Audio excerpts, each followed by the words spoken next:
Chapter 1. The 18 Levels of Hell. Your Highness, are you there? Hurry, Your Highness. As Qin Tian was engulfed in the absorption of primal energy, his expression changed drastically. He hastily retrieved a concealed communication stone. Xiaolan, I am here. Your Highness, it is dire. The eldest prince has taken the Empress and is hanging her on the palace walls to expose her to the sun until she perishes. Xiaolan cried, her voice trembling as she suppressed her sobs, fearful of raising her voice. A sudden ringing echoed in Qin Tian's mind, nearly causing him to stumble.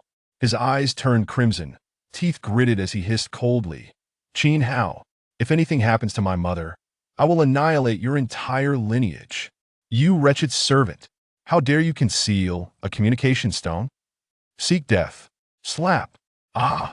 Xiaolan's anguished scream resonated as she desperately shouted, Your Highness, flee.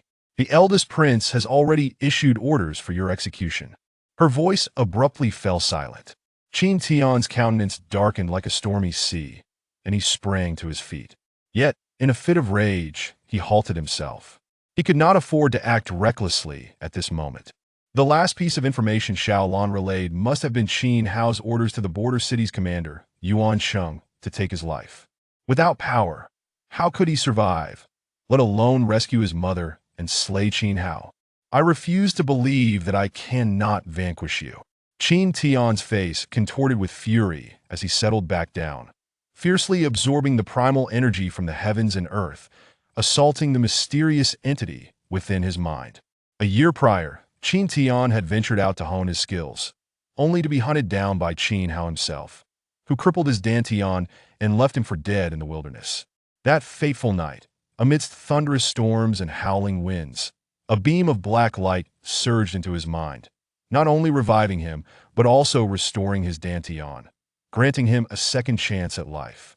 He dragged his battered body back to the capital, yearning to see his father, but was met with rejection, banished to the border city to serve as a mere soldier. His survival to the border city was a result of his mother's desperate plea, sacrificing herself for his sake. From that moment on, his mother was imprisoned in the depths of the palace, enduring relentless humiliation at the hands of Qin Hao and his mother. Qin Tian devoted every moment to relentless training, seeking vengeance against Qin Hao. Yet that accursed black entity devoured his primal energy time and again, rendering him still a failure. Damn creature, yield to me. Qin Tian growled fiercely. This black entity consumed his primal energy, perhaps only by shattering it could he put an end to this nightmare. As soon as the thought left his lips, Qin Tian unleashed his power, causing the black entity to dissipate. What lay beneath was a terrifying sight. It was vast and formidable, as if it stood shoulder to shoulder with the heavens, dark, jagged, austere, and called an endless abyss with 18 levels. An inscription adorned it. Upper line, trapping heaven, locking earth, establishing the cosmos. Lower line, slaying immortals, vanquishing gods, slaughtering the unknown. Horizontal inscription, 18 levels of hell. This is the legendary 18 levels of hell. Qin Tian gazed up in astonishment, feeling as insignificant as an ant beneath its towering presence. Suddenly, a booming voice resonated. The 18 levels of hell, once gravely wounded, has lost its core essence. It requires a year's worth of your primal energy to barely awaken. Only by finding 9 essence cores can you suppress the terrors confined within this hell, allowing you to gain complete dominion over it. Each core will bestow upon you unimaginable power. This hell has merged with you should you fail to find the cores. The day the terrors beneath break free will be your demise. Your primal energy shall not be used in vain. I shall impart upon you an infinite level technique. As for how far you can cultivate it, that lies in your own fortune. A wave of darkness surged down from the pinnacle of hell, flooding into Qin Tian's body. The profound torrent of information nearly overwhelmed him. The myriad techniques, level infinite. The universe is vast with countless realms, and the system is intricately complex. The myriad techniques can be applied to any cultivation system. Moreover, it allows for the cultivation of runes, unlocking innate abilities. These abilities can also be upgraded, and with diligent training, one could achieve forbidden divine powers. As Qin Tian experienced the might of this technique, another force, pure and contrasting to the darkness, surged toward him. Primal energy, a gift from hell. Without hesitation, Qin Tian ravenously absorbed this power. Though he had just begun to grasp the myriad techniques, it was immensely powerful, propelling him through the ranks of cultivation. Body refinement stage, strength training stage, internal strength stage. In an instant, he vaulted through 3 major realms, transforming from a mortal into a peak internal strength warrior. This was the prowess of the technique, the overwhelming primal energy, and also a testament to his rebirth. Warriors cultivate through the stages of body refinement, strength training, internal strength, meridian opening, unceasing, spiritual rotation, spirit mastery, and soaring. Each stage is further divided into early, mid, and peak phases. The strongest in the Qin Empire is his father, at the peak of the soaring stage. At his peak, Qin Tian was merely one major realm beneath his father, at the pinnacle of spirit mastery. Now, having been reborn, everything came naturally. This surge of power allowed Qin Tian to break through to the pinnacle of internal strength before it was nearly depleted. Qin Tian rose to his full height, clenching his fists, feeling the renewed vigor within him, his expression twisting into one of savagery. "Qin Hao, I have returned. Mother, wait for me, your son will come to rescue you." Qin Tian's thoughts were singularly focused on saving his mother and slaying Qin Hao. As for seeking the essence cores, they sounded like mythical artifacts, not easily found.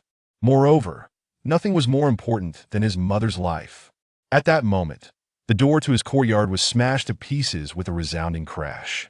"Qin Tian, get out here. Is it here?" Qin Tian narrowed his eyes and stepped outside. In the small courtyard stood 2 soldiers, who scoffed at him as he emerged. "So, you are the waste we thought had hidden away in some corner playing in the mud." Another soldier cast him a disdainful glance. "Come on, the general wishes to see you." While these men had always treated him with disdain, they had never stooped to such humiliation. They must have learned of his fate. Those dogs of Qin Hao must die. Qin Tian's face twisted with rage as he approached the two. The two exchanged glances before bursting into raucous laughter. "Qin Tian, have you gone mad from drinking urine? Spouting such lunacy? He's merely the 9th prince, can he not let the incompetent howl? What is he? Almost dead, yet daring to insult me. I shall kill him now." "Very well, it saves the general from dirtying his hands." One soldier lazily crossed his arms, adopting a stance of amusement. The other strode forward, raising his hand to strike Qin Tian's face with a heavy slap. Just a dying, useless prince dared to call him a dog? First, he would beat him into submission, then enjoy torturing him before killing him. Qin Tian, anxious for his mother's safety, wished not to waste time bickering with these 2 fools. As the soldier's hand swung toward him, he raised his own hand, catching it effortlessly. The immense force caused the soldier's face to pale in shock. "You, how is this possible?" Before he could react, Qin Tian unleashed his other fist, striking his head with a powerful blow. A thunderous crack resounded as the soldier's head exploded, splattering blood and brains all over Qin Tian. He was now at the pinnacle of internal strength. A mere strength training soldier was no match for him. This scene left the other soldier dumbfounded. In disbelief, he exclaimed, Weren't you a waste? How could you possibly annihilate a peak strength training warrior in an instant?" Qin Tian remained silent, charging toward him. The soldier, not foolish, recognized that something was amiss with Qin Tian's state and dared not hesitate, turning to flee. Yet, he could not escape. Qin Tian's speed was blindingly fast in the blink of an eye. He was upon him, his fist raised to strike. Not the 9th prince. Boom! With a single punch, the soldier was obliterated without a trace. Bathed in a mist of blood, Qin Tian did not even glance at the 2 corpses as he prepared to leave. His gaze caught sight of several soldiers in the distance, vanishing down the street. Qin Tian's heart sank. His mother was in grave danger, and he had become careless, failing to notice the approaching threat. These men must be heading for Yuan Sheng. Yuan Sheng, the commander of the border, possessed initial stage strength in the unceasing realm, 2 major realms above him. Moreover, He commanded a purple demon lion beast, also at the unceasing realm. Together, they represented formidable strength otherwise. Yuan Cheng would not hold the position of border general. Originally, Qin Tian planned to escape before Yuan Cheng arrived, but the earlier scene had caught their attention. With Yuan Cheng and his beast, escape was impossible. What to do? Ah, blood, the scent of blood. This aura, it is the taste of my homeland. Just as Qin Tian pondered, a hoarse and spine-chilling voice emanated from the depths of hell. Chapter 2. The Bone-Swallowing Beast. Before Qin Tian could react, the voice rang out once more. Little insect, bring me those 2 blood meals, or I shall annihilate you. Indeed, there are things confined within this hell, Qin Tian remarked in astonishment, a smile creeping onto his lips. This was fortuitous. It seemed he had a solution to deal with Yuan Cheng. The prior message from hell had mentioned 2 artifacts within its depths. One was the soul-devouring lamp, capable of consuming the souls of any formidable opponent. The other was the soul-refining bone whip, specifically designed to subdue any disobedience in hell. With these 2 artifacts at his disposal, even in his current weakened state, he would be the sovereign of hell. However, given the severe damage to hell, his cultivation was too feeble, and he could not bring the artifacts out, only utilizing them within the confines of hell. Qin Tian's consciousness surged directly into the first level of hell. That voice originated from this very place. The grand gates of hell swung open at the mere sight of Qin Tian. He seized the soul-devouring lamp and the soul-refining bone whip that hung behind the door. Within the depths of hell, darkness enveloped all, an abyss of endless terror looming ahead. Qin Tian held the lamp aloft in his left hand, the soul-devouring lamp casting an eerie blue glow that dispelled the encroaching shadows. In his right hand, the whip cracked sharply, echoing through the gloom. After what felt like an eternity of wandering, Qin Tian finally beheld 2 crimson glows. Before him lay the skull of an unknown ferocious beast, its eye sockets radiating a sinister red light, bound by colossal chains extending from the darkness. With a resounding crack, Qin Tian lashed the bone whip at the chains, its thunderous sound reverberating in the air. What did you just say? I couldn't quite catch that, he demanded, his voice low and menacing. The sound of the whip startled the skull, causing it to emit a terrified shriek, trembling uncontrollably. It had been imprisoned here for countless eons, nearly forgetting that even a weak warden, wielding the soul-refining whip and the soul-devouring lamp, could reign supreme in this realm. Only the formidable beings in the lower layers could pose a true threat.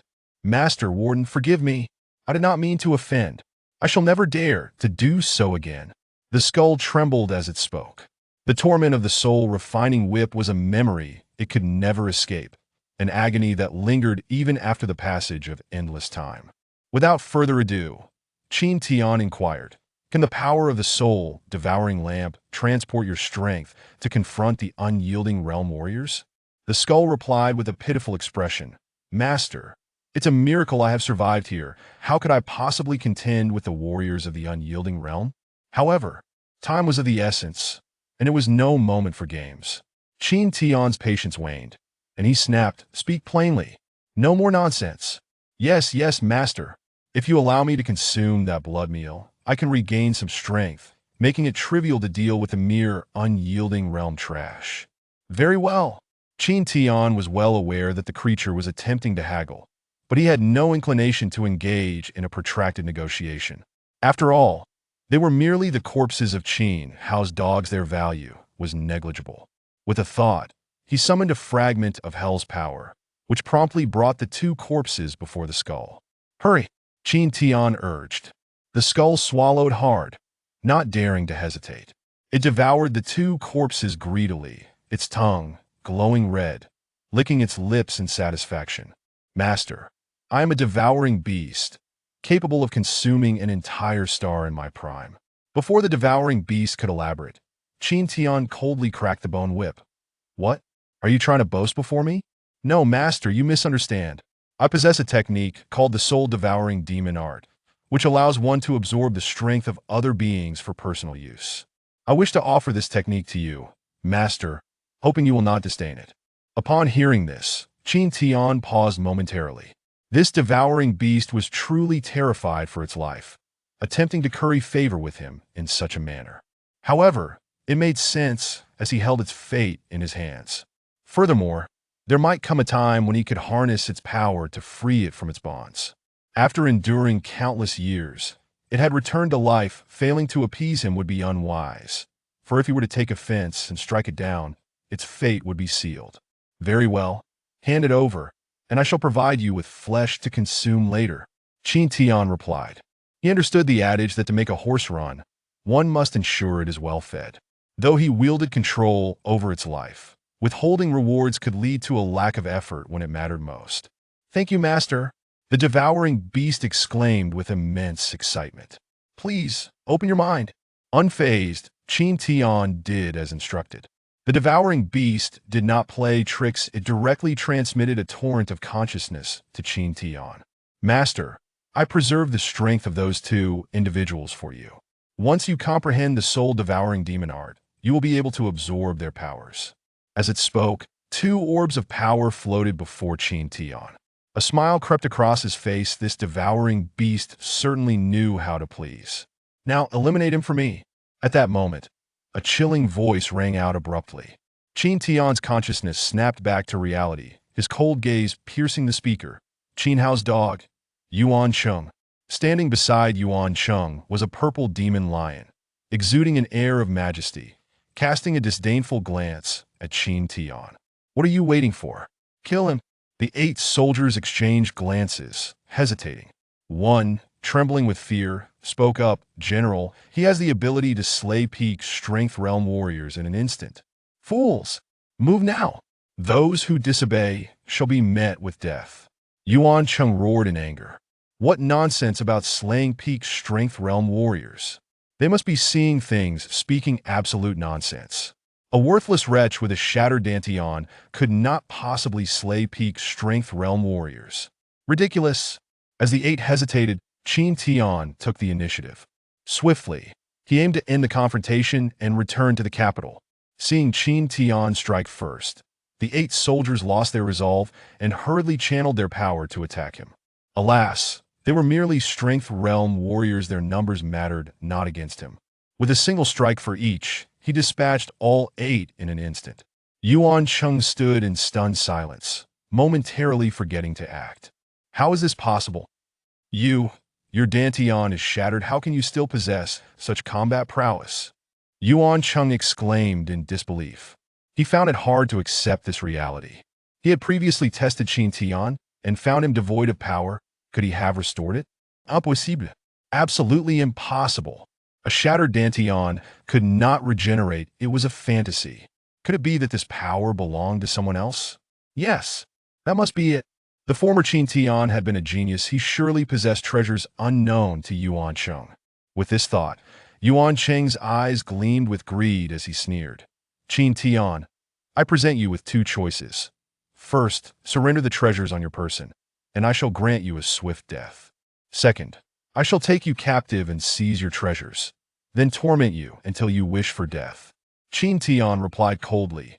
Indeed, the dogs of Qin Hao are as arrogant and venomous as ever. Yuan Cheng, prepare to meet your end. As he spoke, Qin Tian charged forward, seeking death. Yuan Cheng scoffed, Purple Demon Lion, crush him, the meat is yours. With a roar, the purple demon lion let out a fearsome cry, shaking the very city as it lunged at Qin Tian. Old Devourer, it's your turn, Qin Tian called out in his mind. Understood, master, the devouring beast responded. I shall gift this little lion to you as a mount. Qin Tian was taken aback. A mount? What did that mean? In the next moment, the purple demon lion leaped high, charging towards him with a terrifying aura. With a thunderous crash, it fell from the sky, landing before Qin Tian and Yuan Cheng, kneeling and trembling, whimpering softly. Yuan Cheng, in disbelief, roared, Demon Lion, what has happened to you? Why have you knelt before this wretch? Get up! Stand up at once! Chapter 3. Submission or Death. No matter how Yuan Cheng roared, the purple demon lion remained unmoved, still kneeling before Qin Tian, its head bowed low, not daring to look up at him in its eyes. Qin Tian was a formidable entity, a grand demon, transformation, such a legendary existence. Despite Yuan Cheng's bellowing, it would not heed his call. Qin Tian understood that the beast tribes adhered to a strict hierarchy, wherein the powerful exert absolute pressure over the weak. The fact that the Sky Eater beast could be imprisoned in the 18 layers of hell was sufficient proof of its status as an unparalleled powerhouse among the demon race. To compel a feeble purple demon lion to submit was as effortless as child's play. What a delightful surprise! Upon realizing this, Qin Tian gently patted the purple demon lion's head and said, "Little lion, rise, from now on, you shall follow me." The purple demon lion, as if granted a reprieve from a death sentence, stood up tremblingly in a display of affection. It rubbed its head against the hem of Qin Tian's trousers. Much to Yuan Cheng's astonishment. "You, Qin Tian, what have you done?" Yuan Cheng howled, his heart bleeding. He had exhausted all his resources and nearly lost his life to subdue the purple demon lion, only to find it easily subdued by a mere glance from Qin Tian. The manner of their submission was worlds apart. He and the purple demon lion had merely maintained a cooperative relationship. He wouldn't even dare to touch the lion's head, let alone be so familiar. But Qin Tian, the sight of the purple demon lion behaving as docile as a kitten was infuriating and shocking.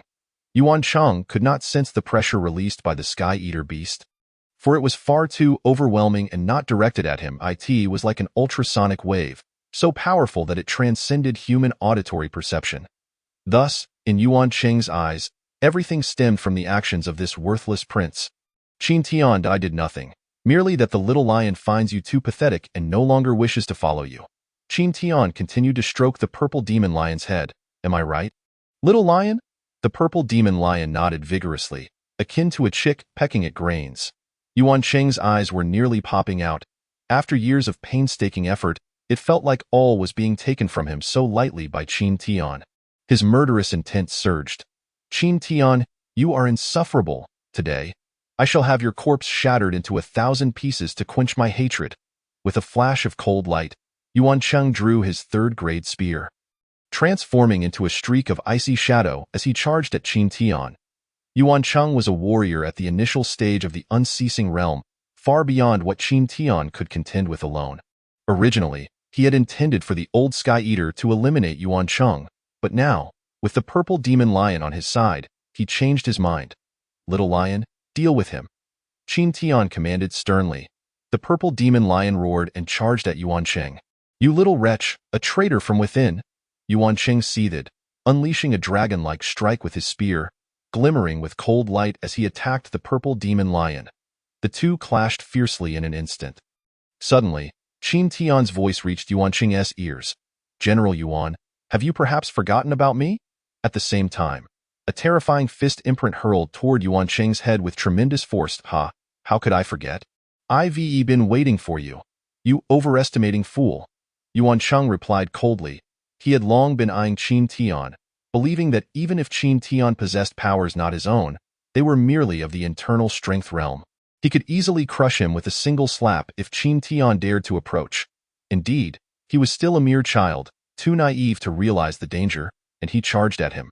After a clash with the purple demon lion, he turned his hand to strike at Qin Tian. Died a bang. The two attacks collided. The next moment, Yuan Cheng's expression changed dramatically. How is this possible? The anticipated sound of shattered bones and broken tendons did not occur. With his peak power in the internal strength realm, Qin Tian surprisingly held his own against Yuan Cheng, who was in the early stages of the unceasing realm.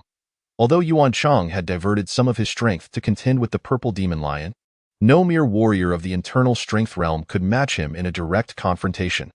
Qin Tian was momentarily stunned, realizing that his combat prowess could indeed rival that of an early-stage, unceasing realm warrior. In an instant, he comprehended that the strength of one's martial arts was intrinsically linked to the quality of the techniques practiced. He had cultivated the infinite extremity technique, a powerful method transcending all ranks. Although he was merely at the pinnacle of the internal strength realm, he still possessed the ability to contend with an early-stage, unceasing realm warrior. With this revelation, Qin Tian smiled coldly and taunted. "General Yuan, do you still dare to lose focus?" Yuan Cheng's heart sank, but it was too late. The purple demon lion swiped a paw and sent him crashing to the ground.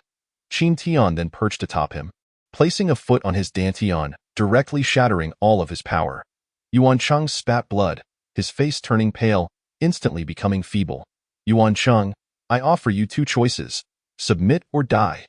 Qin Tian declared, coldly gazing down at him, devoid of any trace of compassion. Upon meeting that gaze, Yuan Cheng could not help but shudder. The aura of death. The Qin Tian of yore had been powerful and self-assured. Once he displayed such a gaze, it signified death. Yuan Cheng had no doubt about his ruthlessness and decisiveness. If he did not submit, Qin Tian would assuredly kill him. I submit.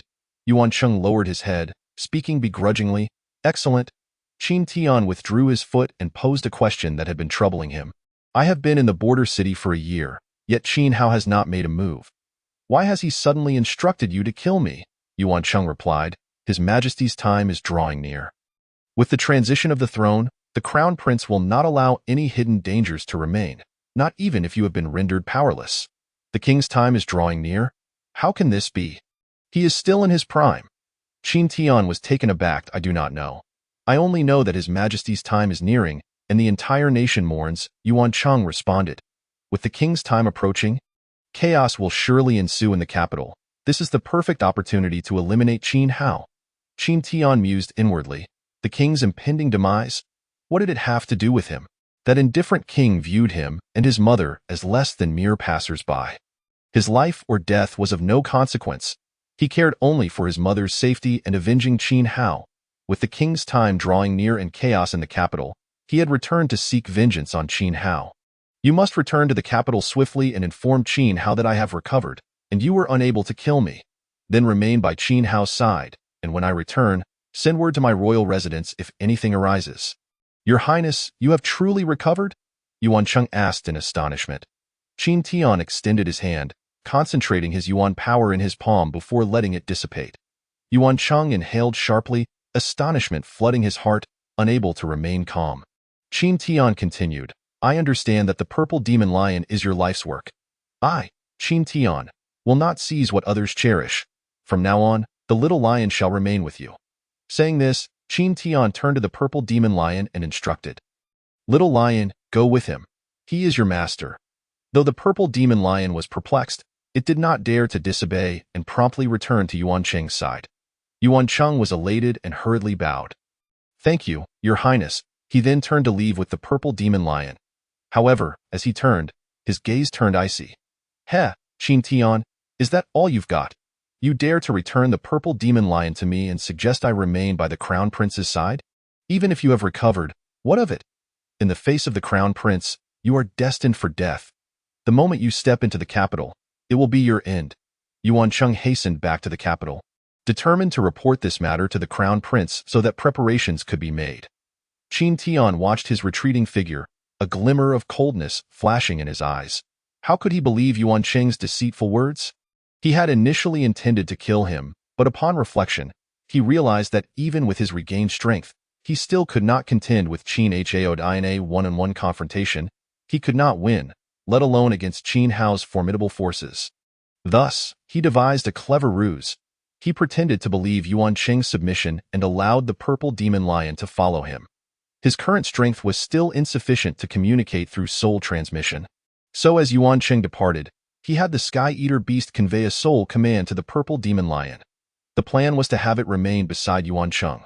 Once they reached the capital, any movements made by Yuan Cheng or Qin Hao would be reported back to him. The reason for instructing Yuan Cheng to return to the capital was to use his voice to convey the news of his revival to Qin Hao. Given Qin Hao's meticulous nature, upon learning that he was not dead and had even recovered, he would temporarily refrain from taking his mother's life, keeping her safe for the time being to avoid drawing suspicion. If he were to rush back to the capital alone, without anyone informing Qin Hao, how could he possibly penetrate the depths of the palace with his current strength to rescue his mother? At that point, not only would he die, but his mother would perish as well. Therefore, the only option was to let Yuan Cheng carry the message back first.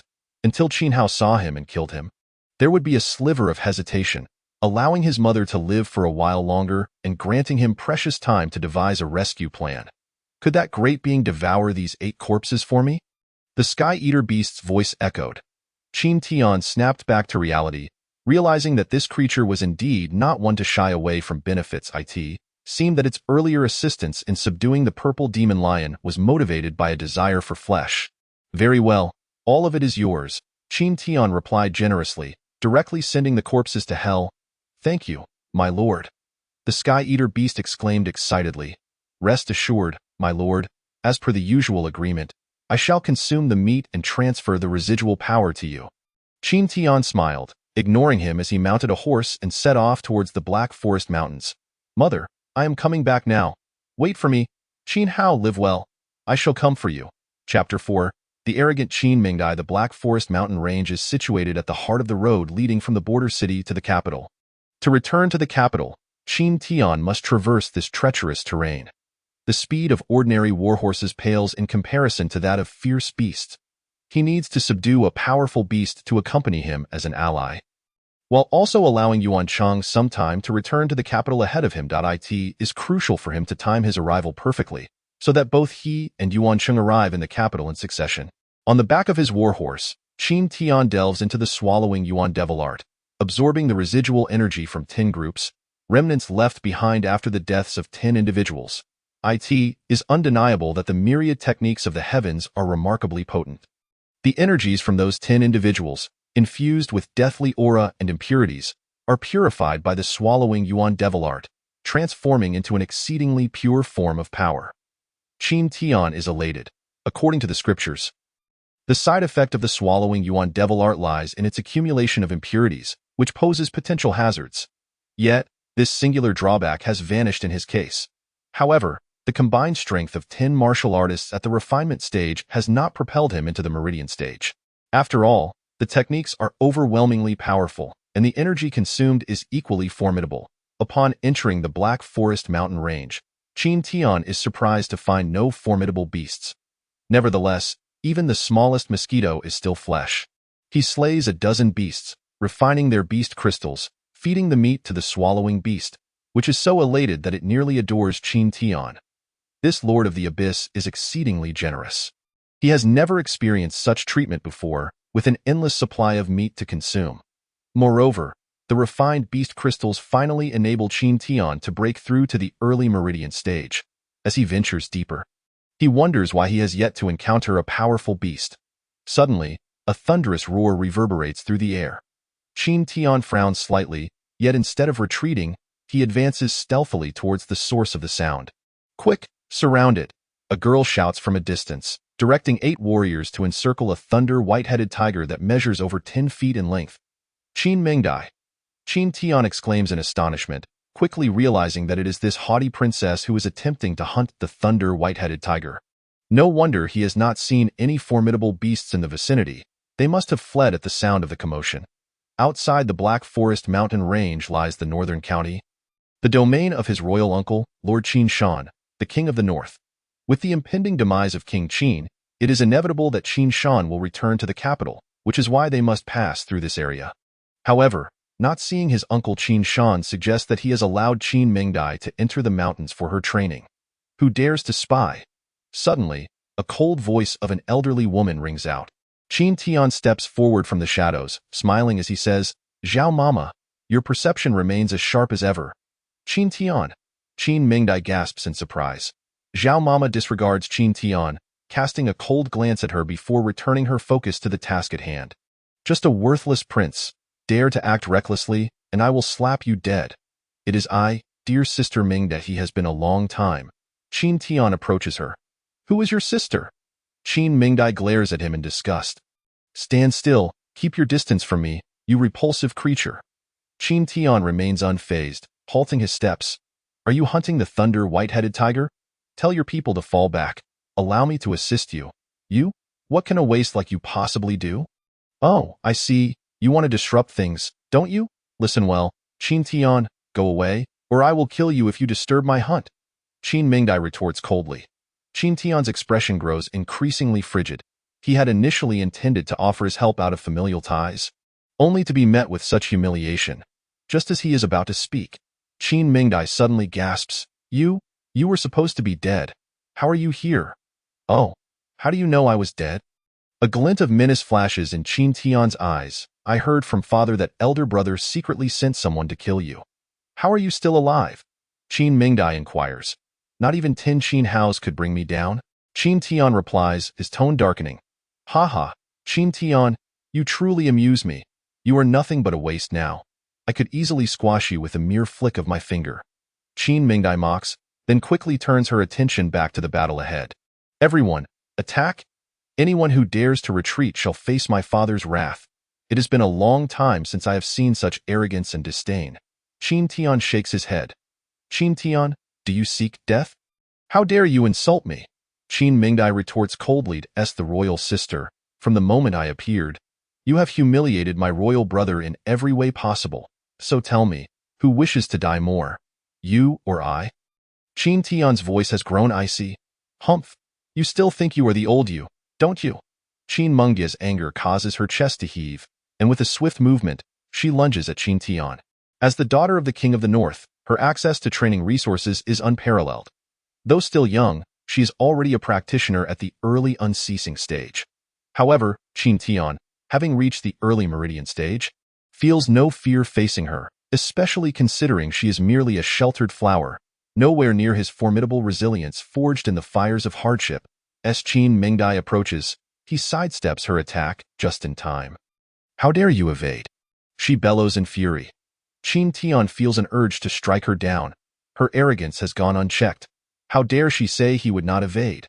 Not only does he dare evade, but he also dares to strike back.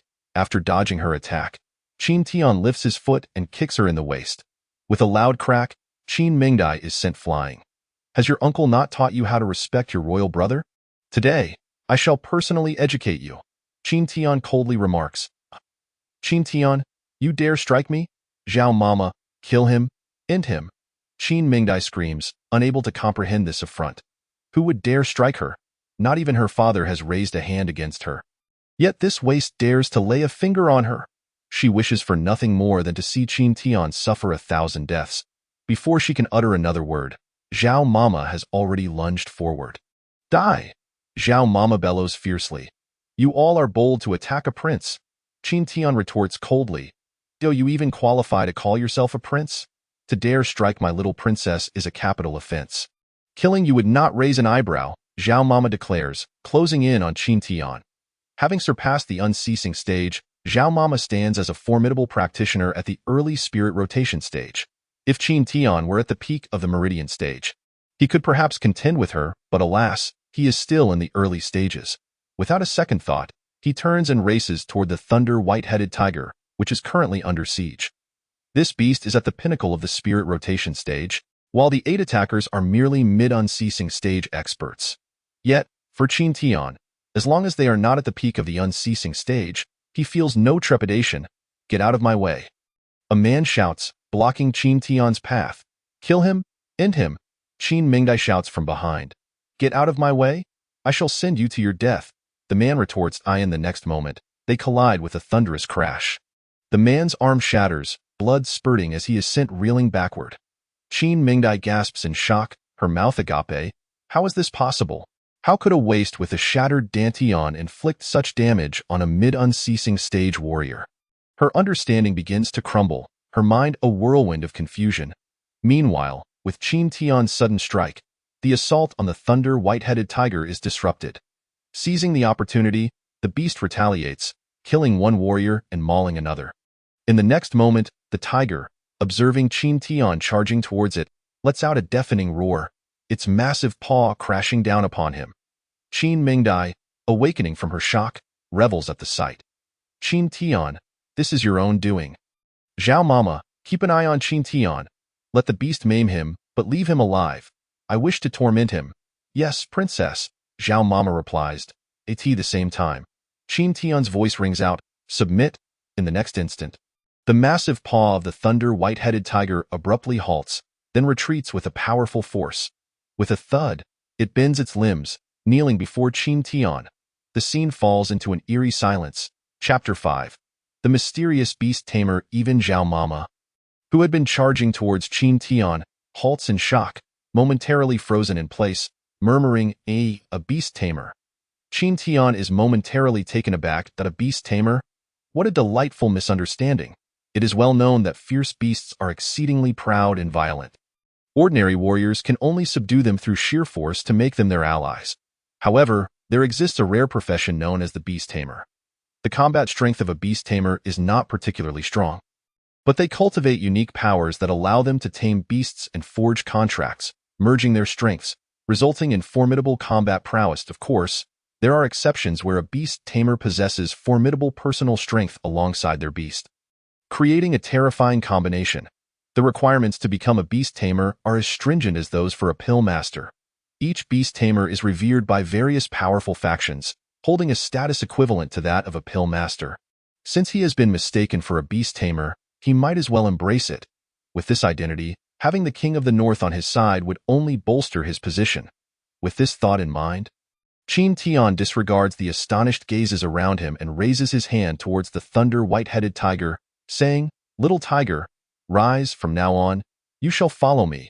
Amidst the astonished gazes of onlookers, the thunder white-headed tiger trembled as it rose to its feet, its face brimming with excitement as it affectionately nuzzled Qin Tian's leg. "How can this be possible?" Zhao Momo exclaimed in shock. Even the most formidable three-star beast tamer of our Qin kingdom could not so effortlessly subdue a magical beast. Moreover, it exhibits such intimacy, as if following him is an immense honor. No, this is absolutely impossible. A beast tamer beyond 3 stars could not achieve such a feat. Zhao Momo turned her gaze towards Qin Tian, her tone sharp as she demanded, "What exactly have you done to the thunder white-headed tiger? What methods did you employ?" Qin Tian turned to her, coldly retorting, "Who do you think you are? Why should I disclose my actions to you?" "Impudence," Zhao Momo seethed, advancing menacingly. "Whether you choose to speak or not is irrelevant. Hand over the thunder white-headed tiger, or face death." At that moment, Qin Mingdai also regained her composure, pointing an accusatory finger at Qin Tian. "Useless Qin Tian, quickly return my thunder white-headed tiger to me, or this princess will ensure you find no way to live or die." Fueled by rage, Qin Tian felt an overwhelming urge to slap her into silence. "What do you mean, my white-headed tiger? Is it yours? Qin Mingdai, have you been kicked by a mule? I offered to help you at first, yet you humiliated me and even sought to kill me. Now that I have subdued the white-headed tiger, you still dare to act this way, though you truly believe I, Qin Tian, would not dare to act against you? Ha, come on then, try and touch me. You worthless fool." Qin Mingdai sneered mockingly. "Zhao Momo, kill him. You all, join forces and eliminate Qin Tian. To hell with him." Zhao Momo transformed into a fleeting shadow, charging forward. Simultaneously, the remaining 5 mid-stage warriors surged into the fray. "Is that so? Today, I shall show you who the true fool is." Qin Tian's voice turned icy. "Little tiger." The thunder white-headed tiger responded with a thunderous roar, lunging at Zhao Momo. "Qin Mingdai, open your eyes wide and behold. I, Qin Tian, have returned." With fists clenched tightly, Qin Tian's internal energy surged, wild and powerful. He transformed into a blur, charging towards the 5 mid-stage warriors without respite. "Impossible!" Qin Mingdai cried out in disbelief. Just moments ago, Qin Tian had severely injured a warrior, leaving her stunned by his beast-taming prowess. Now, as she felt the relentless flow of energy within Qin Tian, how could she not be astonished with the shattered Dantian? How could he possibly recover? How could he resume cultivation? The unfolding events mercilessly jolted her senses. Though Zhao Momo was equally startled, she was preoccupied with the thunder white-headed tiger's relentless assault, fearing to divert her attention elsewhere. 8 Directions Sacred Dragon Fist. Qin Tian immersed himself in a radiant glow of energy, each punch seemingly unleashing a fearsome sacred dragon's roar.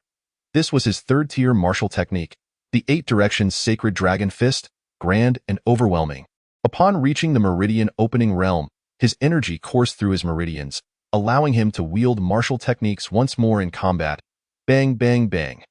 Qin Tian, akin to a tiger amidst a flock of sheep, charged through with resounding impacts, sending figures flying, blood spraying. Qin Mingdai gasped for breath, her mind swirling in chaos. Martial techniques? He could utilize martial techniques. This indicated that he had truly restored himself. How can this be possible? Roaring in fury, The thunder white-headed tiger seized the opportunity, striking Zhao Momo with a powerful paw. With a tearing sound, Zhao Momo's chest was brutally ripped open, blood gushing forth. Zhao Momo was sent spiraling away, her body battered. Being merely a mid-stage spirit rotation warrior, how could she stand against a peak spirit rotation white-headed tiger? Initially believing that 5 mid-stage warriors could effortlessly slay Qin Tian, only to jointly subdue the thunder white-headed tiger. They had not anticipated that Qin Tian had not only become an incredibly mysterious beast tamer but had also restored his own strength, surpassing his previous capabilities. While Qin Tian's prior prowess was formidable, he could not have faced 5 mid-stage warriors at the Meridian opening stage. What unimaginable fortune had he encountered to be reborn to such an extent? Yet, there was no time for contemplation. The battle on Qin Tian's side had come to an end. "Princess, flee! I will hold him back," Zhao Momo shouted ominously. "Huh? Ah." Qin Mingdai finally reacted, horrified at the sight of the bloodied Qin Tian, turning to flee without a moment's hesitation. "Now you wish to escape? Too late." Qin Tian's voice echoed closer, arriving at Qin Mengdia's side in an instant. "Qin Tian, you dare?" Zhao Momo seethed with fury, desperately trying to intervene. Yet, with a single roar from the tiger, she was knocked to the ground. The thunder white-headed tiger stood over her, its eyes glinting with a bloodthirsty glow. "No." Qin Mingdai felt Qin Tian's aura closing in, her face draining of color as she gasped in horror. She had witnessed Qin Tian's ruthlessness. Anyone he wished to kill could not be saved, regardless of the number of powerful figures standing before him. When he turned ruthless, he was a man who feared nothing and valued his life not at all. Smack! Qin Tian delivered a resounding slap to her face, sending her flying. "Did you not wish to kill me? Come, kill me!" With her face swelling grotesquely, blood trickling from her lips, Qin Mingdai rose from the ground, gazing at Qin Tian with a pitiful expression as she pleaded, "Royal brother, I was wrong." Mingdai realizes her mistakes. "I beg you, do not kill me, please." Smack! Qin Tian retaliated with another slap, admonishing, "Let this serve as a lesson. There are many who could kill you in this world. Do not presume that being the daughter of the North Town King grants you the right to act arrogantly, disregarding others." Yes, I understand. Thank you for your teachings, royal brother." Qin Mingdai nodded vigorously. "Now, take me to see Uncle Wang." Qin Tian dismissed any further banter, heading straight to the point. Initially, he had only intended to tame a magical beast, but encountering Qin Mingdai presented an excellent opportunity to seek out Uncle Wang Qin Shan and win him over to his side. Qin Mingdai obediently rose from the ground, yet deep within her eyes lay a fierce intent for revenge. "That damned Qin Tian, he struck me and still dares to ask me to bring him to see my father? Unaware of his own peril, once I meet my father, I shall ensure he suffers a fate worse than death." Chapter 6. How will you compete with this king? Beneath Qin Tian, the thunder white-headed tiger let out a skyward roar as it charged into the forest. Qin Mingdai rode her original steed, her expression icy as she trailed behind, racing towards the Black Forest Mountains. Eyeing the North Town King's tent, Qin Shan's trusted general, Ji Yong, spoke with a grin, "My lord, the little princess is clever and capable. And with Zhao Momo accompanying her, there is no need for concern. She will be fine." Qin Shan smiled faintly. "I am not worried about her safety. I am concerned that she may indulge in mischief, delaying our journey." Just as he finished speaking, the entire tent trembled slightly as someone burst through the entrance, their face alight with "Joy, my lord. The princess has returned. I told you so. The princess would surely be all right." Ji Yong chuckled as Qin Shan stepped outside. He chided playfully, "Only you could think that." From a distance, they beheld a towering thunder white-headed tiger, majestic and imposing, accompanied by billowing dust. "My lord, the princess has grown increasingly formidable. Managing to tame a thunder white-headed tiger, be why its demeanor. It seems to be at the spirit rotation realm," Ji Yong remarked, astonished. Indeed, at the peak of the spirit rotation realm. Qin Shan's eyes glimmered with amusement.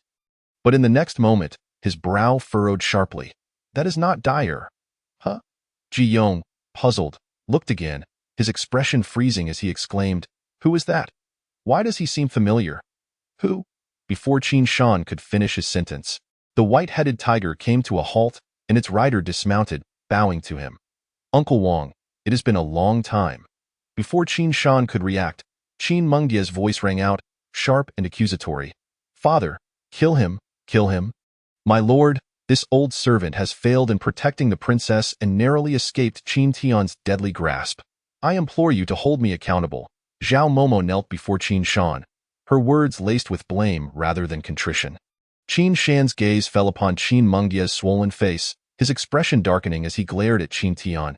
You struck her? Qin Tian had anticipated this scene, nonchalantly nodding. Your precious daughter insulted me and even attempted to kill me. I had no choice but to teach her how to respect her elder brother. Kill him. Qin Shan commanded coldly, disregarding Qin Tian's explanations. Ji Yong stepped forward, his fist raised to strike Qin Tian, not even utilizing his energy. You worthless prince, how dare you strike my princess? Your death is inevitable. Ha, Uncle Wang.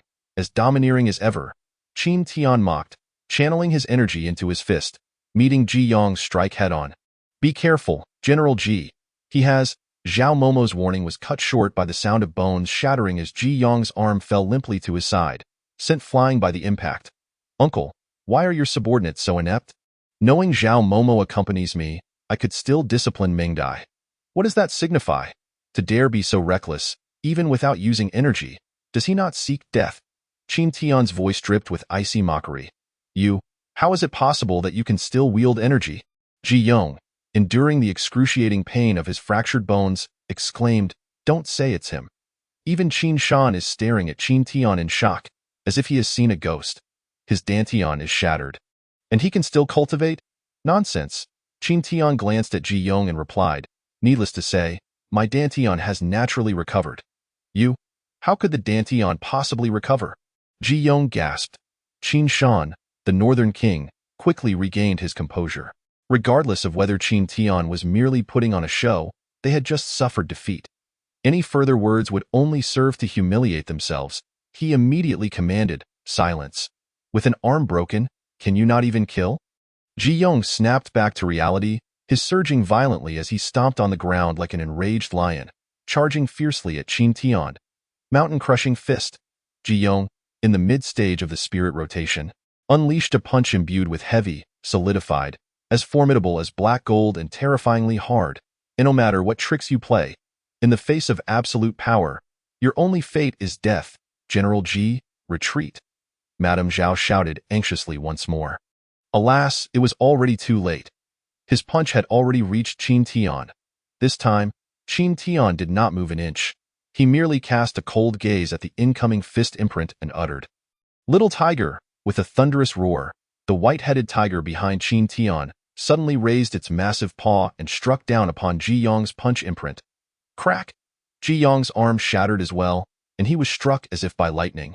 Spitting out a mouthful of blood, his complexion paling instantly before he was sent flying, crashing heavily to the ground, unconscious. Even before losing consciousness, he wore a bewildered expression, unable to comprehend how this thunderous white-headed tiger could possibly obey him. Qin Shan paid no heed to Ji Yong. Instead, he turned his gaze sharply towards Madame Zhao and said gravely, Speak. Twice you have intervened, yet each time it was too late, since you foresaw this outcome. Why did you not act sooner? Qin Shan's frustration was palpable, wishing he could slap her into silence. Madame Zhao, aware of her shortcomings, quickly knelt and recounted the events in the Black Forest Mountains. After listening, Qin Shan's eyes gleamed with astonishment as he looked at Qin Tian, still unable to believe. You truly have recovered? Moreover, you have become a mysterious beast master? What did Uncle Wang say? Qin Tian retorted. In just 1 year, my dantian has recovered, and I possess means of beast mastery that surpass even a 3-star beast master. You must have encountered an extraordinary opportunity, Qin Shan remarked slowly. Let me guess your purpose for visiting. You seek the throne, intending to replace Wang Gu, given the imminent demise of your uncle? Very well. As long as you hand over what you have acquired, I shall support your ascension. Qin Tian shook his head and chuckled. Do you take me for a mere child? To engage in such a transaction with you? Hand over my treasures? You would likely be the first to eliminate me. My intention is indeed to have you side with me. But I desire not the throne. I only want Qin Hao Dead.My return and restoration, along with my mysterious legacy, make surpassing Qin Hao merely a matter of time. Should you choose to align with Qin Hao, you will become my adversary. As foes, your only fate is death. The choice is entirely yours, Uncle Wang. Ha ha ha. Qin Shan laughed heartily. Little third, are you threatening me? Even if you have recovered and possess a mysterious legacy. What of it? What strength do you currently hold? The initial stage of the Meridian Realm? Heh, your body may have healed, but has your mind turned foolish? This is my military tent. You face the pinnacle of my Qin Shan in the Spirit Mastery Realm. You also face my army. Killing you is as easy as lifting a finger. How can you contend with me? Chapter 7. A long roar, beasts bow down. A mocking smile crept across Qin Tian's lips as he replied. It is precisely because I am within Uncle Wang's military tent that you cannot kill me. What do you mean? Qin Shan was taken aback. His strength alone could obliterate Qin Tian, let alone the thousands of warriors under his command. Furthermore, there were 10 Spirit Rotation Realm beasts led by a 2-star Beastmaster. This force was more than capable of defending against an enemy assault. With Qin Tian's mere initial stage of the Meridian Realm strength, where did he find the audacity to speak so boldly? I recall that Uncle Wang has a troop of beast warriors. With Father's impending demise, you must have brought them with you. Right? Qin Tian smiled. Qin Shan paused, then burst into laughter. Little third. So this is your confidence. You think that because you have obtained the Beast Master inheritance, you can control my beast army? You are utterly deluded. It took my 2-star Beast Master years of effort to fully tame these 10 top-tier beasts. Even my Qin Kingdom's 3-star Beast Masters would not dare claim they could tame my beast army in a short time. What makes you think you can? Do you still wish to use my beast army against me now? Heh, are you not afraid of having your tongue bitten off by the winds? Is that so? Then, Uncle Wang, do not regret your decision. Qin Tian replied with a teasing smile. Utter nonsense, Qin Shan scoffed, finding it laughable. He was confident that Qin Tian could not escape his grasp. With nothing better to do, he decided to enjoy watching Qin Tian's futile struggles. Sneering, I look forward to seeing how you will tame my beast army. Qin Mingdai interjected angrily, go ahead and bluff. Do you think you can subdue the thunderous white-headed tiger and control my father's beast army? My father's beast army will obey only his commands. If anyone attempts to tame them, they will be reduced to mere flesh and blood. However, it would be quite satisfying to watch you be devoured by the beast army. Madame Zhao's heart raced. She had a terrible premonition and wanted to advise Qin Shan, but as soon as she opened her mouth, Qin Shan barked, silence. It is always you. If you dare speak again, you shall never utter a word again. Madame Zhao was frightened into silence, her heart racing even more intensely, as if something dreadful was about to unfold. Just the thought of Qin Tian's commanding roar bringing the thunderous white-headed tiger to heel sent shivers down her spine. Could it be that Qin Tian truly possessed the ability to control the prince's beast army? Come, my good nephew, Qin Shan sneered. I shall take you to see the beast army. Qin Tian shook his head. No need, no need. Qin Shan was taken aback, and in the next moment, Qin Tian's aura erupted entirely, his surging forth as he channeled it into his throat. Then he tilted his head back and roared. A roar as if descending from the heavens resonated, echoing across the entire encampment. This terrifying and awe-inspiring sound made even Qin Shan tremble involuntarily. Before he could react, a series of beast roars erupted from the rear of the beast army. The waves of roars were so powerful that even those present were nearly knocked off their feet. The 2-star Beastmaster, who had been chatting with the 10 beasts, suddenly jumped with fright at the deafening roars. What in the world? What is happening? He exclaimed. But the once docile beasts surged forth, trampling over the Beastmaster and sprinting madly in a single direction. You beasts, come back! The Beastmaster was filled with a mix of anger, astonishment, and fear. He could not fathom why the usually calm beasts were suddenly racing off in a frenzy. Could it be the roar just now? The 10 beasts were all male, judging by the sound. It seemed to be a female calling. Was it a call of love? Yes, it must be. They were all in heat. Ha ha, heaven is aiding me. With this thought, the Beastmaster scrambled to his feet, excitedly running after them, shouting, Your Highness, great news, great news. Our beast army is about to grow. As he ran, his voice nearly drowned out the roars of the beasts. The beast army had already halted, and he saw the prince standing there. Dumbfounded, he rushed forward, exclaiming, Ha ha ha, Your Highness, do not be surprised. They are in heat. A female beast must have called to them. Our beast army is about to. His voice trailed off as he noticed the prince's expression, which was a mix of shock and a grim countenance. The little princess and Madame Zhao were all looking in fear at a single direction. "Your Highness, what is the matter?" he asked, confused as he followed Qin Shan's gaze. What he saw was the 10 beasts now lined up behind a single figure, like loyal guardians, each one displaying fierce gazes, growling ominously as they focused on them. Where is that female beast? How could it be a single person? That thunderous white-headed tiger is not female. The beast master exclaimed in disbelief. "Master Hu, can you not see?" Qin Shan's voice was laced with anger as he spoke. "You constantly boast about your prowess and beast mastery. Yet now, a mere young boy has effortlessly stolen away years of my efforts with a single roar. Do you not owe me an explanation?" "Stolen away?" The prince implied that the previous roar had come from that young man. Master Hu's gaze shifted towards Qin Tian, and then he burst into laughter. "I was wondering what was happening. It turns out to be a fledgling beast master playing tricks." "Oh? What do you mean?" Qin Shan's expression softened somewhat as he remarked, "Your Highness, there is something you may not be aware of." Hu Hai, brimming with confidence, declared, "When one first embarks on the path of beast taming, it is imperative to learn how to communicate with the mythical beasts.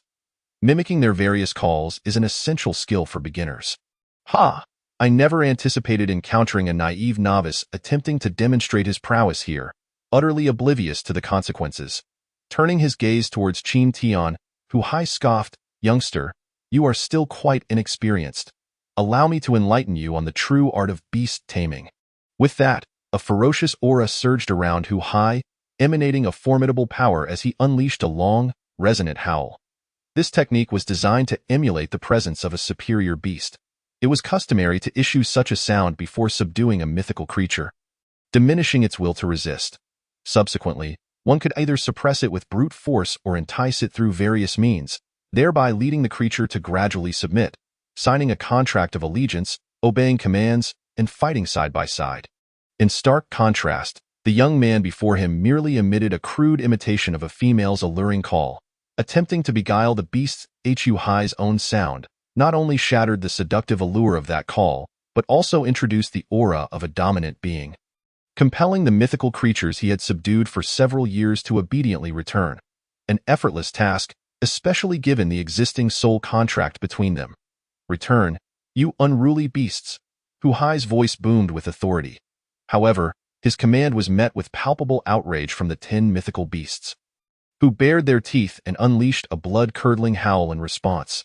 The force of their roar was so tremendous that it caused Hu Hai's garments to flutter violently. Bewildered, Hu Hai thought to himself, "What is happening?" Chapter 8. The world is vast. I yearn to explore. Qin Shan seethed. "Hu Hai, are you truly capable or not?" "Your Highness, please remain calm." Hu Hai's expression twisted into a grimace. It was intolerable to lose face before the prince. "Young lad, I underestimated your abilities today. If I do not prevent you from perishing at the hands of these beasts, I shall be unworthy of the title of a 2-star beast tamer." With renewed vigor, Hu Hai's presence shifted, appearing almost ethereal, not in a literal sense, but rather due to the mysterious power of the soul contract he wielded. A beast tamer has the ability to forge a soul contract with mythical creatures. Once established, should a creature wish to break the contract, it would suffer severe repercussions, while the tamer remains unaffected.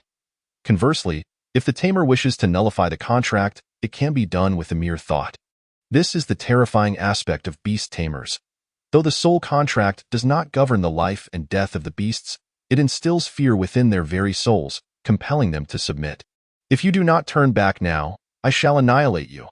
Hu Hai's voice thundered, enveloping the 10 mythical beasts with the weight of the contract's power. In the next moment, fear filled the eyes of the beasts, and they trembled uncontrollably, instinctively moving towards Hu Hai.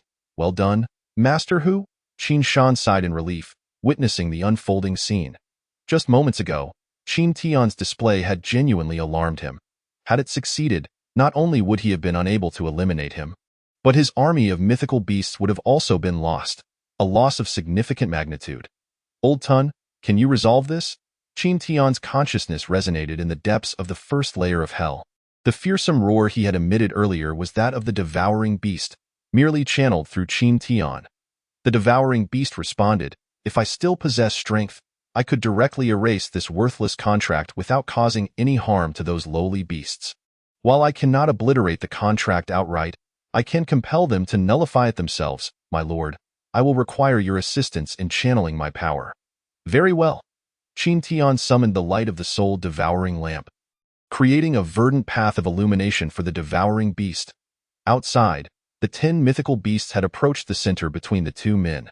"Youngster, have you learned your lesson? This is what a true beast tamer looks like." Hu Hai proclaimed with arrogance, "Yes, that's so." Qin Tian replied, turning his attention to Qin Shan. "Uncle Wang, allow me to remind you once more. It is not too late to withdraw now. Otherwise, you may find yourself regretting it later."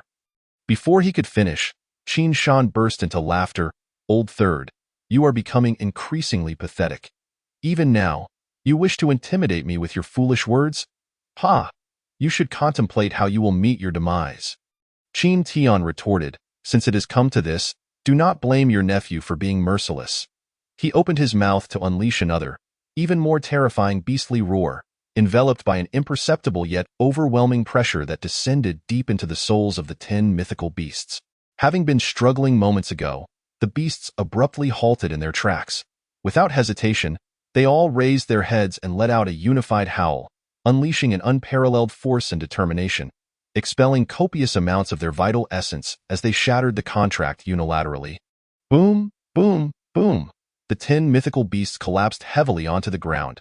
As Hu Hai and Qin Shan looked on in astonishment, the creatures, despite enduring excruciating pain, mustered the strength to crawl towards Qin Tian.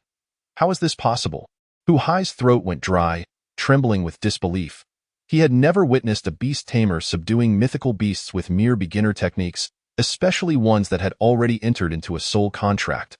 For them to risk severe injury to obliterate the contract in a moment of submission, this was unprecedented. When did the intra-level techniques of beast tamers become so formidable? Or was it that he had merely studied a counterfeit form of beast taming? "Come back to me, return. You traitorous beasts, get back here." Hu Hai bellowed, rushing towards Qin Tian. This was his life's work, as well as Qin Shan's. Should he lose it now, Qin Shan would undoubtedly flay him alive. "Return," Qin Shan shouted, attempting to intervene. After all, this was a 2-star beast tamer. Though he spoke of punishment, he was reluctant to take such drastic measures. Beasts could be replaced, but a human life, once lost, could never be regained. Alas, it was too late. Hu Hai had already reached Qin Tian's side. The means of a beast tamer to control beasts was indeed formidable, yet human strength has its limits. A beast tamer, regardless of their skills, could not match a pure warrior of equal level. Of course, there were powerful beast tamers who also mastered martial arts, fighting alongside their beasts with terrifying combat prowess. However, Hu Hai was clearly not of that caliber. Despite his higher cultivation level, he was still no match for Qin Tian. Qin Tian raised his foot and delivered a powerful kick. "Qin Tian, how dare you?" Qin Shan shouted, filled with rage. With a resounding thud, Hu Hai was sent flying. "Uncle Wang, there is no need to be anxious. A 2-star beast tamer is a precious asset. How could your nephew possibly harm him?" Qin Tian said casually, shifting the topic with a smile. "What do you think of my technique, Uncle Wang? Does it meet your approval?" The more carefree Qin Tian appeared, the more furious Qin Shan became, his face turning a deep shade of crimson. Being repeatedly humiliated by a younger generation had left him feeling utterly disgraced. "Even if you manage to capture my army of mythical beasts, they are now rendered useless. Are you certain you can escape?"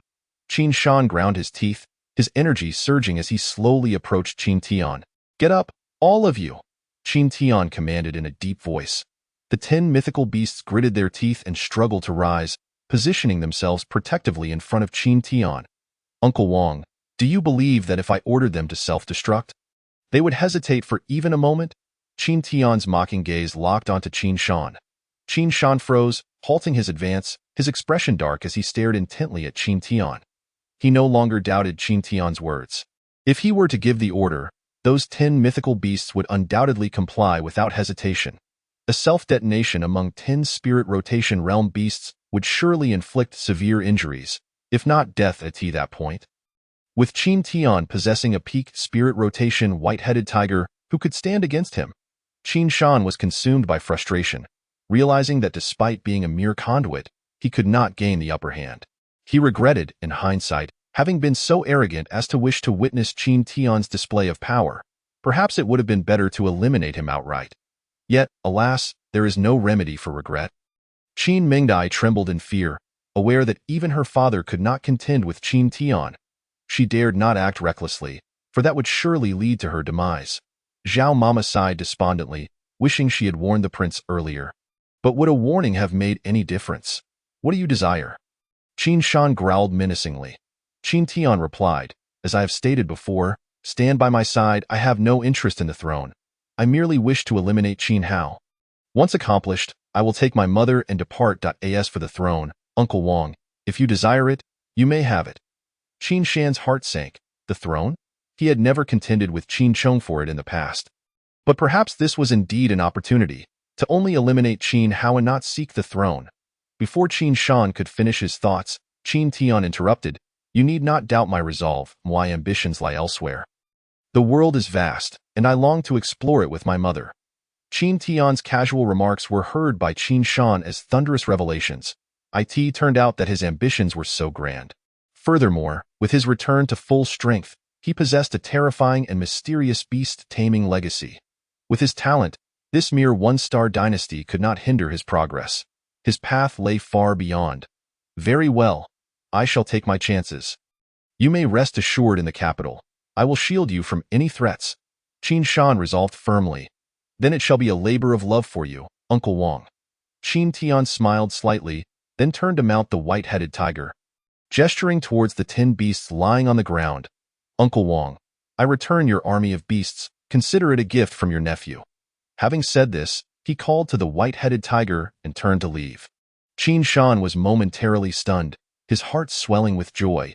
He had not anticipated that Qin Tian would make such a move. These were 10 spirit rotation realm beasts, and their combined power was extraordinarily formidable. You truly are Qin Tian. Your audacity is unmatched, he exclaimed. You return the beasts to me, yet are you not afraid that I might heal them and turn them against you? Qin Shan called out ominously behind him. Qin Tian's laughter echoed back. If I can subdue them once, I can certainly do so again. Should Uncle Wang believe he can kill me, feel free to give it a try. Farewell. With that, Qin Tian's expression turned menacing as he sped away. Qin Hao, wait for me, mother. You must hold on. Your son will return soon. Chapter 9. The 9-live spirit cat Qin Mingdai looked at the receding figure of Qin Tian, unwilling to accept the situation. Father, do you truly intend to aid him? His strength is far beyond what the current Qin Tian can contend with. Qin Shan sighed. Had he remained that useless wretch, I would have disposed of him long ago. Now, he has recovered and possesses a mysterious beast-taming legacy. He is still in the Meridian realm, and we are powerless against him. With his talent, even if Qin Hao is currently at his peak. As long as Qin Tian draws breath, he will swiftly rise again and put Qin Hao beneath his feet. Moreover, his aspirations do not lie in the throne. If father were to ascend as the ruler of a nation, what could be more beneficial? Qin Mingdai, perplexed, asked, if he has the ability to confront Qin Hao, why then does he expend such effort to win over father? Confronting Qin Hao is no simple feat. Qin Shan chuckled. With father's assistance, he can alleviate some pressure and hasten his revenge. More importantly, he is concerned for his mother's safety. His primary objective in seeking father's alliance is to protect her. I see, Qin Mingdai said, realization dawning upon her. She then pouted, but what about the beating I received? Can it not be avenged? That is a good thing. Qin Shan's expression turned serious. I have spoiled you too much. And you seem to have forgotten that there are greater powers beyond your own. Father is not yet the Qin king. Within this Qin kingdom, there are many who do not fear you. On this return to the capital, you must temper your temper. Do not ruin our plans. Daughters, remember, in the future, always discern the true nature of those you confront before throwing a tantrum. The world is full of formidable individuals. Qin Mingdai rubbed her still sore cheek, muttering in dissatisfaction. I understand. At dawn the following day, Qin Tian gazed upon the vast walls of the capital, a multitude of thoughts flooding his mind as he returned after a year. This time, only blood and chaos awaited him. He glanced back at the towering white-headed tiger behind him and frowned. Bringing such a large creature into the city would undoubtedly attract attention. Perhaps you should stay behind. Before he could finish his thought, a mist of white enveloped the white-headed tiger, rapidly shrinking its form until it was no larger than a house cat. Its body transformed into pure white. You possess such a remarkable talent. Qin Tian exclaimed in astonishment, cradling the white-headed tiger in his arms. It seemed this creature was no ordinary beast. Spirit beasts are born with innate skills. For instance, the thunderous white-headed tiger can unleash thunderous attacks on its foes. Yet, he had not anticipated that this white-headed tiger would possess such a talent, specifically, a minor divine ability. The ability to alter its size. Who could achieve such a feat? It was nearly impossible unless one possessed a divine talent like this. Qin Tian patted the white tiger with satisfaction. How splendid! You shall be my secret weapon. Who would have thought to encounter a 9-live spirit cat in such a trivial place? The voice of the devourer beast echoed in astonishment from the depths of the abyss. Qin Tian was taken aback. 9-live spirit cat. What does that mean? The devourer beast replied, You may not be aware, but the creature you hold is its true form. The 9-live spirit cat. You, my lord, are indeed favored by fortune to have acquired such a young spirit beast that has only just transformed. Enough with the flattery. Get to the point, Qin Tian said impatiently. The devourer beast immediately complied. The 9-live spirit cat, even the 10 ancient fierce beasts would tremble in its presence, though that power only manifests after it has undergone 9 transformations. At that point, it will not only possess earth-shattering strength with each transformation, but it will also gain an additional life with each one. After 9 transformations, it can die 8 times. The previous assailants managed to encircle it precisely during its critical first transformation phase. Otherwise, they would have stood no chance. Had it not reverted to its original form, its current strength would have concealed its true nature. Qin Tian stared in shock at the white cat in his arms. How could such a spirit beast be subdued by you? The devourer beast chuckled slyly. The main reason is that it is too small. It does not even realize what it is, should it complete 3 transformations and awaken a trace of its bloodline power. It will understand its true nature. To that point, even during my peak, I could only suppress it with brute force. It would not necessarily submit. This spirit cat, known for its rebellious nature among fierce beasts, would be a formidable adversary. Qin Tian, astonished and bewildered, could hardly believe that he had inadvertently acquired such a remarkable creature. An amused smile crept onto his face as he realized he had essentially coaxed a naive, unaware super beast into joining him. Very well then, let us see this through. From now on, you shall accompany me. As long as I, Qin Tian, have a morsel to eat, you shall never go hungry. No one shall dare to bully you. As he walked towards the capital, he affectionately patted the head of the white cat, envisioning a bright future. The devourer beast marveled at the audacity of this new ruler, who was already in the business of charming creatures. The spirit cat mewed happily, nuzzling against Qin Tian. After some thought, he grinned. You need a name. Let us make it one that bears my surname. Henceforth, you shall be called Qin Jiuming. Jiuming's large eyes sparkled with delight as it blinked and mewed again. Clearly pleased with its new name. Ha ha ha. Excellent, Jiuming. Come, Brother Tian will take you into the city. Qin Tian was filled with excitement. This unexpected joy alleviated some of the burdens he had been carrying in recent days. Unimpeded, Qin Tian entered the city. To confront Qin Hao, he needed to elevate his strength. Without power, not only would he perish, but he would also be unable to save his mother. Currently, he was in the process of rebuilding his strength. As long as he gathered enough resources, he was confident he could break through to his pinnacle state in the shortest time possible. With the myriad of techniques at his disposal, once he regained his peak in the Spirit Master realm, no one in the Qin Kingdom would be able to obstruct his path. What he lacked most at present were cultivation resources. He wondered if Qin Hao had discovered the secret chamber within his estate, which housed some cultivation resources. With this thought in mind, Qin Tian hastened towards his residence. Meanwhile, Yuan Chang had been waiting outside the palace for several hours and was finally informed that the crown prince wished to see him. Understanding the gravity of the situation, he hurried towards the grand hall. Yuan Chang, where is Qin Tian? Qin Hao, with his piercing brows and sharp gaze, spoke coldly. Your Highness, I have failed in my duties. I beg for your forgiveness. Yuan Cheng knelt on the ground. Qin Hao frowned slightly, his voice icy. You could not even kill a useless wretch? What use do I have for you, Your Highness? I have vital information to report. Yuan Cheng exclaimed, drenched in cold sweat as he hastily recounted the events in the border city. Upon hearing this, Qin Hao's expression shifted to one of shock. He has actually recovered. His face gradually darkened. Qin Tian, you truly are a lingering spirit. Yuan Cheng interjected, Your Highness, not only has he restored his Dantian, but it seems he has also acquired a mysterious beast-taming legacy. He surely possesses something extraordinary. While he is still at a lower realm, we must eliminate him swiftly to seize whatever he has. With a sudden flash of insight, he added, I have a plan. Since he believes I have sided with him, we can turn the tables. Tonight, I will inform him of a chance to rescue his mother, and we shall set a trap to eliminate him once and for all. Chapter 10. Taming beasts from a young age. Qin Hao shot him a cold glare.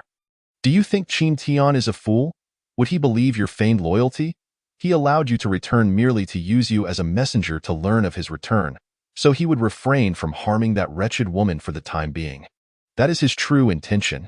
Yuan Cheng was left speechless, realizing the gravity of the situation. Cold sweat broke out on his brow as he recognized the brilliance of the crown prince, if it were anyone else. Silence. I do not wish to hear any more flattery. Qin Hao's voice rang out coldly, his gaze turning exceedingly fierce. Qin Tian, if I could kill you once, I can certainly do it a second time. Since you wish to play, I shall indulge you thoroughly. Qin Hao furrowed his brow in contemplation. Should he eliminate that wretched woman now? No. Qin Tian remained the same Qin Tian, his methods undeniably ruthless. Even though he was aware of Qin Tian's intentions, he hesitated to strike. If his mother were to perish, Qin Tian would have nothing left to fear. Only by eliminating him first could he secure his advantage. If that woman were in his grasp, Qin Tian would undoubtedly return. With this thought, Qin Hao turned to Yuan Cheng. You returned swiftly on a demon beast, even if he has inherited the beast tamer's legacy. Capturing a demon beast to ride back would certainly delay him significantly. Thus, he has not yet entered the city. Bring me word. 2 generals responded promptly. Go. Send men to guard the 4 gates of the capital. Conduct thorough inspections, and if Qin Tian's whereabouts are discovered, execute him on the spot. The 2 exchanged glances. One of them nervously inquired, Your Highness, is it truly appropriate to kill Qin Tian so openly? What is there to fear? The capital is under my command. Qin Hao urged urgently, do not delay. Ensure the leading officer is at least at the pinnacle of the unceasing realm, or they won't be able to kill him. Only then did the 2 dare not hesitate, hurrying to set up an ambush. Yuan Cheng, go to the underworld palace and bring down those 2 wretched women from the wall. Do not let that vile woman. Ji Jing, died as for the maid. Bring me her head. Ji Jing, Qin Tian's mother. The maid, Xiao Lan, had also been suspended after sending word to Qin Tian the previous day. Yuan Cheng complied and departed. Qin Hao's eyes glimmered with a cold light as he gritted his teeth. Qin Tian, this time, I shall see if you can escape death.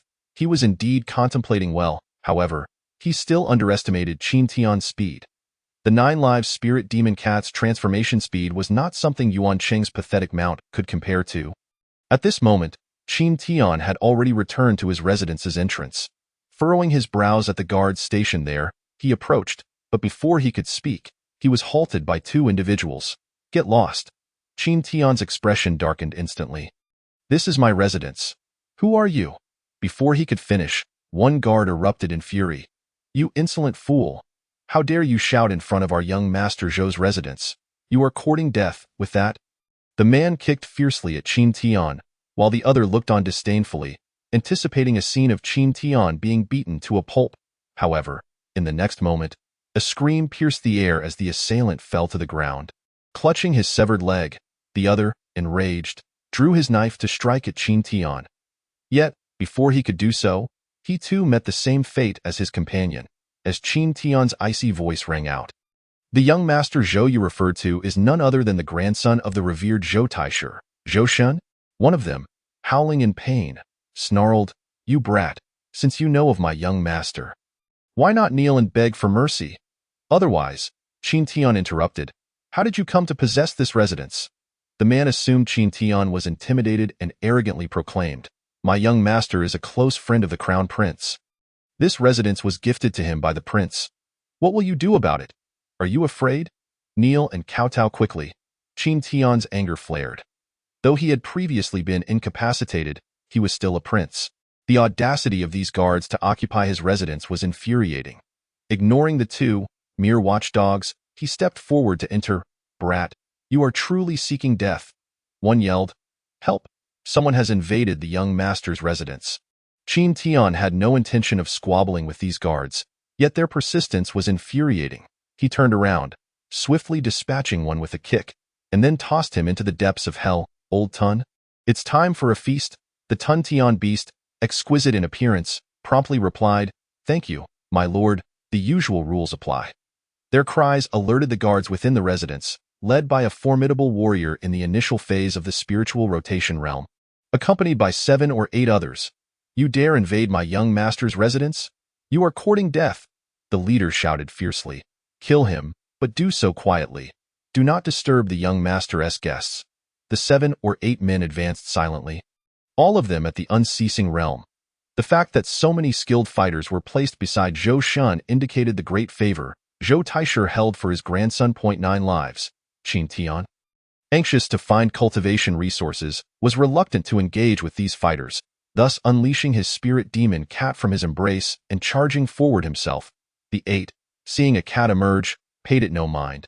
Yet the next moment, as the white cat approached, its head suddenly expanded to a size larger than a human's. With astonishing speed, it swiftly dispatched 3 men in the blink of an eye. What kind of monster is this? The leader exclaimed in shock, before abandoning the notion of observing and charging at Qin Tian. However, within that brief moment of thought, 9 lives had already claimed 2 more victims. Leaving only 3.9 lives, I will handle the remaining ones. You deal with the formidable one, Qin Tian instructed, his aura surging as he launched his fists at the trio. Instantaneously, 9 lives transformed into a thunderous white tiger, extending its massive paw to strike at the leader. The man was utterly flabbergasted by 9 lives' formidable presence. What on earth is this creature? The overwhelming power was beyond his capacity to withstand. Terrified, he turned to flee, shouting, Young master, save me. Yet, how could he outrun 9 lives? As his words fell silent, the tiger's paw descended with a resounding thud, eliminating him without a hint of surprise. Meanwhile, Qin Tian had already dealt with one adversary. Now at the initial phase of the channeling meridian realm, he found it trivial to handle 3 initial phase unceasing realm fighters. However, he was not yet capable of swiftly eliminating all 3. 9 lives swiftly turned, dispatching the remaining 2 with a single strike each, then transforming back into a small cat, eagerly eyeing the leader's corpse before glancing at Qin Tian. Qin Tian smiled and said, Feast upon that one. He was the strongest. Only then did 9 lives excitedly leap to the leader's body to feast. Qin Tian, on the other hand, began absorbing the remains of the other bodies into hell for Old Tun as a snack. Old Tun, thrilled yet with a tinge of sourness, mused, It seems I must share the good stuff with this little fellow in the future. Meanwhile, I wonder if the Lord of the Abyss truly treats this creature as a pet. Once it undergoes its 3rd transformation and awakens its bloodline power, will it become resentful enough to smite me with a paw? If that happens, I shall remain in this dark abyss, devoid of sustenance. I must think of a way to assist the Lord of the Abyss in properly educating this little creature. One must train their beast companions from a young age. Qin Tian was not idle either. Directly channeling the Tun Tian demon art to envelop the corpses. The flesh was for 9 lives, but the residual energy of these individuals must not go to waste. They were warriors of the initial phase of the spiritual rotation realm, and their freshly slain remains still held copious energy. If too long was allowed to pass, all that energy would dissipate. Inside the residence, Zhou Shun was drinking with 2 scions from noble families and 2 disciples from the Supreme Martial Arts Academy of the Qin Nation. The Martial Arts Academy. Suddenly, they heard the final scream of the leader outside, and all were momentarily stunned. Zhou, it seems there is trouble outside, one remarked. Zhou Shun sprang to his feet, fury etched across his face. I shall see who dares intrude upon my residence. The 4 followed closely behind him. Yet, upon reaching the scene and witnessing the spectacle before them, they were left aghast. Qin Tian, Chapter 11. Unable to defeat. Then breakthrough. They could never have imagined that the intruder would be the so-called waste Qin Tian, banished to the border city. Even more astonishing was how a mere waste, once crippled, still possessed the strength to slay so many warriors, including one in the initial phase of the spiritual rotation realm. As they stood in shock, Qin Tian's cold voice rang out, "Get out of my way." The five paused, then burst into laughter. "Qin Tian, who do you think you are? Have you looked in a mirror? How dare you command us to leave?" One of the noble scions sneered at Qin Tian. "Indeed," another chimed in, "you must have relied on some external force to kill them." "But what of it? A waste is a waste. Against us, your external aid is futile." A disciple from the Martial Arts Academy laughed. "What are you all doing? Our academy's former senior brother possesses some items." "What of it? His dantian is shattered, and he has struggled back from the border city. We should show him a modicum of pity and allow him to save face." To these words, everyone erupted into laughter. Zhou Shen chuckled mockingly. "Indeed, Brother Zhang has a point. He still bears the title of prince. We cannot be so ungracious. How about this, Qin Tian? Kneel and kowtow 3 times, then leave." "Kneel and kowtow," the crowd clamored. Zhou Shen. Qin Tian suppressed the fury within him in light of the elder Taisher. "I shall overlook your occupation of my residence. Now, take your people and roll out of my residence, or I shall break your dog legs." How amusing! The temperament of the senior brother remains as consistent as ever. However, one cannot help but wonder whether the external factors upon which you rely are truly worthy of your disposition. Zhang Cheng from the Martial Arts Academy scoffed, turning to his junior, Lu Shidi, and said, "Go and request a few pointers from the senior brother. Remember, he is our esteemed senior brother. Breaking his legs will suffice." "Rest assured, senior brother, I shall be gentle," Lu Shidi replied, cracking his knuckles as he approached Qin Tian. "Qin Shidi, unveil your abilities, shall you?" Where did this wild cat come from?" Scram. As he walked, he unexpectedly encountered a white cat savoring its meal. Without hesitation, he lifted his foot and kicked it. With a thunderous thud, the sound echoed, yet the white cat did not budge. No, it did move. How dare someone disturb its meal? And to kick it? Its eyes glinted with ferocity, baring its teeth and emitting a growl, as it struck its paw at Lu Shidi with great force. After one swipe, it paid no further heed and returned to its feast. With a crunch, Lu Shidi's legs were shattered, and he fell to the ground, letting out a scream akin to that of a slaughtered pig. "Senior brother, kill him. Help me slay this wretched beast." Qin Tian merely chuckled at the scene, thinking, "Why come to provoke me when you could have simply approached me? Is it not courting death to provoke a creature with 9 lives?" Zhou Shen, Zhang Cheng, and the others stared in disbelief. Is that merely a white cat? What realm does Lu Shidi occupy? The pinnacle of the unceasing realm. How is it possible for such power to be so easily bested by a cat? It seemed utterly implausible. "Oh, I see," a young master from a prominent family exclaimed, pointing at the white cat and then at Qin Tian. "It belongs to him. This is no ordinary wild cat. It is a beast with cultivation. The guards in the estate were slain by this very cat." Zhou Shen and the others nodded in agreement, realizing that the reliance of Qin Tian was indeed on this wild cat. Zhou Shen scoffed, "Ha, how absurd. Zhang, with your peak Lingxian combat strength, it should be a simple task to dispose of this wild cat. No? Ha ha ha, just a mere wild cat." Zhang Cheng laughed maniacally, channeling his energy as he prepared to strike at the white cat. Meanwhile, Zhou Shen turned to the 2 young masters beside him, saying, "You two, go teach this worthless fool a lesson. Attack together, lest he has any tricks up his sleeve." With knowing smiles, the 2 of them approached Qin Tian. Both being mid-tier unceasing realm experts, "I've longed to teach you a lesson, but the opportunity never presented itself. Today, I shall relish this," one taunted, raising his fist. "Show me your reliance.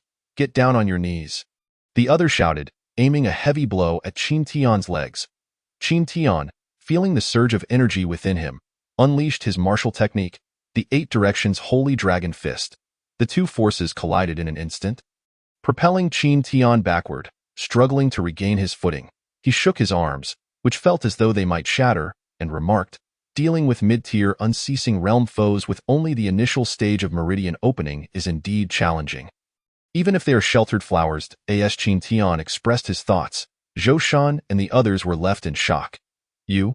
How can you still perform martial techniques? This is impossible.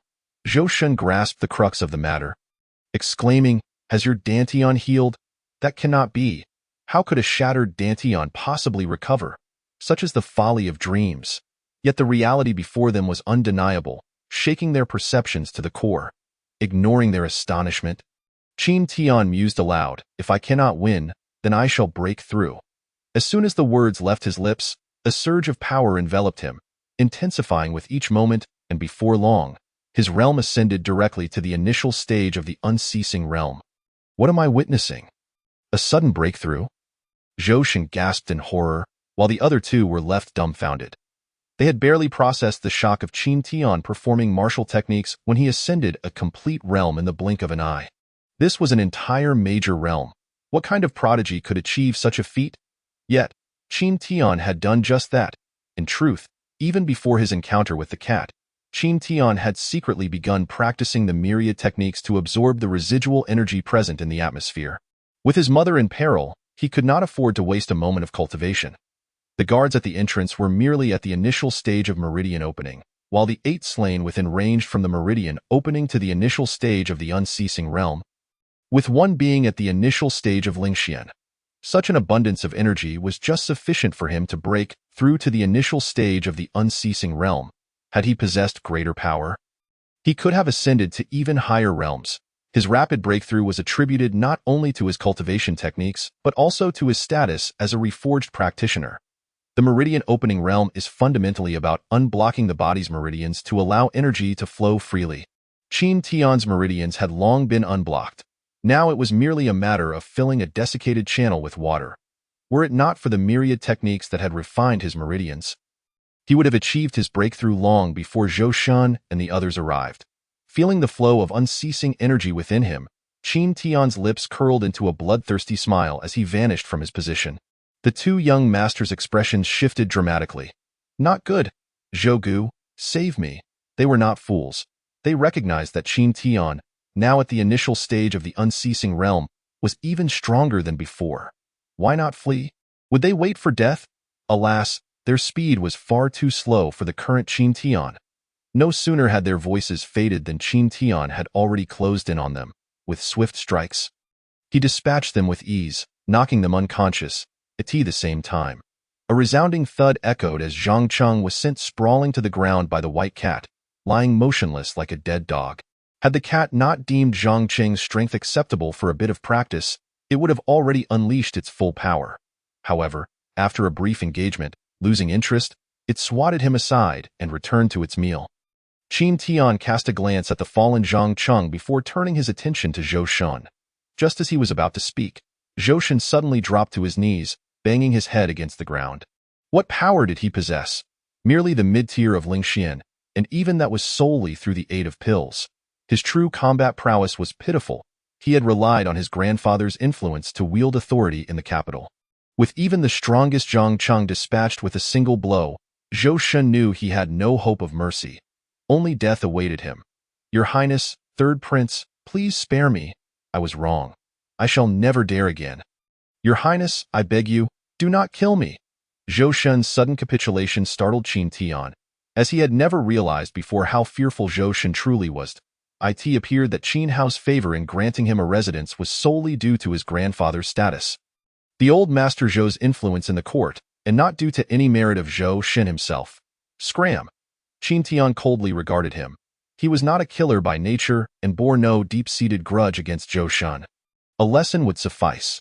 There was no need to jeopardize his standing by slaying Zhou Shan over trivial matters. However, should the elder Zhou seek to cause trouble in the future, he would not hesitate to allow that old fool to experience the consequences of enmity. "Thank you, Your Highness, thank you."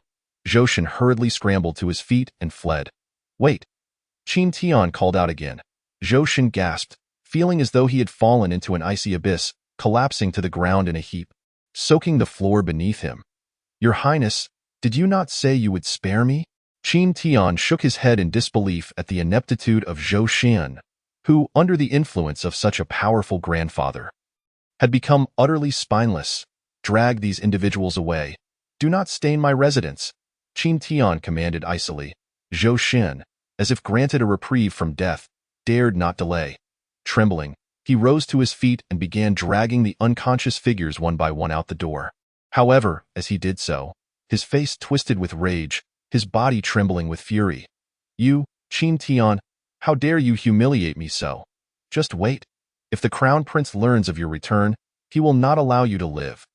With that, Zhou Shen hastily gathered a few carriages to transport the individuals separately before changing into a fresh set of clothing and making his way to the royal palace to seek out Qin Hao. After all, to meet Qin Hao while still wearing soiled garments would be to disgrace himself utterly. Qin Tian, undeterred, made his way directly to the underground secret chamber of his residence. However, it was utterly devoid of anything. Damn you, Qin Hao! How thorough you are, even uncovering such a hidden chamber. Qin Tian ground his teeth in frustration. It was clear that he needed to pay a visit to the Martial Arts Academy to consult his master for a solution.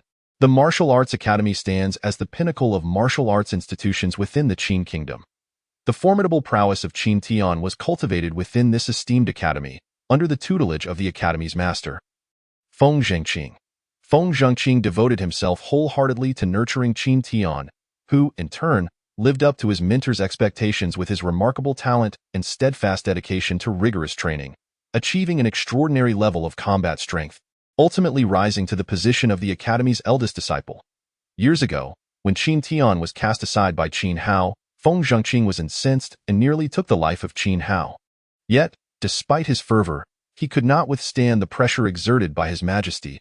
Qin Chong, it was through this upheaval that Qin Tian was spared, albeit relegated to a distant border town. Now that he has returned, it is only fitting that he pays a visit to his mentor to share this joyous news.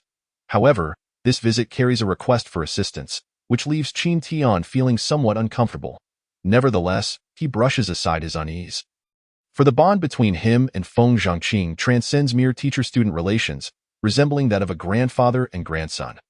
There is no need for excessive formality between them. In fact, should Feng Zhengqing discover that Qin Tian has matters to attend to without seeking his counsel, he would likely be displeased. Resolute in his decision, Qin Tian procures paper and ink to compose a letter. At that moment, Jiu Ming, his feline companion, emerged from the shadows, leaping into Qin Tian's embrace and meowing affectionately.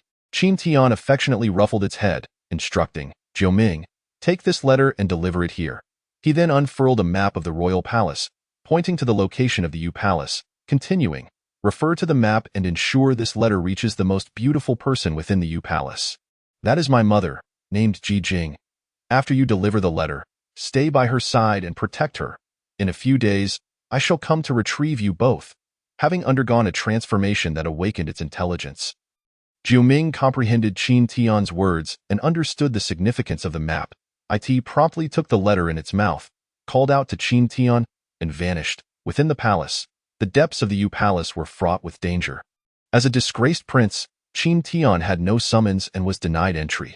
Years ago, he had nearly faced execution at the behest of his father, who accused him of slandering his elder brother. Now, with Qin Hao wielding control over the palace, he lacked the strength to storm in and rescue his mother.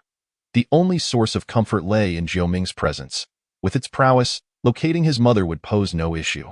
Moreover, its appearance was deceptively innocent, rendering it unlikely that anyone would suspect a mere cat to be a peak spirit beast of the Ling Xian realm. Entrusting Jiu Ming to guard his mother afforded him a measure of peace. After bidding farewell to Jiu Ming, Qin Tian wasted no time and hurried toward the Martial Arts Academy. Meanwhile, Zhou Shen encountered Qin Hao, and upon their first meeting, Zhou Shen wept pitifully, exclaiming, Your Highness, it is dire. That wretched Qin Tian has returned. Not only has he returned, but he has also restored his strength to the initial stage of the unceasing realm. Did you not grant his residence to me? Upon his return, he has insulted you profusely, and unable to contain my anger, I ordered his death. However, he was far too powerful, effortlessly slaughtering all my guards. He even attempted to kill me, but then refrained, claiming that his beating of me was merely a slap to your face. He also said he would, Enough. Qin Hao's countenance darkened, and he slammed his palm on the table in fury. Just then, Yuan Cheng rushed in, carrying a bloodied cloth bag, and fell to his knees, declaring, "Your Highness, I have brought you the head of that wretched maid." Yuan Cheng had hoped for praise for his efficiency. But as soon as he spoke, Qin Hao kicked him violently, bellowing, "Did you not say that Qin Tian was merely at the Meridian Realm? Did you not claim you returned to the city first? Is he still crawling like a dog on the road? Come, tell me why not only has he entered the city, but he has also returned to his former residence to kill, and even assaulted Zhou Shen? Tell me how he has become an unceasing realm warrior. Was he not at the Meridian Realm? Speak." Yuan Cheng was bewildered. "Your Highness, what do you mean? How could he have? You fool." Qin Hao was infuriated, wishing to slap him dead, but that would not resolve the pressing matter, eliminating Qin Tian. "Zhou Chun," a figure emerged from the shadows. "Your Highness, I am here. Gather all your subordinates within the Ling Xian realm and kill Qin Tian. Do not return until you present me with his head," Qin Hao commanded menacingly. Seeing this, Zhou Shen exclaimed in excitement. Zhou Chun is a practitioner of the initial stage of the spirit control realm, 2 entire realms above Qin Tian. With him, 10 Qin Tians would not be enough to contend. "Your Highness, I shall join as well. I must have my vengeance," Yuan Qing added, awakening to the situation, bowing his head. "Bring me the head of that wretched maid, and then get lost." Qin Hao cursed. How could a mere Qin Tian be so difficult to kill? Zhou Chun is my strongest subordinate, 2 realms above him. This time, let us see how he survives. Zhou Chun swiftly assembled 8 powerful practitioners of the Ling Xian realm and, accompanied by Zhou Shen and Yuan Cheng, hastened to Qin Tian's residence. Upon arrival, they stealthily infiltrated. However, they searched Qin Tian's abode thoroughly yet encountered not even a shadow of him. Zhou Chun's countenance darkened as he glared at Zhou Shen, suppressing his rage. "Young Master Zhou, have you perhaps been drinking again? Spouting nonsense before the prince?" Zhou Shen retorted angrily. "You lie. Do you think I would jest about this? Where could Qin Tian have gone? How would I know?" Frustrated, he shouted, "Damn it, disperse and search for him. If you can't find Qin Tian, then take your own lives." Zhou Chun roared in fury. The Martial Arts Academy is situated atop the Qin Mountain on the northern side of the capital. At this moment, Qin Tian stood before the academy's gate, gazing at the familiar entrance. Emotion overwhelmed him. It felt as though an eternity had passed since he last stood here. "Stop! You have trespassed into the sacred grounds of the academy. Leave at once!" A haughty voice rang out. Qin Tian was aware of the pride of the academy's disciples and the established rules, so he did not take offense. Instead, he declared, "I am Qin Tian, the eldest disciple of the Martial Arts Academy, come to pay my respects to Master Feng. I kindly request guidance. As per the academy's protocol, one merely needed to announce their identity and purpose to be escorted by the gatekeepers. This procedure ensured that visitors were treated with respect and prevented any deceitful individuals from infiltrating." "Qin Tian? That name sounds rather familiar," one disciple murmured. Another disciple's eyes widened in shock as he exclaimed, "You are that third prince, Qin Tian?" Qin Tian's brow furrowed slightly as he coldly retorted, "I am Qin Tian. I seek an audience with my master. Lead the way." "TSK. I have long heard tales of a powerful eldest disciple who was later rendered. Yet I never expected to see him in person today. He doesn't seem all that impressive," one disciple sneered, sizing Qin Tian up. "How could it be anything but what he is? If you are indeed, then you should leave." Another disciple derided, "Feng Zhangqing, that old cripple, is no longer the master to be seen by anyone." Upon hearing this, Qin Tian's expression turned icy, and he suddenly appeared before the speaker. "What did you just say?" Before the disciple could finish, Qin Tian struck him, causing him to spout blood and fly backward. "Dare to insult my master? Were it not for the fact that you are a disciple of the academy, I would have slain you on the spot." Qin Tian's voice was cold and menacing. However, in the next moment, he froze, and his expression shifted dramatically as he seized another disciple by the collar, demanding, "What did he call the master? What did he say about my master?" The disciple, infuriated, thought to himself, "How dare this mere wretch treat me like this? This is the Martial Arts Academy. What if he has strength? I shall not reveal anything," he huffed defiantly. "I won't tell you." "What can you do about it?" Enraged, Qin Tian effortlessly flipped the disciple onto the ground and then stomped down on his knee. With a sickening crack, the disciple's leg shattered, eliciting a scream akin to that of a slaughtered pig. "Speak." Qin Tian's gaze was frigid, exuding an aura of killing intent. At that moment, another disciple scrambled to his feet and fled, shouting, "Help! Someone is killing brothers and sisters, that Qin Tian has returned and is rampaging in the academy." Qin Tian remained unmoved, his eyes fixed coldly on the disciple beneath him. This disciple, terrified beyond reason, whimpered in fear. "Feng Zhangqing is no longer the master, and he is crippled. I don't know the details. That's all I know." Qin Tian's head spun, nearly causing him to collapse.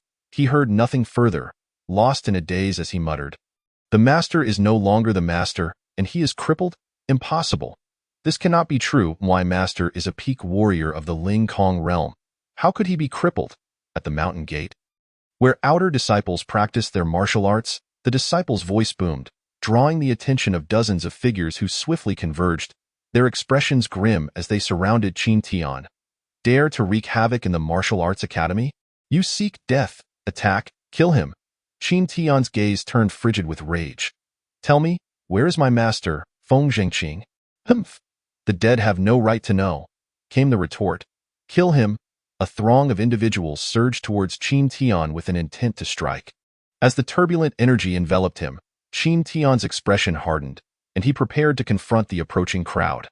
Zhang Cheng, gravely injured and barely conscious, had just been returned to the mountain gate, where his fellow disciples hastily arranged for him to be placed in a nearby chamber, administering elixirs to rouse him. Upon regaining consciousness, he was abruptly startled by the shouts emanating from the entrance. "What? Qin Tian is coming to kill us?"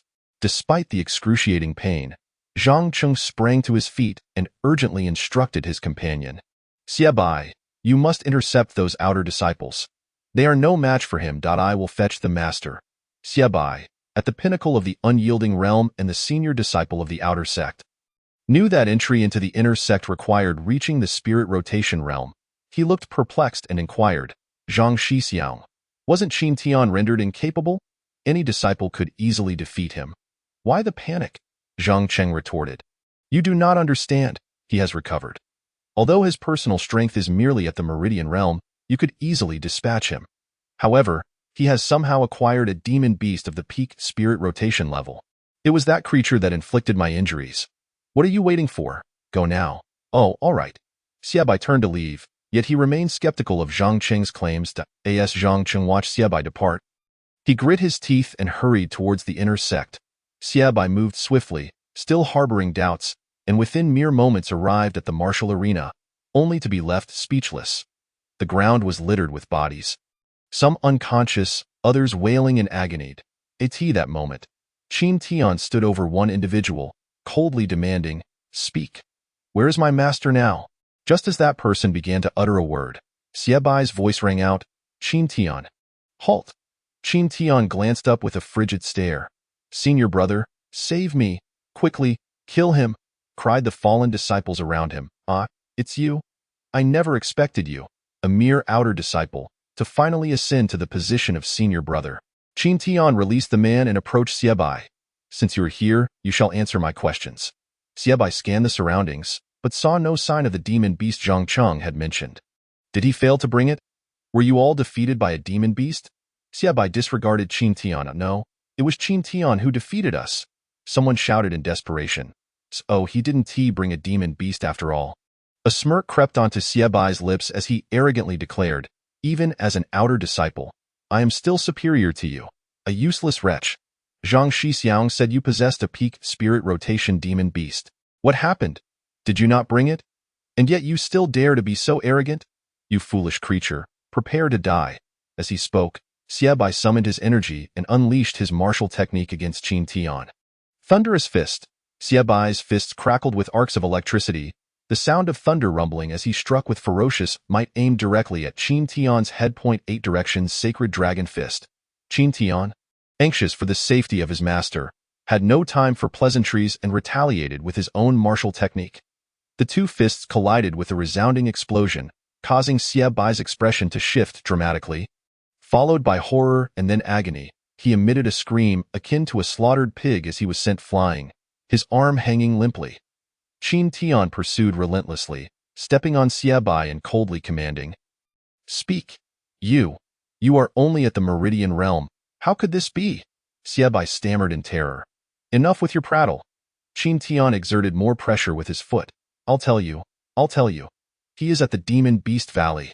Dare to deceive me, and I shall return to slay you.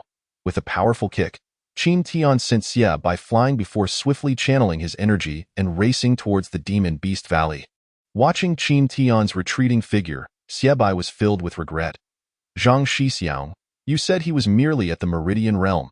You have brought ruin upon me. As the remaining disciples struggled to rise, Zhang Cheng and the sixth elder arrived. Observing the wounded disciples, the sixth elder's expression darkened ominously. Xie Bai, what transpired? Wasn't I clear that you were to stop him? With a grimace, Xie Bai replied, you said he was merely at the Meridian Realm. And since he didn't bring a demon beast, I thought I could easily deal with him without troubling the master. But who could have known he was in the early stages of the unyielding realm? His combat power is utterly terrifying. I was defeated in a single blow. What? The unyielding realm? That's impossible. Just an hour ago, he was at the Meridian Realm. Do not tell me he advanced a whole realm in that time. Zhang Cheng was left aghast. While the two were engaged in their conversation, Qin Tian was battling fiercely against the 9 lives, and it was during that very moment that he experienced a sudden breakthrough. He had just been struck by 9 lives' palm and was unaware of Qin Tian's rapid advancement. Enough. What significance does it hold to discuss this now? The sixth elder replied coldly. Where has he gone? To the Demon Beast Valley, Xie Bai stated. So. He seeks that old wretch, the sixth elder sneered, before turning on his heel. A bunch of useless fools, unable to subdue even a once-defeated individual. Clean up your mess. As the sixth elder departed, Zhang Cheng and Xie Bai exchanged glances, a hint of satisfaction flickering across their faces. With a powerful elder taking action, let us see how you continue to act recklessly. The Demon Beast Valley is a place where the Martial Arts Academy breeds and trains demon beasts, overseen by Wu Hong, the only 3-star beast tamer of the Qin Kingdom, who commands 18 demon beasts, including a beast king of the Void Realm.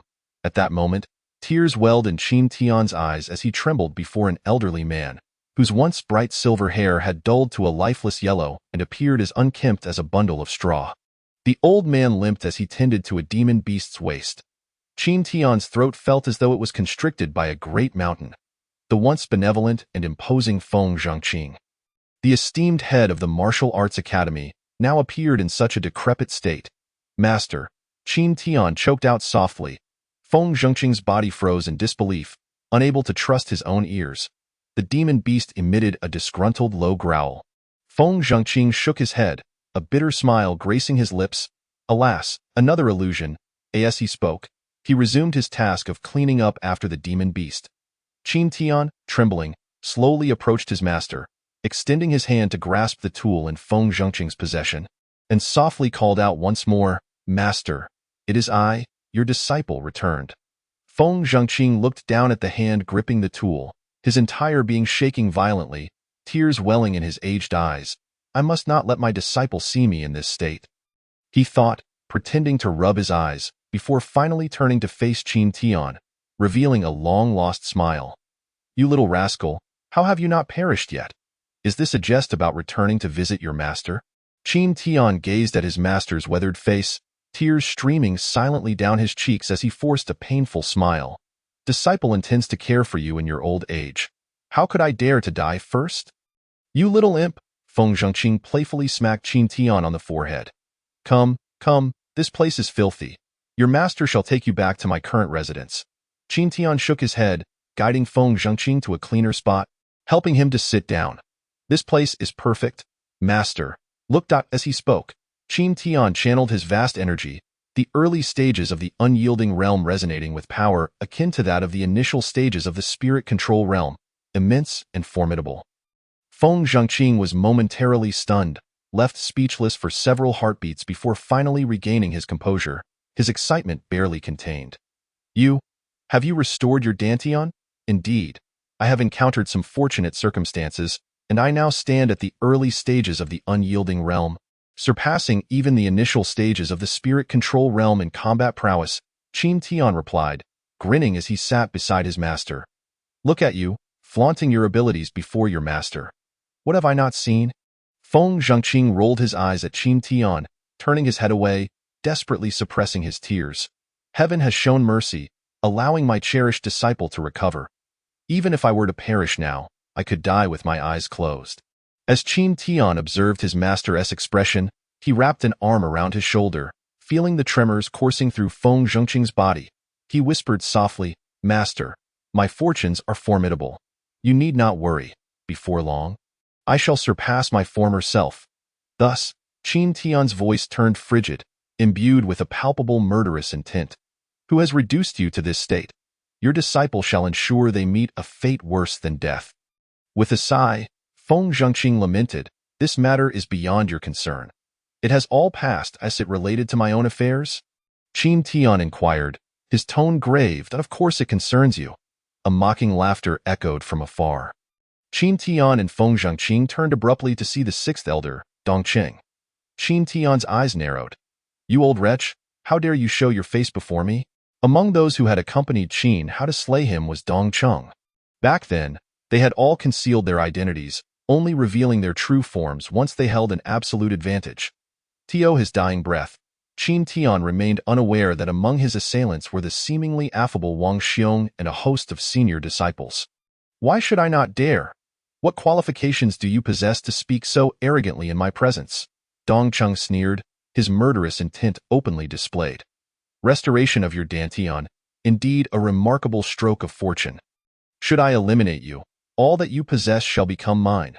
The wind's countenance, grave and solemn, stood resolutely before Qin Tian. "Disciple, you must flee. I shall hold him back." A torrent of warmth surged within Qin Tian's heart. Apart from his mother, it seemed that only his teacher truly cared for him in this world. "Teacher, I will not depart." Qin Tian resolutely shook his head, pulling his teacher behind him as he faced Dongcheng. "Ah, how touching," Dongcheng mocked, clapping his hands in derision. "For some reason, witnessing your futile struggle fills me with excitement. Since you insist, allow me to grant you a moment of increased agony and despair before your demise. Do you not wish to know how this old fool came to be in such a state? To protect you, he stirred chaos in the capital, and such actions cannot be overlooked. Thus, the deputy palace master, or rather, the palace master now, along with the Grand Elder and myself, as well as another, joined forces to besiege him.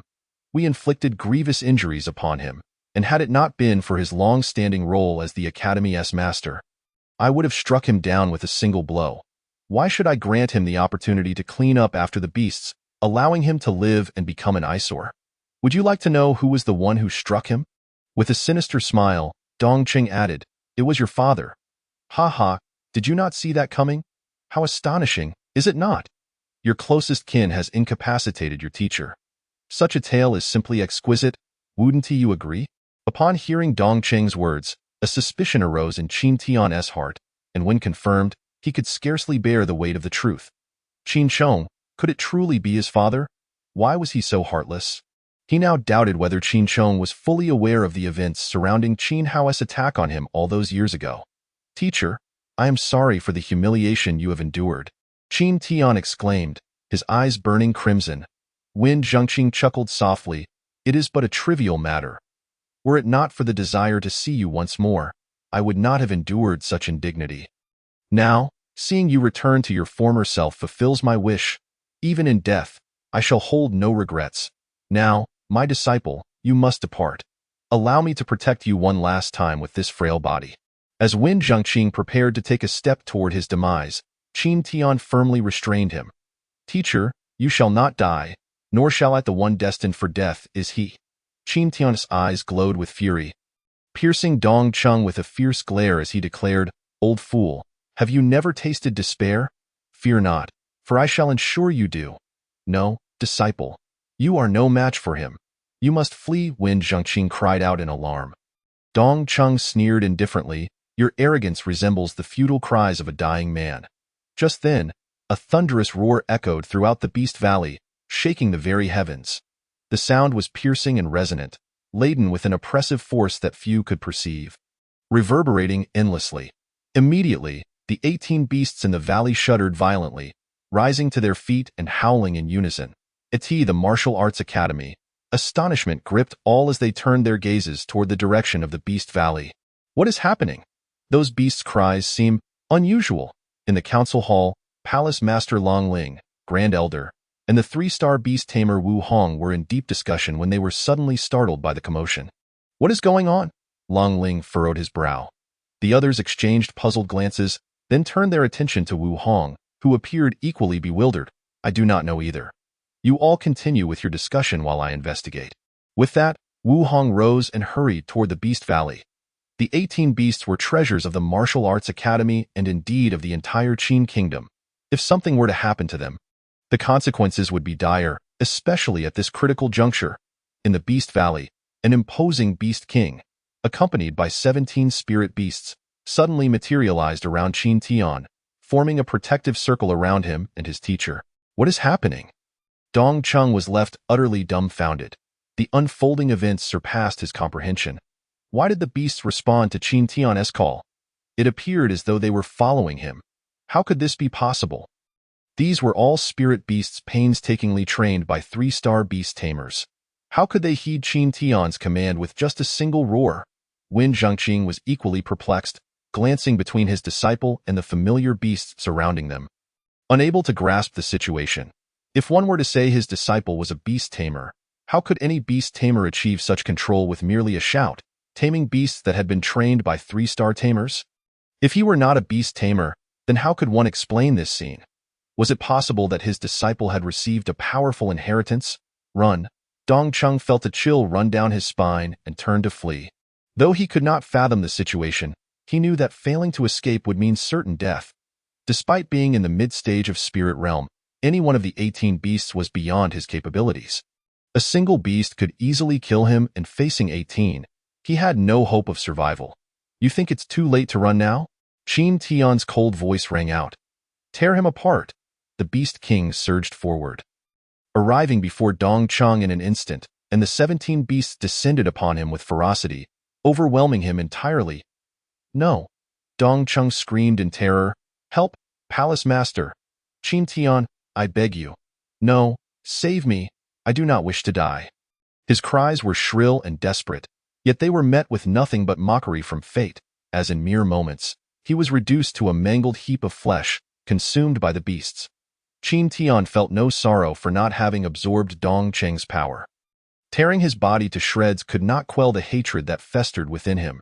Disciple, is this the inheritance you have received? Wen Zhengqing asked, his throat dry with astonishment. He had never witnessed such mastery over beasts before. Qin Tian forced a smile, suppressing the anger still simmering within. Yes, what do you think? Impressive, isn't it? Indeed, it is remarkable, truly unheard of, Wen Zhengqing praised, raising his thumb in admiration. What is going on? Why are you all making such a ruckus? Just then, Wu Hong's voice boomed, but upon seeing the old man and young man amidst the beasts, his pupils contracted in shock. Qin Tian? Chapter 16. The terrifying might of a three-star beast tamer, you worthless wretch dare to provoke my beasts. You are courting death. Wu Hong barked coldly, then commanded the beasts, tear him apart. Yet, the beasts merely glanced at Qin Tian, then at him, and to Wu Hong's astonishment, they began to emit discontented growls, as if ready to turn on him at any moment. What is happening? Wu Hong's brow furrowed in confusion. Did you not hear my command, you wretched beasts? This fool dares to challenge your authority. Do not hesitate to strike him down. Ignoring Wu Hong, Qin Tian turned to Wen Zhengqing and asked, Has this person ever harmed you? Wen Zhengqing shook his head. No, Wu Hong is but a fence-sitter. He sides with whoever prevails. He has been a bit brazen with his words, but has not acted against me. Qin Tian nodded, then faced Wu Hong, his voice icy. Go back and inform Long Ling and the Grand Elder to clean their necks and await my arrival. I, Qin Tian, shall soon come to sever their heads and avenge my teacher. Wu Hong realized that his beasts were disobedient due to Qin Tian's meddling. You little brat, do you truly believe you possess the audacity to speak so boldly here? You will never comprehend the true power of a three-star beast tamer. Wu Hong's voice dropped to a menacing tone as he unleashed a peculiar force that enveloped the beast horde in the next instant. The entire beast group became restless, writhing in pain and hesitating to advance. What have you done to them? Wu Hong's expression changed dramatically. Without a moment's delay, he performed a peculiar gesture and pointed at one of the beasts. The contract between them illuminated brightly, and suddenly, Wu Hong comprehended what had transpired. His face turned ashen. You actually controlled my beasts and killed Elder Dong Chung. Qin Tian was equally astonished. He had not anticipated that a 3-star beast tamer could glean such information through his beasts. Previously unfamiliar with beast tamers, he had not fully grasped their powers until now. I truly underestimated you.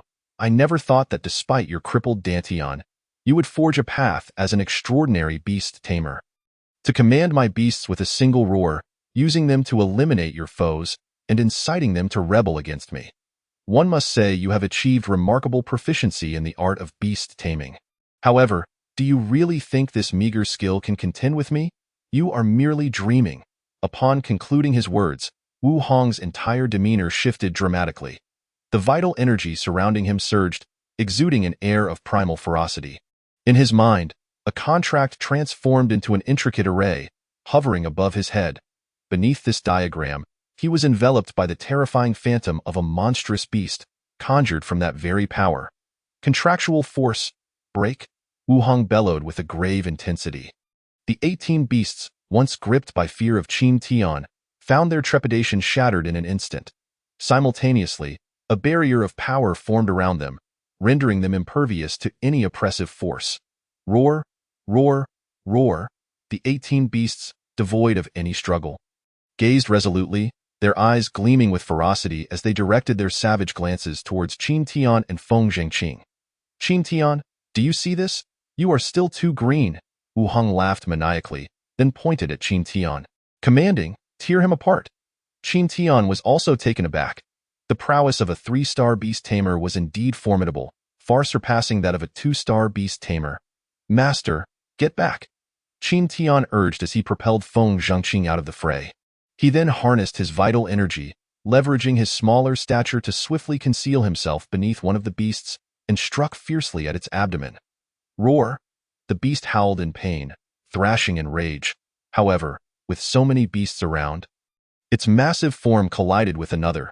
The offended beast nearly turned its wrath upon its ally, creating chaos in an instant. Fools, disperse! Firestorm Lion, attack! Wu Hong shouted, his voice laced with fury. The beasts swiftly scattered. The Firestorm Lion, a king among beasts, was incredibly swift in the blink of an eye. It appeared right before Qin Tian. Roar! The Firestorm Lion unleashed a thunderous roar, its paw descending mercilessly towards Qin Tian's head. Old Tun? Qin Tian cried out in his mind, "My lord, I'm coming." The devouring beast responded, its power surging along the path laid by the soul-devouring lantern, enveloping the Firestorm Lion. Crack!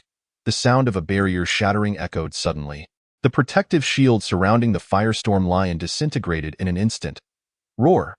Qin Tian let out a long howl as the paw of the Firestorm Lion halted mere inches above his head. Paralyzed with fear of descending further, roar! Another furious cry escaped Qin Tian's lips. The Firestorm Lion, in a moment of desperation, self-destructed its soul contract. The Firestorm Lion coughed up blood, collapsing to the ground, gasping for breath. After that roar, Qin Tian did not linger for a moment, turning to charge at Wu Hong. Wu Hong had chosen the path of pure beast tamers. His own strength was lacking, his physique feeble. Capture the leader first. Qin Tian's thoughts were clear.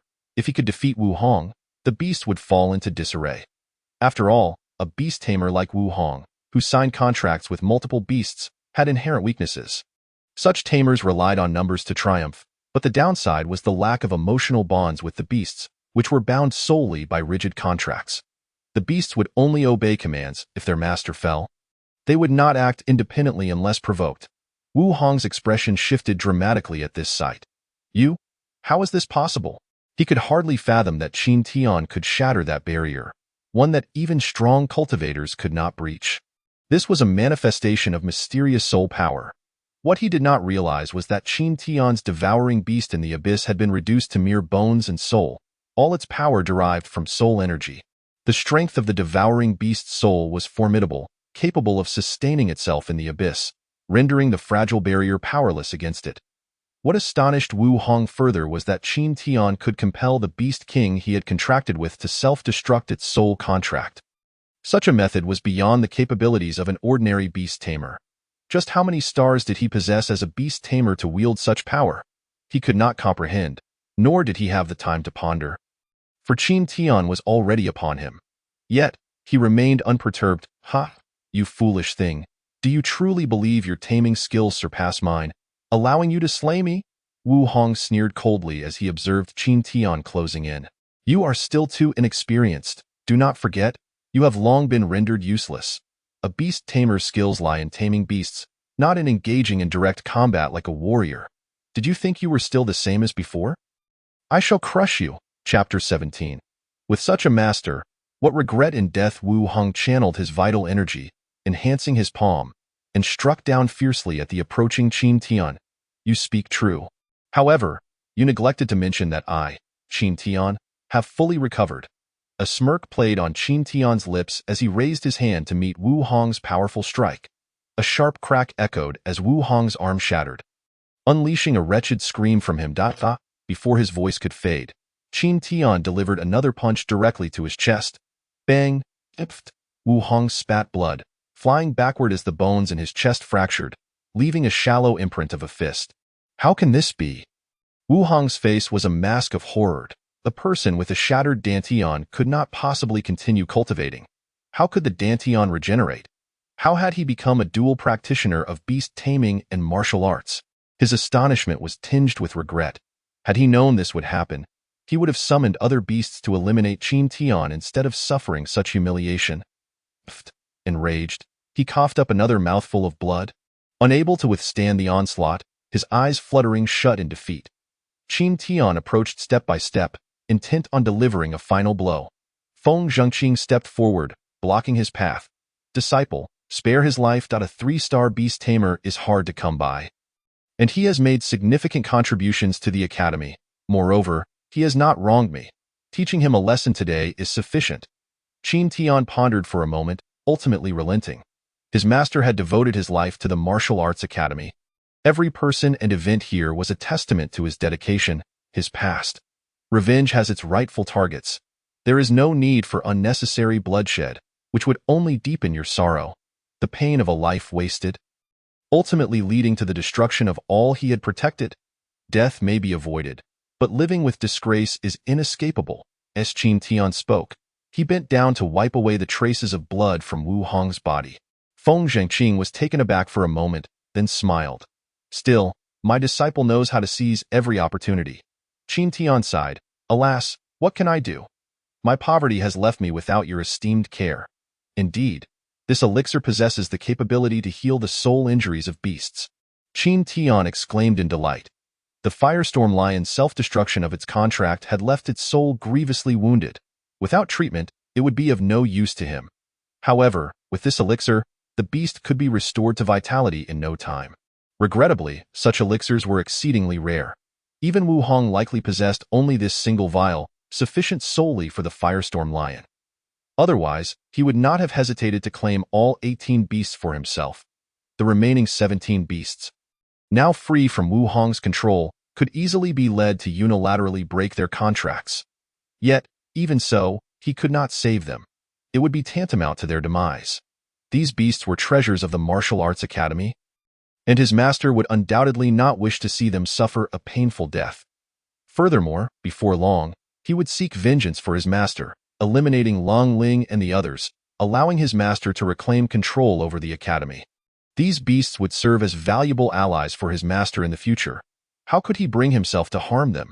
Even if keeping the 17 beasts would complicate his quest for vengeance. He feared nothing for his master's sake, and no matter how challenging the path before him, he was undaunted, even by death. There's more. Qin Tian discovered a jade box on Wu Hong's person. Upon opening it, his excitement surpassed that of finding the elixir, condensation pill. The alchemical pill was exceedingly precious, and the condensation pill was a rarity beyond compare. When a warrior reached the pinnacle of the unceasing realm, they must compress their inner vital energy, condensing it into a vast ocean-like whirlpool within their Dantian.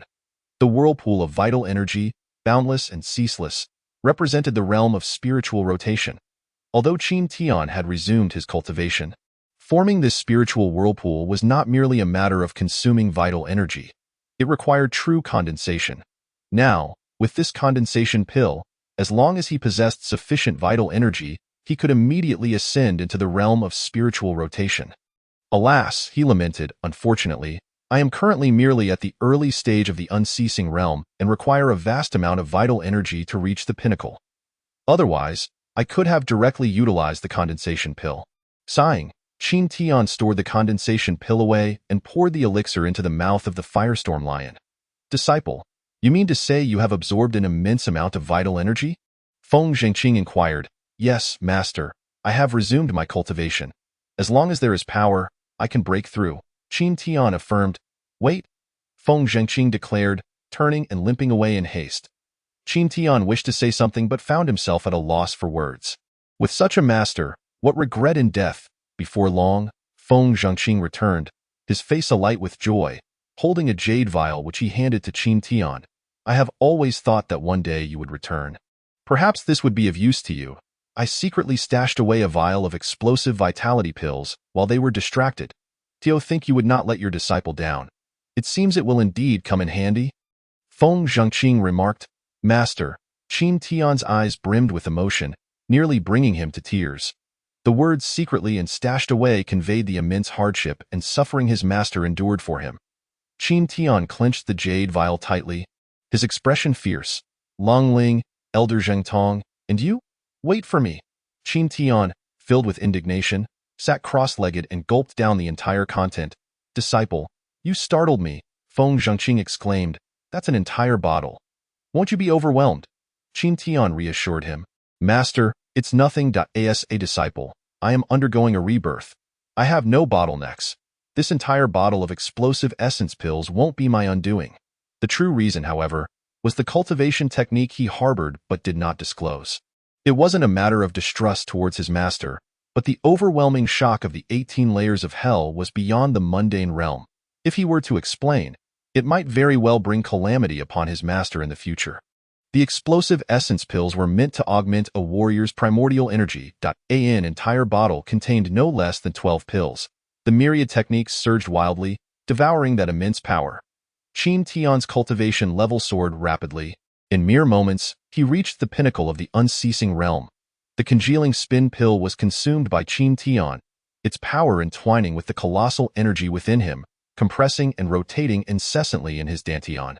His strength continued to swell. Feng Zhengqing observed from the side, stroking his dwindling white beard, delight evident on his face. Unbeknownst to Qin Tian, Zhou Chun, dispatched by Qin Hao, had already received news, so that dog has gone to the martial academy. Let's go. Zhou Chun seethed with murderous intent. Zhou Shan and his team scoured the city in search of Qin Tian. Shouldn't we gather everyone? Zhou Shan suggested, frowning. No need. Zhou Chun snorted coldly. He's merely at the initial stage of the unceasing realm. Killing him would be like slaughtering a dog. I still worry. What if Qin Tian's cultivation has advanced again? Zhou Shan, after scolding himself for such thoughts, added, he only broke through an hour ago. How could he possibly grow stronger again? Let's go. Eliminate him. The two, brimming with lethal intent, rushed towards the martial academy. Chapter 18. Fury unleashed. The spiritual rotation within Qin Tian had taken shape, and the overwhelming force of the explosive essence pills surged within him. Ultimately, his cultivation level stagnated at the mid-stage of the spiritual rotation realm. He felt the primordial energy swirling within his dantian. An overwhelming rage surged through him as he clenched his fists tightly. Almost there, I'll soon return to my peak. Little lion, are you ready? Qin Tian called to the firestorm lion. With a low growl, the firestorm lion rose from the ground. Its injuries had healed considerably, and it moved without issue. Qin Tian patted the lion's head reassuringly. Don't worry, I will heal you. Turning to Feng Zhengqing, he said, Master, let us depart. After a moment of contemplation, Feng Zhengqing nodded. With the disciple's return, he realized there was no need for him to linger here. Qin Tian leaped onto the back of the firestorm lion, ready to leave when suddenly, a resounding bell tolled from the sky. Dong, dong, dong. Both their expressions changed simultaneously to 27 tolls, the ominous sound of mourning. This is shocking. Feng Zhengqing murmured, glancing at Qin Tian. Disciple. Qin Tian fell silent for a moment before responding gravely. What happens to him is of no concern to me. I only wish for my mother and master to remain unharmed." With that, he urged the Firestorm Lion to speed away. Along the way, onlookers turned their heads in astonishment, witnessing Qin Tian riding the formidable Firestorm Lion, its strength unparalleled, and none dared to obstruct him. They were utterly bewildered by the unfolding events. Qin Tian was indeed riding the Firestorm Lion, fleeing with the incapacitated former sect master. Zhang Cheng and Xia Bai exchanged glances before simultaneously rushing towards the Beast Valley to uncover the truth. Upon arrival, their expressions changed dramatically as they beheld Wu Hong lying on the ground, in a state of uncertainty regarding his life.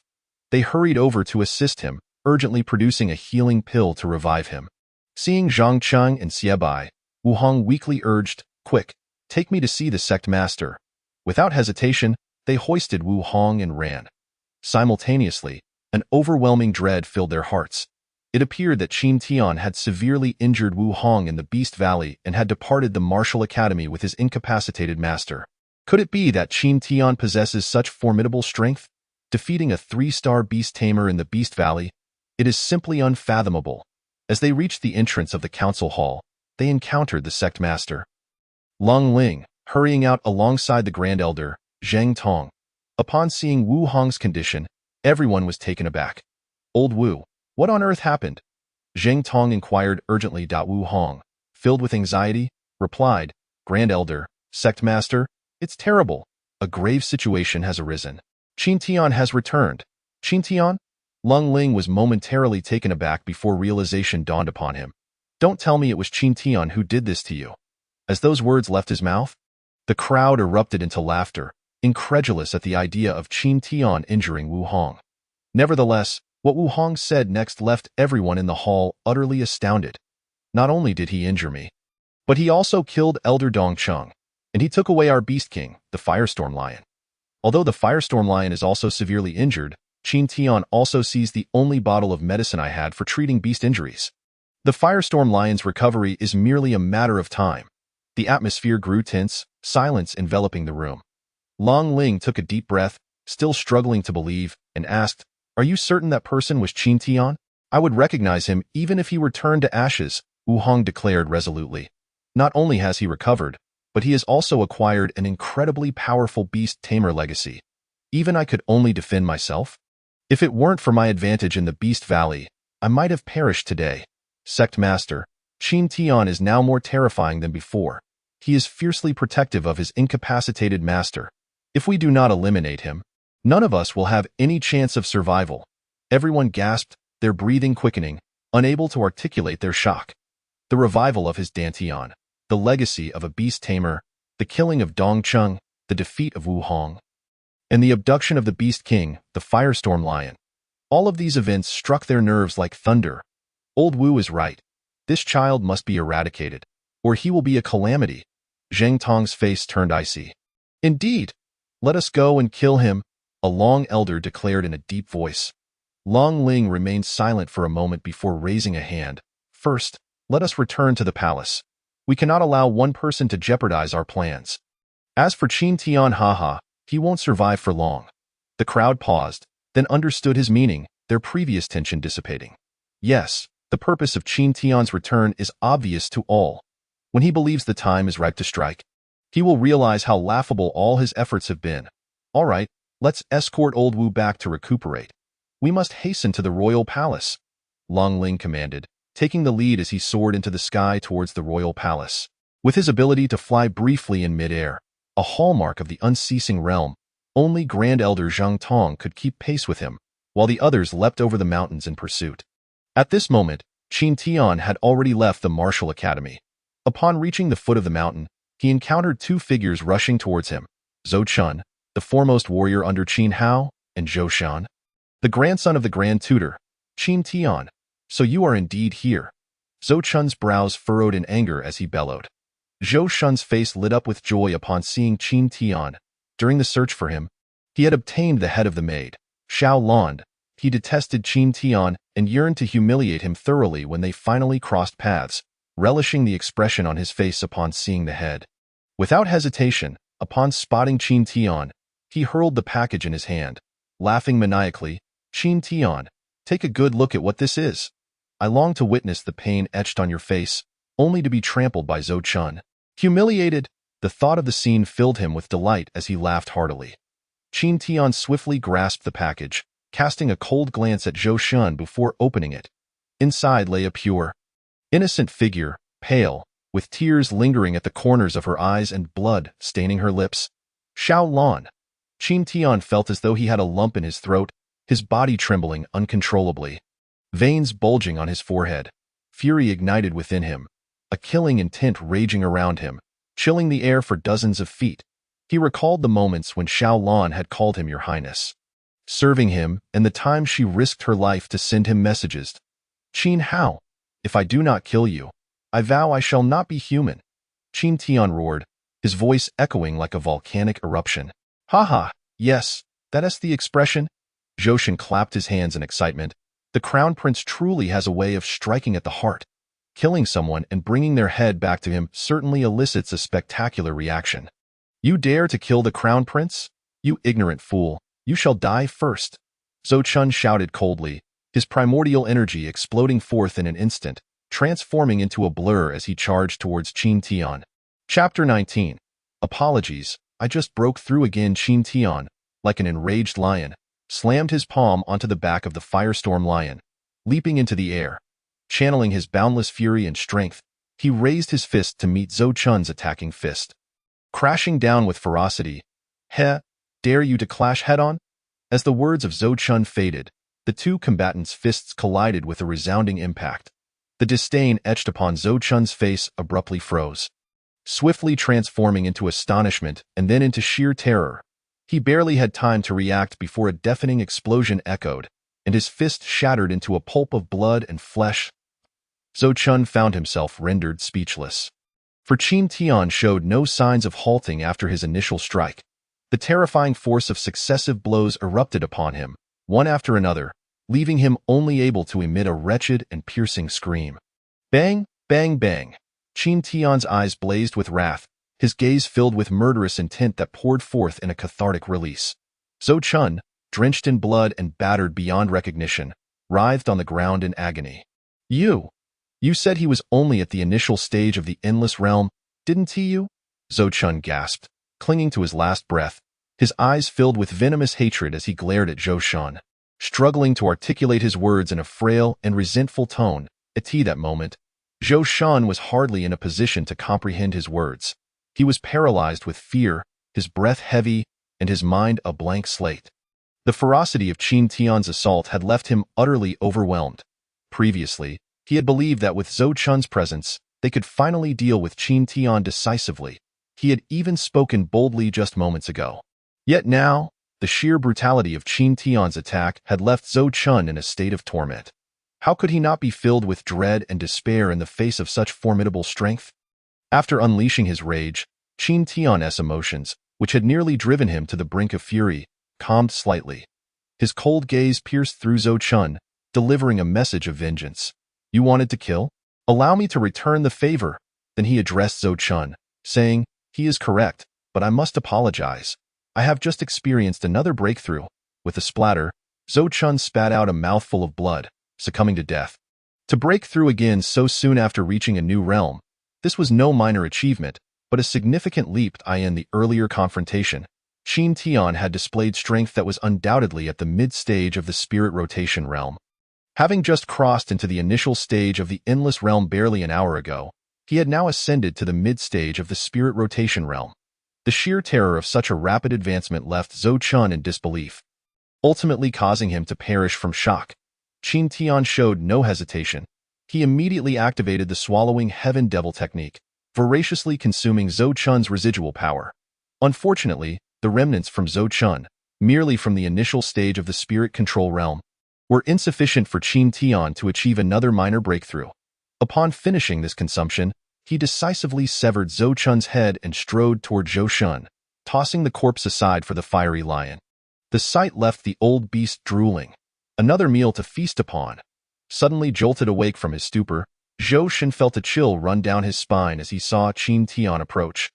Holding Zhou Chun's head aloft, terrified, he dropped to his knees, repeatedly bowing his head. Your Highness, I truly realize my mistakes this time. I beg of you. Do not kill me, please, if I dare again. Before Zhou Shen could finish, a blood-curdling scream escaped his lips as Qin Tian delivered a brutal kick to his leg, shattering it instantly. This will serve as a lesson. Should there be a next time, not even your grandfather could save you. Qin Tian uttered coldly. Despite his broken leg, Zhou Shen dared not express any discontent, immediately bowing his head in gratitude. Thank you for sparing my life, Your Highness. Qin Tian, disinterested in further dialogue, tossed Zhou Chun's head to Zhou Shen, instructing, deliver this to Qin Hao. Inform him that the day my father enters the royal tomb will mark his demise. With that, he leaped onto the back of the fiery lion, clutching the head of Xiaolan, and sped away. Qin Tian spared Zhou Shen, recognizing him merely as a spoiled second-generation heir who could do nothing but bluster. More importantly, he intended to use him to deliver a message to Qin Hao. A courtesy for a courtesy, he mused. This is merely the beginning. Soon, that head will be replaced with Qin Hao's. Hobbling along, Zhou Shen clutched Zhou Chun's severed head as he hurried toward the royal palace. With the death of the king, Qin Hao had no time to meet him, and it was not until nightfall that Qin Hao could spare a moment for Zhou Shen. Upon seeing Zhou Chun's head, a ringing sensation echoed in his mind, nearly causing him to collapse from rage.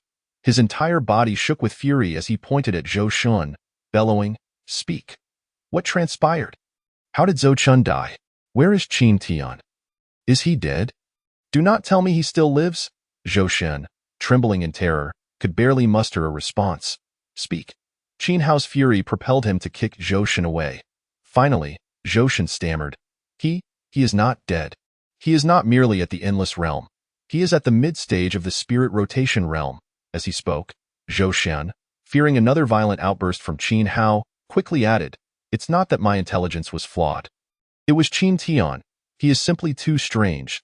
He had just broken through to the Endless Realm, yet by the time we encountered him, he had already reached the mid-stage of the Spirit Rotation Realm. Hence, we were utterly unprepared and fell short." Qin Hao, in a fit of rage, smashed his palm onto the table, reducing it to splinters. Nonsense. Who could? Suddenly, he froze, realization dawning upon him. Reconstruction? Yes, his original realm was at the pinnacle of spirit control. Now, having merely undergone reconstruction, as long as his power suffices, he can continuously break through without hindrance. Having pieced together the situation, Qin Hao's fury simmered down slightly. After a moment of contemplation, he declared, "Do not assume I am unaware of your methods. You thought him a mere waste, easily crushed, I assure you. Even if Qin Tian were to become a waste again, killing him will require all of your efforts. Return and inform all the noble families in the capital that whoever dares to provide Qin Tian with even the slightest cultivation resources, I will annihilate their entire lineage. Should this matter be mishandled, Zhou Shen, you will have no place left in the capital." Zhou Shen trembled, paralyzed with fear. He dared not linger and turned to leave, only to suddenly remember something he had forgotten. Your Highness, Qin Tian bade me convey a message. He intends to kill you on the day the Emperor enters the royal tomb. This should serve as the time he has set for your duel. Get out." Qin Hao shouted infuriated. "Do I need you to tell me?" Zhou Shen, frightened, shrank his neck and limped away. "Qin Tian, you are indeed a difficult foe to eliminate. The day my father enters the royal tomb? Ha! A most opportune time, indeed. You believe that this grants you even a sliver of a chance? Dream on." Qin Hao's eyes blazed with murderous intent as he turned toward the hall of Qin Chong. There, he would find the royal family represented by Qin Shan, the high ministers represented by Zhou Taishe, and the martial arts academy represented by Long Ling and others. "Qin Tian, with so many allies, what do you possess to contend with me? Just wait. I shall ensure that both you and your wretched mother meet a gruesome end." Chapter 20. The invincible body technique. Deep within the palace, the ghost palace clung to the cliffside, shrouded in an eerie and foreboding atmosphere. As night fell, the darkness within the palace grew even more pronounced. Ji Jing, once in the bloom of her youth, now bore silver hair, disheveled and cascading around her. Her pallid face betrayed her plight, as she found herself shackled to a pillar in the desolate ghost palace. Beneath her feet, a white cat yawned, stretching and rolling over before nuzzling against Ji Jing's foot, its eyelids drooping heavily. Looking down at the feline, Ji Jing whispered, Jiuming, you must return to Tanner's side. Tell him to flee far away and not to concern himself with me. Even in death, Qin Sheng will not permit anyone who poses a threat to Qin Hao to exist. Should Tian'er come to rescue me, he would only fall into their trap, with no hope of survival. Jiuming opened its eyes and scratched at the iron chain binding Ji Jing. Observing her intently, Ji Jing shook her head. I have already told you, even if you could break this mysterious iron chain, it would surely alert the powerful beings outside. At that moment, neither of us would escape. Jiuming, listen to me. While they remain unaware of your presence, you must leave swiftly and join Tian'er. As long as you both survive, I can rest in peace, even if I meet my end. Jiuming's large eyes shone brightly, warmth flooding its heart at her words. You must. Suddenly, its ears perked up, and it leaped nimbly onto the beams above, concealing itself. Just as it vanished, a figure entered the chamber, casting a cold glance at Ji Jing before settling down a short distance away. Sitting cross-legged in meditation, outside, the sound of footsteps echoed, followed by a halt. Within and around the Ghost Palace, 10 martial artists from the Martial Arts Academy had been stationed to guard. Among them, the figure that Ji Jing recognized all too well was Feng Tianhua, the current chief disciple of the Martial Arts Academy. Like Qin Tian in the past, he stood at the pinnacle of the spirit control realm, his strength rivaling that of an elder. He was the one who had once referred to Qin Tian as dear senior brother incessantly. Qin Tian had treated him with utmost care, patiently explaining any martial arts conundrums he encountered. The incident that had transpired was orchestrated by Feng Tianhua, who had discovered a cave inhabited by a recluse in a mountain range and requested Qin Tian's assistance to seek fortune. Qin Tian had complied, only to find himself trapped in a meticulously planned ambush. Feng Tianhua's treachery had come to fruition, with Qin Hao leading a force to attack. Now, with the situation in chaos, Qin Hao had summoned Feng Tianhua from his meditation to take command of the Ghost Palace and guard Ji Jing.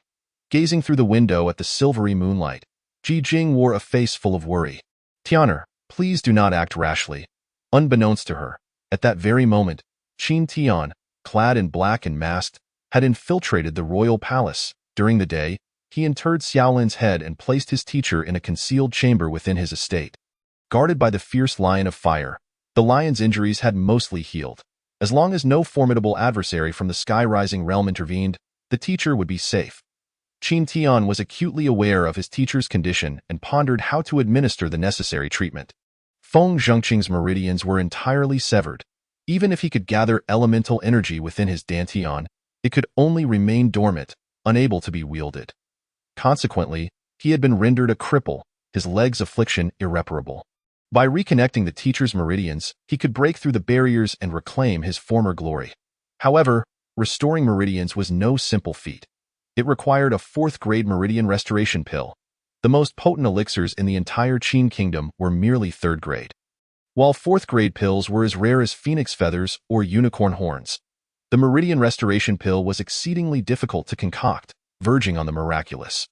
Within the Qin kingdom, such a pill existed only in the royal treasury, and there was but a single one. What he needed to do was to steal the pill. Additionally, he aimed to procure other cultivation resources to further enhance his strength, and if there were any elixirs capable of healing the injuries of the ferocious beast, he would seize those as well to restore the Lion of Fire to full health. If the opportunity arose, he would also explore the Nether Palace to see if he could rescue his mother. The tasks ahead of him were daunting. Fortunately, his current strength was at the mid-stage of the spirit rotation realm. As long as no sky-rising realm powerhouse appeared, even if discovered within the palace, he was confident he could fight his way out. It shouldn't be like this. He had returned to the heavens, and the palace should be more heavily guarded. Why had he not encountered a single guard along the way? Qin Tian murmured to himself, hidden behind a dense thicket. Suddenly, a voice echoed in his ear, accompanied by laughter. Heh, of course. That old fool would guard his treasures even in death. Everyone should be stationed there. How could they possibly send troops to this godforsaken place? Qin Tian was startled, his elemental energy surging in response. Who's there? Come out. With a rustle, to Qin Tian's astonishment, the bushes beside him parted, revealing a round figure clad in black. To be precise, it was a masked figure. Though he was so corpulent he resembled a meatball. Qin Tian was bewildered. This person had been right beside him. Yet he had failed to notice. How formidable must this individual be? Who are you? What are you doing here? Qin Tian demanded, his voice laced with wariness. The rotund figure chuckled. Brother, we are both of the same understanding. So why pretend to be confused? If you weren't also after that old man's treasures, how would you have appeared here? I've been observing you for quite some time. From the moment you entered the palace. Your movements were meticulous. It's clear you've mapped out the palace thoroughly. I arrived late and am unfamiliar with the palace layout. Since we are like-minded, why not collaborate for a grand heist? Qin Tian's mind raced.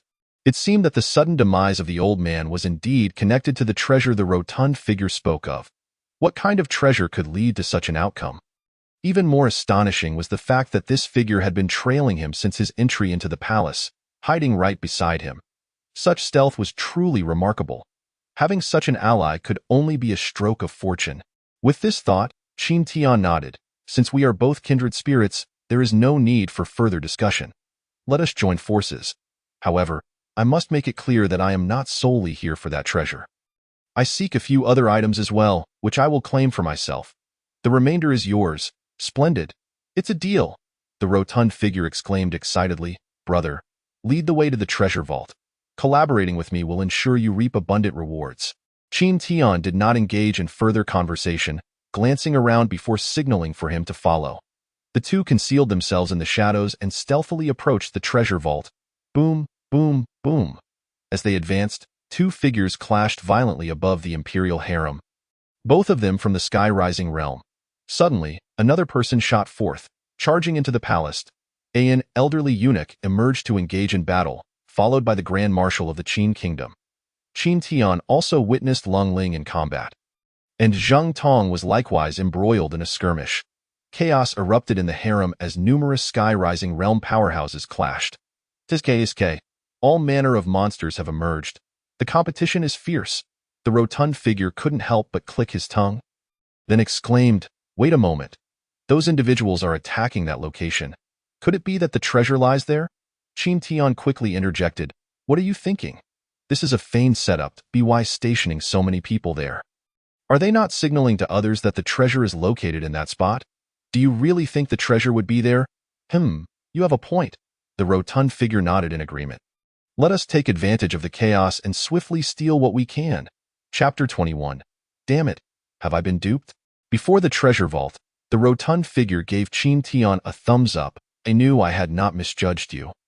Brother, you have navigated the Qin King's palace with remarkable prowess. Qin Tian ignored him, scanning the surroundings before whispering. The treasure vault is a critical location. Surely it is guarded by powerful entities. You should go and draw them away while I search for the items. The rotund figure's eyes widened in disbelief. Brother, do you not trust me? Qin Tian regarded him with confusion. The rotund figure continued, If you trusted me, you wouldn't ask me to distract the guards while you seek the items. Brother, I have approached you with sincerity, yet I find myself met with your mistrust. Is there no such thing as genuine trust in this world anymore? Or do you plan to hoard the treasure for yourself? Qin Tian was exasperated. He hadn't even secured anything yet, and already they were discussing hoarding. Those with ulterior motives invariably suspect others of having similar intentions. This rotund figure was a prime example. Qin Tian stated bluntly, Yes, I do not trust you. Will you go or not? The rotund figure was taken aback. He had presumed this person would be naive enough to cooperate without hesitation with a stranger. Typically, if one spoke of trust and brotherhood, the other would become impassioned and charge ahead without a second thought. Little did he expect this individual to be so resolute, disregarding even their superficial relationship, openly declaring a lack of trust and brotherhood. Alas, I never imagined I would fall for a fool today. The rotund figure sighed, then added, Brother, if we both distrust one another, how can we proceed with this collaboration? Thus, for the sake of the treasure, we must cast aside our suspicions and work together in good faith. I propose we play a game of rock, paper, scissors. The loser will distract the enemies. Afterwards, we will escape together. What do you think? Qin Tian couldn't help but chuckle. This person was truly eccentric, even suggesting a game of rock, paper, scissors as a means of decision-making. However, it was not without merit. Very well, let us play rock, paper, scissors. The rotund figure, receiving confirmation, revealed a cunning smile beneath his mask.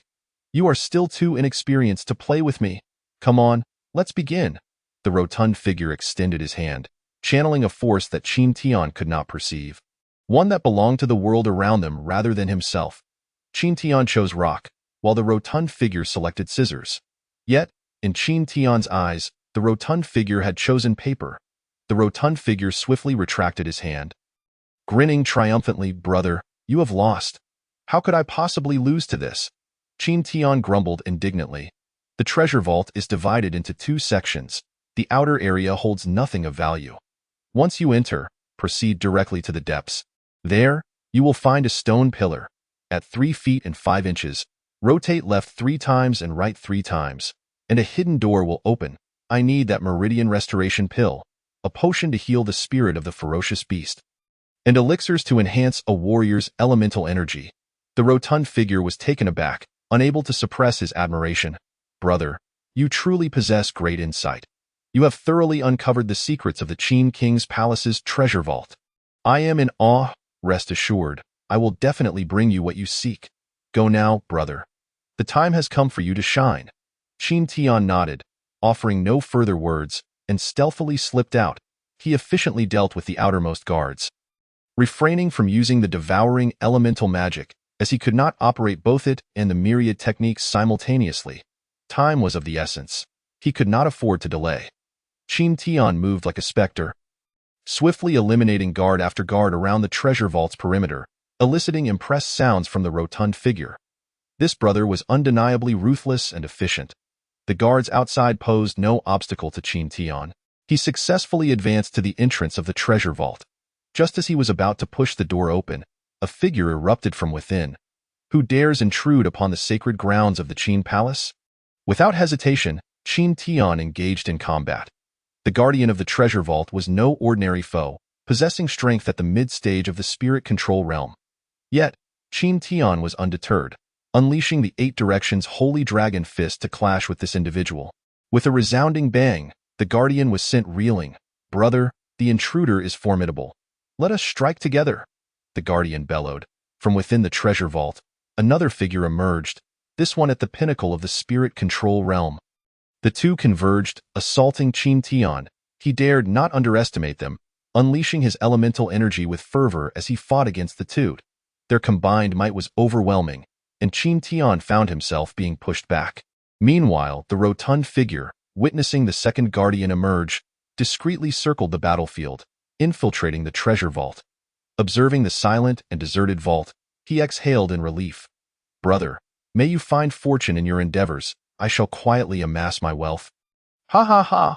The treasure vault outside lay desolate and empty. The rotund man, following Qin Tian's instructions, made his way to the depths beside the stone pillar and proceeded with a series of actions. Before him, a wall opened silently. This individual truly was a naive fool, so indiscreet in his words. Ha ha ha, what a boon for the fat lord. The man was elated and rushed inside. Golden treasures and jewels dazzled his eyes. Yet these were not what he sought. He had no interest in the martial weapons or magical artifacts. His sole focus was on locating the treasures obtained by King Qi and, as he searched, he discovered all the items required by Qin Tian and, after some contemplation, hastily stowed them all in his storage ring. Though these items were not particularly valuable, they would suffice. The fat lord would reluctantly make do. However, after searching for a considerable time, he found no trace of the treasures acquired by King Qin. Could they not be here? The fat man's face contorted with dissatisfaction as the image of the cloaked figure outside flashed in his mind. His expression darkened instantly. Damn! The fat lord has been duped. Ha! All day long hunting geese, and today I have been pecked in the eye by one. He was so familiar with the King Qin's palace. Even aware of the mechanisms within the treasure vault, he must have known that the treasures were not located here.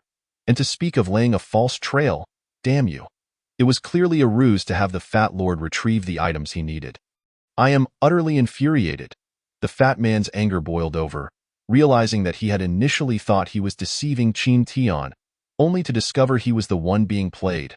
Brother, hurry up. I can't hold on much longer. Outside, Qin Tian was under immense pressure, shouting loudly, damn it. How dare you pressure me after tricking the fat lord? You can die here. The fat man cursed vehemently. Qin Tian was momentarily taken aback. Had he been discovered? But what did it matter? He had surely secured the items he needed. From the outset, Qin Tian had discerned that this fellow was unreliable, full of empty bravado, merely wishing to exploit him. Hence, he decided to turn the tables and utilize him to retrieve the items. By revealing his desires, the fat man would undoubtedly gather what he sought, allowing Qin Tian to claim it all for himself. After all, the fat man appeared quite greedy. Such valuable items would be hard for him to resist. As for the treasures obtained by Qin Chong, Qin Tian was well aware they could not be here. He understood Qin Chong to be an exceedingly cautious individual. If he dared to station heavy troops within his resting palace, how could he possibly leave the treasures exposed in the treasure vault for his enemies to see?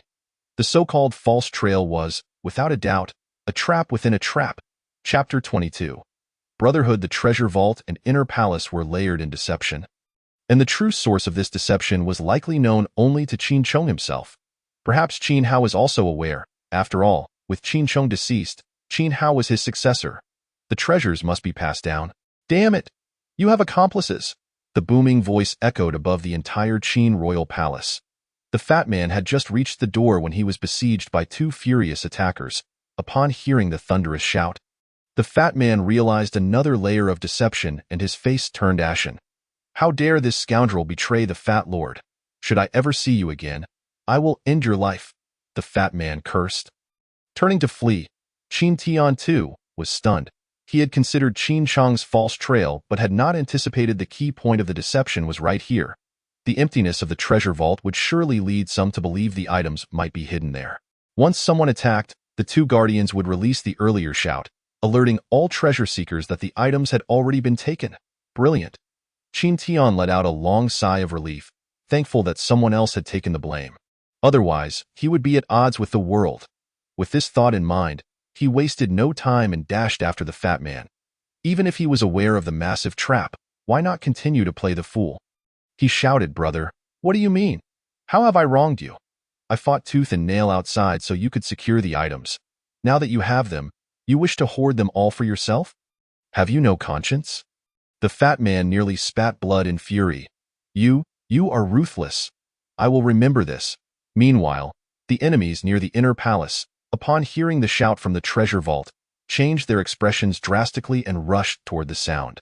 However, the group led by Long Ling would not allow them to escape, fiercely battling to create the illusion that something had truly been lost. This further convinced the attackers that the treasures had indeed been taken, inciting them to strike even harder.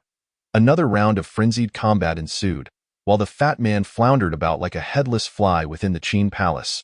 Suddenly, he sensed an area ahead that was eerily silent and devoid of light.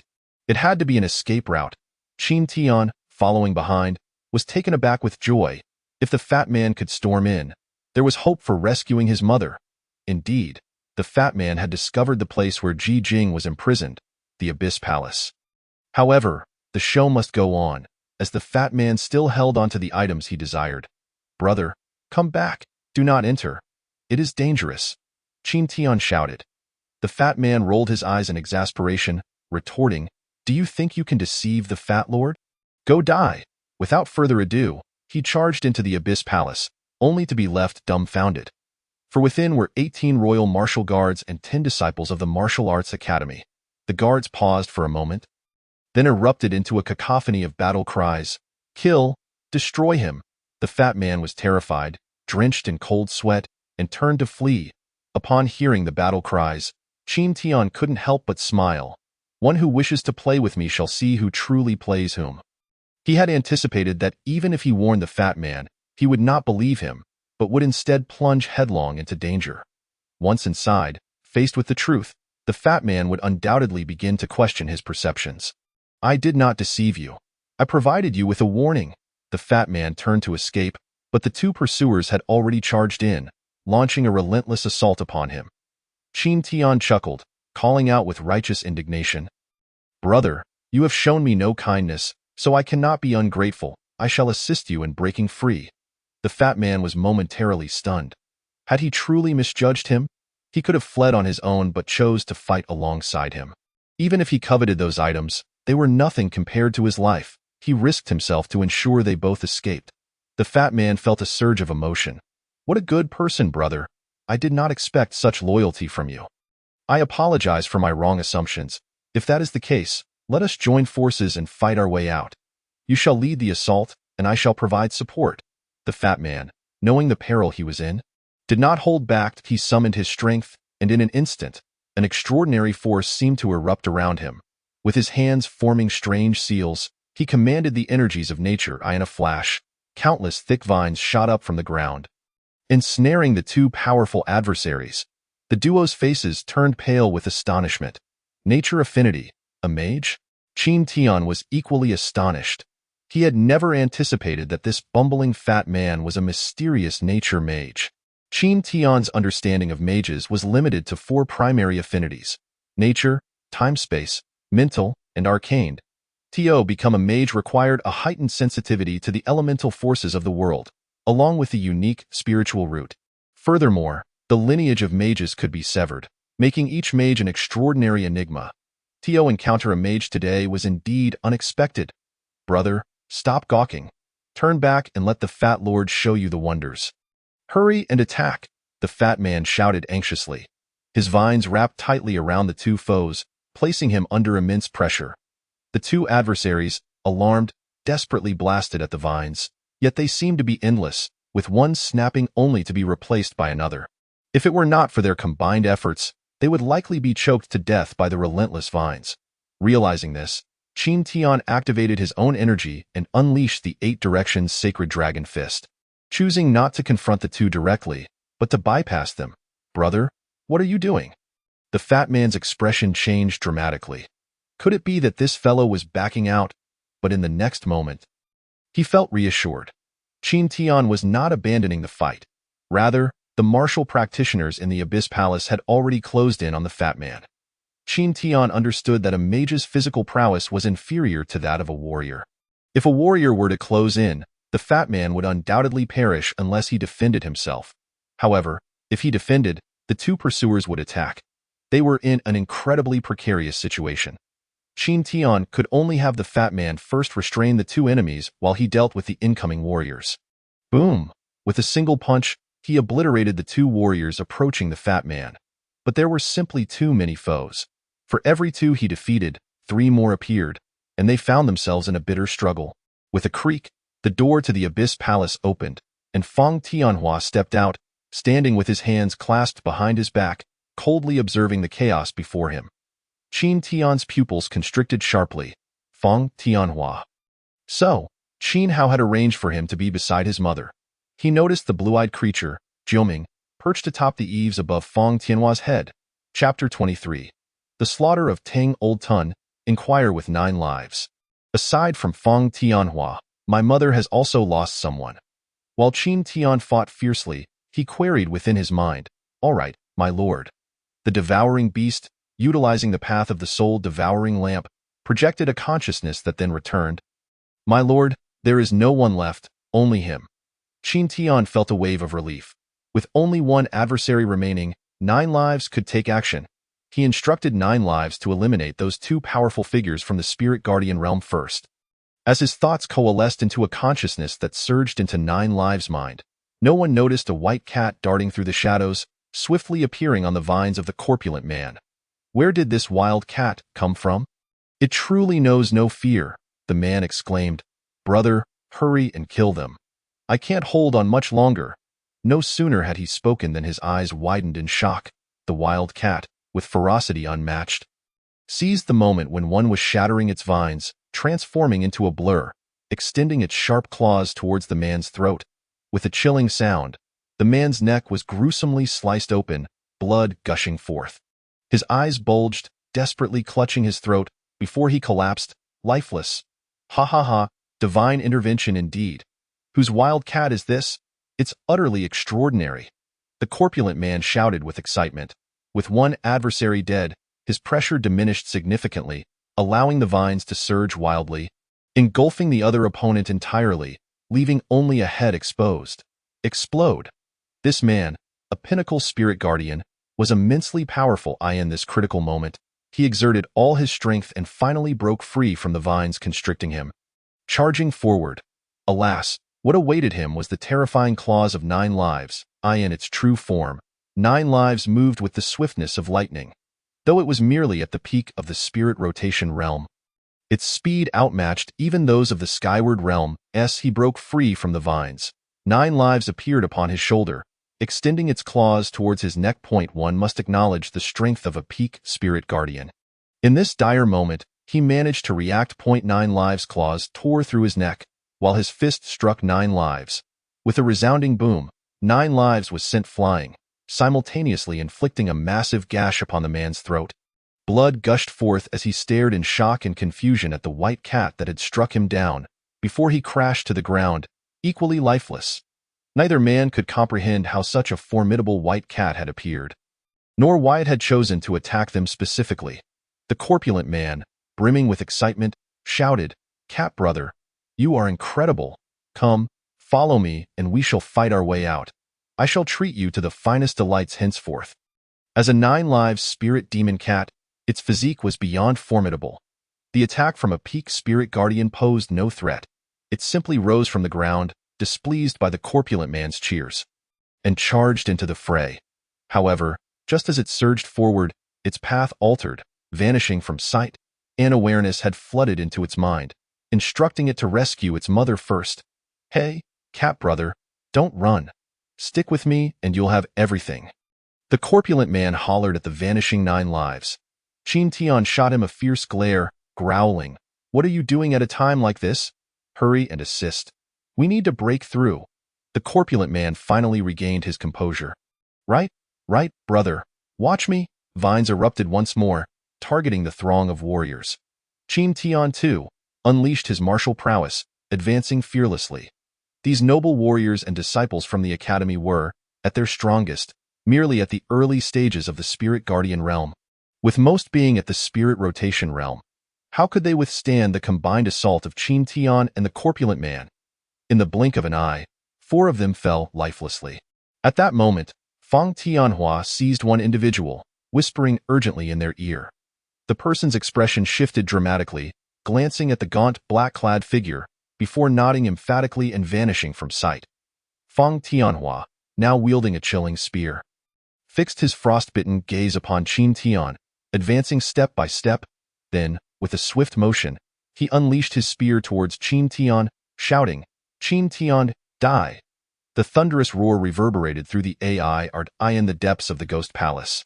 Ji Jing froze momentarily upon hearing that voice, her heart racing with dread as she murmured, "Tian, you have truly come." Meow. Nine Lives appeared before her, brandishing its claws to sever the dark iron chains binding Ji Jing. With a sharp crack, the chains fell to the ground. Free from her restraints, Ji Jing slumped weakly, urgency lacing her voice. "Nine Lives, has Tian arrived? You must flee with him. Do not concern yourself with me." Nine Lives stubbornly shook its head, its form suddenly swelling to an enormous size, wrapping its formidable tail around Ji Jing and hoisting her onto its back, then charging towards the exit. Outside, Fang Tianhua's spear lunged directly at Qin Tian. "I knew it. The only one here who could discern my voice is you, Fang Tianhua." Qin Tian replied coldly at the same time. He forcefully stomped the ground, retreating swiftly. Fang Tianhua was at the pinnacle of the spirit guardian realm. Confronting him head-on would only lead to certain death. "Brother, do you know him?" the corpulent man exclaimed in astonishment. "Yes," Qin Tian grinned. "He is my nemesis. I never expected to find him here. Brother, let us join forces to eliminate him. Otherwise, none of us shall escape." The corpulent man rolled his eyes in exasperation, yet remained loyal, declaring, "Fine. Given that you risked yourself to help me earlier, I shall lend you my aid." With that, the vines instantly retracted, only to be replaced by a much thicker vine that ensnared Fang Tianhua's spear. "Get away!" Fang Tianhua, hindered, roared in fury. One must admit, the disciples trained at the Martial Arts Academy were formidable, while the previous adversary struggled against the corpulent man's vines. Fang Tianhua forcefully swung his spear, shattering the vines and withdrawing his weapon, once again charging towards Qin Tian. Seizing the opportunity, Qin Tian evaded Fang Tianhua's onslaught. He did not retreat, but instead surged forward, aiming directly for Fang Tianhua. "You seek death." Fang Tianhua's expression twisted with rage as he lunged forward, spear gleaming coldly. However, just as he moved, his foot stumbled, nearly causing him to fall. It was the vines. Damn that fatso, I don't care who you are. If you know what's good for you, scram. Fang Tianhua thundered, shaking his spear as he severed the vines beneath him. How audacious! Who do you think you are to address me as you in front of the corpulent lord? The corpulent man retorted defiantly, unleashing elemental power. Vine Slaughter, Chapter 24. Escape spear like vine spikes rained down upon Fang Tianhua. Enraged, he wielded his spear like a shield, deflecting the onslaught while shouting, "Everyone, focus your efforts on surrounding and annihilating this fatso." Yes, the remaining warriors, numbering over a dozen, charged towards the corpulent man. Simultaneously, Qin Tian's fist struck, aimed directly at Fang Tianhua. Startled, Fang Tianhua swept his spear, shattering the last vine, and prepared to counter Qin Tian's punch with his weapon. With a thunderous crash, Qin Tian's fist threatened to tear through the air, sending him flying backward. A hidden vine pierced through Fang Tianhua's shoulder. "Fatso, I will kill you." This vine was the corpulent man's concealed trump card. Had Fang Tianhua not been formidable, that strike would have claimed his life. All of this transpired in an instant. Just as the corpulent man prepared to retort, the dozen warriors advanced, causing him to retract his head in fright. Exclaiming, "Brother, wish me luck. I must flee. There are simply too many of them." Before his words could fully escape, the doors of the ghost palace shattered explosively. The roar erupted, echoing through the air, threatening to deafen all present. "What the hell?" The corpulent man gasped, stunned. Moments ago, there had been a cat, and now a white thunder tiger had emerged. Was today a day of beastly chaos? Yet, what shocked him further lay ahead.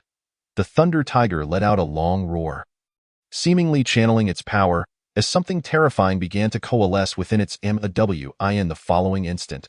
It released another roar, directing its massive jaws towards the dozen warriors, unleashing a barrage of pure white lightning as if descending from the heavens.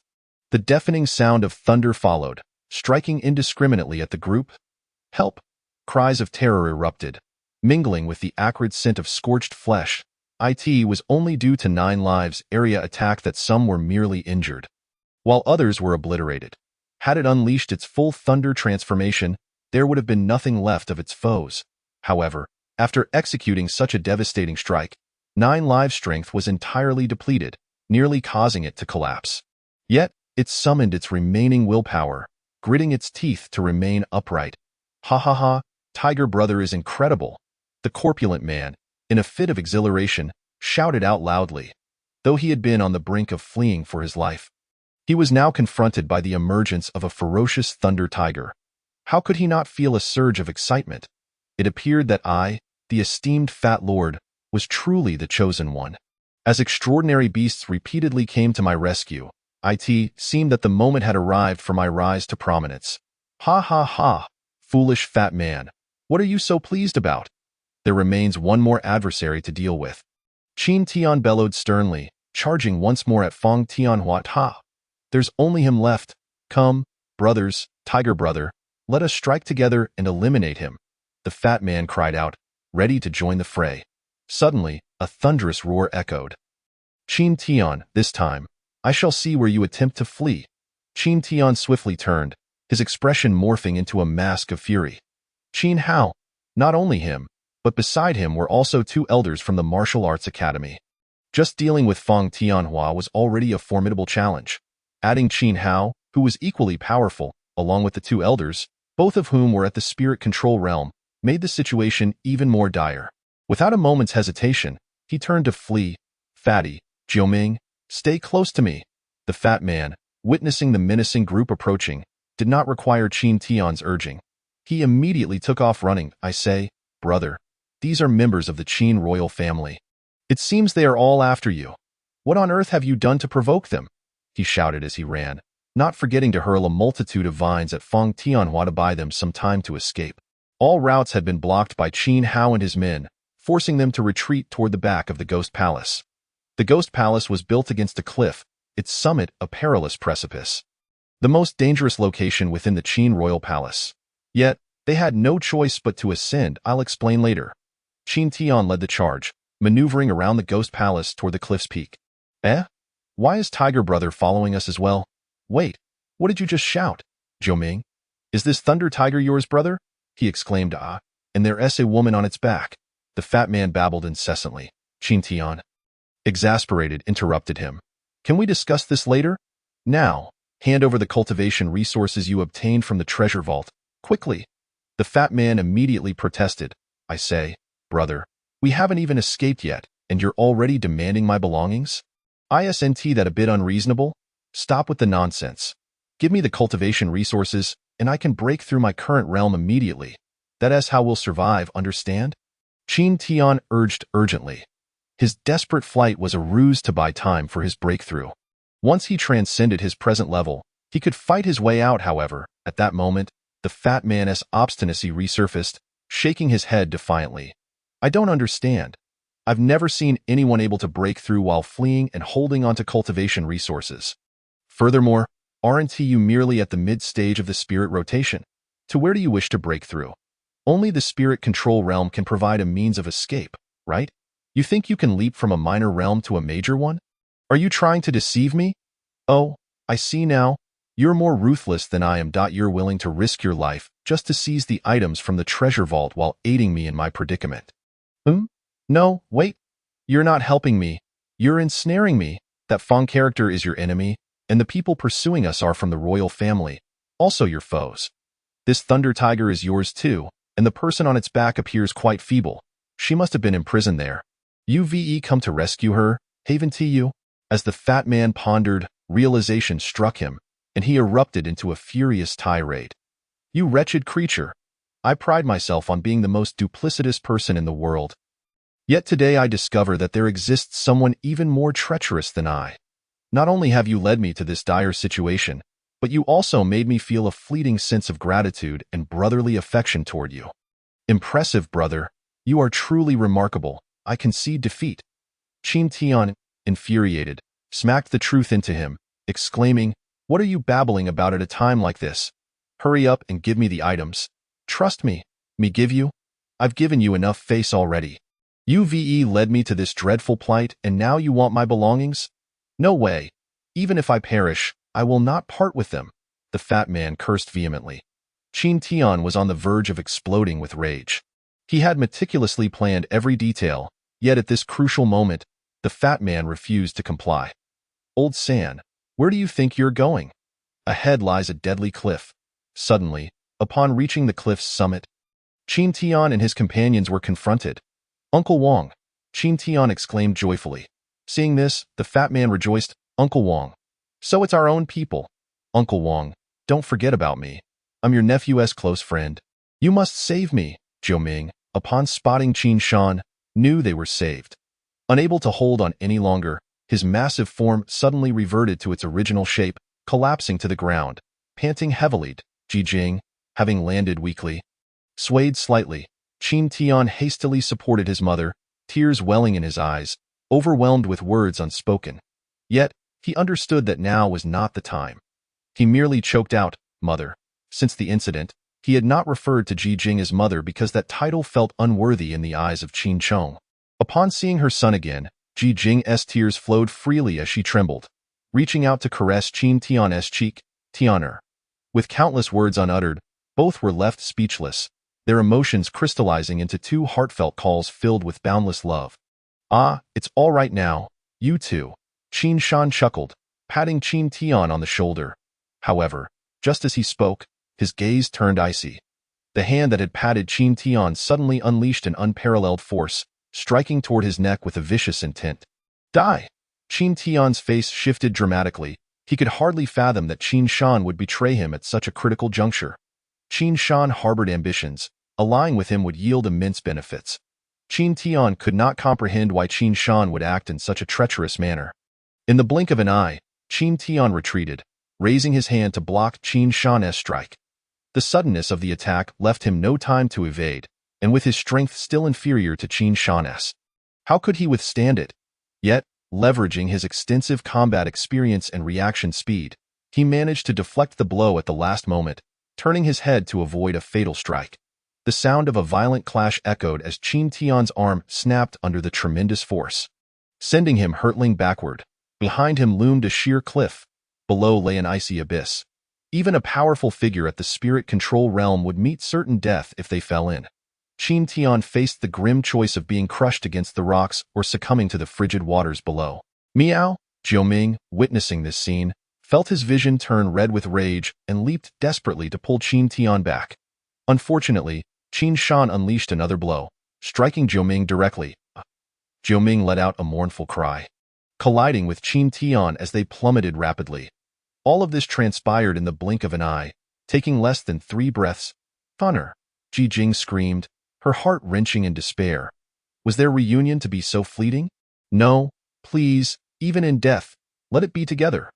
Ji Jing desperately attempted to follow Qin Tian, only to be forcefully pushed back by Qin Shan, who coldly declared, "Your life is not yours to command with that."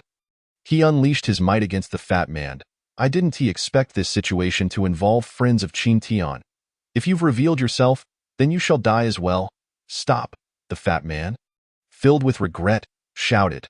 What had that lad done to attract so many enemies? He had been deceived. How could someone who had been so thoroughly duped still be so easily manipulated?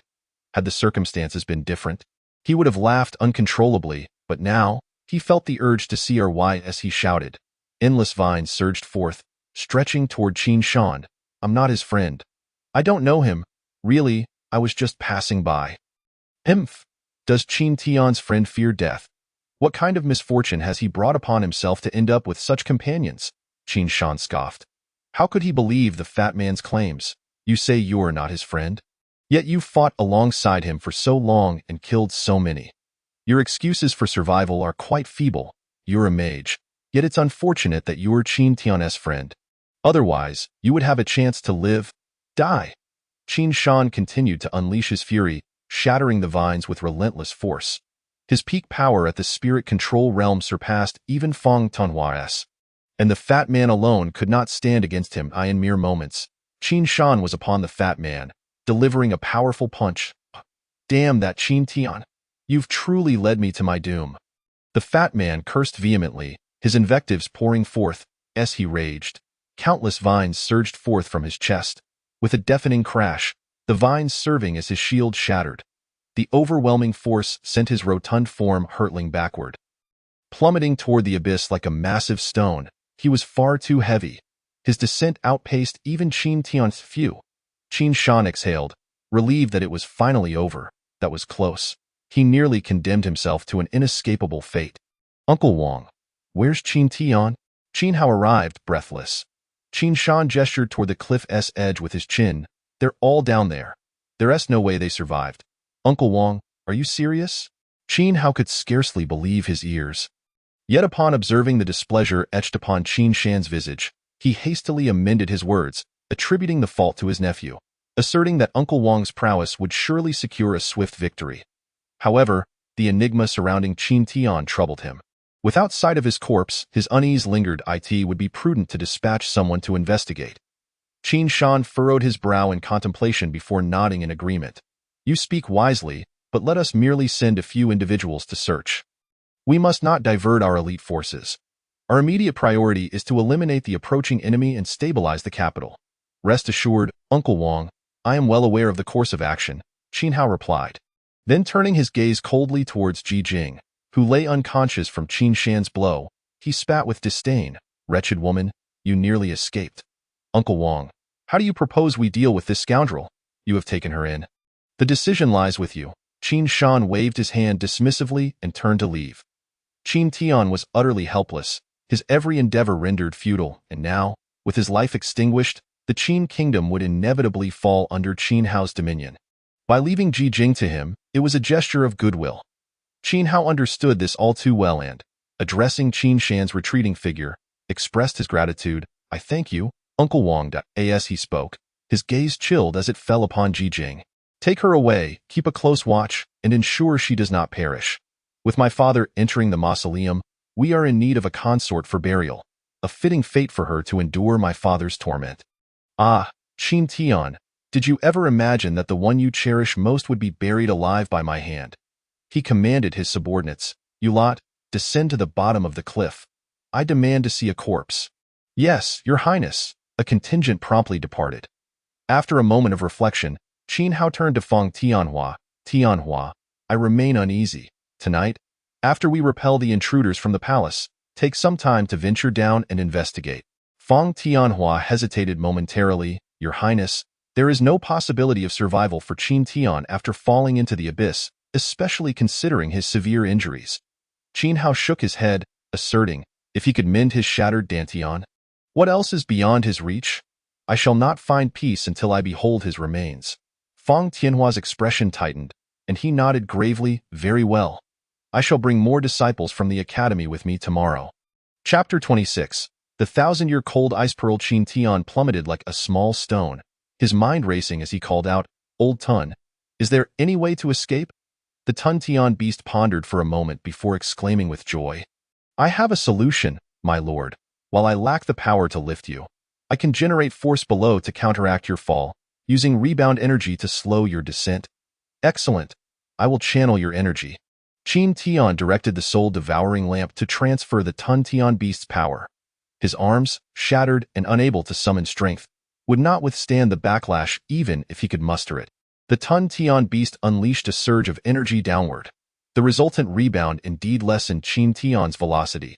Though the descent might still leave him fractured and broken, he would not meet his demise. Qin Shan, Qin Hao, should you dare lay a hand on my mother, I swear to annihilate your entire lineage upon my recovery. Just as these thoughts crossed his mind, a sudden weight crashed upon him, nearly rendering him unconscious. The brief respite he had gained vanished, and he plummeted like a cannonball. Why, Lord, this is untenable. Another has joined. The rebound force is utterly ineffective. The Tun Tian beast cried in desperation. At that moment, a familiar voice echoed, what just cushioned my fall? Could it be that the heavens favor me, sparing my life? Qin Tian froze, furious. You insufferable fatso, did you deliberately fall on me? Qin Tian? The fat man was startled. Then elated, truly, heaven has eyes. I shall not let you perish with you cushioning my landing. I shall survive. Ha ha ha. Old Tun, teach him a lesson. Qin Tian commanded. Certainly, my lord. The Tun Tian beast surged forth with renewed force, propelling Qin Tian away from the fat man before striking him. You? Aren't your arms broken? How can you still muster strength? The fat man exclaimed, desperately conjuring a vine barrier to shield himself from harm. With a thunderous crash, both were sent spiraling away, descending rapidly, with the fat man leading the way. Vines? I've got it. The fat man, seizing the moment, frantically waved his palms, forming massive lotus leaves like parachutes, grasping the leaf. He slowed his descent, looking up at the falling Qin Tian. He roared with laughter. Qin Tian, how does it feel to face certain doom? Old Tun, let us proceed, Qin Tian declared. The Tun Tian beast harnessed its strength, propelling Qin Tian towards the fat man's leaves. Thud! Qin Tian landed upon the leaf, nearly destabilizing the fat man's balance, causing it to shatter. You wretched fat man, now who faces ruin? Qin Tian scoffed, the fat man's face flushed with anger. While he could dispel the leaf, it would cost him his life. He was trapped 100 times. I regret this. Qin Tian, let us part ways peacefully. No way. If we separate, we both risk injury. We must collaborate. Qin Tian insisted. Collaborate? How? The fat man was taken aback. Without answering, Qin Tian crawled down the leaf, wrapping his legs around the fat man's waist. Cursed be this so-called collaboration. You mean for me to serve as your cushion? The fat man hadn't finished his tirade when Qin Tian unleashed a torrent of formidable energy, striking downwards.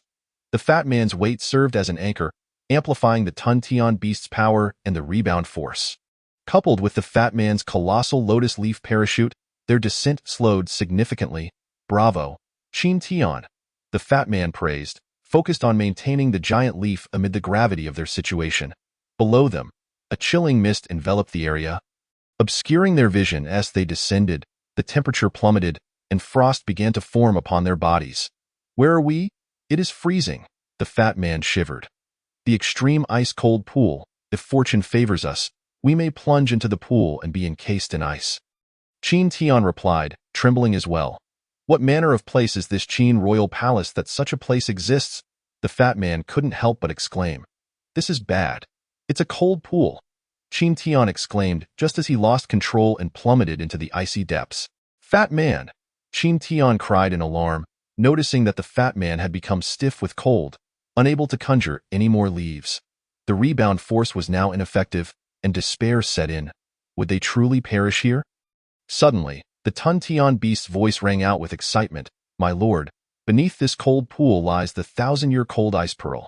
While it pales in comparison to the 9 underworld cold pearl, it is still valuable. Despite the overwhelming cold, Qin Tian's resilient spirit fought to retain a shard of consciousness as he struggled to hear the Tun Tian beast's words. Quick, tell me how, he urged weakly. The soul-devouring lamp shall guide the way. As soon as the Tun Tian beast finished speaking, both the fat man and Qin Tian plunged into the cold pool. Qin Tian felt himself fading, biting his tongue to stave off unconsciousness. With excruciating pain, he willed the soul-devouring lamp to life, drawing upon the Tun Tian beast's power to consume the frigid AI art. In an instant, the icy mist surged toward Qin Tian's mind. Engulfing him, the Tun Tian beast, renowned for its insatiable appetite, found the cold air to be trivial. Yet, as the frigid energy coalesced around Qin Tian, penetrating his mind and spirit, he felt himself slipping away. Although the combined efforts of the Tun Tian beast and the soul-devouring lamp kept the chilling force at bay, the surrounding cold still rendered him unconscious. However, his indomitable will persisted, continuously releasing the power of the soul-devouring lamp and channeling the Tun Tian beast's energy. The cold air in the pool was entirely consumed by the Tun Tian beast throughout the night. By midday the following day, as the icy mist receded, a singular cold ice pearl was drawn forth by an overwhelming force. Devoured into the abyss, my lord, awaken! The Tun Tian beast called repeatedly in Qin Tian's mind. With powers akin to Qin Tian and the fat man's, they could survive submerged for 3 days without air. As the harrowing cold dissipated, the water's temperature began to rise, finally rousing Qin Tian from his stupor. He shook his swollen head vigorously, warming his limbs while weakly inquiring, Old Tun, what of the cold? Fear not, my lord, the cold ice pearl now resides in the abyss. This cold pool shall henceforth be a stagnant body of water, the Tun Tian beast replied with pride. Qin Tian exhaled a long sigh of relief, feeling as though he had narrowly escaped death. Suddenly, he remembered the fat man had also fallen in. Gritting his teeth against the pain in his arms, he resolved to dive deeper. Despite the fat man's tribulation being a consequence of his actions, he could not abandon him to his fate. Qin Tian located the fat man at the bottom, straining to pull him upwards, inwardly cursing, You are impossibly heavy.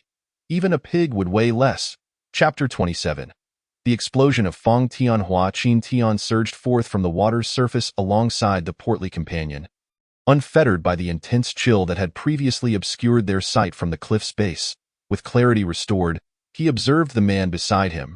Truly, he was quite rotund, with a plump visage, thick nose, and eyes nearly lost within the folds of flesh. Jiuming! Qin Tian suddenly caught sight of Jiuming floating upon the water. He hastily dragged his companion to shore and retrieved Jiuming from the depths. Do not worry, my lord. Jiuming, the spectral feline, cannot perish. It too fell, yet remains afloat, showcasing its remarkable nature, Lao Tun assured him. Still uneasy, Qin Tian gently examined Jiuming, relieved to find it merely unconscious. Without delay, he assumed a meditative posture, closed his eyes, and began to channel the myriad techniques of the heavens to mend his injuries. My lord, within the ice pearl lies not only a terrifying chill but also elemental force and other powers. You may directly absorb the elemental energy using the Devourer technique. Water, the source of life, contains potent energy within the ice pearl, which is exceptionally beneficial for healing, Lao Tun explained. In his consciousness, Qin Tian arrived in the underworld. Gazing at the suspended ice pearl before Lao Tun, he nodded appreciatively, saying, Thank you for your assistance. I shall utilize a portion, and the remainder shall be yours. Thank you, my lord. There is no need for such formality. It is but a small service, Lao Tun replied eagerly. Seeking to please. Accustomed to Lao Tun's unabashed flattery, Qin Tian promptly activated the Devourer technique, drawing in the essence from the ice pearl. Streams of pure energy surged into his body and were swiftly channeled throughout his limbs, mending his bones with astonishing speed. In just an hour, his arms were restored to their former glory. Truly, the power of the Ice Pearl was extraordinary.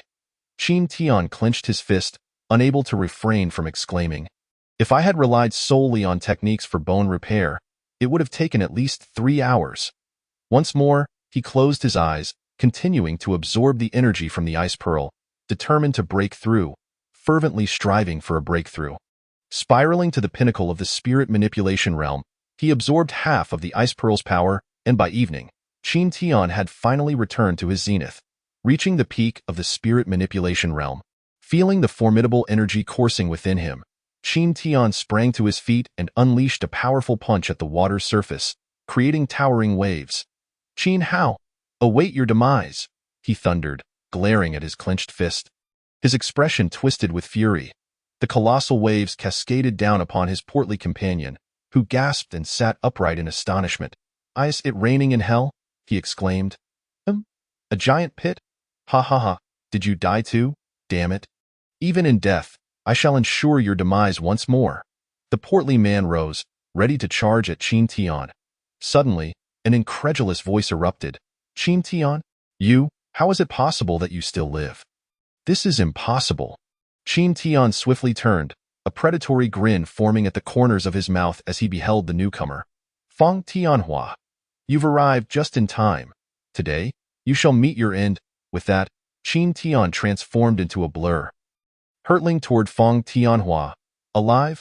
I, the portly lord, have not perished," he uttered in disbelief.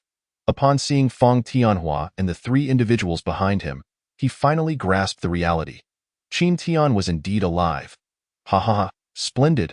I, the portly lord, have truly escaped death. Giant pit, are you out of your mind? You cannot defeat this person. Is this not courting death? Yet, the thought of witnessing your demise brings me immense joy." His voice trailed off as he witnessed Qin Tian, like a ferocious beast, dispatching Feng Tianhua's 3 companions with ease.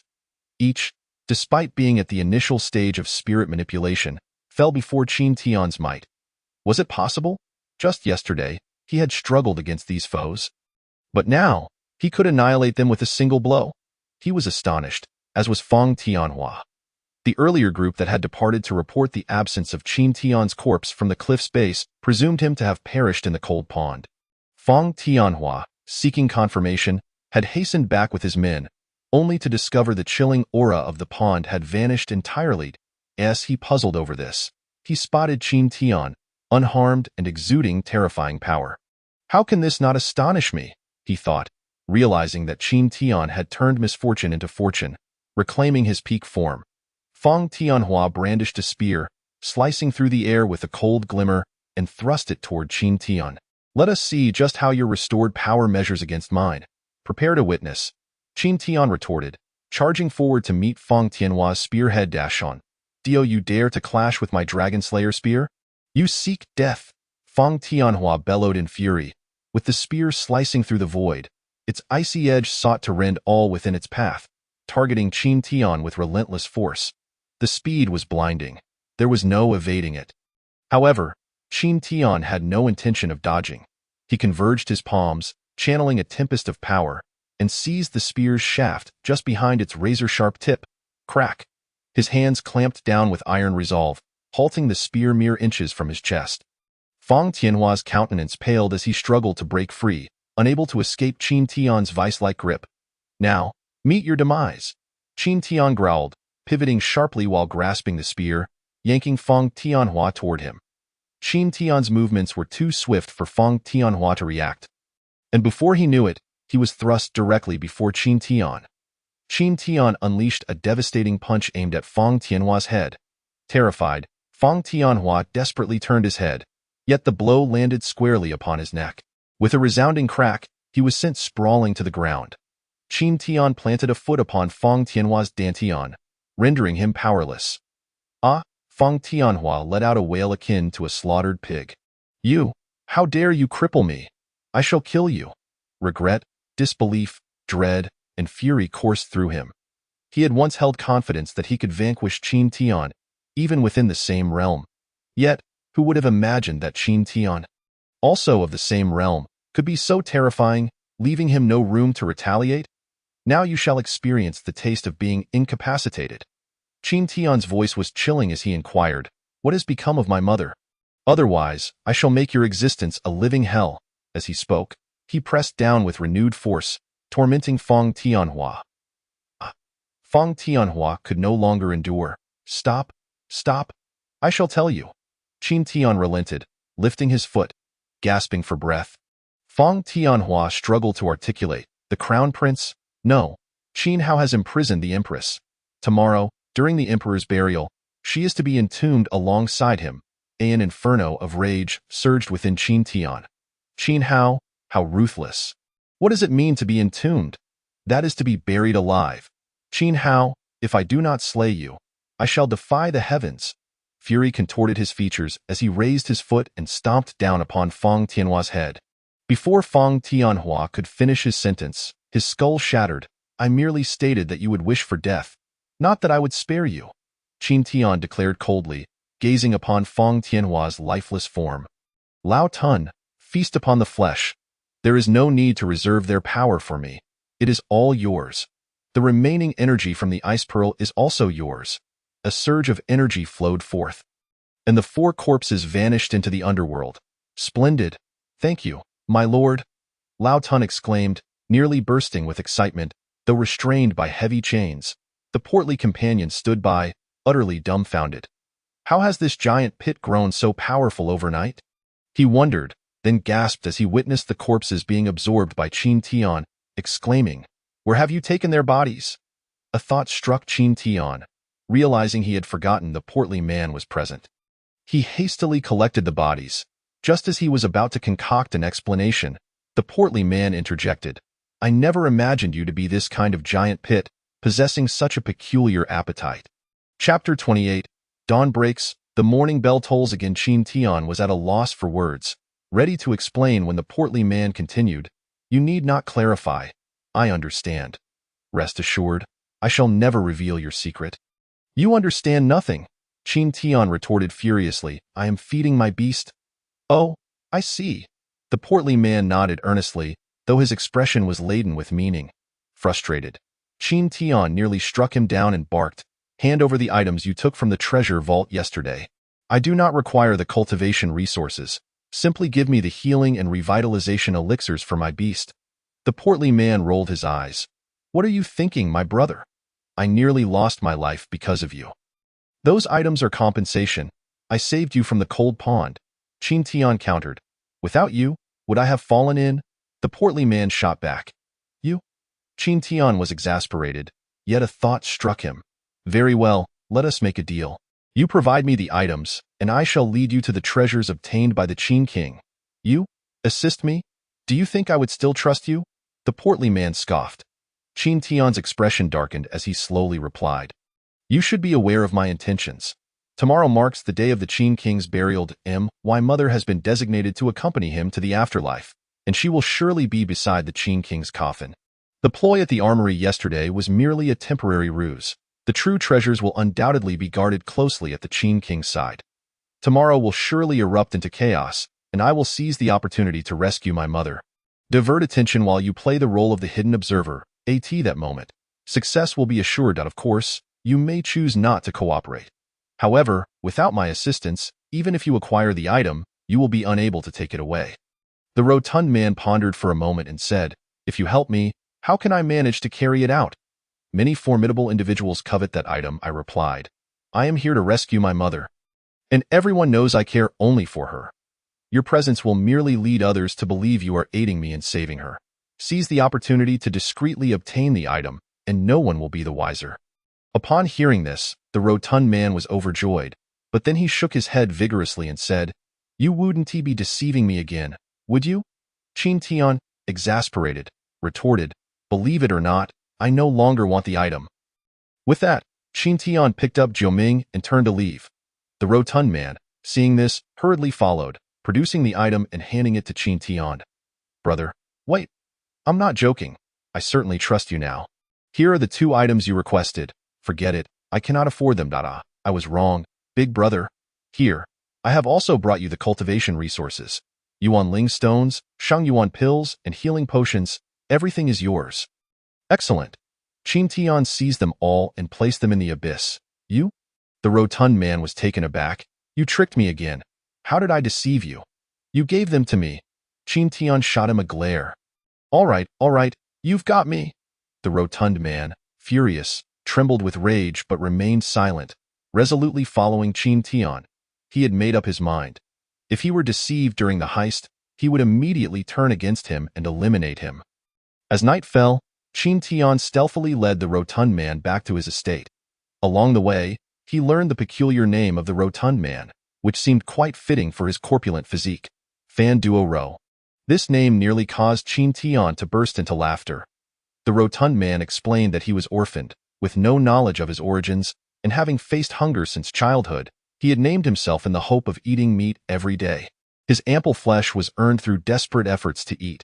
Though he spoke little of his past, Qin Tian could discern from fragments that it was quite tragic. His somewhat petty nature was a result of past deprivation and fear of hunger.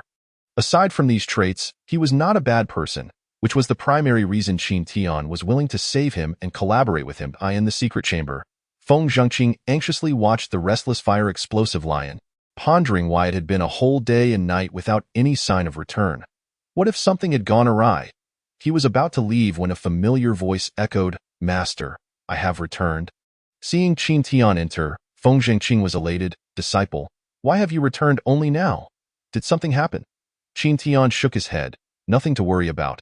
It was a close call. That's a relief," Feng Zhengqing said, scrutinizing Qin Tian to confirm he was unharmed before finally relaxing. "Master, here, this is the revival pill," Qin Tian said, handing it over. Feng Zhengqing received it with trembling hands, gazing deeply at Qin Tian. "Ah, you've gone through so much." Although Qin Tian spoke lightly, Feng Zhengqing understood that his disciple must have faced perilous challenges. Otherwise, he wouldn't have returned at this hour. "What are you saying? I owe my life to you." "Master, what I do is nothing in comparison," Qin Tian responded earnestly. All right, let us not dwell on that," Feng Zhengqing said, feeling a deep sense of comfort. Hey, did you forget there is someone else standing here?" Fan Duo Ro interjected, dissatisfied. Only then did Feng Zhengqing realize another person had entered, asking, "Disciple, who is this?" Qin Tian shot a glance at the rotund man and replied, "Master, ignore him. He is just a glutton I picked up on the way." "What a big pit! Who picked it up?" Fan Duo Ro retorted. Feng Zhengqing could see that his disciple had made a new friend and chuckled, pulling the rotund man closer. "Little fatty, you look like you love to eat. Come, I've prepared a meal. You must be starving." Upon hearing about the meal, Fan Duo Ro's eyes sparkled with excitement as he grinned. "You're the best." Unlike certain individuals, a big pit. Arriving at the dining table in the secret chamber, Fan Duo Ro immediately seized a plate and devoured the food voraciously, resembling a famished ghost. Qin Tian shook his head at the sight and then said to Feng Zhengqing, "Master, you should focus on healing first." "All right, you should eat as well," Feng Zhengqing replied with a smile, sitting cross-legged and swallowing the revival pill in one gulp. Qin Tian also placed the Shang Yuan pills beside him, knowing that relying solely on the revival pill for healing was inadequate. Additional energy was required. After that, he approached the fire explosive lion, pouring the medicinal liquid into its mouth before rushing to the dining table. Time to feast. He had to compete for food. The rotund man could eat an extraordinary amount and at an astonishing speed. In the blink of an eye, several plates were completely cleared. After finishing the meal, Qin Tian also sat cross-legged to adjust his state, while Feng Zhengqing's meridians continued to heal, his aura steadily strengthening. The fire explosive lion's injuries were also rapidly recovering. As dawn approached, the mournful bells tolled once more. The time for King Qin's burial had arrived. Having waited all night, Qin Hao still had not seen Feng Tianhua return, and a sense of foreboding gripped him. His heart raced incessantly. Could it be that Qin Tian had truly survived? But even if he had, he must be gravely injured. How could he possibly contend with Feng Tianhua and the others? Damn it! What exactly happened? Qin Hao was both furious and anxious, filled with trepidation. "Your Highness, the time has come to send His Majesty off," reported a servant. "Understood," Qin Hao replied in a deep voice. "Regardless of anything else, this is of utmost importance." What about that wretched Ji Jing? Has everything been arranged? Your Highness, everything is in order. She has been placed in another coffin to accompany His Majesty. The servant responded. Good. Let us go. A sinister expression crossed Qin Hao's face. For now, he was unsure of whether Qin Tian was alive or dead, but he would first ensure the demise of his mother. At that moment, Qin Tian suddenly opened his eyes, a fierce killing intent radiating from him as he stood tall. Fan Duo Ro, the time has come. Chapter 29. A great change. Qin Chong emerges from the coffin. Heh, let us go and seize the treasure. Fan Duo Ro exclaimed excitedly, rubbing his hands together. Suddenly, a storm of Yuan power surged through the secret chamber. The two stared, their brows furrowed, as they witnessed a vortex of Yuan power swirling above the unconscious Zhou Ming. Drawing energy towards it, I say, Big Pit, your beast companion is extraordinary. It can break through even in its sleep and cause a Yuan power vortex. Fan Duo Ro exclaimed in astonishment. Qin Tian shot him a glare. Do you want it? Of course I want it. Will you gift it to me? Well, you can think about it. Get lost. I must take that little creature. Suit yourself. Meow. As the Yuan power vortex dissipated, Zhou Ming sprang to life, its eyes gleaming with an even brighter spirit. Peak of the Spirit Master Realm. Qin Tian gasped. Zhou Ming, the spirit cat, was indeed formidable, advancing by leaps and bounds. He could only achieve such a feat through rebirth. But Zhou Ming had jumped directly from the pinnacle of the Spirit Rotation Realm to the peak of the Spirit Master Realm. This was a delightful surprise. With Zhou Ming at the peak of the Spirit Master Realm, even those at the pinnacle of the Sky Realm would be unable to contend with it. He had gained a powerful ally. Zhou Ming, let us go, Qin Tian called, and Zhou Ming promptly leapt onto his shoulder. Feng Zhengqing was still in a critical recovery phase, so Qin Tian chose not to disturb him. This matter would not involve his master. He set off with Fan Duo Ro, the fire-explosive lion, and Zhou Ming, heading straight for the royal mausoleum. The entire Qin capital was draped in white mourning attire, the sounds of lamentation echoing. Yet, an air of chilling menace seemed to pervade the atmosphere, as if something significant was about to unfold. The funeral procession was grand, consisting of over 1,000 people, with two grand coffins at the center, one for Qin Chong and the other for Ji Jing. Qin Hao walked ahead of the coffins, entering the mausoleum amidst the crowd. Qin Tian and his companions concealed themselves in the shadows, observing the two grand coffins from a distance. Offer sacrifices to the heavens and ancestors. Suddenly, a booming voice rang out as the two grand coffins were placed atop the altar in the center of the mausoleum. Qin Tian understood that after paying respects to the heavens and ancestors, they would enter the mausoleum. His opportunity was fleeting. Ordinarily, his mother should be in the consort's coffin, not the royal coffin. However, he was concerned that Qin Hao might employ trickery to switch their positions. Therefore, he whispered, Zhou Ming, sneak over and check which coffin my mother is in. Just confirm and return swiftly. Once the position was verified, he could act during the ensuing chaos when those coveting the treasures made their move. Rescuing his mother and eliminating Qin Hao, Zhou Ming vanished instantly. As the officiator recited the eulogies, Qin Hao stood before the coffins with Qin Shan and the other royals, their heads bowed. Suddenly, a white shadow leapt onto the consort's coffin.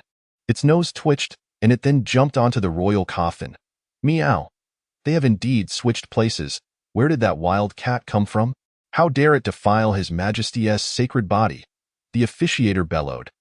His eyes bulging with rage, everyone's gaze shifted, staring in terror at the white cat atop the royal coffin. The cat on the coffin is an omen of misfortune, someone stammered. Crush that beast, Qin Hao shouted in fury. A powerful warrior beside him abruptly charged forward. Qin Shan furrowed his brow, suddenly recalling the beast he had seen with Qin Tian the previous night. His expression changed dramatically as he pointed at the white cat, exclaiming, It's it. It's the beast beside Qin Tian. What? It belongs to Qin Tian? Qin Hao's heart suddenly tightened. Before he could react, countless figures surged from outside the arena, charging towards the royal coffin. These were individuals coveting the treasures of the Qin King. 10 of them soared through the air, all formidable warriors of the Sky Ascendancy realm. The rest rushed frantically on the ground, and in an instant, the air was filled with the sounds of battle cries, all directed at the royal coffin. Throw them. The spirit cat must surely be someone's beast pet, dispatched to scout the location of the treasures. Its cry signified that the items must be within the royal coffin. Quickly, protect father! Qin Hao shouted fiercely, positioning himself resolutely in front of the royal coffin, on high alert, among the crowd of white-clad figures. Several silhouettes shot into the sky. The headmaster of the martial arts academy, Lung Ling, the Grand Elder, Zheng Tong, the Grand Marshal of the Qin Kingdom, Zhang Ba, the Grand Tutor, Zhou Hong, the old eunuch, Su Sheng, and two Sky Ascendancy warriors unknown to Qin Tian, all taking to the air to confront the incoming Sky Ascendancy adversaries. What surprised Qin Tian the most was that Qin Shan had also soared into the air. Charging forward, he had originally been at the peak of the Spirit Master realm, yet today he had broken through to the Sky Ascendancy realm. This left Qin Tian perplexed as to how Qin Shan had achieved such a sudden breakthrough.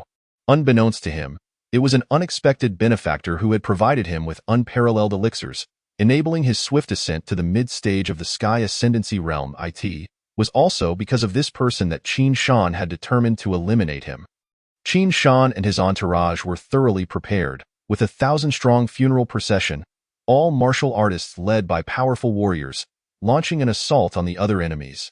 In an instant, the entire funeral became a blood-soaked battlefield. With blood flowing and bodies falling at every moment. Fatty, my mother is in the royal coffin. The other coffin must contain treasures. That time. You open the royal coffin, and I will open the consort's coffin. This will confuse others, who will only think we are here to rescue people. Qin Tian orchestrated. All right. Fan Duo nodded, a flicker of tension in his eyes, aware that one misstep could cost him his life. Little lion, let us go. Qin Tian charged forward, with the fatty riding atop the blazing lion, closely following. His physical body was inadequate.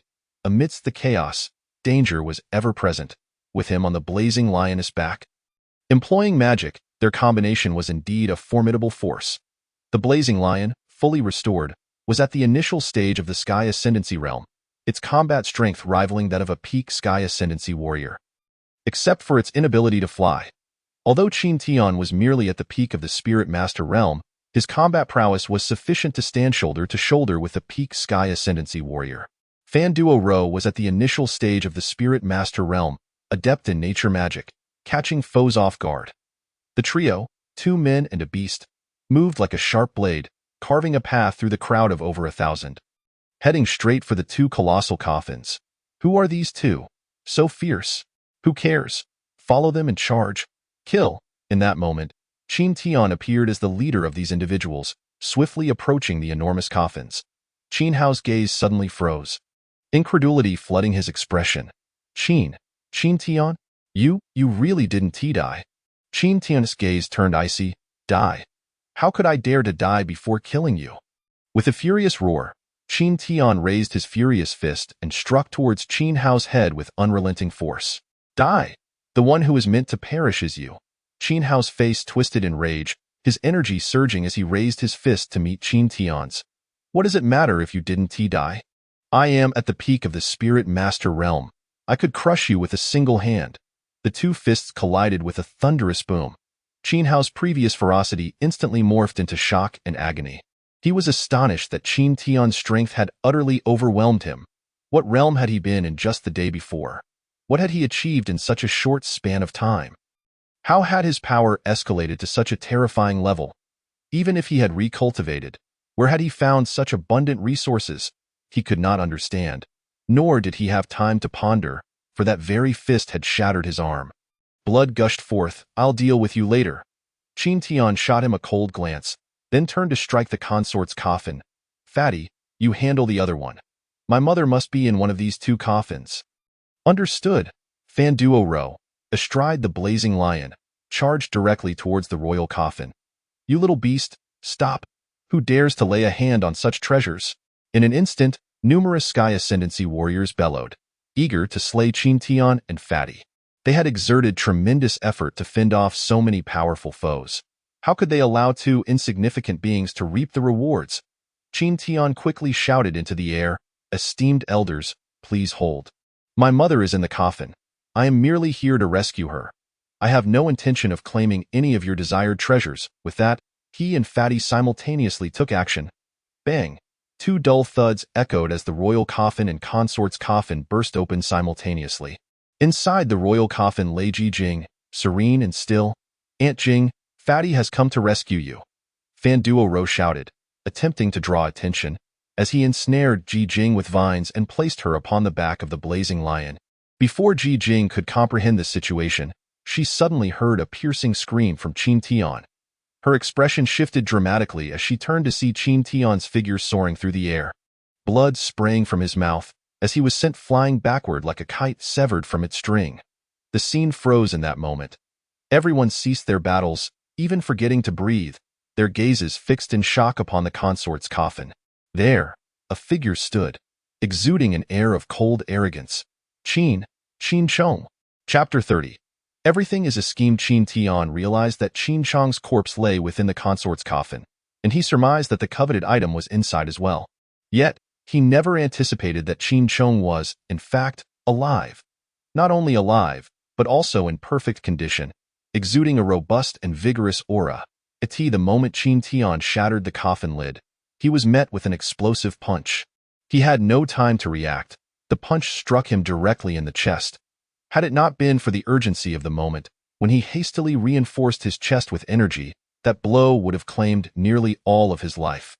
Unexpectedly, the first person to open the royal coffin would be you, this wretched spawn. Qin Chong stepped out of the massive coffin, his voice cold and devoid of emotion. To him, Qin Tian seemed less than a mere pig or dog on the roadside. "Father, you didn't die?" Qin Hao stared in disbelief at Qin Chong, equally astonished that his father had survived. Everything was a ruse. Just moments ago, he had puzzled over why Ji Jing had been placed in the consort's coffin when he had instructed for her to be placed in the royal coffin. It appeared now that everything had been orchestrated by his father. All of this was part of his grand design. Qin Chong glanced at Qin Hao's injured arm, his brow furrowing as he inquired, "Who did this?" Qin Hao's anger surged as he pointed at Qin Tian, shouting, "Father, it was him. It was Qin Tian, this traitorous dog." Qin Chong's gaze turned cold, tinged with a hint of greed as he surveyed Qin Tian. He had long been aware of Qin Tian's restored Dantian. The reason he had refrained from acting against him was to avoid disrupting the elaborate scheme he had meticulously set in motion. This scheme was intended for the other half. Moreover, he sought to obtain the secret behind Qin Tian's Dantian restoration. Thus, everything awaited this very day. "Very well, once I resolve the matter at hand, I shall settle accounts with you." Qin Chong cast a chilling glance at Qin Tian before soaring into the sky. "The rulers of Liang and Zhao, Qi Min's sect, you have all arrived, I see. Quite a sizable entourage you have brought. It seems the treasures I seek lie within one of your hands. Now, let me see exactly who possesses them." Qin Chong bellowed, directly raising his fist towards a Sky Ascendancy warrior at the initial stage. That individual attempted to defend himself, but how could he withstand such a blow? With a single punch, he was crushed, bones shattering, blood spraying as he plummeted, unconscious and uncertain of his fate. "Too weak, certainly not in your possession," Qin Chong coldly assessed, shifting his gaze to the others. Long Ling, Zhang Tong, and Qin Shan all flew to Qin Chong's side, glaring fiercely at the rest. "Qin Chong, do you truly think you need to go to such lengths to draw out that individual?" The ruler of Liang rebuked. Qin Chong laughed, "Of course, otherwise how could I catch you off guard and surround you?" Regrettably, the first punch out of the coffin was supposed to be delivered by one of you. Yet it was unexpectedly disrupted by a wretched spawn. However, it matters not. Unless one among you surrenders the other half, all of you shall remain here today. As he spoke, Qin Chong's power surged, emanating a wild and terrifying aura. The countenances of the crowd changed dramatically. You have already mastered the first half?" The ruler of Zhao exclaimed in shock. A cold smile crept across Qin Chong's lips as he drew his palms in a circular motion. An ominous energy coalescing as he sneered, "Of course, otherwise, why would I have drawn all of you here? Hand it over, or you shall find no path to survival." "Arrogant," the leader of Qi Min's sect roared. "Do you really think you can kill us all on your own? You are dreaming. Everyone, attack together. Eliminate Qin Chong. Have you all forgotten? This is within the borders of my Qin kingdom." Qin Chong smirked mockingly, then bellowed in a deep voice, "Long Ling, Zheng Tong, attack." The group led by Long Ling surged forward. "Come on, don't hide any longer. Let everyone reveal themselves, shouted the Lord of Liang, leading the charge. Kill with that command. Two more figures from the Ling Kong realm emerged from the shadows. The Lord of Zhao and the leader of the Qimen sect also ceased their concealment, summoning their hidden Ling Kong warriors into the fray. The battle erupted. Qin Tian understood that all of this was a trap set by Qin Chong, not aimed at him, but rather, he too was merely a pawn in this game. Even Qin Hao was caught in this web. Their rivalry, driven by Qin Hao's ambition for the throne, was merely a facade to facilitate a grander scheme orchestrated by Qin Chong. It was intended to mislead their enemies into believing that Qin Chong was truly dead. He also grasped the reason behind Qin Shan's sudden betrayal. He had learned that Qin Chong was still alive. If he did not eliminate Qin Tian, the revelation of his treacherous thoughts would surely lead to his demise. Qin Tian stared blankly at Qin Chong's figure in the sky, his heart in turmoil, lost in despair. Mother, am I truly Qin Chong's son? What do I mean to him? An abomination? A traitor? I loathe him for aiding Qin Hao against me, for treating you so cruelly. Yet, no matter how deep my hatred runs, he remains my father in my heart. But today, it seems I cannot discern who Qin Chong truly is, nor who I, Qin Tian, am. Ji Jing's heart ached, as if pierced by 1,000 needles. She gently enveloped Qin Tian in her embrace, much like when he was a child, soothing him with soft whispers. My dear child, what nonsense are you speaking? How could you be an orphan? He is your father. It seems he has lost his way, but in time, he will return to us. Qin Tian, like a wounded cub, looked up at his mother's face, innocently asking, is that true? Of course it is, my dear. When have I ever lied to you? Ji Jing forced a smile. I do not believe it. Qin Tian suddenly broke free from Ji Jing's embrace, gazing at her with disbelief. Yet, I wish to trust you, mother. It sounds contradictory, yet it is not. He disbelieves the words but believes in his mother's selfless love. Thus, he declared, I will kill Qin Hao. I will make him pay 100-fold for what he has done to me and to you. His eyes burned red as he turned fiercely towards Qin Hao. I want to see what happens when I kill Qin Hao, while he assisted in my demise. Tianer, Ji Jing whispered, watching Qin Tian charge at Qin Hao, her heart heavy with pain and sorrow. How deeply wounded he must be, how pitiful. Ji Jing's heart seethed with hatred, cursed being, who are you? Where are you? Do you not care for your own son? Qin Hao gazed upward at the raging battle, suddenly sensing the imminent threat of death. He jolted, spotting Qin Tian charging towards him with a fearsome expression. As he gathered his strength with one hand, he retreated while shouting desperately, Father, save me. Chapter 31. You are but a bastard abomination. How dare you? Qin Chong glared down in fury, commanding, Qin Shan, eliminate that abomination? Understood. Qin Shan discarded his opponent and dove down rapidly. Let's see who can save you today. Qin Tian retorted coldly, raising his fist to strike at Qin Hao. Just then, Qin Shan arrived. A ferocious punch met Qin Tian's fist, resulting in a thunderous clash. Both being forced back. Enraged, Qin Tian shouted, Get out of my way. Get out of your way? Ha ha. Today you shall die. Qin Shan replied icily, unleashing his full power with the Tiger-S Fury Fist. Like a descending tiger, his punch manifested a fierce tiger shape, enveloping Qin Tian. If that's the case, then I shall kill. Qin Tian roared, unleashing all his power, gathering it into his fist.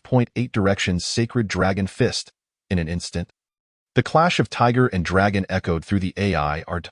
To everyone's astonishment, Qin Tian, at the pinnacle of his abilities, overwhelmed Qin Shan, who was in the mid-stage of Ling Kong. His Tiger-S Fury Fist shattered against Qin Tian's might. Qin Tian struck again, and with a crack, Qin Shan's arm broke.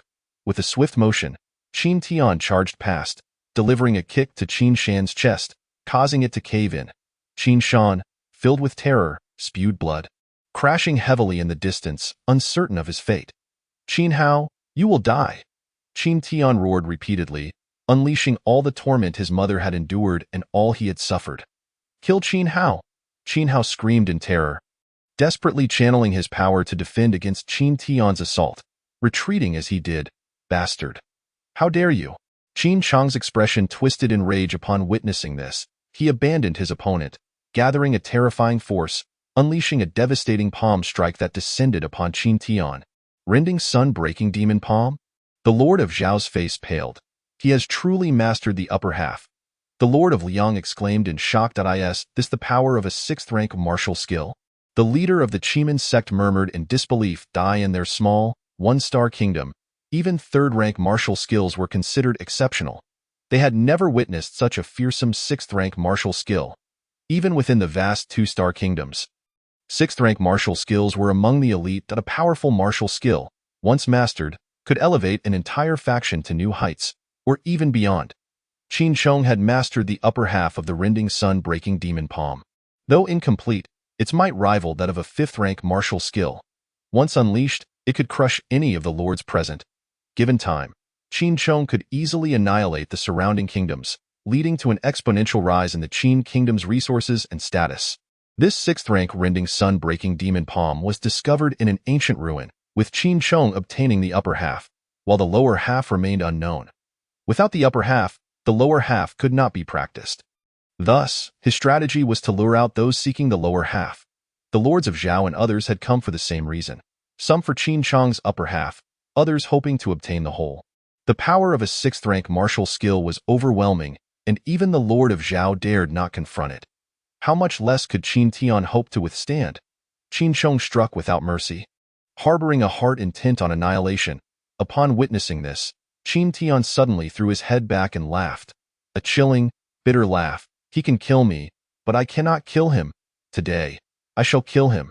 Qin Tian howled, disregarding the descending palm strike, raising his fist to smash down on Qin Hao. Qin Hao desperately fought back, but he was no match even at his peak. Now, he was but a shadow of his former self. And all was in vain. Every defense crumbled beneath Qin Tian's onslaught. Fear, regret, disbelief. All these emotions converged on Qin Hao's face. In his final moments, he erupted into maniacal laughter. Qin Tian, if I die, you 1T survive either. You 1T have won. Ha ha ha. Unmoved, Qin Tian's fist crashed down upon Qin Hao's head. With a thunderous sound, Qin Hao's voice ceased abruptly. Bastard, die. Qin Sheng's eyes widened in fury, screaming as his palm descended upon Qin Tian. Evade? There was no possibility of escape. Moreover, Qin Tian had no intention of evading. He locked his gaze onto Qin Sheng, eager to see if there would be even a flicker of pain on his face. Alas, what he beheld was only boundless malice. Honor. Ji Jing screamed frantically. Did I err in my actions? Qin Sheng, should you dare to harm my Tian'er, I, Ji Jing, shall perish in vengeance against your entire clan. She rushed towards Qin Tian, intent on shielding him from the impending blow. But how could she outrun Qin Sheng's palm strike? Boom! The strike landed. Roaring, at that critical moment, a thunderous tiger's roar echoed.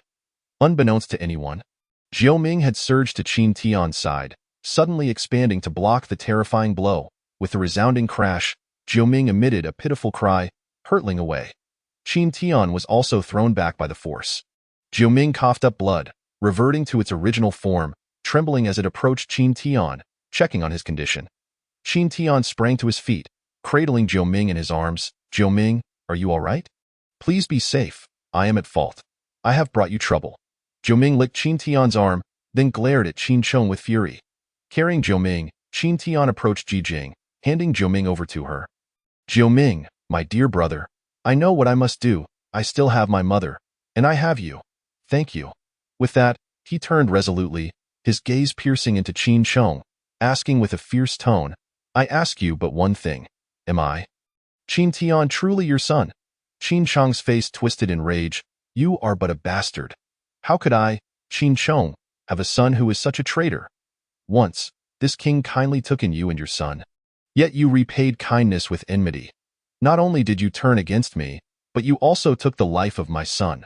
Ungrateful wretches, today neither of you shall escape. I shall ensure that both of you accompany my son in death. Each word, each phrase, struck mercilessly at Qin Tian's heart. Even though he was mentally prepared, hearing the definitive answer almost overwhelmed him.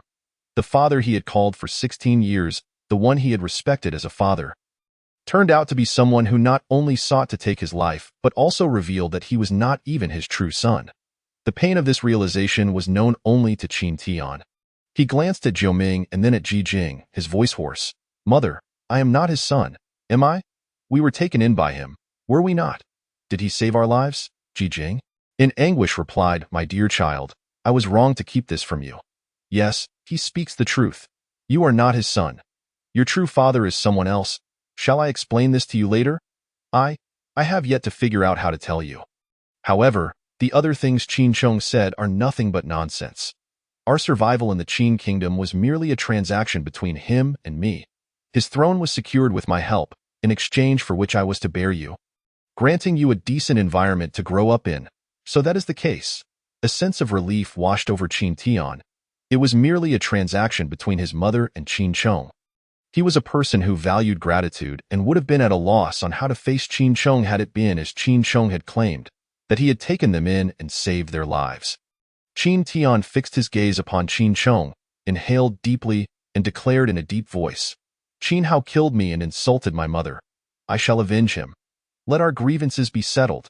Although it was indeed a transaction with my mother, you have nevertheless raised me for over a decade, ensuring my mother and I did not end up on the streets. Your earlier strike, the injury to Jiuming, and the cruel acts you have inflicted upon me and my mother over this past year. I shall no longer pursue these matters. This shall suffice as my repayment for your years of care, albeit minimal. From childhood, Qin Chong had consistently shown disdain for him, neglecting him while favoring Qin Hao. Thus, Qin Tian had devoted himself to rigorous training, striving to gain strength in hopes that Qin Chong would pay him more heed. Yet, after years of effort, the outcome was this tragic revelation, leaving Qin Tian's heart in turmoil. His resilience was evident. He managed to endure without collapsing, a testament to his indomitable spirit. Had he been any other youth, he might have succumbed to despair. As he spoke, he drew forth a knife-like gesture, severing a portion of his robe, and then unleashed a powerful punch. From this day forth, you and I are no longer bound by life or death, nor any connection. Having completed this, he turned resolutely away, not casting another glance at Qin Chong, and assisted his mother, saying, Mother, we shall take our leave. Ha ha ha, wretched spawn. Who do you think you are? Do you believe you can come and go as you please? Qin Chong laughed maniacally before bellowing. I have declared it. Today, you and your mother shall not escape. You are to accompany my son in death. Chapter 32. Ji Jing in peril. Unbeknownst to all, high above the clouds, a purple cloud eagle hovered. On its back stood an elder and a youth, both wearing smiles as they gazed down upon the battlefield below. Such trivial affairs in these small places are indeed amusing, the youth remarked with a chuckle. The elder responded with a knowing smile, of course. Those struggling like ants in the lower realms will only fight for their meager emotions or insignificant possessions, often to the point of bloodshed. Ants will never comprehend the splendor of the skies above. The youth nodded slightly. Yet, this group of ants is quite fortunate to have acquired a 6th grade martial technique. Ha! Do they truly deserve it? The elder scoffed. Deserve it? Certainly not. The youth's lips curved into a haughty smile. Suddenly his eyes gleamed. And so it begins. The elder looked down just as a powerful shout echoed through the skies. Long Ling. Zheng Tong, Master Zhou, you three must stop that wretched spawn. Just hold him off until I resolve this matter and personally take his life. Lord Zhao, Lord Liang, and the Qimen sect, I have other matters to attend to. So let me advise you. If you possess the latter half, surrender it obediently today, and you shall be spared. Otherwise, when I obtain it myself, do not blame me for being ruthless. Qin Chong's cold gaze swept over the three. Simultaneously, Long Ling and the others dove down, surrounding Qin Tian and his mother. Qin Chong, if you had the resolve to act decisively, you would have done so long ago. The power of the 6th grade martial technique is quite taxing, is it not? You just used it once. How many more times do you think you can wield it? As long as you cannot kill us, you are as good as dead, the Qimen sect leader mocked. Then let us conclude this, Qin Chong replied coldly, producing a jade slip from his robes. You are correct. I indeed cannot use the 6th grade martial technique many times. That is why I have wasted so much breath, hoping to conserve my strength for any unnecessary troubles. However, it seems that trouble has already arrived. As he spoke, the jade slip began to emit a resplendent white light. That is the inheritance jade slip of the Zhanri Pomo Palm. Lord Zhao exclaimed at the same time. The Qimen sect leader's expression tightened, realizing the gravity of the situation. Before he could fully comprehend the implications, Qin Chong executed the initial movement of the pomo palm. Channeling power into the jade slip, the slip trembled momentarily, and its light suddenly shot towards the leader of the Qimen sect. King Wanlon, come and face your demise.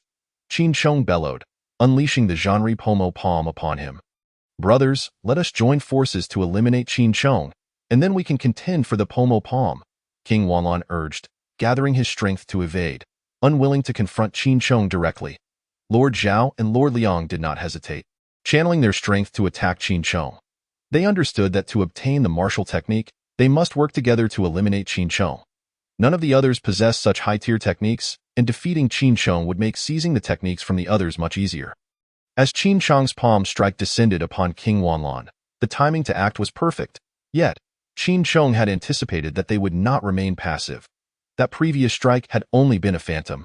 He had calculated that the three would not comprehend the intricacies of the pomo palm and would fail to discern the truth. Indeed, none of them recognized it. 3 Elemental Explosive Claws, Rock Shatter. Lord Zhao and Lord Liang unleashed their strongest martial techniques, enveloping Qin Chong. A chilling smile crept across Qin Chong's face as the two realized too late the peril they were in. With a swift motion, Qin Chong struck out with his other hand. Zhanri pomo palm. The palm strike blazed forth like a radiant sun, its brilliance shattering the martial techniques of both men. The force of the palm strike surged toward them. Flee! Lord Zhao shouted, but it was far too late. The palm strike crashed down upon them with a resounding boom, sending both men hurtling backward. Blood spewing from their mouths as they fell, their faces pale and their vitality waning. They flew a great distance before finally stabilizing themselves, not daring to look back as they fled with all their might. One palm strike for both. The might and terror of that blow were evident. King Wanlon stood agape, astonished by Qin Chong's prowess and treachery. None of the three could stand against him. Run, if we do not. We shall certainly perish. King Wanlon dared not hesitate, turning to flee. King Wanlon, where do you think you are going? Qin Chong roared, pursuing him relentlessly. Time rewinds to the beginning of the battle, where Long Ling and the others directly blocked Qin Tian and his mother. Qin Tian glanced at the three and said to the nearby plump figure, Fatty, you should leave. They are here to stop me and will not trouble you. Fandura rolled his eyes in response. What are you thinking, big brother? Do you think I care about you? I'm just here to see if I can snag that 6th grade martial technique. Even if I can't use it, I can sell it. As he spoke, he looked towards Long Ling and the others, retreating as he continued, you carry on. I'll keep my distance to avoid any collateral damage. I'm leaving, and you cannot stop me. Qin Tian's gaze swept over the three as he began to walk forward slowly. However, since you two are here, I shall not leave just yet. Today, I will avenge my teacher. Qin Tian, do you really believe you can defeat the three of us by yourself? How foolish. Zheng Tong laughed coldly. Long Ling warned, this boy is cunning. We must exercise caution. Master Zhou, I have no enmity with you. Are you truly set on confronting me? Qin Tian's gaze shifted to Master Zhou. Master Zhou replied expressionlessly, I only heed the commands of the Emperor. Qin Tian's aura surged as he harnessed his inner power, fists clenched, charging fiercely towards Long Ling while bellowing, if that is the case, then you shall all perish. Arrogant! Master Zhou shouted coldly. Long Ling, Zheng Tong, and Master Zhou attacked Qin Tian from 3 different directions simultaneously. Little Lion! Qin Tian bellowed. Roar! The Fire Explosion Lion roared as it charged towards Master Zhou. Fire Explosion Lion. Master Zhou's pupils constricted. He recognized this creature and dared not underestimate it. Abandoning Qin Tian, he engaged the Fire Explosion Lion in Battle Point 8 Directions Sacred Dragon Fist. Qin Tian's twin fists transformed into 8 fleeting shadows. His solitary strength simultaneously launching an attack against the advancing Long Ling and Zheng Tong. Python Tail Leg, Zheng Tong bellowed, his single leg resembling the massive tail of a serpent, crashing towards Qin Tian's fist imprint. 6 Harmony's Finger, Long Ling's arm extended like a spear, her finger radiating a fearsome aura of elemental energy, fiercely thrusting towards Qin Tian. Bang, bang, bang. The imprints of the 8 Directions Sacred Dragon Fist met the martial techniques of both opponents. The 3 combatants staggered back half a step, a fleeting pause before they charged at each other once more. Remarkably, with sheer determination, Qin Tian was able to overpower one at the pinnacle of the Void Realm and another in the mid-stages of the same realm. Terror gripped their hearts. This child must be eliminated, or he will become a great threat. Zheng Tong exclaimed, Old Zheng, this child's elemental force is boundless. If this continues, we shall be drained. Long Ling shouted, You attack him from above, while I strike from below. His 8 directions sacred dragon fist will lose its potency. With a powerful sweep, Zheng Tong unleashed a whip-like kick aimed at Qin Tian's lower regions. Qin Tian leapt into the air, evading the strike, and from his elevated position, he unleashed a fist imprint towards Long Ling. As the imprint surged forth, Zheng Tong's lips curled into a sinister smile as he pivoted and dashed towards Ji Jing. Boom! Zheng Tong, how dare you! Qin Tian's expression shifted dramatically as he abandoned Long Ling, turning to pursue Zheng Tong. The Nine Lives body was gravely injured and had lost its combat capability, while the fiery lion was restrained by Master Zhou. If Zheng Tong reached his mother, her demise would be inevitable. The Grand Elder is truly astute. Long Ling rejoiced inwardly, fiercely stabbing a finger at Qin Tian's exposed back. Boom! Qin Tian was struck, his blood surging violently, and he nearly coughed up blood. Undeterred, he staggered forward, desperately charging towards Zheng Tong. Alas, it was too late. Zheng Tong's fist imprint had already materialized before Ji Jing. Chapter 33. Who dares to harm my disciple? In the secret chamber of the Qin Tian residence, Feng Zhengqing rose, embodying an aura of formidable might. Initial stage of the Void Realm. Observing the power coursing through his hands, Feng Zhengqing chuckled. Who would have thought misfortune would lead to fortune? Allowing me to break through my previous limitations. It is also thanks to my good disciple's ascension pill. Without it, I would not have attained this strength to HM? Disciple. Not good. Feng Zhengqing's expression changed drastically upon discovering the chamber empty, and he rushed out explosively to in the royal family's mausoleum. Zheng Tong's chilling voice echoed, Ji Jing, prepare to die. Old Tun. Qin Tian's eyes widened in fury as he bellowed. Just as the overwhelming demonic energy surged forth, Zheng Tong was instantly ensnared by countless vines. Hurry, I can barely hold on. The plump man shouted urgently. The warm surge filled Qin Tian's heart, his blood boiling as he charged forward, a fierce look on his face, closing the distance to Zheng Tong in the blink of an eye. Zheng Tong's elemental force surged and shattered the vines surrounding him. The plump man turned pale, spitting out blood as the backlash from the shattered vines severely injured him. At that very moment, Qin Tian's fist imprint enveloped the emerging Zheng Tong. Die! Zheng Tong's face paled in shock, attempting to evade, but it was already too late. Qin Tian's fist imprint had arrived. With a thunderous explosion, Zheng Tong's head was obliterated. And you? Qin Tian did not spare Zheng Tong a glance, abruptly pivoting, his eyes ablaze with fury, charging towards Long Ling. Long Ling's expression shifted in terror as he turned to flee. How absurd! Qin Tian had managed to hold his own against 2 opponents, and now he was left alone. Fleeing was the only option to avoid death. Yet, his speed was no match for Qin Tian. In mere moments, Qin Tian was upon him, raising his fist imprint. Long Ling, to the skies! Master Zhou shouted from afar. At that moment, Long Ling cursed himself for being intimidated by a mere youth and forgetting that he was in the Void Realm. Capable of flight, without hesitation, he summoned all his strength to take to the air. Ha ha ha, Qin Tian, no matter how powerful you are, can you fly? Come, strike me. Long Ling laughed heartily, reveling in his bravado. As you wish. With those words, a dark radiance enveloped Qin Tian. This was the power of Old Tun.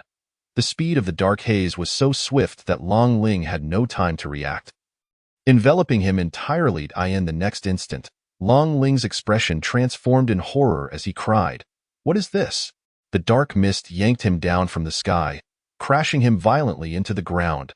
With a muffled thud, Long Ling was sent reeling, blood spewing from his mouth and nose, his complexion pale. Qin Tian raised his foot and stomped down on his Dantian, shattering all his strength. No, please don't kill me.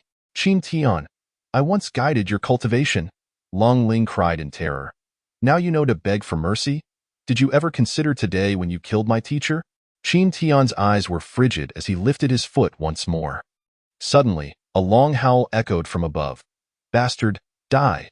The pursuer of the Qimen sect's master, Qin Chong, had slain his adversary and returned with the second half of the martial technique.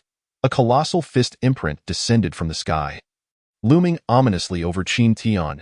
"Do you think to impede my vengeance for my teacher? You are not capable."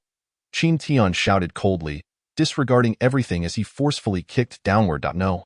With a resounding crash, the cries were abruptly silenced. Just as the fist imprint was about to land, another powerful shout rang out. "Who dares to harm my disciple?" Feng Zhengqing arrived in a furious rush, appearing before Qin Tian, his fist meeting Qin Chong's imprint head-on.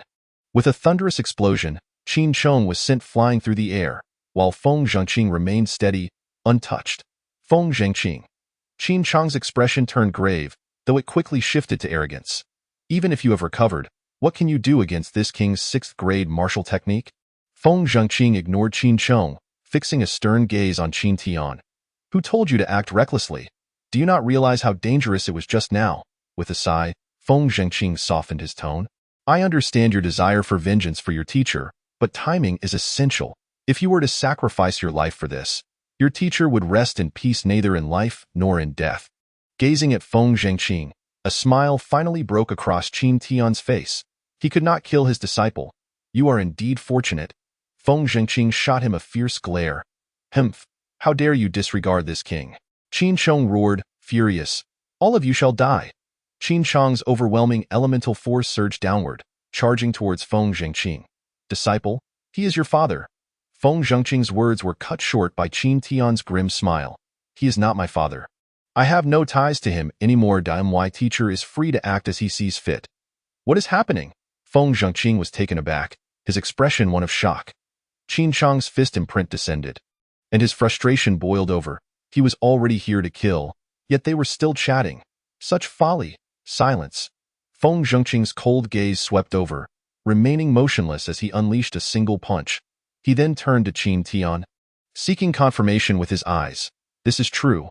I only just learned of it. I am unaware of the specifics, as my mother has not yet informed me," Qin Tian replied. Feng Zhengqing's brow furrowed tightly, then relaxed as he patted Qin Tian's shoulder reassuringly. "This is good news. If you have a father who seeks to kill you daily, your suffering would be far worse. I know what to do." "Feng Zhengqing, do you truly believe this king cannot kill you?" Qin Chong exploded with rage, never having faced such blatant disregard. Now, a wildling and someone he had once deemed worthless were both ignoring him. How could he not be enraged? Terrifying power surged from Qin Chong once more, white light blinding and fearsome, as a massive palm imprint began to take shape. Qin Tian's expression shifted, his seriousness evident. "Teacher, that is a 6th-grade martial technique. Qin Chong has mastered the first half. It rivals 5th-grade techniques." Feng Zhengqing's face reflected surprise, which quickly vanished as he chuckled. "If it were truly a 6th-grade technique, I would have to flee with you.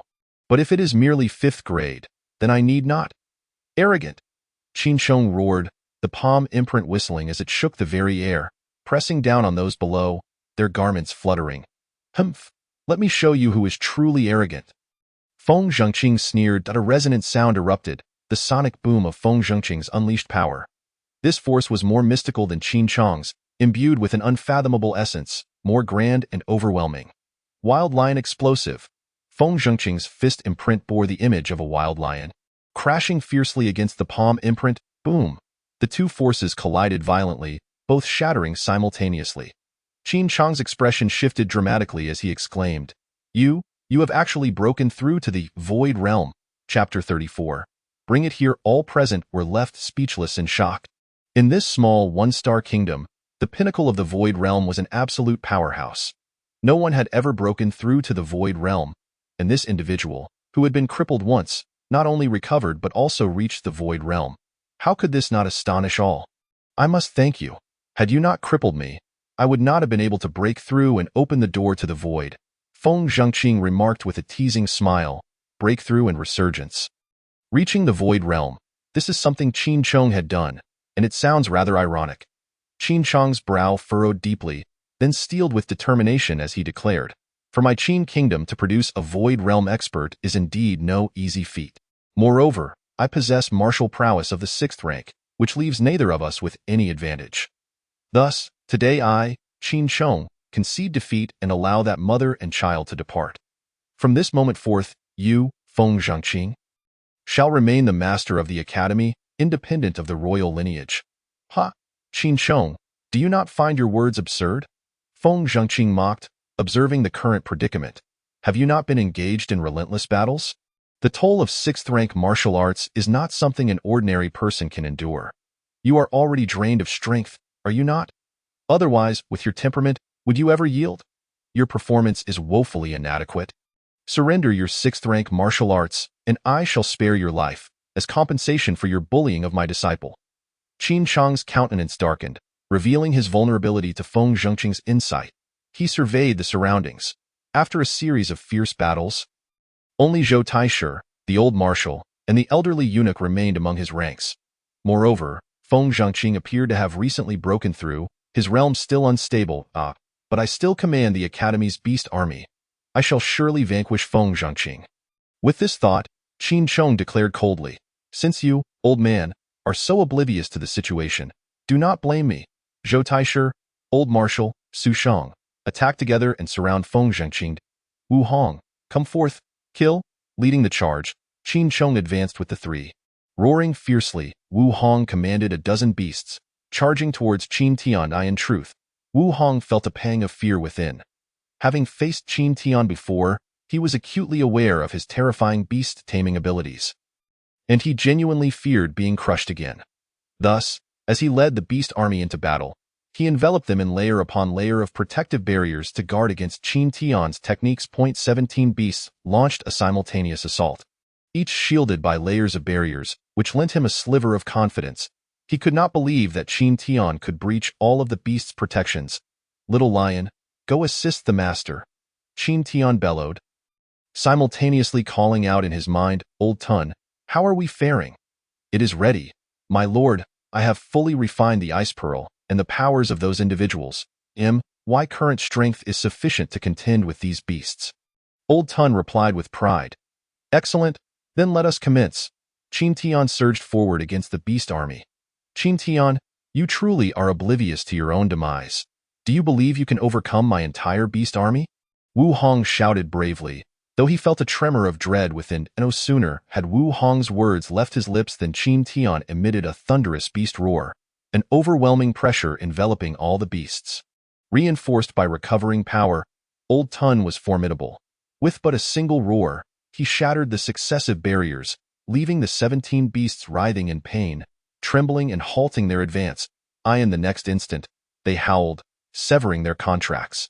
The sound of thuds echoed relentlessly as all the beasts collapsed, gasping for breath. Why, you have broken through again? Wu Hong exclaimed in horror, turning to flee without a moment's hesitation. During their last encounter, he had not been able to shatter all the beasts in such a manner. Now, a single roar had felled them all. Such terrifying combat prowess filled him with dread, prompting his desperate escape. Qin Tian chose not to pursue, instead looking up at the battle above, where his master was single-handedly overpowering Qin Sheng and his associates in a fierce clash. The dynamics of the battle revealed that Qin Sheng and his allies were hesitant to engage directly, merely exhausting themselves in a tactical retreat, while Feng Zhengqing, having just broken through, could not fully wield the power of his realm. Furthermore, their aerial conflict rendered the fire-explosive lion unable to assist. Old Tun, Qin Tian called out in his mind. In the next moment, an endless surge of black radiance enveloped Zhou Taishu. What is this? Zhou Taishu's expression shifted dramatically, but in the next instant, he found himself uncontrollably descending towards the ground. With a thunderous crash, Zhou Taishu landed, dazed and disoriented. Without hesitation, Qin Tian raised his fist, striking Zhou Taishu with ferocity. Zhou Taishu met his demise in that instant. Witnessing this scene, Qin Sheng's eyes widened in rage. You wretched scoundrel! I, Qin Sheng, vow that if I do not kill you in this lifetime, I will not be human. The display of power and skill from Qin Tian instilled terror within him. It was he who had elicited fear. One roar had annihilated his beast army. The terrifying black haze had rendered Zhou Taishu incapable of resistance. Had he not been grievously wounded himself, he would have surely met his end as well. You should be more concerned about your own fate. Feng Zhengqing coldly retorted. With Qin Tian eliminating one adversary, the pressure on him diminished significantly. Seizing the opportunity, he struck the elderly eunuch Su Sheng with a palm, sending him flying with a spray of blood. A follow-up punch was aimed at the old marshal, who narrowly evaded. Yet, this was merely a feint. The true lethal strike was meant for Qin Chong. Qin Chong's expression shifted dramatically. It was too late to evade, and he could only adopt a defensive stance.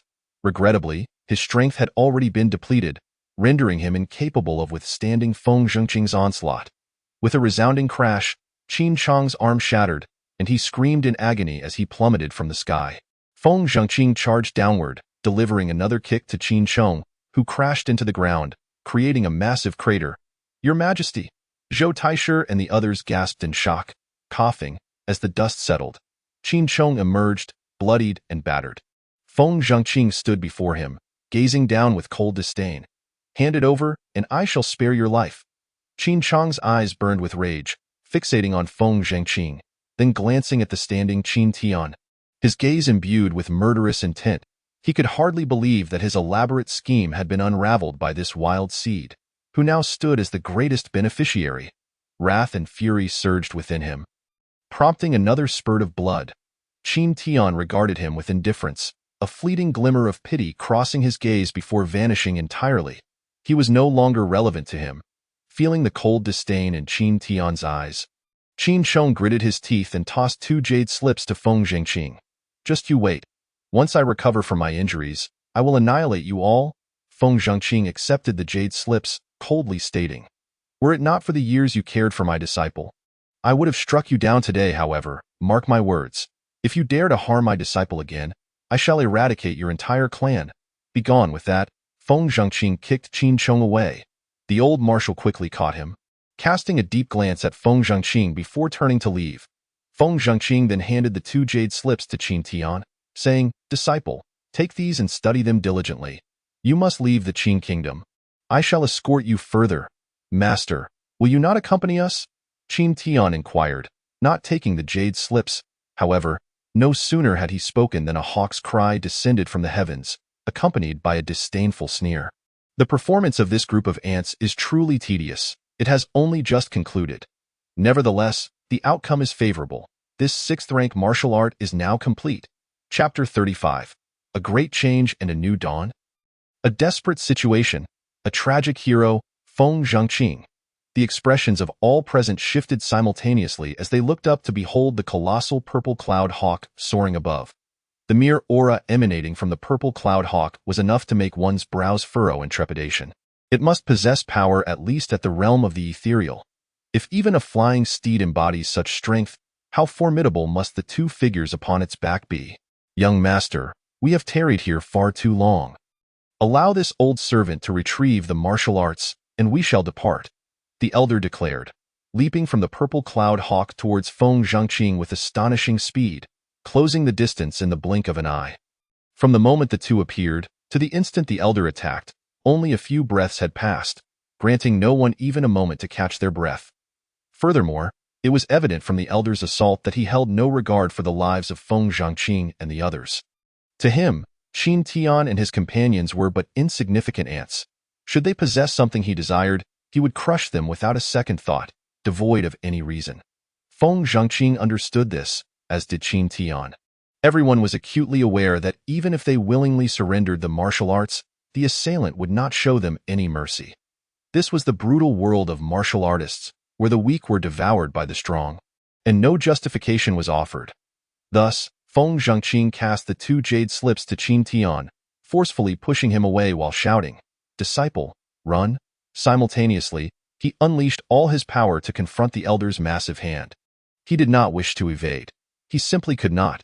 The elder's speed was too overwhelming. Feeling the oppressive force of the elder bearing down upon him, Qin Tian's heart raced. "Master, boom!" Feng Zhengqing coughed up blood. "Hurtling backward. Go!" Feng Zhengqing commanded fiercely. "No!" Qin Tian roared, pivoting to place his mother and Ji Ming on the back of the fire-explosive lion. He then kicked the plump man onto the lion's back. Bellowing, "Little lion, take them away, roar!" The fire-explosive lion dared not hesitate, turning to flee. "The immense pit!" Fan Duerv cried out. "Honor!" Ji Jing wailed, attempting to leap from the back of the fire-explosive lion. Fan Duerv seized her, saying, "I cannot allow you to be harmed. Let me go." Ji Jing screamed. Fan Duerou struck Ji Jing, rendering her unconscious, his gaze fixed on Qin Tian's figure. Kid, do not die. I have no intention of raising your mother. The young man glanced at the fleeing fire-explosive lion, a smirk curling at the corners of his mouth. I do so enjoy the game of cat and mouse. Purple Cloud, pursue them. Let us have some fun. Screech. The Ziyun eagle soared high, transforming into a tempest as it pursued its target. On the other side, the elderly man cast a surprised glance at Feng Zhengqing. Astonished that this insignificant creature possessed some skill, managing to withstand half of his strength without perishing. As he spoke, a formidable power emanated from him like an ocean, surging forth. Die, he bellowed. The fire explosion lion let out a terrified roar. Qin Tian's eyes widened in anguish as he howled towards the heavens, an infinite darkness erupting from his being, enveloping the elder. Simultaneously, his cry rendered the advancing Ziyun eagle momentarily dazed, its wings ceasing their frantic flapping as it plummeted downward. A beastmaster? Such terrifying strength, the young man gasped, his voice laden with power echoing within the Ziyun eagle's mind. Awaken! This commanding shout shattered the oppressive force within the eagle's consciousness. Instantly, the Ziyun eagle regained clarity, letting out a fearful cry as it steadied its flight. Meanwhile, the elder's massive hand descended towards Feng Zhengqing. The black radiance of the elder enveloped him instantly. This power? The elder furrowed his brow. Feeling a chill run through him at the sight of the dark mist, it was a force he had never encountered before, seemingly emanating from a terrifying abyss. Yet, its intensity was inconsistent with its aura. Although it bore the strength of the Tongyu realm, it was still too feeble for him.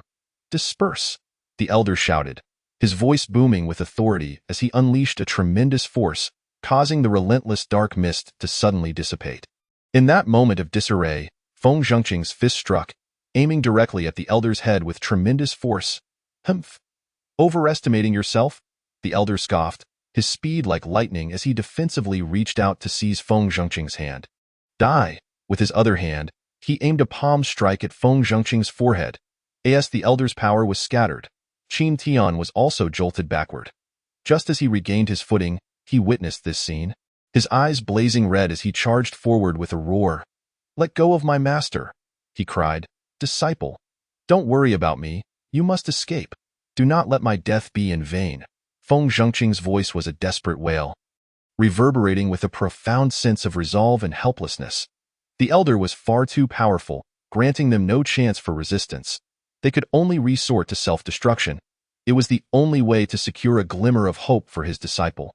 Boom! In his final moments, Feng Zhengqing unhesitatingly detonated the energy within him, unleashing a chaotic explosion that filled the air with blood mist. Do not let my master die in vain. Feng Zhengqing's cry lingered in the air, striking at Qin Tian's heart. Master! Qin Tian's voice cracked with anguish, tears streaming down his face as he locked eyes with the elder, desperately fleeing. Using the elder's strength to run. I must survive. If I perish, my master will have died in vain. My master will not rest easy. Most importantly, he could not allow his master to die in vain. Live, grow stronger, kill them, tear them to pieces and avenge my master. As Feng Zhengqing self-destructed, a young man chasing Ji Jing and the others sensed the situation and his expression changed drastically. Li Lao, he shouted, fully aware of the elder's power. Though he too was in the Tongyu realm, the realm was divided into 9 levels, each 3 levels constituting a tier. The elder belonged to the second major tier, vastly surpassing a novice like Feng Zhengqing. Yet, despite this, Feng Zhengqing was still a Tongyu realm warrior. The self-destruction of such a warrior was immensely terrifying, especially since he was at the center of the explosion. Even if the elder was in the second major tier, a moment's carelessness could spell disaster for him. Once a warrior enters the Tongyu realm, they find their soul, marking their true initiation into the path of cultivation. It is said that warriors of the Tongyu realm and above, even in death, can reincarnate as long as their souls endure. Some extraordinary individuals retain their memories from their previous lives upon rebirth, effectively living anew. However, a self-destructing warrior perishes completely, losing everything. Thus, despite the immense power of self-destruction, few choose this path in their final moments to harm their enemies. Moreover, self-destruction is uncontrollable. Whether it can harm the enemy remains uncertain. If the opponent evades, it would be a fruitless endeavor. The elder, overly confident and unaccustomed to facing someone willing to self-destruct, was caught completely off guard by Feng Zhengqing's explosion. Nevertheless, as a second-tier Tongyu expert, he still managed to react in the crucial moment. Forming a hasty barrier around himself, the violent force tore through his barrier. Amidst the thick blood mist, the elder was blasted backward, crashing heavily into the ground, dust billowing around him. The young man leaped off the Ziyun eagle, hastily lifting the elder, his voice laced with concern. "Li Lao, are you all right?" The elder, battered and bloodied, coughed out a mouthful of blood, struggling to wave his hand dismissively. "I'm fine. I won't die yet." Ha! Truly embarrassing to be so thoroughly injured by an ant. Suddenly, a cry filled with boundless hatred and murderous intent echoed through the air. "I care not who you are, but you must stay alive. When I, Qin Tian, find you, I shall flay you alive and ensure you have no place to rest." Chapter 36. Ji Jing teaches her child. Both men turn towards the source of the sound, only to find the space ahead utterly empty, the voice lingering in the air. The young man's expression darkened, his voice a snarl. "You audacious mutt, dare to speak so boldly? Li Lao, let us pursue with that." He placed the elder upon the Ziyun eagle and leaped on himself. "Young master!" The elder urgently grasped the young man's arm. "They are but powerless ants. There is no need for such concern. We have already delayed here too long.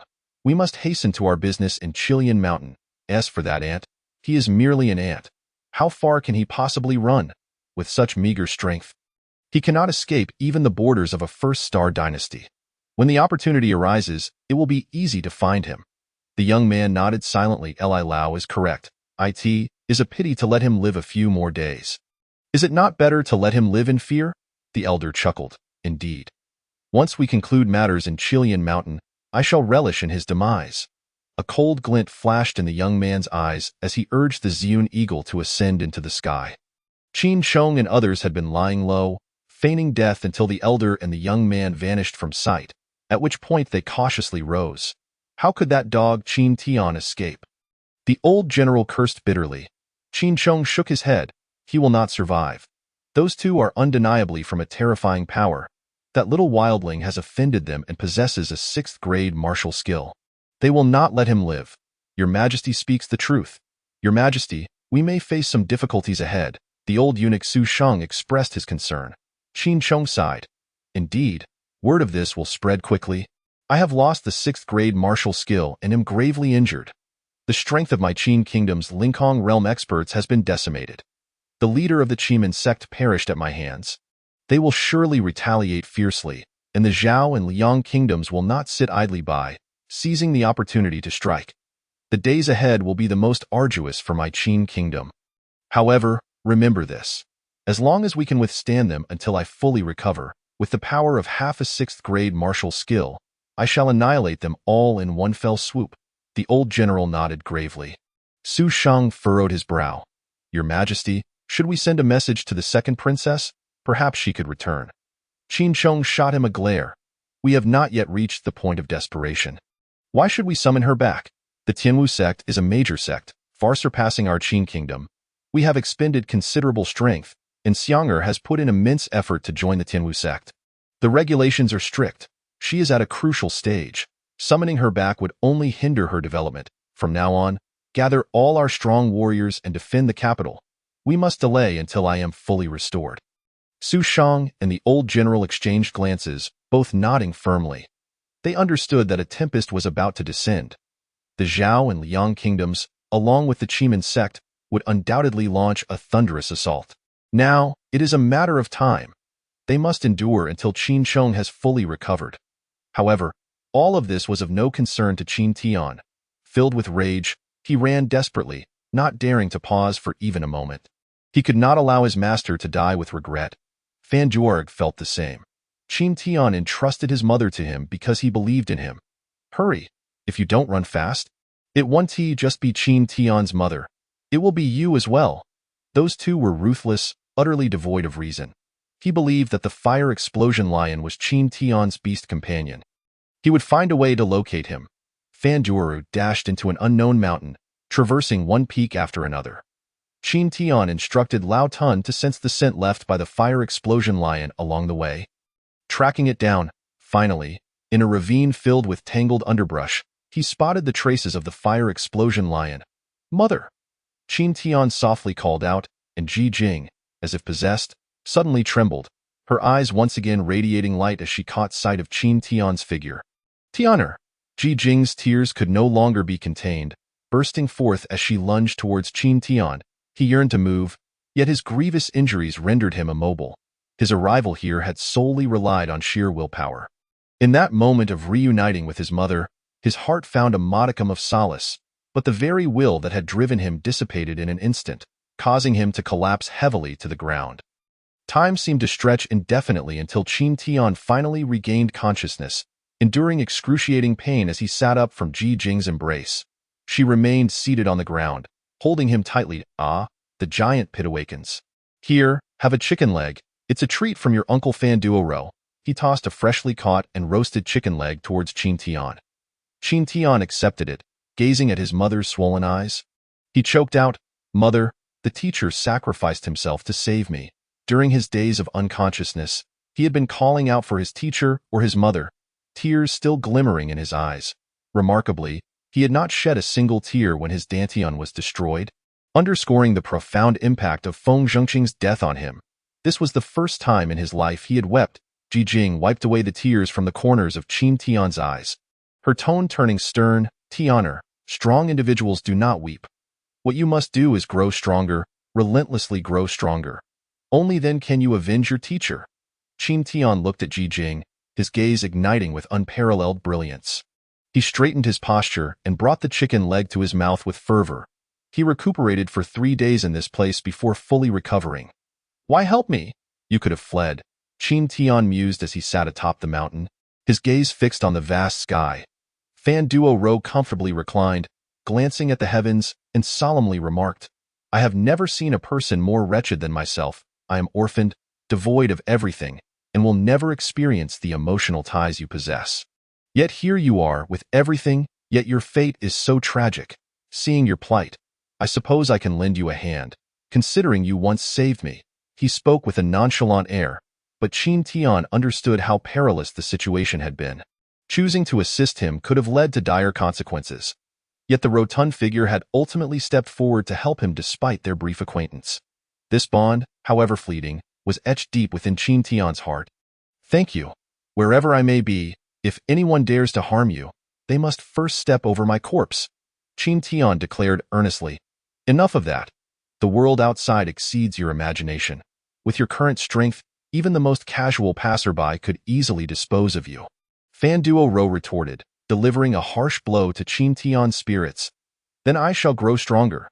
Qin Tian clenched his fists tightly, images of the elder and the youth, along with the scene of his teacher's self-detonation, swirling in his mind. "You wander the world. You must know much. Tell me, where can I become stronger?"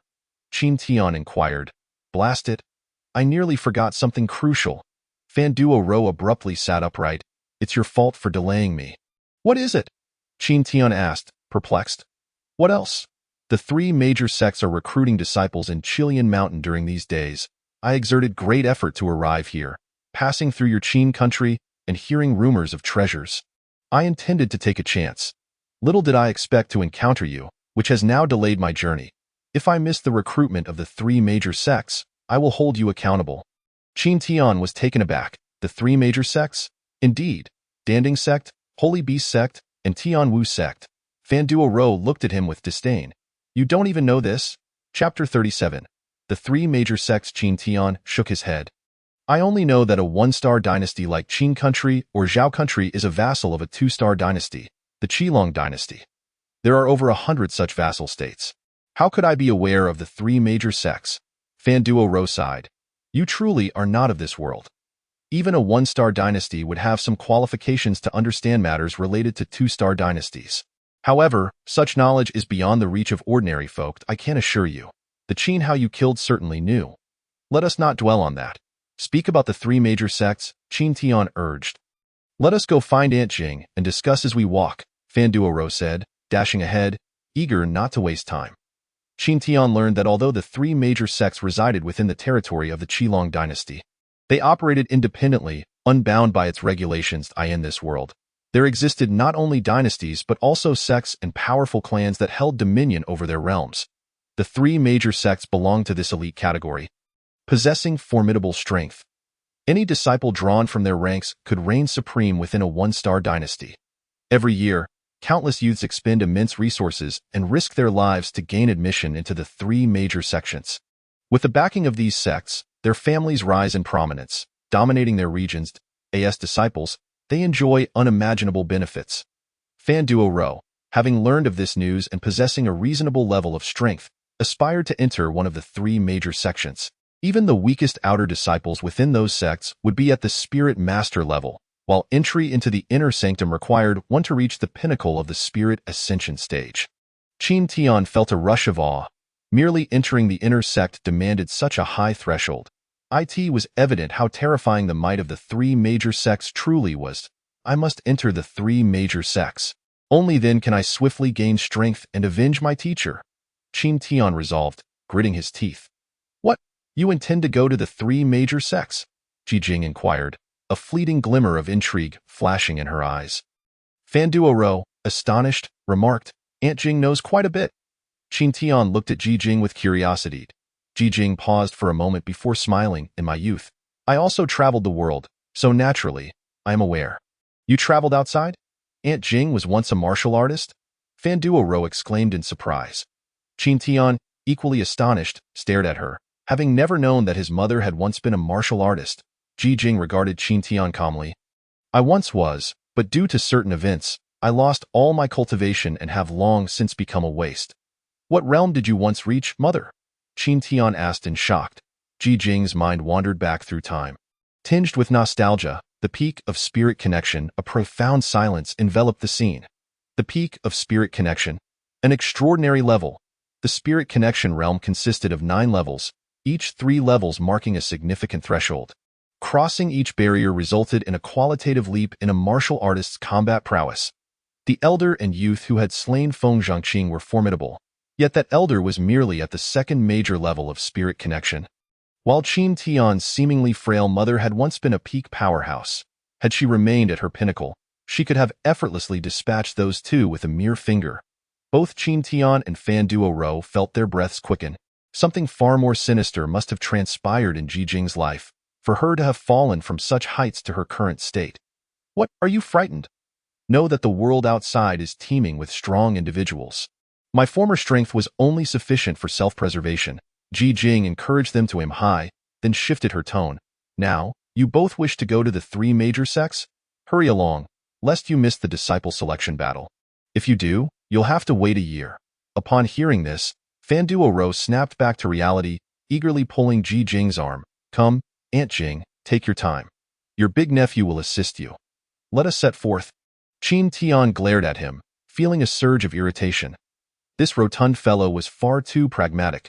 Upon learning that his mother had once reached the peak of spirit connection, he immediately sought to ingratiate himself.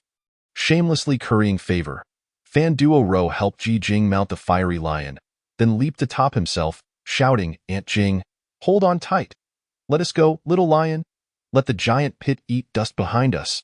The fiery lion let out a roar and galloped forth. How shameless! Qin Tian gritted his teeth in frustration, pondering whose mother this really was, this glutton. Meow! Juming burst forth from the thicket, swiftly transforming into a thunderous white-headed tiger, and Qin Tian leaped onto its back. Surpassing Fan Duo, with a roar, Juming chased after them. The distance from Qin country to the Qilian mountains within the Qilong dynasty spanned over 10,000 miles. Qin Tian and his companions ran day and night for 3 days and nights before finally catching sight of the Qilian mountains. During those 3 days and nights, both were not idle, honing their skills atop the backs of their respective beasts. Qin Tian had fully memorized the 6th grade martial technique, Sunslaying Demon Palm, and was now able to condense the palm imprint. This technique comprised 2 parts, sunslaying and demon breaking.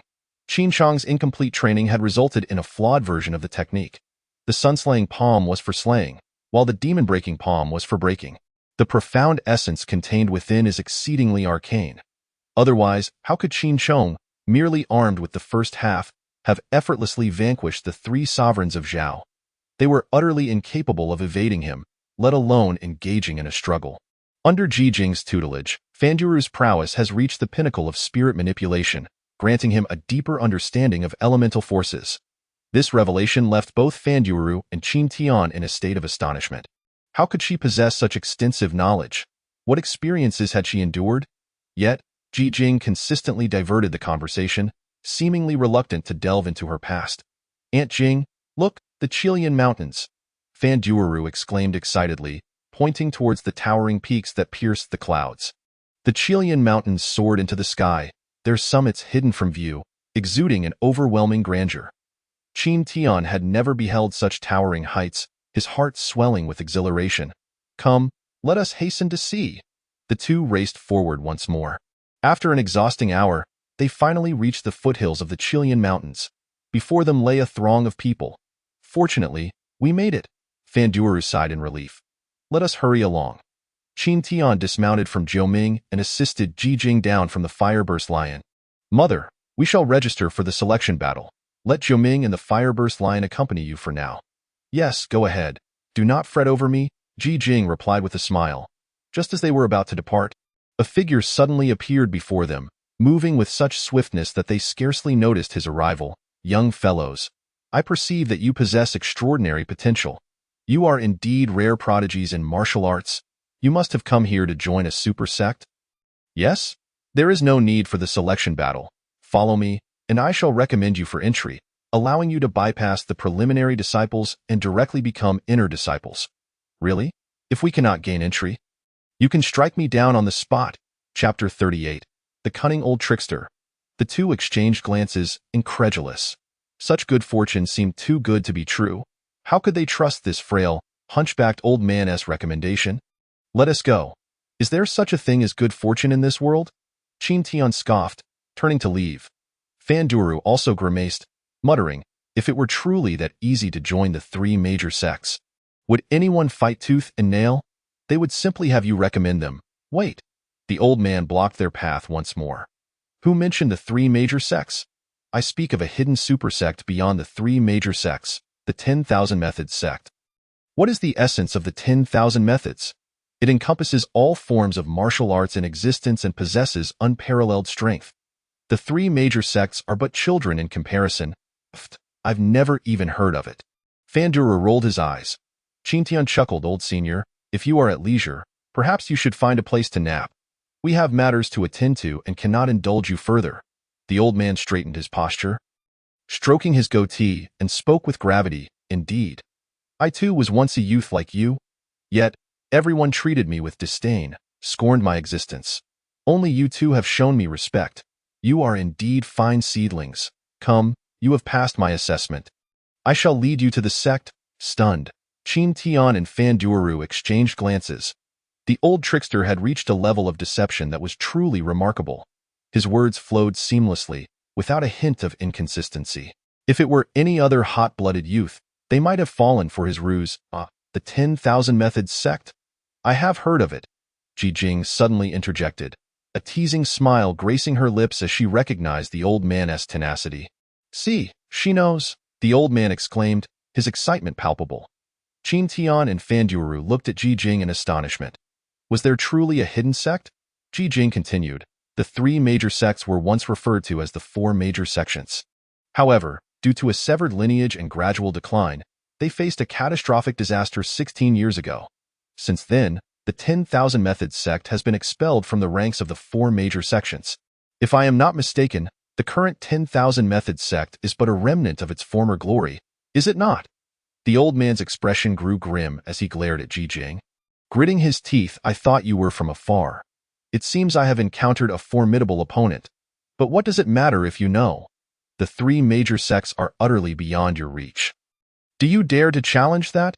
At this moment, a glint of cunning flashed in the old man's eyes as he began to count 1, 2, 3. As he uttered the final word, a thunderous voice echoed from the Qilian Mountains. "The selection battle for entry into the three major sects commences now." A cacophony ensued as countless youths surged up the Qilian Mountains, disappearing into the forest. Qin Tian, Fan Duoru, and Ji Jing stood in stunned silence for 3 breaths before Qin Tian erupted in fury. Damn it, you have ruined our plans, you old fool. I shall make you pay for this. Fan Duoru seethed with rage, his body trembling as he brandished a sharp vine like a sword, radiating a chilling aura toward the old man. This deadly move was the result of Ji Jing's guidance, striking terror akin to a warrior wielding a formidable weapon. The old man gasped in shock, exclaiming, "A nature-type mage. Marvelous, marvelous, little chubby, I shall have you now." "Dream on!" Fan Duoru spat defiantly. "Solar strike." Qin Tian formed a circular motion with his hands, then pressed them together, unleashing a colossal palm print that radiated blinding light, crashing down upon the old man. This technique, infused with the vast energy of a spirit manipulation pinnacle, was sufficient to annihilate a peak aerial realm warrior. The old man, astonished, replied, "Ah, splendid. Indeed, I shall have you." As he spoke, he effortlessly swatted away their attacks with a casual flick of his hands. Leaving the 2 youths aghast, they had not anticipated that this unassuming, somewhat unattractive old trickster would possess such fearsome power. "Jiuming, Fireburst Lion, charge!" Qin Tian commanded, launching another assault. "Roar!" The Fireburst Lion lunged forward, emitting a terrifying roar as it unleashed a torrent of flames that engulfed the old man. "Roar!" Jiuming transformed into a thunderous white-headed tiger, unleashing a powerful bolt of lightning towards the old man. "Such formidable beasts! Is one of you perhaps a beast tamer?" The old man laughed maniacally, seemingly delighted by the encounter. Even in the face of their most potent attacks, he remained unfazed, casually deflecting them with ease. Just then, Ji Jing suddenly recognized the old man and urgently called out, "Tian, Duoru, cease your attacks." The 2 halted, bewildered, glancing at Ji Jing, who ignored their confusion and bowed respectfully to the old man. "Greetings, Senior D. I thank you for your mercy in not holding these 2 youngsters' actions against them." The old man scrutinized Ji Jing with surprise. "I did not expect you to recognize me, young lady. You seem familiar. I believe we have crossed paths before." Ji Jing smiled. "I have only seen you from a distance. Hence I recognize you, Senior. As for your familiarity with me, many have said the same. Perhaps my appearance is rather commonplace." "Aunt Jing, who is this old man that warrants such respect?" Fan Duoru scoffed. "How dare you speak so?" Ji Jing shot him a glare. "This is Di Long, the last sect master of the 10,000 Methods sect. Moreover, due to Senior D's esteemed status, he is disinclined to engage with you 2 youngsters. Otherwise, he could easily obliterate you with a mere flick of his finger." Qin Tian recognized that his mother was not speaking in jest. He was astonished to discover the old man's significant background. Such a prominent figure would personally engage in deception, indicating that the 10,000 Methods sect had truly fallen into disrepair. "Young lady, there is no need to elevate my status, so I harbor no ill will towards them. At their age, they should possess the audacity to fight and kill. Otherwise, they would merely be worthless." Di Long continued, shifting the topic. "Since you recognize me, you are undoubtedly aware of my strength.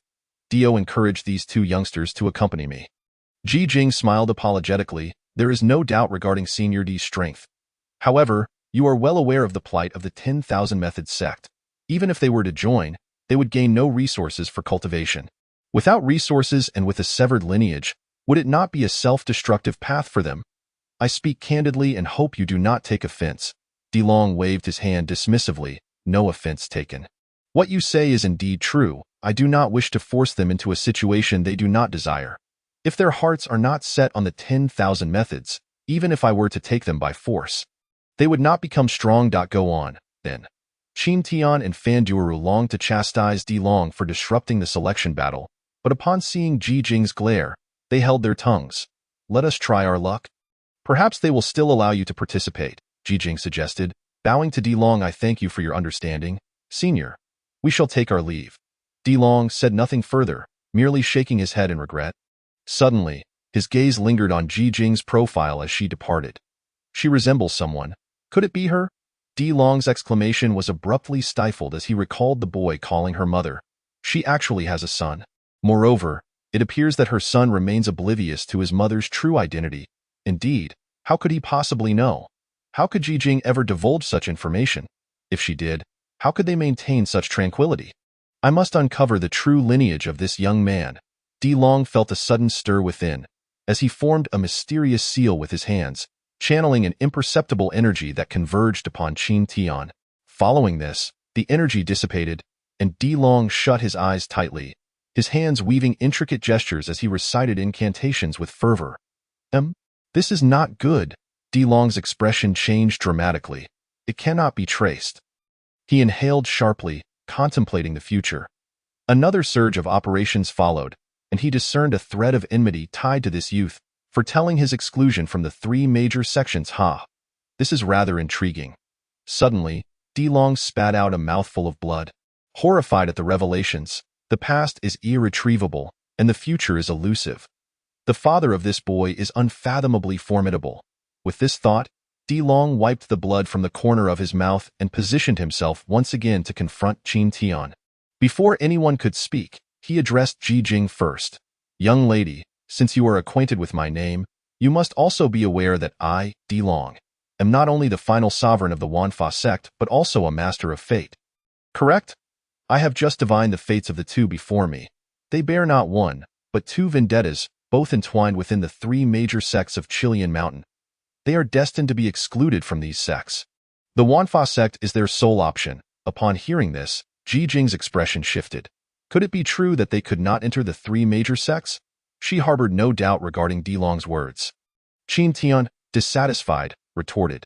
Elder Di, is it not your own meddling that has caused this predicament? Must you now employ such tactics to deceive us? Di Long replied. Do you not believe me? Very well. Let us wager. I shall grant you the opportunity to participate in the selection battle. If you triumph and gain entry to the three major sects, I shall not impede you. But if you fail, you must willingly accompany me, Fan Jiuru exclaimed. Can you truly allow us to partake in the selection battle? Indeed. However, this wager must be struck with me, Di Long asserted. Agreed. Qin Tian resolved, as long as they could enter the selection battle. It mattered little whether Di Long's divination held true. There was no better option for them. Winning would mean access to the three major sects, but should they remain excluded, their only choice would still be the Wanfa sect. This wager posed no risk to them, only boundless potential rewards. Deal, Di Long declared, gesturing grandly as he ushered Qin Tian and the others directly into Qilian Mountain. In mere moments, they arrived at the entrance to the selection battle. Before Qin Tian and Fan Jiuru could fully grasp the terrifying power of Di Long, an even more shocking event transpired. Di Long's countenance darkened as he pointed at the members of the three major sects. Bellowing, you lot, come here. Provide these two with 2 entrance tokens. Chapter 39. Entry. Astonished, there stood 6 individuals, the outer gate leaders of the 3 major sects, along with 3 outer gate martial masters. Upon hearing such a thunderous command, fury ignited within them, and they sprang to their feet. Who dares? Di Long. Qin Tian and Fan Jiuru gaped in disbelief. Was this elder truly so formidable? Just moments ago, the 6 had appeared as fearsome beasts, yet upon seeing Di Long, they transformed into docile lambs. The outer gate leader of the Tianwu sect, Hu Chu, gritted his teeth and said, Di Long, why do you disrupt our selection of disciples? I shall not hesitate to strike you down. Di Long feigned an attack, causing Hu Chu to flee in terror. Di Long's mere gesture left Hu Chu's face flushed with embarrassment. Come, let them witness your realms. At Di Long's command, Qin Tian and Fan Jiuru unleashed their burgeoning power. The pinnacle of the spirit manipulation realm, the outer gate leader of the Sacred Beast sect, Gong Yunyang, chuckled derisively. Elder Di, is this truly the best you can offer? To speak plainly, there are several youngsters in this selection who have reached the pinnacle of the Void Ascendancy realm. Their combat prowess is exceedingly formidable. Even those newly entering the Spirit Awakening realm would hesitate to engage them. These two would surely meet their demise. Suddenly, the outer gate leader of the Danding sect, Lu Yuan, interjected. Wait, Elder Di, have you not been seeking disciples? Are not these two to your liking? At this remark, the 3 leaders burst into silent laughter, though they refrained from expressing it openly. Why so much idle chatter? Di Long snapped, if they win, you may take them as your disciples. Should they perish, what concern is it of yours? My decisions do not require your justification. Hurry, lest I grow impatient and ensure you never return to your sects. Hu Chu from the Tianwu sect chuckled. Very well, since Elder Di is unconcerned with their fates. Why should we fret? Let them cut in line. After all, they are destined for death. Even if they miraculously place in the top 300, they will still belong to our sect, and we shall owe Elder D our gratitude for the recommendation. Hemph. D Long scoffed. An esteemed martial master tossed 2 entrance tokens to Qin Tian and Fan Duoru, 1 for each, permitting them access to the mountain's summit. The number of tokens held would determine their eligibility for selection into the sects. With each faction limited to 100 chosen disciples, Gong Yunyang of the Sacred Beast sect remarked, "Why all this talk? Do you truly believe they can survive?" "Indeed, master," replied one of his subordinates. "Mother, we are going," Qin Tian said to Ji Jing. "Be careful," Ji Jing cautioned. Qin Tian nodded, expressing gratitude to Di Long with a respectful gesture before leading Fan Duoru into the depths of Chilean Mountain. At that moment, a voice resonated in their minds, emanating from Di Long. "This selection battle is of little challenge to you. Just avoid being besieged by those few individuals, since I am certain you will enter the Wanfa sect. I present you with a grand gift. Whether you can seize it depends on your fortune." Chilean Mountain was once a training ground for the Wanfa sect.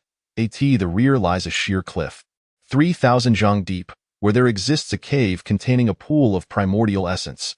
After all these years, it should suffice for your needs. That place is exceedingly secretive, accessible only to the core disciples of the Wanfa sect. And thus, it remains unknown to others. Additionally, allow me to caution you. It is perilous and arduous. This is not merely an opportunity but a trial. Though the message was lengthy, Di Long's spiritual transmission conveyed all this information to them in an instant. Exchanging glances, the two shared a smile.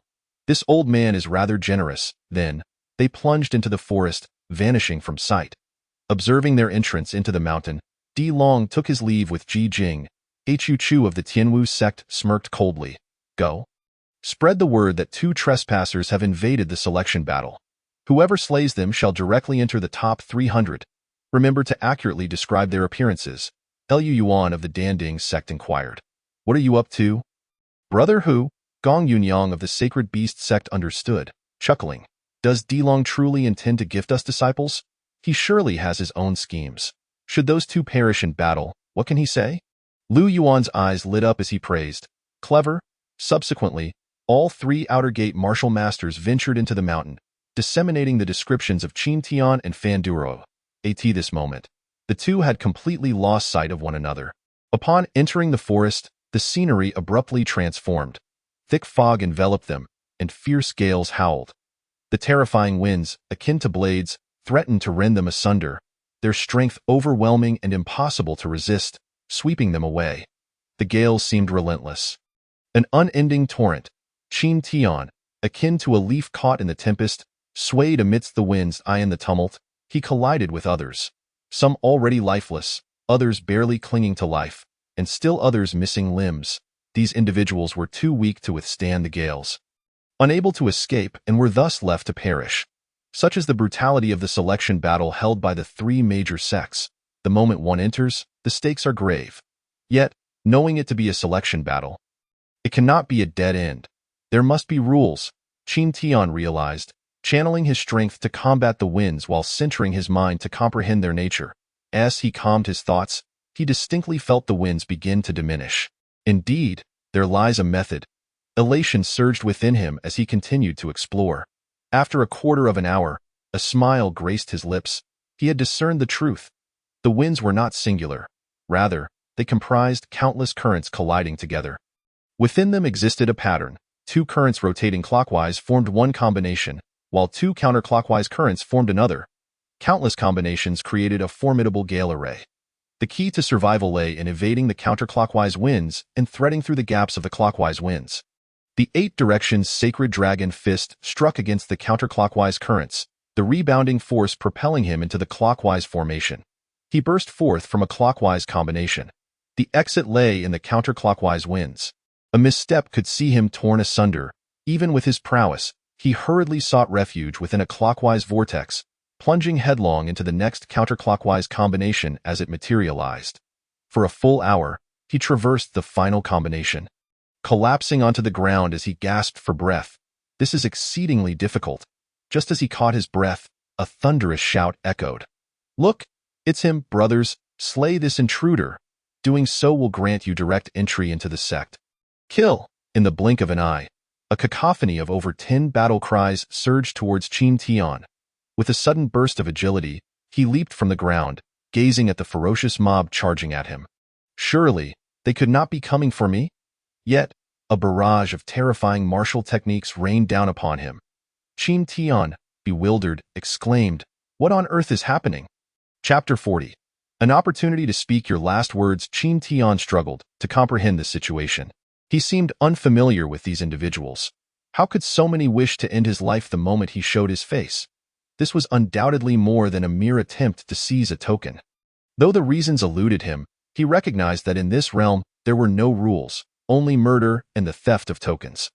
The one who possesses the most tokens gains entry into the three great sects, and the one with the highest count is sure to attract the sect's utmost attention and cultivation. Since they approached him with such intent, then let the slaughter commence. Qin Tian's gaze ignited with fervor as he unleashed the 8 Directions Sacred Dragon Fist, channeling its power directly against the throng. Ha ha ha, just a naive fool, still daring to resist against such overwhelming odds. His head will be mine. Kill. 10 figures swiftly engulfed Qin Tian. However, to their horror, something astonishing transpired. Qin Tian's fist techniques moved with extraordinary speed, transforming into 8 phantoms that obliterated all martial attacks aimed at him. Without a moment's hesitation, he surged forward, delivering a punch to each assailant with resounding thuds. Within mere moments, 5 of them lay fallen, their faces etched with terror, eyes wide open in death. What a farce! Although Qin Tian was merely at the pinnacle of spirit manipulation, his combat prowess rivaled that of the peak of Sky Ascension. The strongest among this group was only on par with him. Regardless of their numbers, they were nothing but mere decorations. This is utterly ridiculous. This man is far too powerful. We stand no chance. Run! One of them shouted, prompting a frantic retreat, as they sought to escape without a moment's pause. In an instant, every one of them fled for their lives, wishing they could sprout additional legs. Who in the world spread such news? They ought to be dragged out and brutally punished. The word was that this man was merely at the pinnacle of spirit manipulation, and gathering so many to kill him was supposed to be an easy feat. Yet, who would have thought his combat strength was so terrifying? It was not they who would slaughter him, but he who would annihilate them all. Killing him would grant entry into the sect, an enticing task, but one must have a life to enjoy it. Thinking to flee? You shall all remain here. Qin Tian's eyes gleamed with bloodlust as he transformed into a phantom, pursuing them relentlessly. Boom, boom. His speed was astonishing. In but a brief moment, he concluded the encounter, leaving only one survivor. Qin Tian placed his foot upon that person's head, coldly demanding, "Speak. Why do so many seek to kill me? No, please don't kill me. I will tell you," the terrified individual stammered, trembling in fear before the god of death that was Qin Tian, revealing the information they had gathered. There are only a few exits from the windstorm array, and upon receiving the news, they immediately summoned a group to wait at one of these exits. They were fortunate enough to arrive, but instead of an escape, they encountered a monstrous threat. Qin Tian's expression darkened. This was undoubtedly not the handiwork of that old trickster De Long. Who would relish in sending him and the fatty to their demise? How could he possibly intend to harm them? Was it due to a grudge between De Long and the 3 great sects? Suddenly, an idea struck him, and he cursed darkly. That damned old fool must have calculated it, forcibly sending us into the selection battle, where the 3 great sects would undoubtedly act insidiously and strike hard. He seeks to incite my hatred towards the 3 sects while offering us a hidden location, presenting it as a favor. One wants to kill me, while the other offers help, trying to win my heart into joining the 10,000 Methods sect? Truly a cunning old fox. You wish for me to join the 10,000 Methods sect? I shall not comply. I will claim first place in the selection battle, and then I shall have my say. Let us see if the 3 great sects dare to kill me or how they intend to rob me. If De Long were to learn of his conjecture, he would certainly be infuriated enough to slap him dead. Is it just you who can scheme? With a scowl, Qin Tian crushed the life from the individual beneath his foot, subsequently gathering all their bodies into the underworld. Here, it is either you or me. Qin Tian would not be foolish enough to dig his own grave. Naturally, he also placed the tokens they carried into the underworld. Altogether, these individuals possessed no less than 23 tokens, combined with his own, totaling 24. Upon entering, he had already acquired 24 tokens, an impressive haul indeed. However, with 5,000 to 6,000 participants in the selection battle, 24 tokens were still far from sufficient. Old Tun, it's time to feast. Leave me half of their remaining strength. Henceforth, it shall always be so. Thank you, my lord. Old Tun exclaimed jubilantly, reveling in the generosity of this new lord of the abyss. Ever since he acquired the 18th layer of hell, he had been able to enjoy meat nearly every day, regaining strength with each meal. Suddenly, a terrifying aura surged forth from the second layer. Merely the presence of it felt like a tempest. Sweeping through the first layer, is that guy about to awaken? Old Tun gasped in alarm. Qin Tian did not linger, making his way up the mountain. He did not wish to squander time hunting for tokens one by one. Instead, he aimed to reach the summit and find the individual with the most tokens. His immediate goal was not to ascend but to navigate around the mountain, heading towards the back to locate the precipice. He aimed to discover the opportunity Di Long had mentioned. If he succeeded, first place in this selection would be assured. Moreover, having separated from the fatty, the only way to reunite was at the cliff at the back. If there were valuable items, the fatty would undoubtedly not let them slip away, and he would surely rush there at the first opportunity. Qin Tian did not wish to waste time, yet fate had other plans. Killing him would guarantee a place among the top 300, far more stable than attempting to kill numerous others for tokens only to compete for rankings. Therefore, aside from the trials set by the 3 great sects along the way, anyone they encountered would swarm him, driven mad with the desire to attack. However, those who attempted to kill him ultimately regretted their actions. Qin Tian had already amassed over 100 tokens. He was indeed swimming in wealth. His fearsome reputation spread like wildfire across Qilian Mountain. Not far from him, a group of 5 sat in meditation. Their auras were formidable, all at the Sky Ascension stage. The leader was at the peak of Sky Ascension. Suddenly, a figure dashed back, addressing the leader, Brother Leopard. That kid has been located, just ahead in the Black Pine Forest, where he is currently engaged in battle with the group. Leopard rose abruptly, a sinister smile curling at the corner of his mouth. Let us go. That kid likely possesses over 100 tokens now. Killing him will bring my brother one step closer to first place. At that time, we shall all follow my brother into the sect, becoming the focus of its attention. The 6 rejoiced at his words, hastily expressing their gratitude. Thank you, Brother Leopard. One, filled with admiration yet cautious, inquired, Brother Leopard, where is Brother Tiger now? We haven't heard any news about him along the way. We all wish to meet him and witness his prowess. Leopard shot him a glare. Do not ask what you should not. Just know that if my brother accomplishes that task, even if Feng Yi and Hua Fei join forces, they would not be my brother's match. The group was left in shock. Feng Yi and Hua Fei together would not suffice. Who could forget that in this selection battle, the top 3 were sure to be Lei Hu, Feng Yi, and Hua Fei. As for who would take first, all 3 were vying for it. If Lei Hu succeeded in that task, he would surely dominate over the other 2. This news invigorated the 6.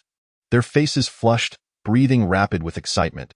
Go follow Brother Leopard was undoubtedly the right choice. This time, not only would they enter the sect, but they would also become the focus of its attention, truly a stroke of fortune.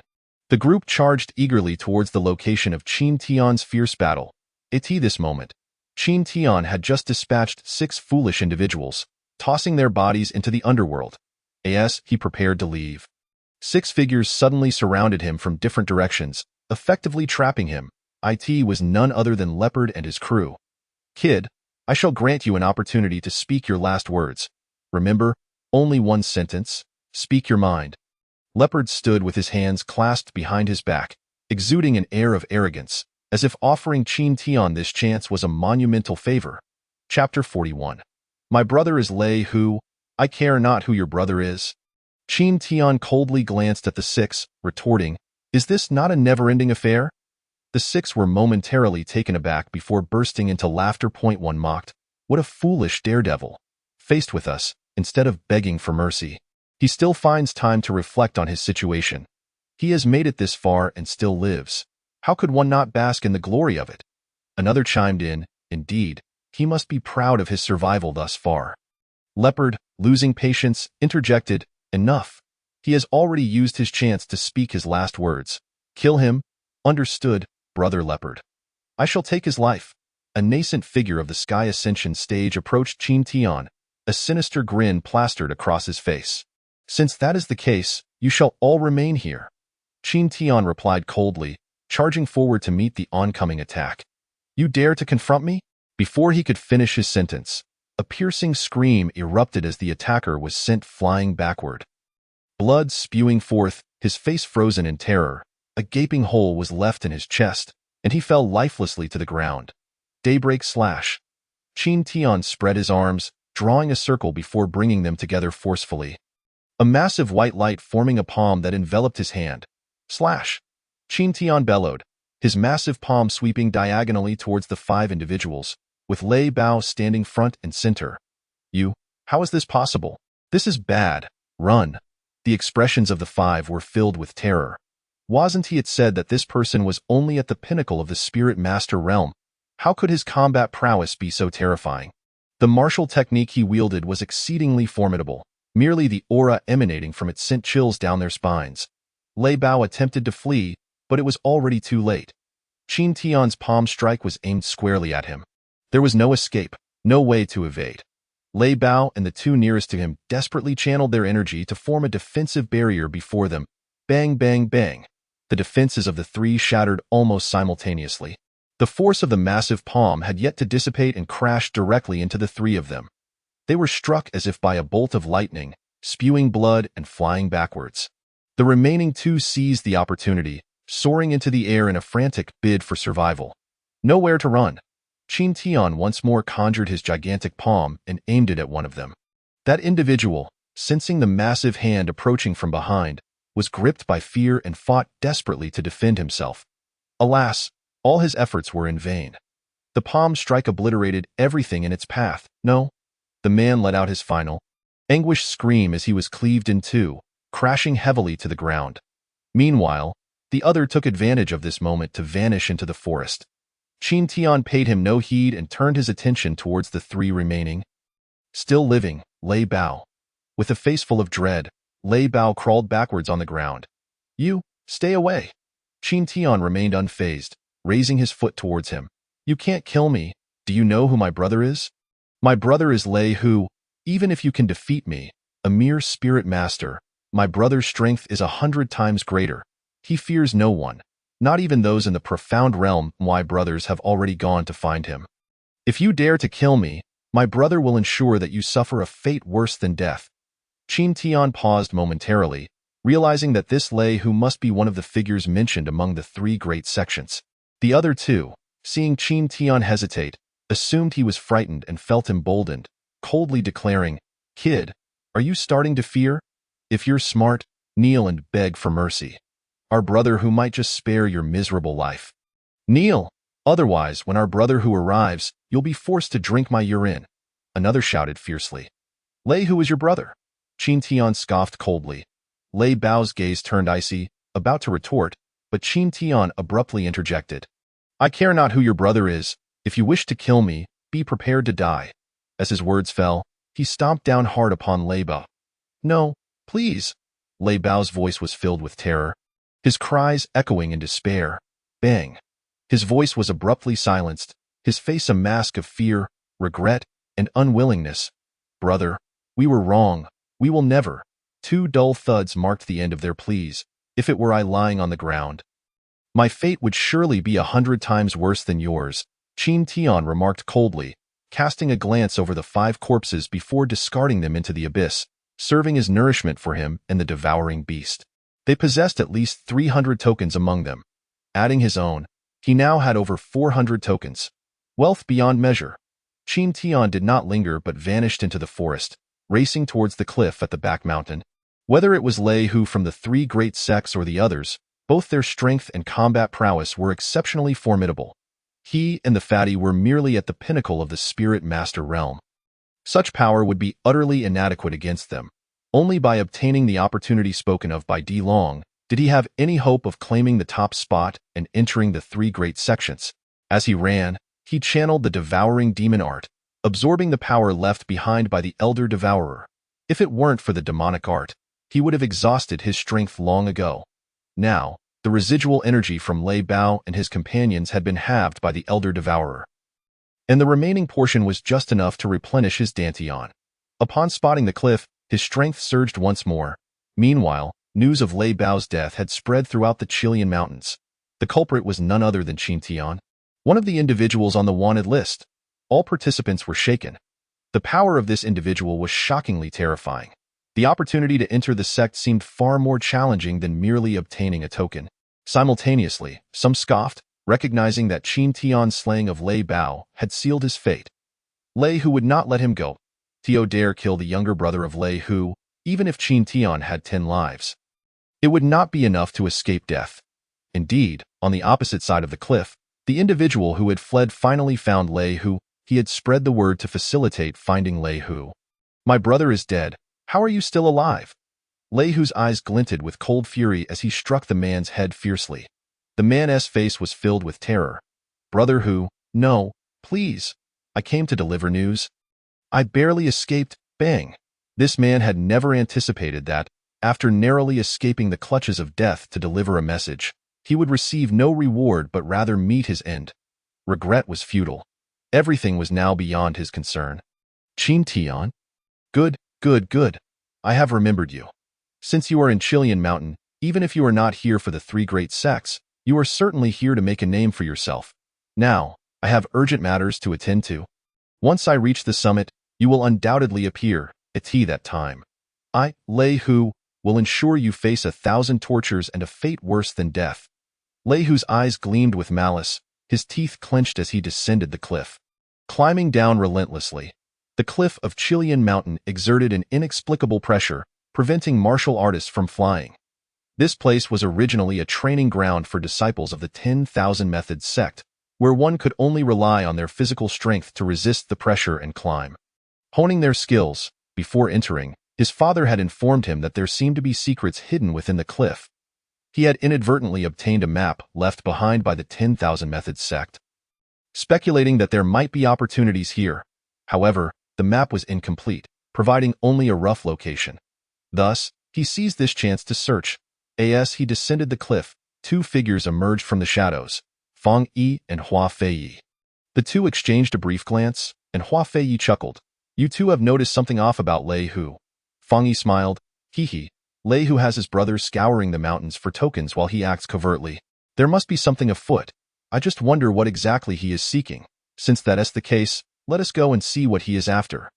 This place was once a training ground for disciples of the 10,000 Methods sect. Perhaps something truly valuable remains. Hua Feiyi laughed. Just remember to give way to me, being a mere woman. Fang Yi laughed. Hua Feiyi smirked. Give way to you?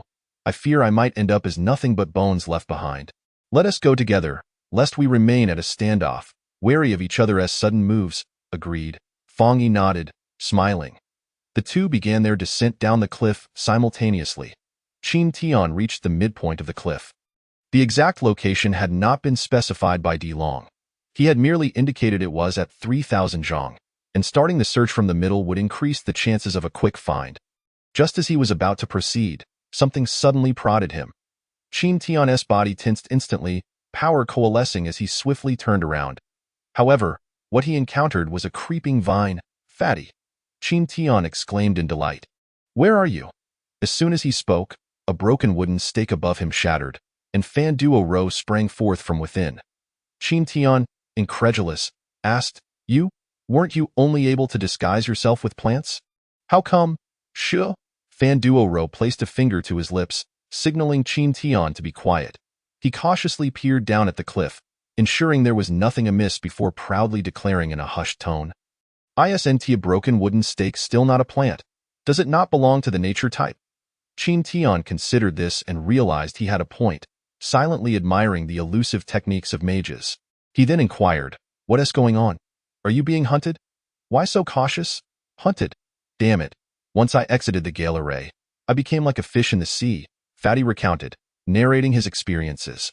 Unlike Qin Tian, he had dealt with the first wave of enemies and, like a fish in water, had evaded detection entirely. After all, Chilean Mountain was teeming with plants.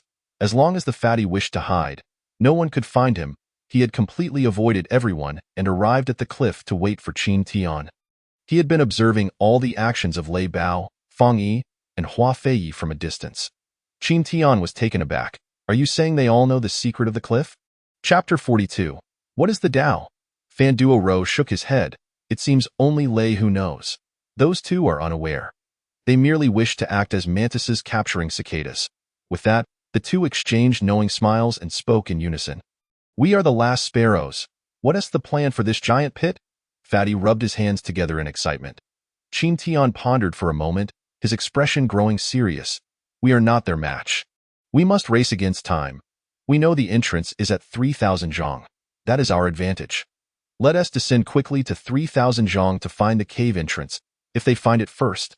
We will adapt if we find it first, then. This sounds great. Ha, just as expected of a giant pit, Fatty exclaimed excitedly, then immediately channeled his energy, sending endless vines climbing down the cliff. Let us go. Giant pit, with me around, we will definitely find it before they do. Qin Tian gave a thumbs up to the plump fellow. This place exuded an oppressive aura, rendering flight impossible. The cliff walls were exceedingly steep, compelling martial artists to rely solely on their physical prowess for climbing. However, the chubby man adeptly utilized vines to cling to the rock face, allowing them to descend rapidly and steadily along the tendrils. The plump man had risked his life for this opportunity, as he was ensnared by one vine after another. With Qin Tian grasping the same vines, the two of them resembling monkeys as they plummeted down the precipice. Upon reaching a height of 1,500 zhong, they caught sight of Fang Yi and Hua Feiyi in the distance. Not daring to linger, they hastily continued their descent, at 2,000 zhong. They spotted Lei Hu, who was surveying the area. Let him search, the plump man chuckled, extending the vines further downward. When they reached 2,500 zhong, the two exchanged glances, and the plump man nodded. Shaking his hand to scatter magic, a vast section of the cliffside sprouted patches of shrubbery, resembling a chaotic thicket at the mouth of a cave, a 3,000 zhong, for every location they inspected. The plump man cast more bushes into the vicinity. These shrubs would only persist for 2 hours before transforming into elemental energy and dissipating back into the world. Nevertheless, 2 hours was ample time. As they descended 300 zhong to the right, they joyfully discovered the cave entrance.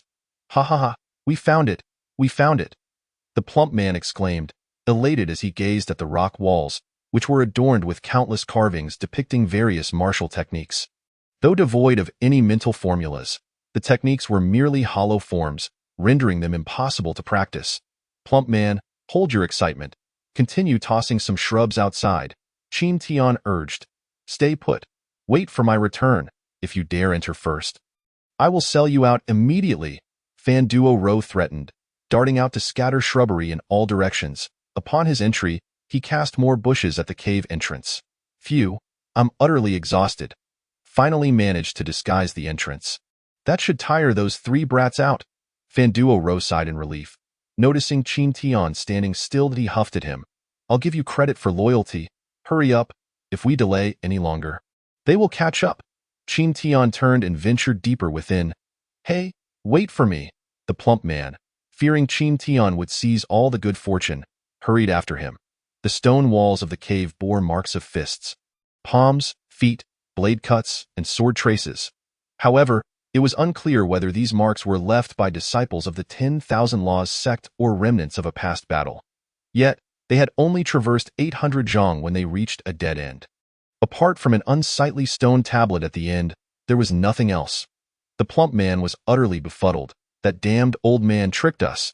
Qin Tian also furrowed his brow, reaching out to touch the stone tablet. Could the secret lie within this tablet? In the next moment, the tablet suddenly radiated a brilliant light, and a line of text emerged within the glow. What is the Tao? Without a moment's hesitation, the plump man blurted out, the Tao follows nature. Instantly, the tablet erupted with a powerful suction, drawing the plump man into oblivion. Qin Tian stood momentarily stunned. Who doesn't he know that human follows earth? Earth follows heaven, heaven follows Tao, and Tao follows nature? Is this truly a test? Confidently, Qin Tian touched the tablet again, and it displayed the 3 words once more. What is the Tao? The Tao follows nature. The tablet's brilliance vanished, leaving him still in place. What's going on? Doubting the supernatural, Qin Tian touched the tablet again, but the question remained unchanged, and his answer yielded no different outcome. So the plump man has the right answer. But I do not. Frustrated, Qin Tian struck the tablet, but it rebounded with such force that he was slammed against the stone wall, nearly knocking the breath out of him. Cough, that was brutal, my lord. I believe the tablet's question pertains to your understanding of the Tao. Your chubby companion is a nature mage. His response of the Tao follows nature was indeed correct. The voice of the devouring beast echoed in his mind. How is this even possible? That fatso has the luck of a blind cat stumbling upon a dead mouse. Qin Tian was utterly bewildered. It seemed the plump man had merely stumbled into success. What is my Tao? Ignoring everything else, Qin Tian sat cross-legged before the tablet, plunging into meditation. The tablet appeared to possess an extraordinary power, rendering him more lucid than ever before. It felt as though his mind had been shrouded in dust. Now appearing clear and transparent, he understood. This tablet represented a significant opportunity. It could aid him in comprehending martial arts and the laws of nature. Realizing this, he set aside thoughts of the Tao and focused on grasping the celestial slaying and demon-breaking palm technique. Just as he delved into his martial understanding, Lei Hu finally spotted a cluster of shrubs. Found it. Behind this thicket must be a cave. Lei Hu exclaimed, excitedly scrambling over the foliage. He unleashed a powerful punch. Yet his fist struck the stone wall, almost sending him tumbling off the cliff. The shrubs disintegrated, revealing the solid stone behind. Not it. Lei Hu felt a twinge of disappointment, but remained undeterred, continuing his search. Another thicket caught his eye. This one must lead to a cave. He punched again, only to find yet another unyielding stone wall. Damn it, still not it. Lei Hu pressed on. This one has to be it. Right? Bam. Crap. Is this never-ending? Were a martial artist able to hover in mid-air, they would observe that from 2,500 zhong to 3,300 zhong, a significant portion of the cliff face was blanketed in shrubs, at least several hundred of them, scattered densely. Damn it, still not it. Lei Hu was losing his mind.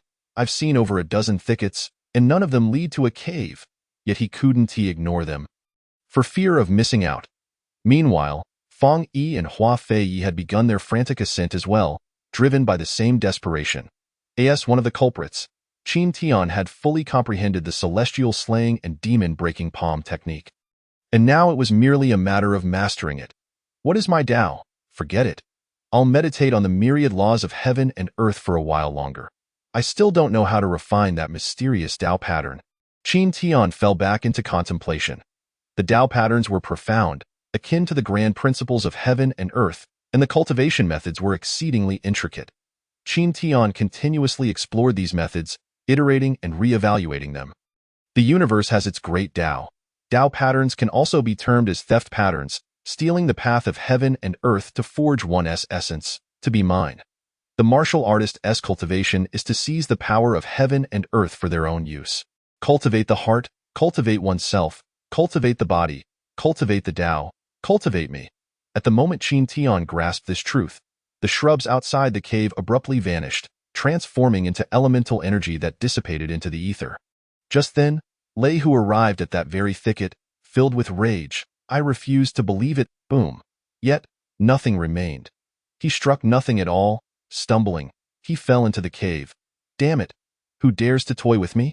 In an instant, Lei Hu realized those shrubs were the handiwork of a mage. Enraged, he shouted curses until he suddenly froze at a cave. I found a cave. Ha ha ha, I found it. Simultaneously, Qin Tian opened his eyes wide with revelation. My Tao is myself. I am the Tao, and the Tao is me. In that instant, the stone tablet radiated an overwhelming brilliance, drawing him into it. As he was engulfed, a roar echoed from outside. Have they found it? However, in a flash of light, all of this became irrelevant to him. Lei Hu, witnessing a brilliant glow deep within the cave, was taken aback and charged in, roaring. Who dares to compete with me, Lei Hu? For treasures? Seeking death. Just as he vanished, Fang Yi and Hua Fei also entered. Without a word, they instinctively raced into the cave. Where did everyone go? Why is there nothing here? Lei Hu, furious, searched frantically, slamming a fist against the stone tablet. What the hell? just a broken stone tablet. The next moment, he was struck by a backlash from the tablet, sending him hurtling backward. By sheer coincidence, he crashed right in front of the rushing Feng Yi and Hua Feiyi. As they sprinted forward, something suddenly flew towards them, startling them both, thinking it was some hidden weapon from within the cave. Reacting instinctively, they struck out. With a resounding boom, Lei Hu was sent sprawling, coughing up blood, and landed heavily beneath the stone tablet. Cough, cough. Lei Hu spat blood, enduring the excruciating pain as he rose to his feet, his face contorted with rage. Who the hell hit me? The three locked eyes. Bewildered, Lei Hu? It's you. I see now. The shrubs outside were your doing, weren't they? Heh, turns out you've known about this place all along. You wanted me to scout the way for you. Didn't you? Just to play me for a fool and watch me from behind. Huh? Fine, fine, you're ruthless. Lei Hu, will remember this today. It's either you die or I die. This is also incorrect. The three individuals furrowed their brows in unison, ceasing their quarrel and hastily settling into a cross-legged position, plunging into deep meditation. Such a profound question, if answered, would undoubtedly be a tremendous fortune. There would be ample time for disputes later, at this moment. Qin Tian had already arrived in a cave, where the air was thick with humidity, yet within this dampness lay pure power. All of this energy emanated from a small pit filled with milky white liquid at the center. In the middle of the water, a rotund man was blissfully lounging, taking a bath. You extravagant glutton. Qin Tian couldn't help but shudder. This was a pit of primordial essence from the earth's core, and he was using it to bathe. Quite impressive, giant pit. You've managed to answer such a challenging question? Indeed, you possess half my majesty. The fat man shamelessly elevated himself further, adding, rest assured, this is merely the core essence diluted by this pit of water. If it were entirely pure, would I be bathing? I would simply lie in it and drink. Qin Tian nodded silently, acknowledging the truth in his words. The primordial essence was not so easily formed, especially in such a vast quantity. This small pit likely contained only 4 or 5 drops of primordial essence seeping from below, merging into the liquid. Even so, this pit of water held immeasurable value for them. As they crouched nearby, Qin Tian leaped into the pit, pushing the fat man aside. Before the latter could protest, he hastily urged, quickly absorb it. Those three have already entered. Upon hearing this, the fat man ceased his chatter and promptly began to circulate his cultivation technique to absorb the energy. Qin Tian did the same, his myriad techniques swirling wildly, voraciously devouring the energy of the primordial essence. Strands of pure power surged into his body, colliding with everything within him. Wash the marrow and refine the bones. The fat man let out a wail akin to that of a slaughtered pig. It was unbearably painful. Qin Tian gritted his teeth, gradually acclimating to the excruciating agony, eventually becoming numb to it. Simultaneously, the spiritual vortex within his dantian spun rapidly, gathering and compressing the pure energy. After an indeterminate period, a qualitative transformation occurred within his dantian's vortex. Originally, the elemental force swirled like clouds. Now, it flowed like water. Resembling a whirlpool, the realm of soaring into the void. He could attempt to condense a Tao pattern now. Qin Tian mused. With the insights gained before the stone tablet, his comprehension of the Tao pattern was on an entirely different level. The obscure methods he had once struggled with now operated smoothly. As time passed, a Tao pattern gradually took shape within his dantian, ultimately reaching completion. At the moment the Tao pattern materialized, Qin Tian could distinctly sense an indescribable aura emanating from his dantian. Mysterious yet comforting. He felt as though he was breaking free from the mire. He chose not to continue absorbing the primordial essence's energy to temper the Tao pattern. His myriad techniques were far too powerful, and the energy was consumed rapidly.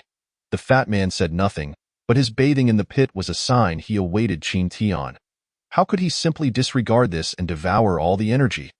The Tao pattern needed to be refined into his body, but where to start? The internal organs and brain were the most vulnerable yet vital parts of the human body. Among them, the heart was paramount, the very foundation of life, so he decided to begin there. With this thought in mind, Qin Tian activated the Tao pattern and directed it towards his heart. Thump, thump, thump. His heart pounded violently, seemingly sensing something terrifying yet exhilarating approaching. Merge! Qin Tian commanded inwardly. The Tao pattern surged towards his heart. In that moment, his heart stopped. His life felt as though it had been frozen in time. It seemed like an eternity had passed. Yet it felt like just an instant. Qin Tian let out a heart-wrenching scream. The pain tearing through him, he wished for death. Yet he had to endure a quarter of an hour, 3/4 of an hour. Half an hour. Finally, the Tao pattern fully merged with his heart. The intense pain vanished instantaneously, replaced by an unprecedented sense of power. His heart thumped like a great bell, resonating with an overwhelming life force. The blood pumped from his heart felt as though it had been imbued with this newfound strength, mighty and overwhelming, akin to a mountain roaring like a tsunami. Qin Tian looked down at his clenched fist. Sensing that this fist could vanquish any foe of equal standing without the need for additional force, the Tao pattern was indeed immensely powerful. After a moment of careful reflection, he realized that his heart had not actually enhanced his combat strength. Instead, it had granted him a far greater vitality and recovery capability. Even if half of his blood were to flow out now, he would not perish. At that moment, the fat man suddenly leaped up in excitement. Ha ha ha! I, the Fat Lord, have finally broken through to the realm of soaring into the void. Moreover, this primordial essence is a spiritual treasure birthed by the earth, containing a hint of the natural truth within. I, the Fat Lord, have advanced a step further in the realm of magic. The fat man suddenly felt Qin Tian's gaze upon him and provocatively exclaimed, "What are you staring at? I, the Fat Lord, have broken through. Are you dissatisfied? Come, let me give you a good beating." With that, the fat man conjured a vine-like thorn and thrust it violently towards Qin Tian. "Just because you broke through?" Qin Tian scoffed. Unleashing his elemental force through his palm to counter the vine, bang! The vine shattered. Yet Qin Tian's fist was also pierced, blood gushing forth. Both men paled in shock. "Impressive, giant pit. I used 80% of my strength." "You did well. Aside from not using martial techniques, I attacked with full force. Yet you still managed to injure me. Understand that without martial techniques, even a mid-stage warrior in the realm of soaring into the void could not harm me. You injured me using only 80% of your strength. What are you still dissatisfied about?" Qin Tian rolled his eyes at him. "What do you mean? Are you suggesting that you could defeat me if you used martial techniques?" Come, I don't believe it." The fat man was ready for another bout, but Qin Tian stopped him. "What are you fighting for? Have you forgotten about the others outside?" Fan Duoru was momentarily taken aback, his strength surging as he excitedly declared, "Let us go. It's just the right time to test them. Wait." Qin Tian waved his hand. "Those three are formidable opponents who can fight through to the realm of ethereal passage. Even though we have both entered the initial stage of soaring into the void, our realms are still unstable. 2 against 3 will not yield any advantage. Moreover, our goal is to obtain the most tokens and become the first in the selection battle. They are likely pondering the question before the stone tablet right now. If we charge out unexpectedly and catch them off guard, we can easily escape the cave. Then we can find a place to stabilize our realms and wait until dawn to make our final move to the mountaintop. By then, not only will our realms be solidified, but they will undoubtedly possess the most tokens. When they are busy competing for first place, we can suddenly strike and seize the tokens from them. Wouldn't that be even better?" The fat man looked puzzled. "Can't we just wait here? Why rush out?" Qin Tian shook his head. "Since those three can fight through to the realm of ethereal passage with their strength that's soaring into the void, it indicates their exceptional talent. The question posed by the stone tablet can only hinder them temporarily. Once they comprehend it, if we run then, we will be at a disadvantage." The fat man nodded silently. "The giant pit indeed considers everything. Let us go. We'll charge out." The two approached the light barrier of the cave and simultaneously darted through. Outside, Lei Hu and his companions were deep in contemplation regarding the stone tablet. At that instant, they almost simultaneously opened their eyes and exclaimed, "We've understood. The Tao is..." As the three voices rang out, the stone tablet radiated a brilliant light, and two figures burst forth from within.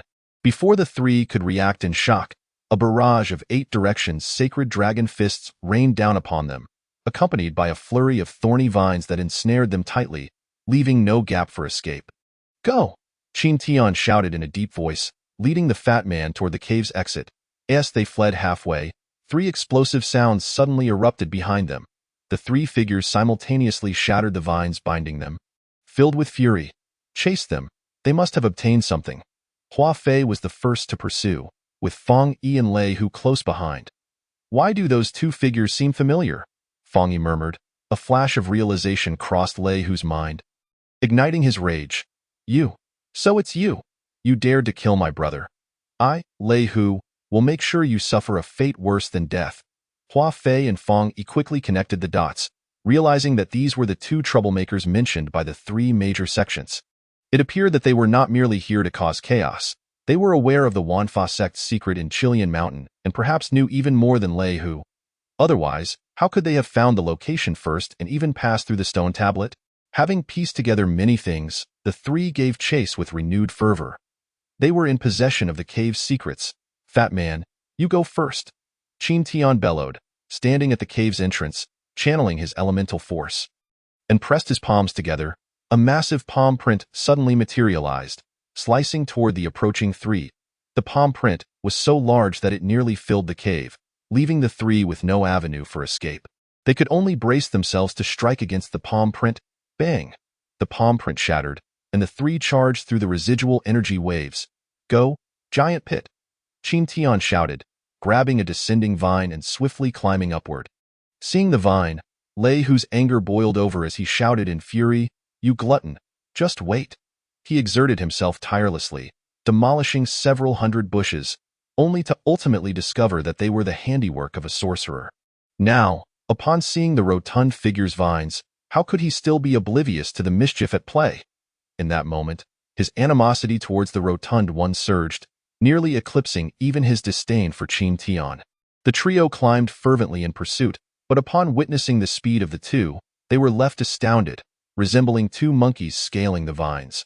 Particularly the rotund one, despite his size, was able to rapidly ascend while simultaneously conjuring vines. Rolling upwards like a meaty projectile in mere moments, they could only discern two distant black dots. Damn it! Hua Fei cursed resentfully, yet he was compelled to carefully ascend the rock face, feeling his way along. Fang Yi's beautiful eyes flickered as she climbed diagonally upward. Lei Hu and Hua Fei, observing her, followed suit. Truly, Fang Yi was remarkably astute. Hua Fei inwardly praised her, knowing that even if the two were weak, once they reached the top, they could gain the upper hand and attack them while they were still climbing. Although the oppressive aura could only hinder their ability to fly, their combat prowess remained intact. Yet, on this cliff face, their movements were hampered, and a moment's carelessness could send them plummeting into the abyss below, shattering them to pieces. If they pursued directly, wouldn't they merely become targets for the two? By altering their route up the cliff, they could not only avoid being ambushed but also encircle and annihilate the pair in unison. The three diverted their path upwards. However, upon reaching the cliff's summit and circling around, they found no trace of their quarry, prompting Lei Hu to roar in frustration. You two scoundrels, just wait. The moment I reach the top, it will be your demise. Fang Yi smiled, remaining silent as she turned to leave. Hua Fei laughed heartily, saying, Lei Hu, go find those two. Be why the time you do. The token in your hand and the secrets of Qilian Mountain will be mine. Hua Fei! Lei Hu bellowed in fury. Launching himself at Hua Fei, however, Hua Fei soared into the air, refusing to engage him. The two would not escape. There was no need to rush. The pressing matter was to gather the tokens and prepare for the ascent. Watching the two depart, Lei Hu's expression twisted with malice as they vanished over the cliff's edge. Once they disappeared, the rotund figure emerged cautiously from the woods beside the cliff.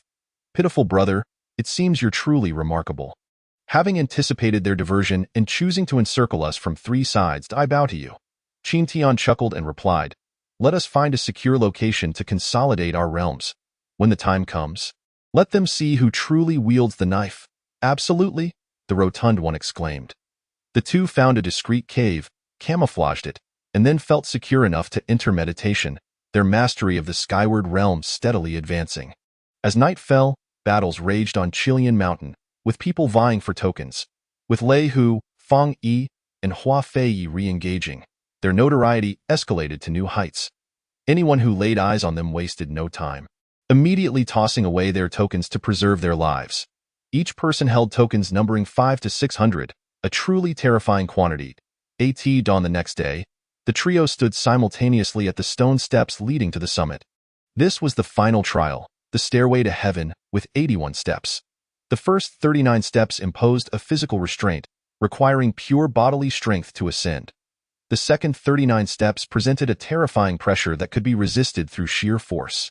The final 39 steps involved a soul pressure, demanding one withstand the weight of the soul's oppression and maintain clarity to reach the summit. Those who could endure the immense pressure to reach the top would become key disciples of the sect. Failing to complete the ascent would result in a score based on the number of steps achieved, serving merely as an evaluation of their innate talent.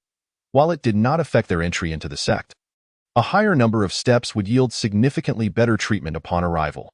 Thus, every individual who reached this point would strive with all their might to ascend the stairway to heaven, vying for a brighter future. At this moment, the peak was filled with individuals from the three major sections. Ji Jing cradled Zhou Ming, accompanied by the fiery lion and Di Long, sitting quietly on a stone in a corner, awaiting the outcome. Who do you think will ascend the most steps? Lei Hu, Feng Yi, or Hua Feiyi? Hu Chu asked with a smile that I believe Feng Yi, the young lady, will surpass them all, reaching at least 70 steps. Lu Yuan of the Danding sect mused thoughtfully. I reckon Hua Fei you will climb the highest. That fellow possesses a certain ferocity that will be ignited during the ascent. Gong Yunyang from the Sacred Beast sect chimed in. Hu Chu chuckled. It seems you all have your preferred candidates. Personally, I have high hopes for Lei Hu. How about we make a wager to see who ultimately prevails? A youthful voice approached, echoing near Gong Yunyang, who greeted him with a respectful bow. He then turned to the other two, asking, What do you think, esteemed seniors? Allow me to host the bet. Duan Kuan, you would do well to refrain, a woman's voice interjected. Gracefully approaching Hu Chu, with a sweet smile, she said, Greetings, sect mastered. As she was about to speak again, another voice chimed in. Miss Qin is correct. The right to host the bet should not fall to you, Duan Kuan, but rather to me, Wang Batian. Wang Batian approached Lu Yuan, bowing respectfully. Greetings, sect master. The selection battle is concluding, and I am here to report. The three outer sect leaders beamed, offering verbal accolades. During the selection battle, each sect had dispatched one inner sect disciple to guard the outskirts of Qilian Mountain, preventing any disruptions. With the selection battle reaching its pinnacle, they no longer needed to remain vigilant. Returning to report, Ji Jing, who had been grooming Zhou Ming, felt a slight tremor at the sound of two voices, causing her to quickly raise her head. The calmness in her gaze abruptly shifted to shock. Qin Xiang, and that youth who slaughtered Tian Air's master in Qindu. He is Duan Kuan. What a remarkable coincidence. Her expression grew grave, realizing that both individuals held considerable status within the sect. As she pondered this, she cast a worried glance at Di Long. His methods remained as formidable as ever. The vendetta line had indeed emerged. Di Long, sensing Ji Jing's gaze, calmly stated, I have foretold that those two are destined to become disciples of my 10,000 Methods sect. Ji Jing remained silent, merely turning her gaze back to Duan Kuan and Qin Xiang, her heart filled with concern. Qin Tian harbored a singular desire to enter one of the three major sects. But if he encountered these two, what would his feelings be? The greater the hope, the greater the disappointment. Tian Air, you must hold on. And even more importantly, you must restrain yourself. At this moment, Qin Tian practiced his fist techniques, stretching his body as he fully grasped the initial powers of the skyward realm, feeling unprecedentedly invigorated. Rotund One, let us ascend and claim the first place. Fan Duo Ro was equally excited, rubbing his hands together, then blasting the boulder blocking the cave entrance as he roared, The tokens are all for Fat Master. The two moved swiftly to the base of the stairway, observing many struggling to ascend the steps. It appears that aside from the tokens, this is the final trial, Qin Tian remarked. Let us go, Rotund One. We must climb and secure first place. Indeed. Fan Duo Ro nodded, charging ahead. Qin Tian took a deep breath. Stepping onto the first step, an invisible pressure enveloped him, rendering his powers useless. He could only rely on his physical strength to ascend. After surpassing 9 steps, the pressure doubled. Gritting his teeth, Qin Tian pressed onward. Another 9 steps, and the pressure intensified yet again. His entire body trembled, sweat pouring down, his bones creaking under the strain. Yet he could still ascend. Crossing 27 steps, the pressure bore down like an avalanche. nearly forcing the breath from his lungs. Fortunately, he quickly noticed that the suppression of his elemental energy had dissipated, allowing him to counteract the oppressive force. As he circulated his elemental energy, the dreadful pressure eased significantly, and he gasped for air, glancing down to find Fanduo still on the 18th step. Hurry up, Rotund One. Once we reach the 28th step, we can resist with our powers. Easy for you to say. I'm a sorcerer. What physical strength do I possess? If it weren't for the earth core essence cleansing my marrow and bones, I would have been crushed long ago, the Rotund One wailed in despair. What a hassle! Qin Tian took a moment to recover, gritting his teeth as he turned back, slowly descending to Fanduo's side, pulling him upward. Fanduo stared in disbelief, then broke into tears of gratitude. Brother Tian, you are truly amazing. I love you to death. Enough chatter, just exert yourself. Qin Tian gritted his teeth, pulling the Rotund One along. Any further conversation would sap his strength, and climbing was already taxing enough without dragging along a heavy ball of flesh. Every part of him trembled, both inside and out. We're almost there. Just 3 more steps until we can use our powers. Exhausted, Qin Tian collapsed onto the steps.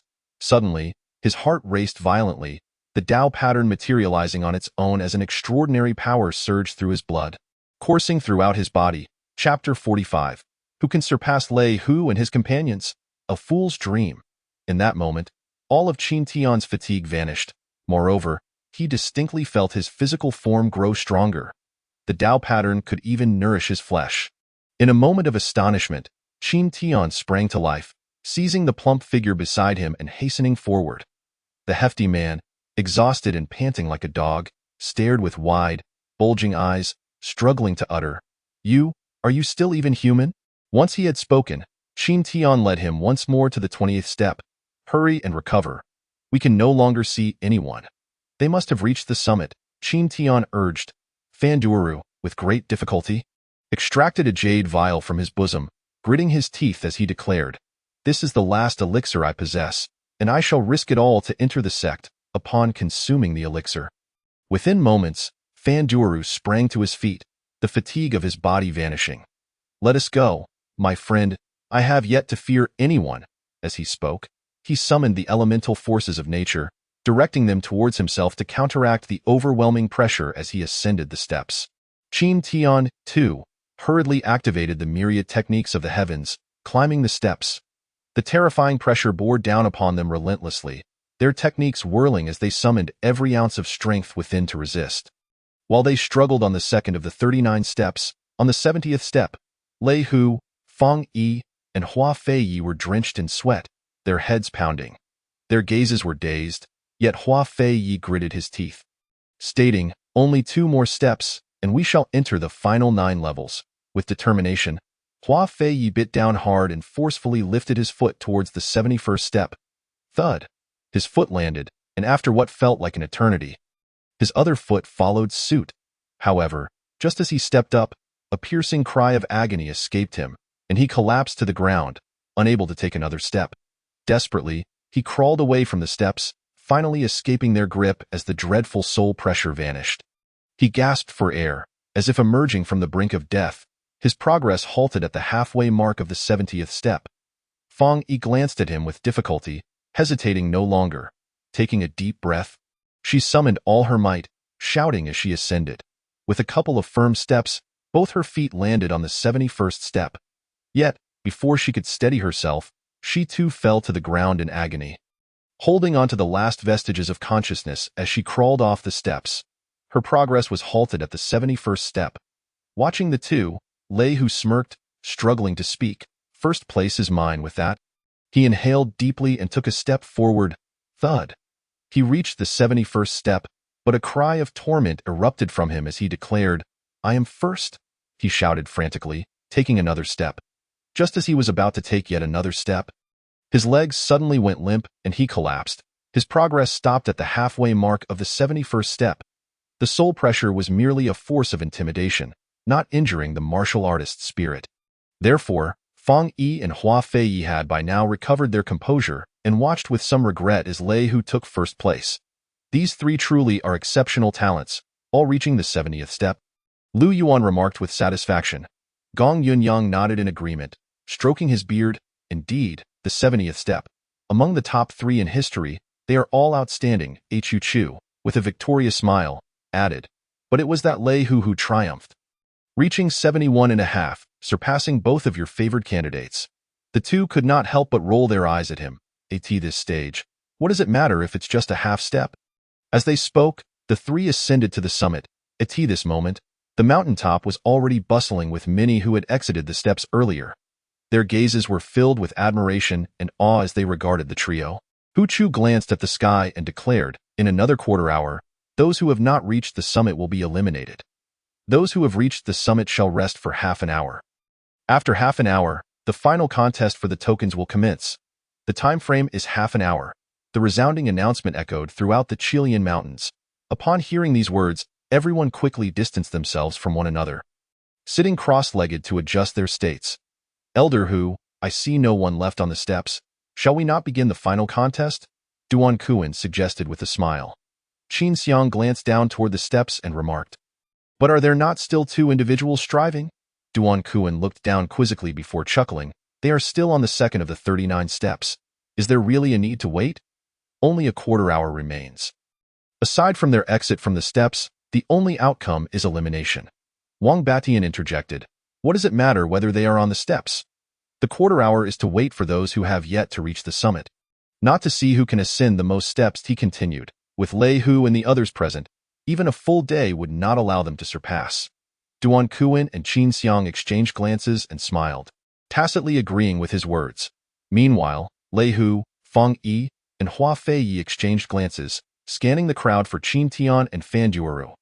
Upon finding them absent, they simultaneously settled down at the mountain's edge, closing their eyes to recuperate. Wait for them to come up, and I shall strike them down. Hurry up, you fat fool. There is no time left. If you dawdle any longer, we will be eliminated. Qin Tian urged Fan Duoru from the 52nd step. Only 2 more steps, and we will enter the final 39 steps. Ah, what the hell? How is there only a quarter hour left? I must enter the sect. I absolutely must. Fan Duoru lamented, frantically channeling elemental energy to combat the pressure, pushing himself upward with all his might. Qin Tian, too, felt urgency, channeling his strength to support Fan Duoru as they clambered up the steps. At this point, the steps were devoid of anyone else. They remained unaware that the option to withdraw was available, and ascending the heavenly ladder was merely a hidden score, not affecting their admission to the sect. It was this ignorance that allowed Fan Duoru to unleash unparalleled potential, shaking off Qin Tian and surging upward. In the blink of an eye, he surpassed Qin Tian, who was spurred on by the sudden challenge and chased after him.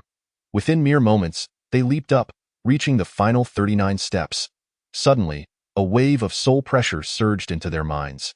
The hefty man shook his head vigorously, forcing himself to focus, cursing, "Damn it, is it not over yet? How can there still be soul pressure? Half the quarter hour had already passed. Oh, my dream of entering the sect. Must it end like this?" He lamented. "My friend, we have lost. The old rascal D was right. We cannot enter the 3 major sections, huh? What expression is that?" Fan Duoru suddenly noticed Qin Tian's intriguing expression, as if he were unfazed. Upon hearing the hefty man's words, Qin Tian replied peculiarly, "It seems I am not affected by the pressure." "What? How is that possible?" Fan Duoru exclaimed in astonishment. Qin Tian, carefully sensing the situation, felt a smile creep onto his lips. Realizing he was indeed unaffected, he understood that within his mind resided the 18 layers of hell. What soul pressure could possibly surpass that? If it could, a mere flicker of a soul-devouring light would obliterate him. "Heh, my friend, let me tell you, the old man D was mistaken. Come, let me help you reach the summit." With that, Qin Tian hoisted the hefty man onto his back and urged, "Focus and hold on."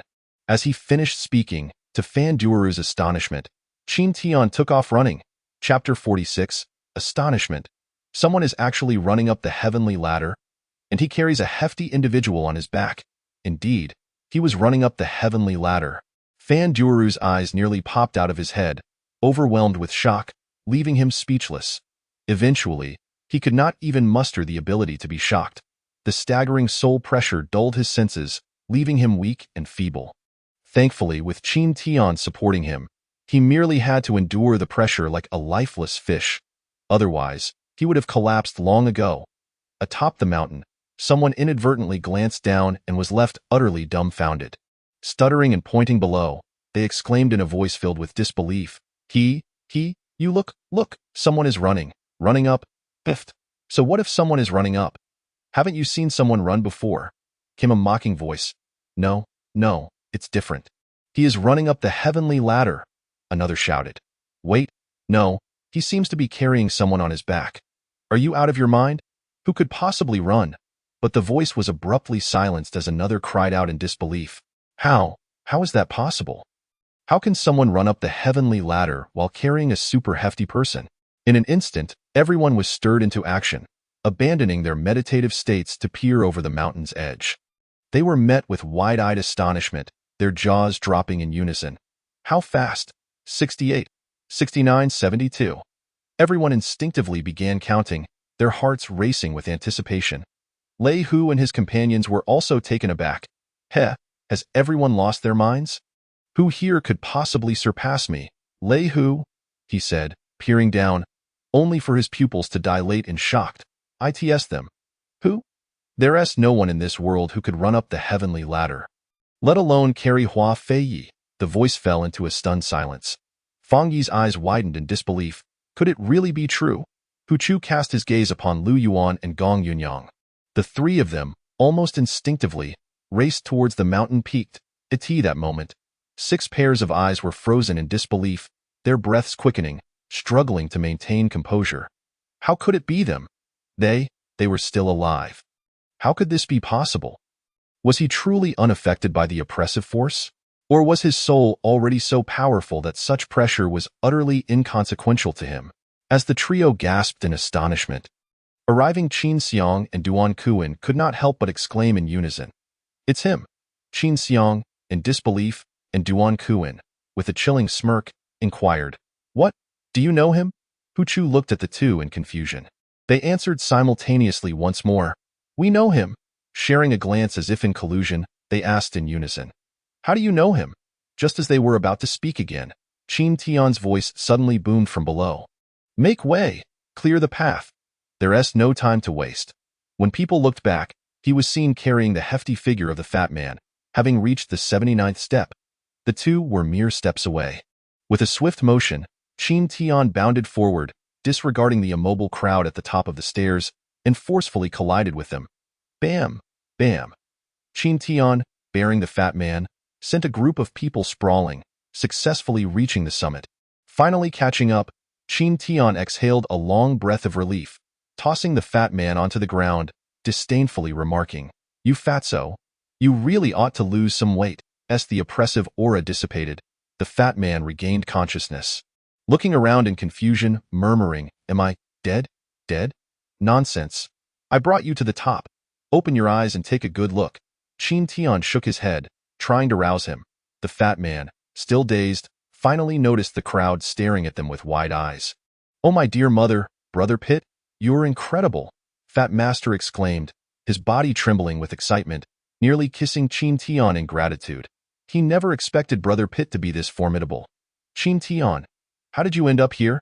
Suddenly, a sharp voice rang out. Qin Tian turned, his pupils constricting in shock. Qin Xiang. Hearing this, Qin Xiang's expression turned icy as she retorted, How dare you? Who gave you the audacity to call my name directly? I'm asking you a question. Didn't you hear? Why are you here? If anyone is to come, it should be my royal brother, Qin Hao. Qin Tian shot her a cold glance, ignoring her entirely, and said to the fat man, Fatty, quickly recuperate. There's a battle ahead. Qin Xiang's face turned ashen, but before she could finish her words, Duan Kuan interrupted. Oh, so Sister Qin is that little princess of the Qin kingdom. Do you even know what has transpired in your Qin kingdom? What could possibly happen in the Qin kingdom? Duan Kuan, clarify this to me. Qin Xiang urged anxiously. Just then, a palpable killing intent surged through the air, accompanied by a terrifying force that reverberated outward, causing those of lower strength to involuntarily retreat. So, you are called Duan Kuan. Qin Tian's eyes turned crimson, his power surging fiercely as he approached Duan Kuan, You shall die. It was him, the one who had been high and mighty in the capital of the Qin kingdom, who had slaughtered him and his master, Feng Zhengqing, leaving them with no escape. Master Feng Zhengqing had perished in a self-destructive act to save them. Qin Tian had not forgotten for even a moment. Even if Duan Kuan were to turn to ashes, Qin Tian would still recognize his scent. Who would have thought that he, Duan Kuan, would appear here? Death. He must die. No one anticipated such a turn of events. This Qin Tian was prepared to strike without hesitation and against Duan Kuan, an inner disciple of the Sacred Beast sect, no less. His strength was at the third level of Tongyu, a standout even within the inner sect. How could Qin Tian be so reckless as to dare take action against him? What an ignorant fool, Duan Kuan scoffed, preparing to retaliate. Suddenly, a voice called out from outside the crowd, Tianer. Qin Tian's body came to a sudden halt. Fixated on Duan Kuan, Ji Jing emerged from the crowd, grasping Qin Tian's arm, shaking her head. Tianer, your mother is asking you. Where are you now, mother? Qin Tian replied obstinately. Answer me, Ji Jing commanded sternly. In Chilean Mountain. What are you doing here? Participating in the selection battle of the three major sects, aiming for first place to enter the sect for training. Remember what you said. Focus on what you must do now. Ji Jing released Qin Tian and turned to leave. Chapter 47. Those who murder their fathers and brothers are unworthy of entering my sect. Qin Tian stared blankly at Ji Jing's retreating figure. His fists clenched tightly, inhaling deeply, desperately suppressing the fury within Ji Jing. How could you be here too? Qin Xiang exclaimed in astonishment. Ji Jing didn't spare him a glance and walked out of the crowd. Qin Xiang urgently questioned Duan Kuan. Duan Kuan, what has happened in my Qin kingdom? Such a coward. Duan Kuan mocked Qin Tian and then addressed Qin Xiang. Is this wretched creature considered your royal brother? Heh, he is quite a ruthless one. Your royal brother, Qin Hao, met a tragic end at his hands.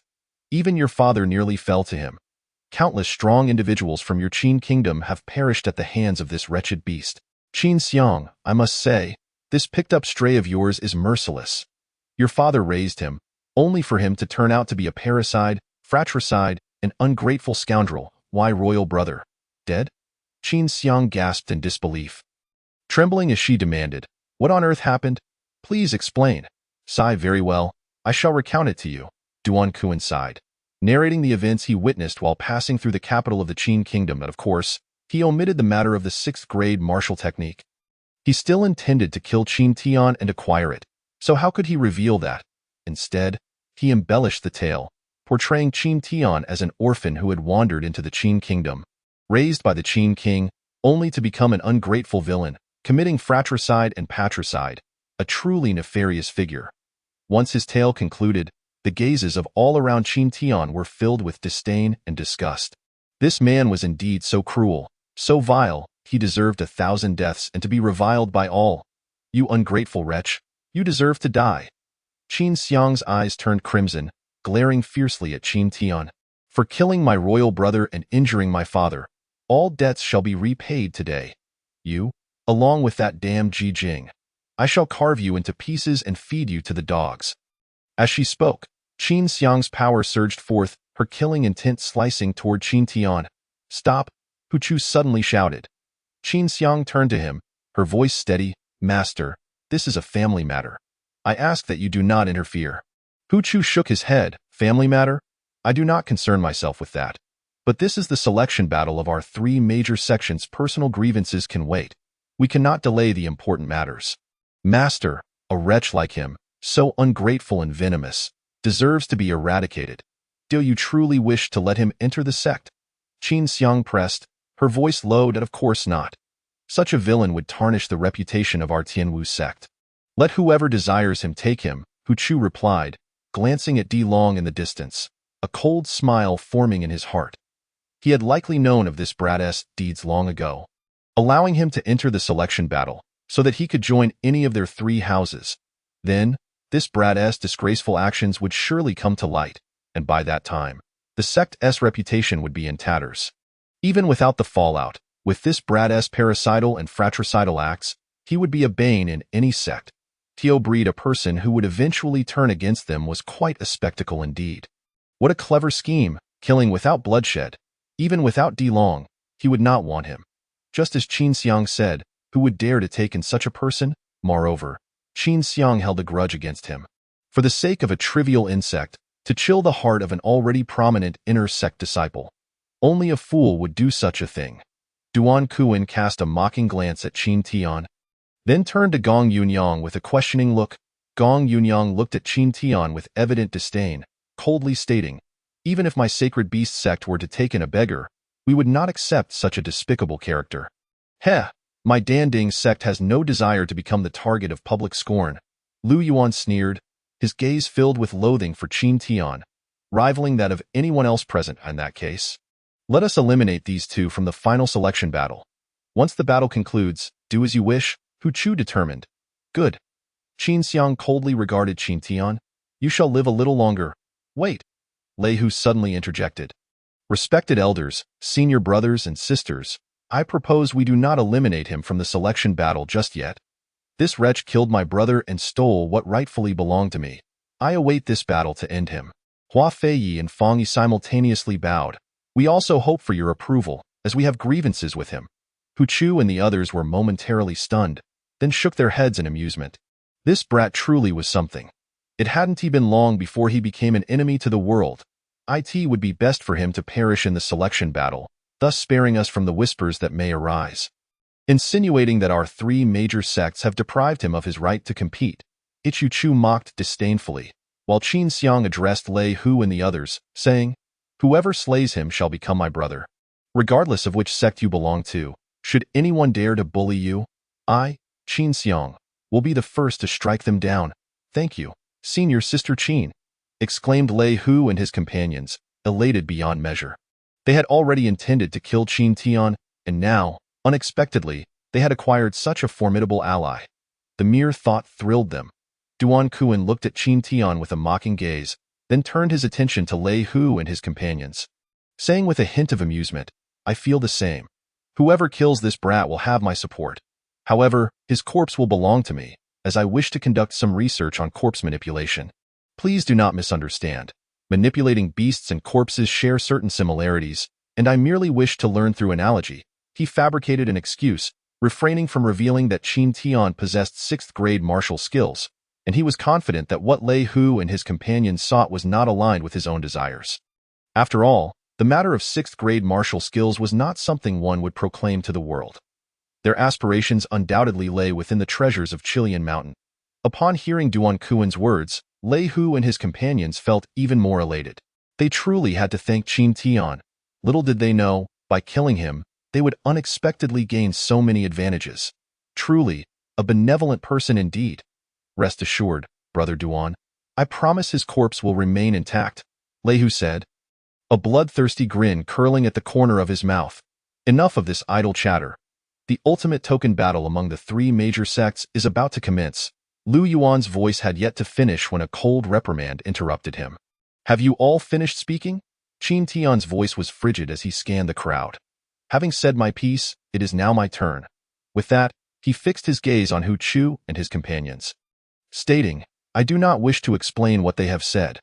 The truth and falsehood, you may discern for yourselves. I merely wish to ask you. This is your choice, is it not? You insolent brat, cease this prattle. If you are not a participant, I could crush you with a single slap.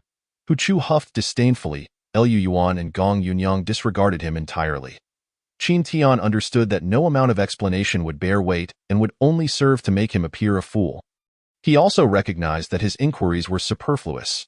Yet, after all the effort he had exerted, and with the chubby fellow's efforts as well, he could not bear to give up. He had contemplated every conceivable reason they might use to bar him from the three major sects.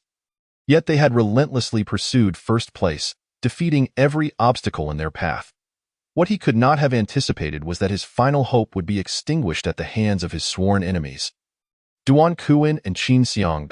It was only at this moment that he grasped the meaning of Di Long's words regarding the two lines of vendetta.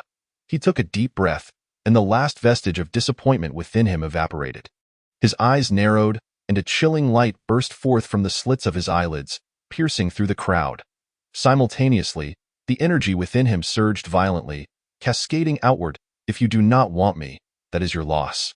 I, Qin Tian, hold no grudges against you. I shall merely feel disappointed in your narrow-mindedness and find your desire to kill me both shameful and laughable. How foolish of me to have wished to join your three major sections. It appears it is not my inability, but rather your unworthiness that bars me from joining. Chapter 48. A battle of three, exquisite and stunning, impudent wretch. Hu Chu bellowed. Lu Yuan spoke up. Slay this boy. Such ignorance. Gong Yunyang scoffed coldly. Qin Tian paid no heed to their fury and continued, undeterred. Since you wish for me to perish in the final selection battle, let me first inquire. Lei Hu? Hua Feiyi? Fang Yi? Are you certain you wish to fight me? Ha ha. Still so verbose even when death is imminent. Dio, you think you are someone special, putting on airs? Die. Lei Hu roared, launching himself at Qin Tian without hesitation. Hua Feiyi sneered mockingly, unleashing his power and charging at Qin Tian. Fang Yi followed suit, also attacking. Very well, since you seek death, Qin Tian shouted, his voice echoing through the heavens, then let us engage in battle. Facing the three acknowledged strongest fighters of this generation, Qin Tian displayed no fear and met them head-on with fierce determination. The onlookers shook their heads. Even in death, this man retained some semblance of spirit. His reckless charge was reminiscent of a moth drawn to a flame, a sight to behold. How dare you bully the outnumbered? Am I invisible? The chubby fellow, Fan Duo Ro, protested, his plump body jiggling as he gathered elemental power. Stay back, chubby. I alone can handle these three trash. Qin Tian bellowed. The chubby fellow paused, pouting in silence, before giving a thumbs up. Brother is indeed impressive. Arrogant. The trio of Lei Hu seethed, their rage igniting as they unleashed their full power. Fists raised to strike Qin Tian with all their might. The Eight Directions Sacred Dragon Fist. Qin Tian's fists transformed into countless afterimages, creating a cacophony of explosive sounds as he faced their assault. Boom, boom, boom. Qin Tian was forced to retreat under their relentless barrage, perilously close to defeat. Yet, their attacks failed to inflict any substantial harm upon him. He single-handedly withstood their onslaught. The crowd was left in stunned silence. Each of Lei Hu's companions was a formidable warrior in their own right, and yet, their combined efforts could not overwhelm Qin Tian. Though he was at a disadvantage, their inability to eliminate him in an instant revealed the terrifying strength he possessed. If we do not slay him, we shall lose face. Hua Feiyi cried, his fists emanating golden light as a massive seal took shape, aimed directly at Qin Tian. Earth-shattering seal. Fang Yi summoned a tempest of elemental energy, conjuring a flurry of short blades. 3,000 blade winds. With a thunderous roar, the countless blades converged into a torrent, sweeping toward Qin Tian. Tiger combat style. A phantom tiger enveloped Lei Hu, roaring fiercely as he charged. Its sharp claws poised to rend Qin Tian apart. Once again, Qin Tian unleashed the Eight Directions Sacred Dragon Fist, recklessly absorbing their terrifying techniques. Boom, boom, boom. The explosive sounds echoed as Qin Tian was hurled backward. His complexion flushed, his garments tattered, his hair disheveled. Die! Lei Hu growled menacingly, his figure lunging forward once more. Hua Feiyi and Fang Yi followed suit, intent on eliminating Qin Tian. Ha ha, the three of you are nothing more than this. Qin Tian's lips curled into a cold, sinister smile. Thank you for accompanying me and comprehending the power of the Void Realm.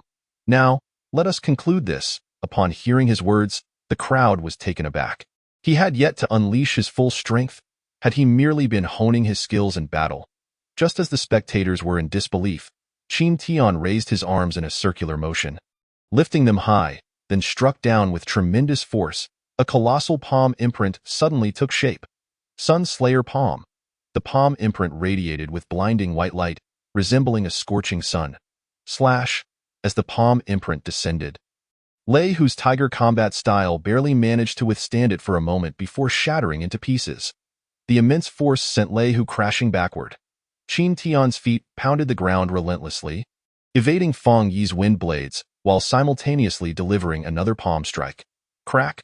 Hua Feiyi's earth-shattering seal exploded in response, but Qin Tian's palm imprint, still potent, surged forward, aiming for him. With a furrowed brow, he condensed his energy to block the attack. But Qin Tian, seizing the advantage, pressed forward, his feet pounding the ground in a furious charge. As Hua Feiyi defended against the Sun Slayer palm, Qin Tian closed the distance. His ferocious fist struck Hua Feiyi with devastating force. Catching him off guard, Hua Feiyi's complexion shifted dramatically. Having just dealt with Qin Tian's palm strike, he now faced an unexpected close-range assault. He could only defend passively, but how effective could a hastily assembled defense be? Boom! With a resounding explosion, he was sent flying backward, landing precisely where Lei Hu had fallen. Qin Tian's heart raced as he realized it was too late to evade. Fang Yi's 3,000 blade winds had already surged behind him. He struck his palms together, attempting to counter. His hands instantly became bloodied and mangled. Yet, in that fleeting moment of defense, the Sun Slayer palm reformed anew. Thud, thud, thud. Qin Tian's bloodied palms enveloped the Sun Slayer palm, tearing through the 3,000 blade winds, propelling himself toward Fang Yi with blinding speed. Qin Tian reached Fang Yi before she could react. Her expression changed drastically as she withdrew her hands to block Qin Tian's palm strike. However, in the next instant, she felt a sharp pain in her abdomen. Qin Tian's foot struck her fiercely, dispersing the energy she had just gathered. Before she could be sent flying, Qin Tian grasped her arms.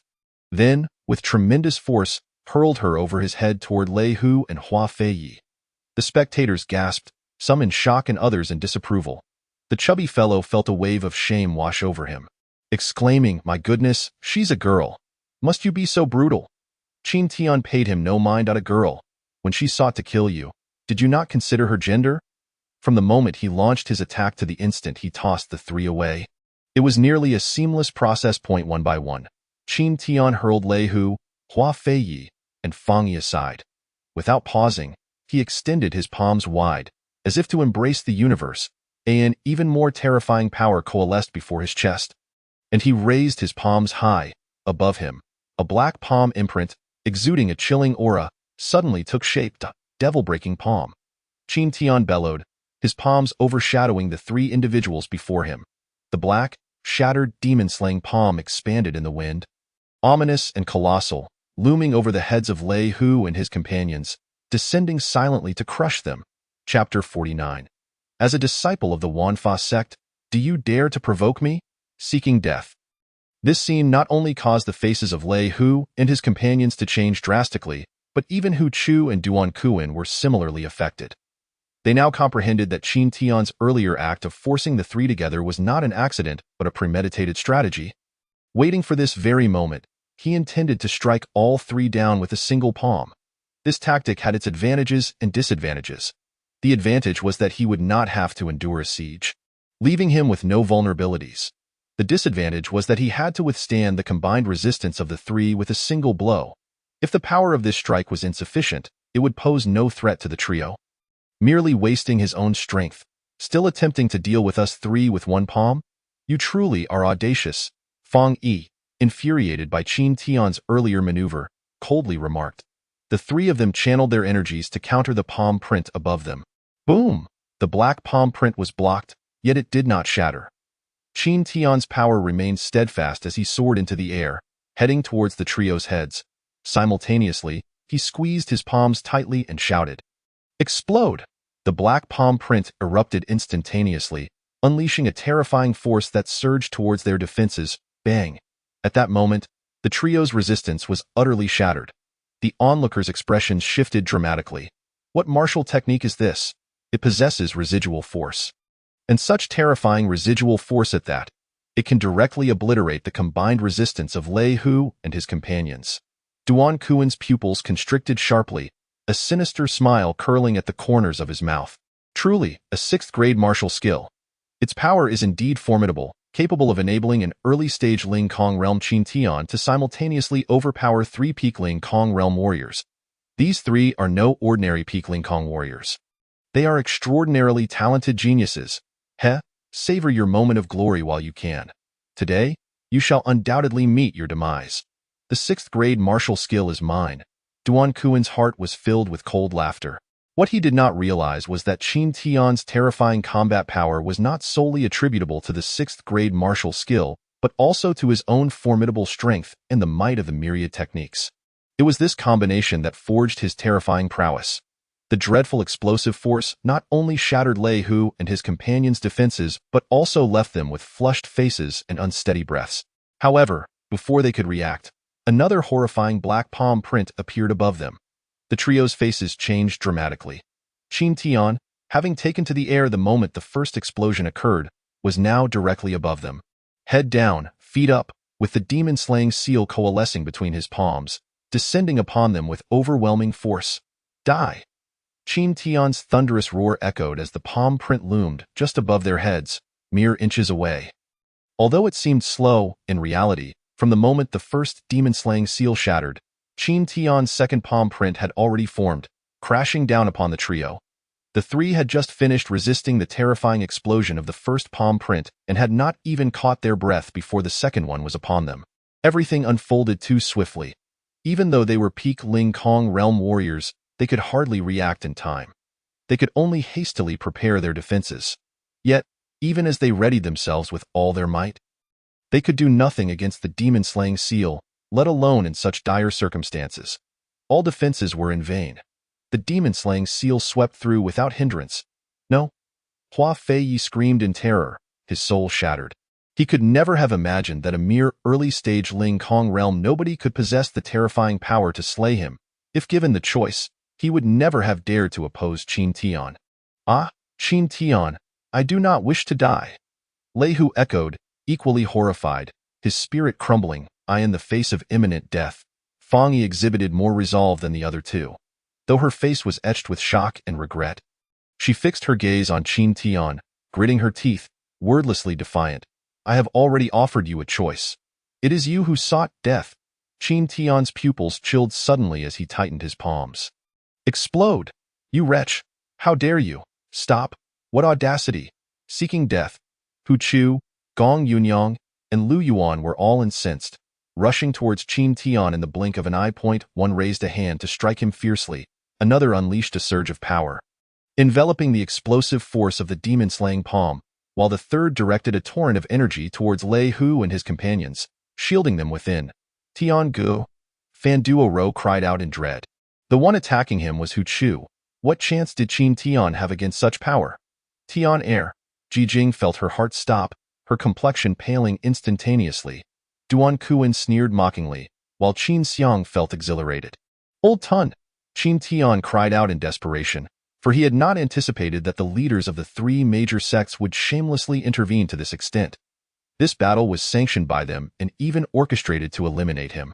Moreover, this conflict was fundamentally a final selection battle for the ultimate token. Now that he had triumphed, he aimed to eradicate the three. However, Hu Chu and his companions refused to allow it, casting aside their dignity to intervene directly. Such audacity was astonishing. Just as Qin Tian's desperate call left his lips, a figure materialized before him. He was slight and hunched, yet at that moment, Qin Tian felt an overwhelming, suffocating power emanating from him. As if he stood before an ancient behemoth, as a disciple of the Wanfa sect. Do you dare to move? Seeking death, the aged voice, devoid of anger yet imbued with authority, resonated like thunder, echoing in the ears of all present. As Hu Chu prepared to strike Qin Tian, his expression changed drastically, unable to utter a sound of alarm as he was struck by a bolt of lightning, hurtling backward. Thud! Hu Chu crashed heavily to the ground. Spitting blood, his face paling instantly, Lu Yuan gasped, and with a resounding boom, he too was sent flying, blood spewing forth. Gong Yunyang, unable to complete his words, followed suit, meeting the same fate. Indeed, the one who intervened was none other than the formidable Di Long. From the moment Hu Chu and his companions moved, he had acted, for anyone daring to harm his disciple was disregarding his existence. Qin Tian stared blankly at Di Long's retreating figure, his mind clouded. Di Long had known all along that he had never intended to join the Wanfa sect, yet he bore no resentment. Whether it was during the selection battle or now, he had always offered his full support. Meanwhile, Qin Tian had persistently viewed the Wanfa sect with disdain, which filled him with guilt. Simultaneously, he sensed an inexplicable sorrow emanating from Di Long, one that was real yet unfathomable. Why are you dazed? Did you not wish to kill? Di Long glanced at Qin Tian, his eyes suddenly shimmering with brilliance, piercing through Hu Chu and his companions. Make your move. Let us see who dares to stop you today. Chapter 50. Kill, all right. Qin Tian regained his senses, his energy surging once more as the demon-slaying palm print coalesced anew. Di Long. Lu Yuan roared in fury. How dare you? When it came to sect interests and the infusion of fresh blood into their ranks, the three outer sect leaders could not afford to fear Di Long. They all erupted in rage. Hu Chu bellowed, Di Long, this is our selection battle. Do you truly disregard your own dignity and meddle in our affairs? Exclamation point. Di Long, do not think that just because you are higher in realm and unencumbered, we cannot deal with you. Today, should you dare to interfere? Gong Yunyang's words were cut short as Qin Tian's coalescing demon-slaying seal suddenly surged towards Lei Hu and his companions without warning. The trio had already been injured in their battle against Qin Tian. When Di Long had sent Hu Chu and his companions flying, the residual force had left them dazed and reeling. Now, facing Qin Tian's demon-slaying seal, they could not hope to withstand it. The demon-slaying palm struck fiercely against the thud. All three simultaneously spat out blood. Not again. Lei Hu cried out in terror. Help, elder. Hua Feiyi was paralyzed with fear. You wretched creature, my Fong family will not let you off. The specter of death loomed, and Fong Yi, too, lost her composure, viciously shrieking. Explode. With a soft command, the black demon-slaying seal shattered in response. Boom. In the center of the violent explosion, blood mist enveloped the area, dust swirling, and resounding echoes reverberating endlessly. Silence. The scene fell into a deathly stillness. The air still bore the lingering traces of the trio's terror and howls before their demise. Striking at the hearts of all present, they were dead. The strongest three seeds of the three major sects had perished just like that, at the hands of an infamous, fratricidal villain. Such an outcome was beyond anyone's expectations. Something they dared not envision.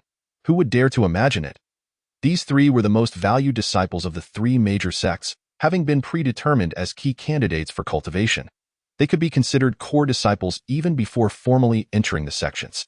Given their status, who would dare to kill them in front of the leaders of the three outer sects? Yet reality mercilessly shattered their perceptions.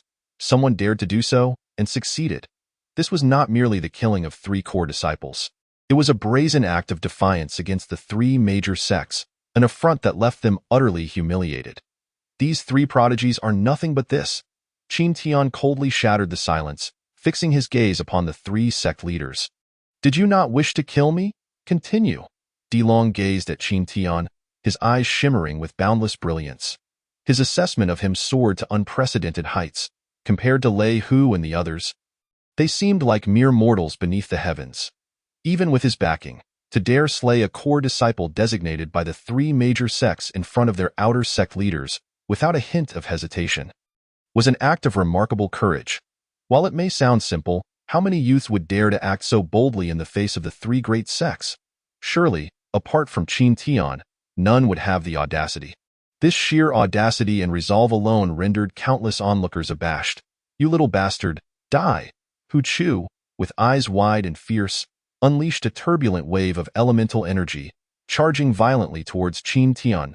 Di Long, if you dare obstruct me, bear the consequences, Lu Yuan bellowed, also advancing aggressively. Gong Yunyang, wordless but seething with rage, followed closely behind.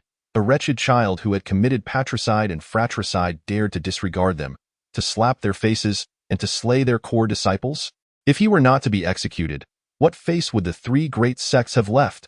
Qin Tian must die.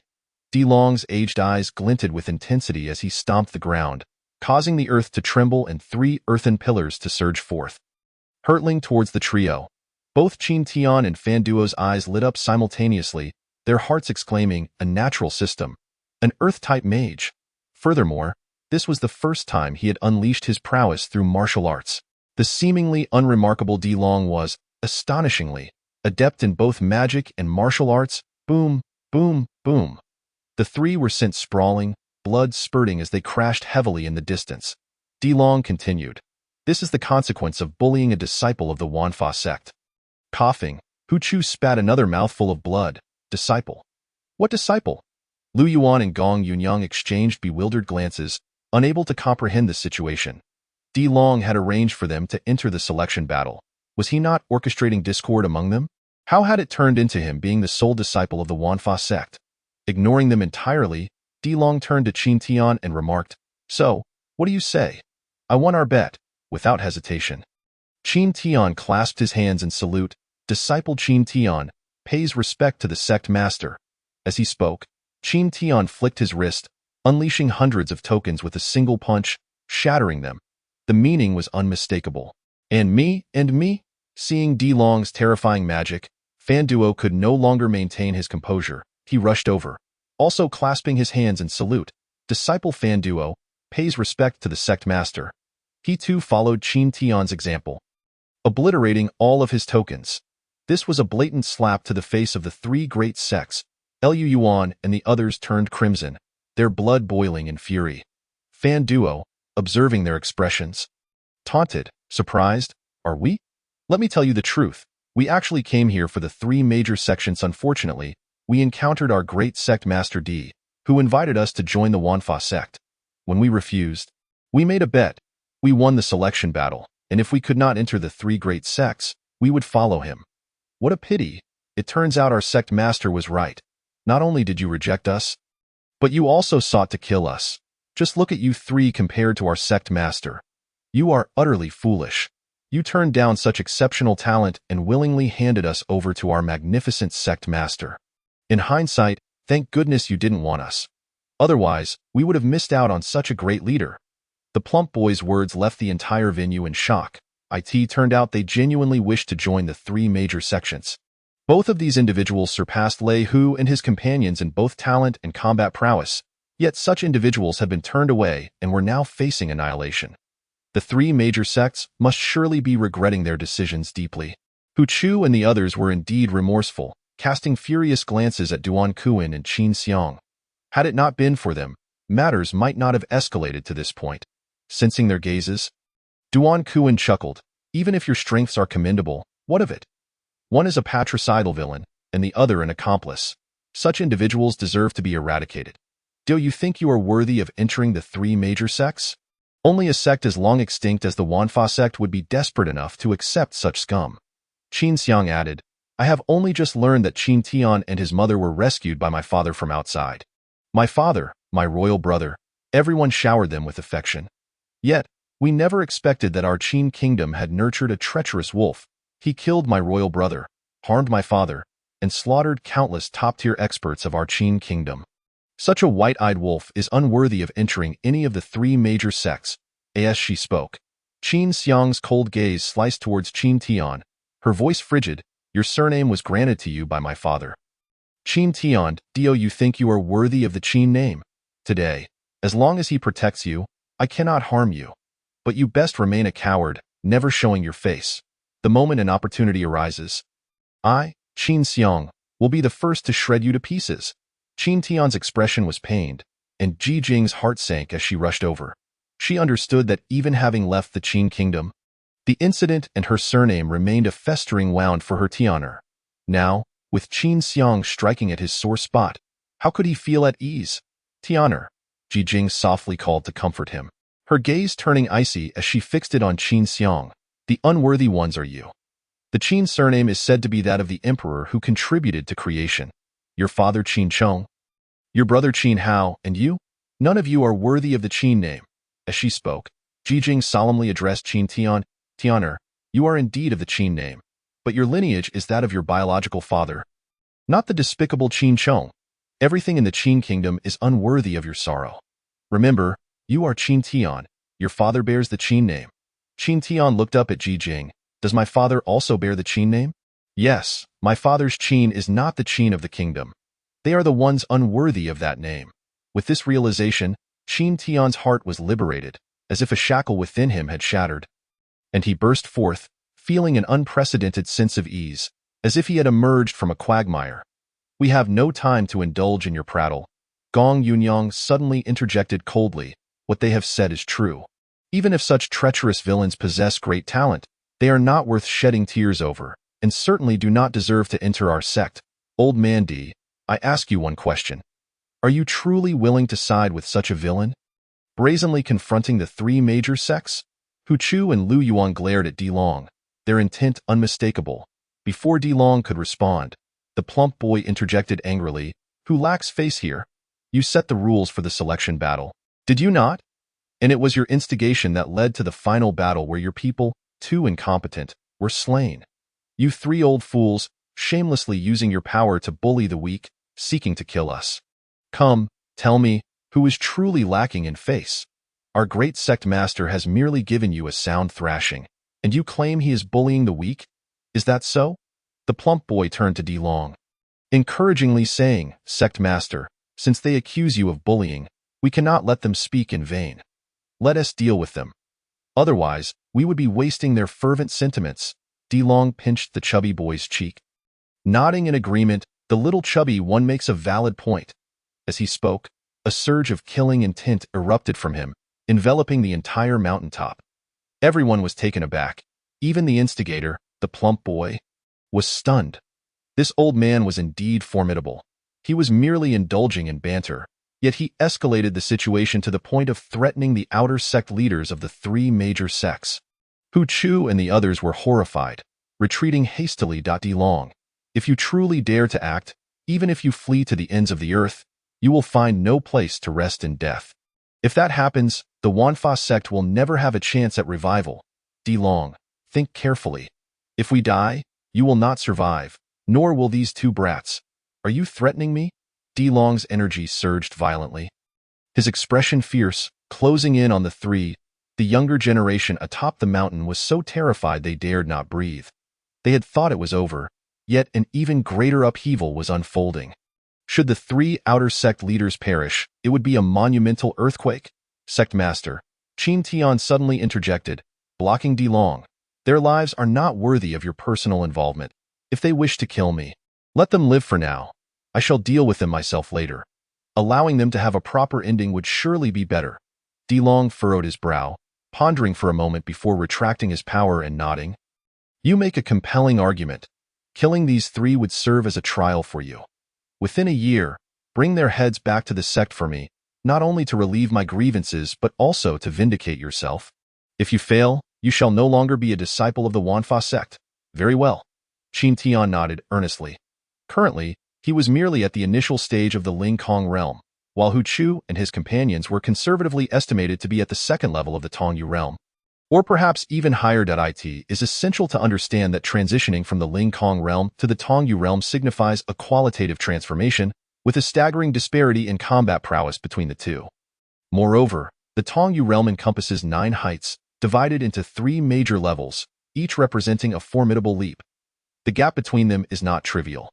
For an ordinary person, it would be exceedingly challenging to ascend from the initial stage of Ling Kong to the Tongyu realm within a year, let alone reach the second major level or higher. Such an ambition, while stirring awe, is met with derision. The thought alone is enough to make one fear a slip of the tongue. However, for Hu Chu and his companions, it was an acute embarrassment. As esteemed leaders of the outer sect, they were brazenly threatened by a mere novice at the initial stage of the Ling Kong realm, who claimed he would slay them within a year, showing utter disregard for their status. Although they were tempted to voice their indignation, they hesitated, fearing that De Long might indeed follow through on his threat. After all, no one wishes for death, and they were no exception.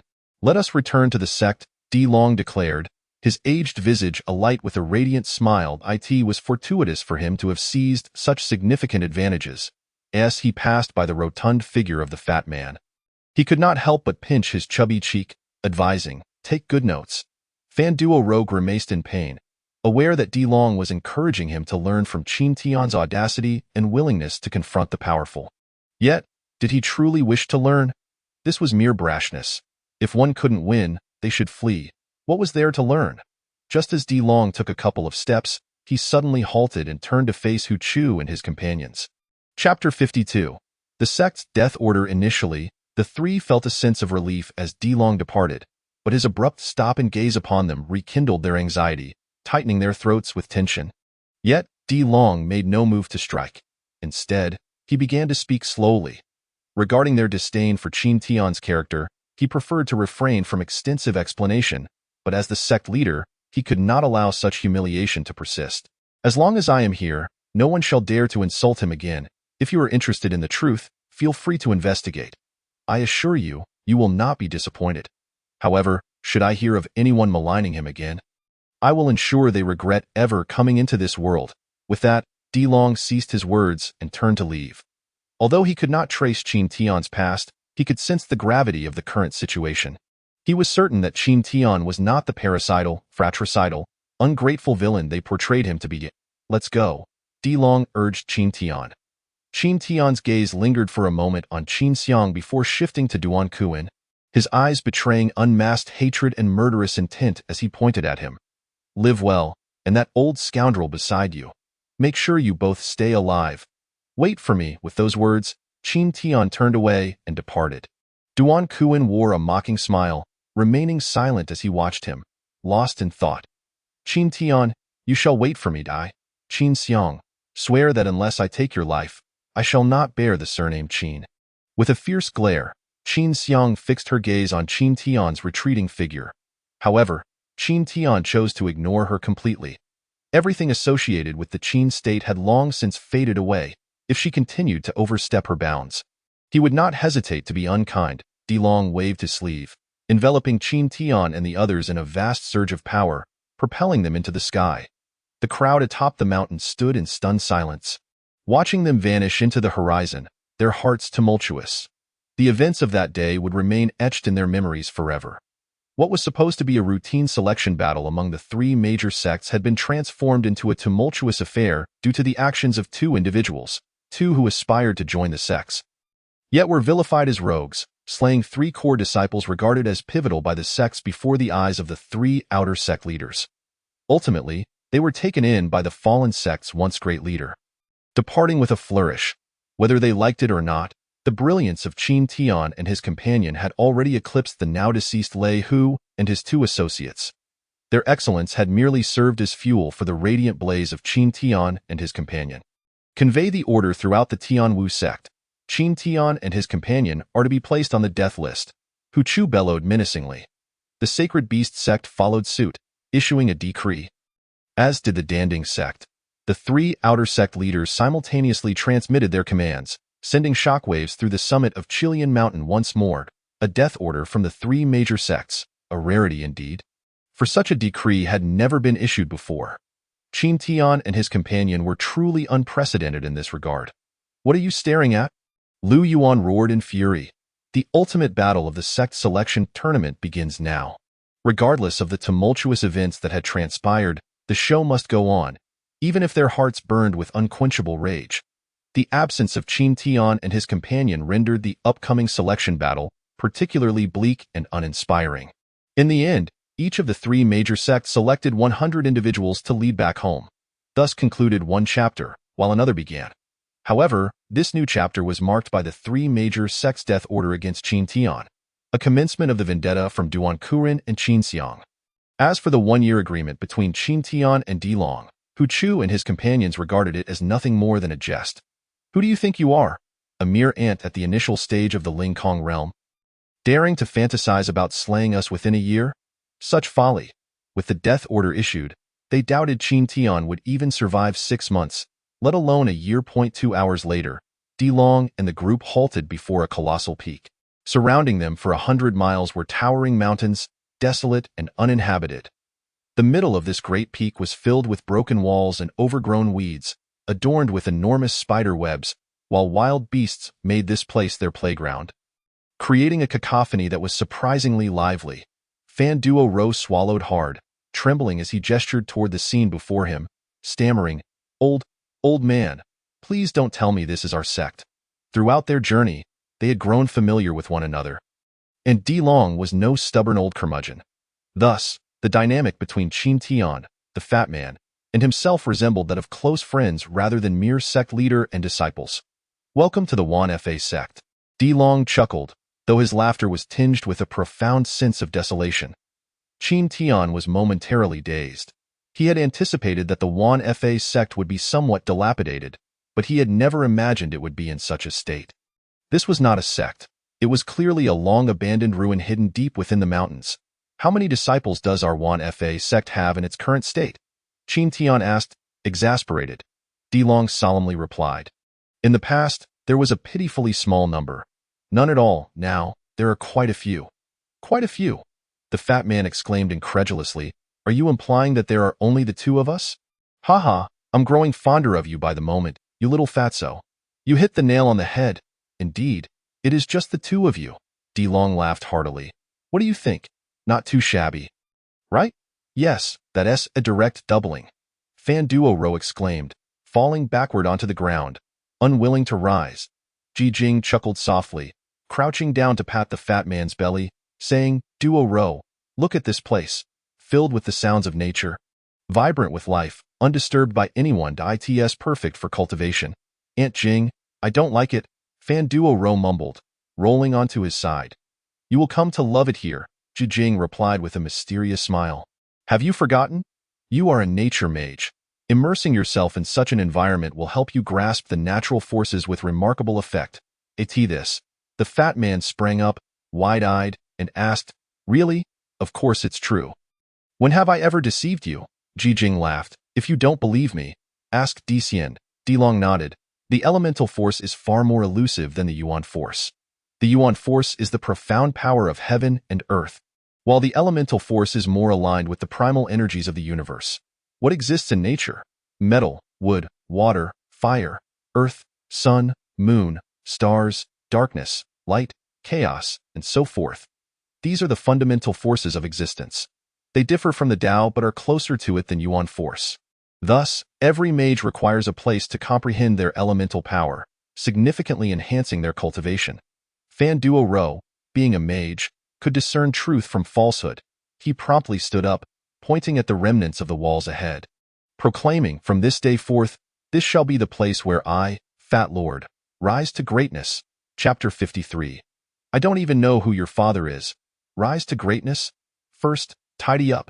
Qin Tian struck a hefty slap on the fat of his companion. Initiating the restoration of the mountain gate. Fan Duo chuckled as he eagerly followed suit, clearing away the weeds, moving large boulders, and tidying the dilapidated entrance. Ji Jing, too, joyfully joined in, genuinely fond of this tranquil and beautiful place. 9 lives transformed into a thunderous white-headed tiger, assisting with the cleanup, while the fiery lion spirit, although not particularly intelligent, merely roared to intimidate the smaller creatures within. They did not drive them away. Rather, a natural harmony prevailed. DeLong gazed blankly at the industrious group, his mouth opening to interject, yet ultimately silencing himself. He sighed inwardly, realizing that rejuvenating the sect was not merely a matter of words but required action.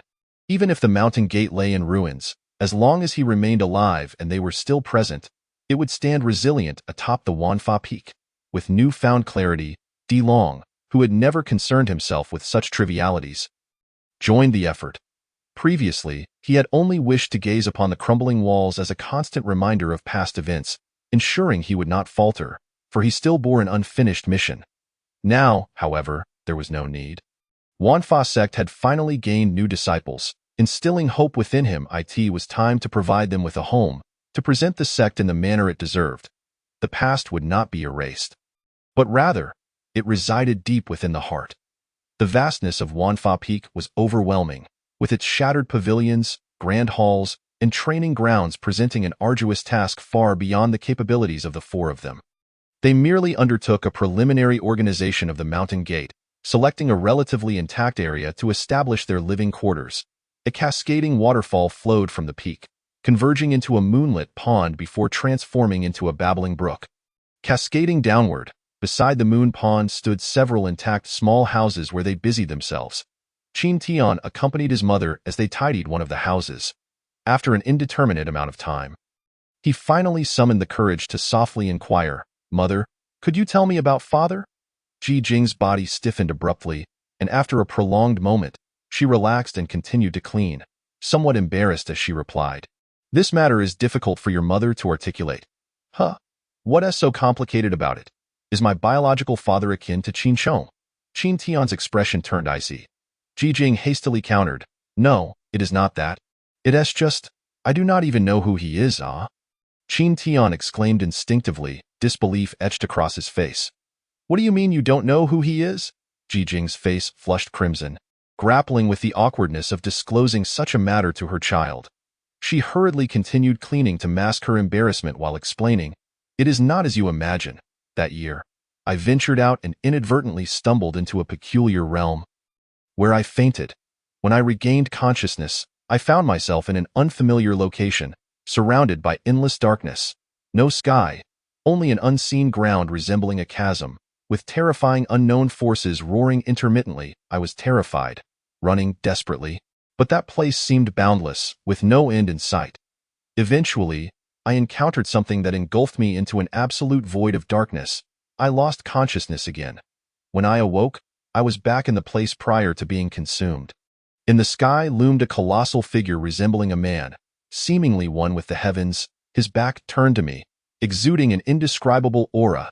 He stated that he saved me, and I saved him in return. In the chaos, I became pregnant with his child. He would not forsake me, promising to come for me one day, though at that time, he had more pressing matters to attend to.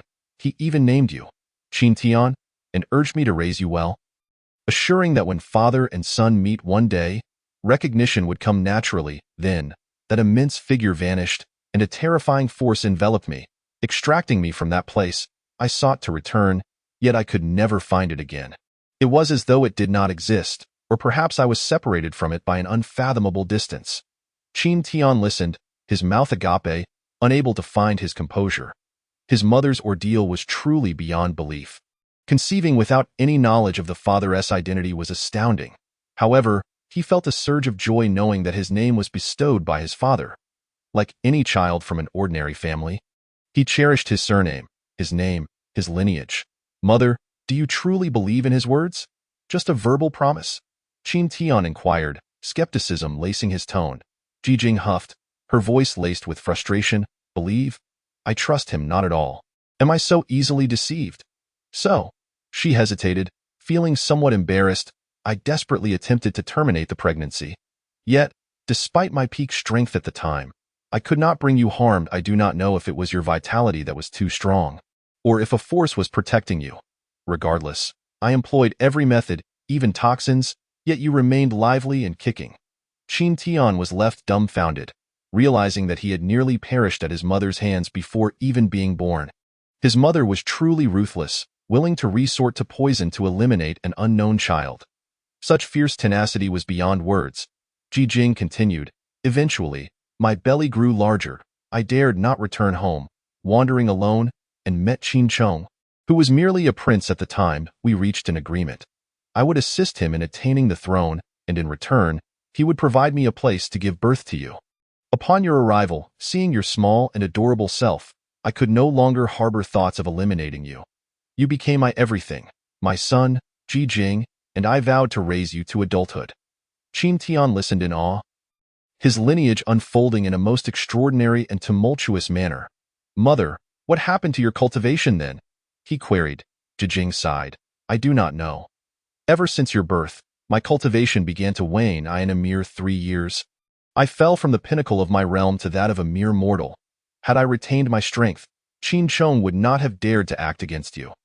After years passed, he finally acknowledged my inability to recover and recognized your potential. He is a selfish and ruthless man, much like Qin Hao. Both fear that should you grow strong, the Qin kingdom would fall into your hands. Thus, Qin Hao struck against you while Qin Chong not only failed to punish him but instead turned against you. Tianer, I apologize. It was my inadequacy that nearly led to your death in the Qin kingdom, subjecting you to such humiliation. Qin Tian shook his head. Mother, it is not your fault. The blame lies with me. Had it not been for the child, you would not have wandered so far from home, nor would you have lost your strength. Rest assured, I will find someone to heal you. At this juncture, Qin Tian suddenly asked, by the way, Mother, where exactly is your family? What is your true identity?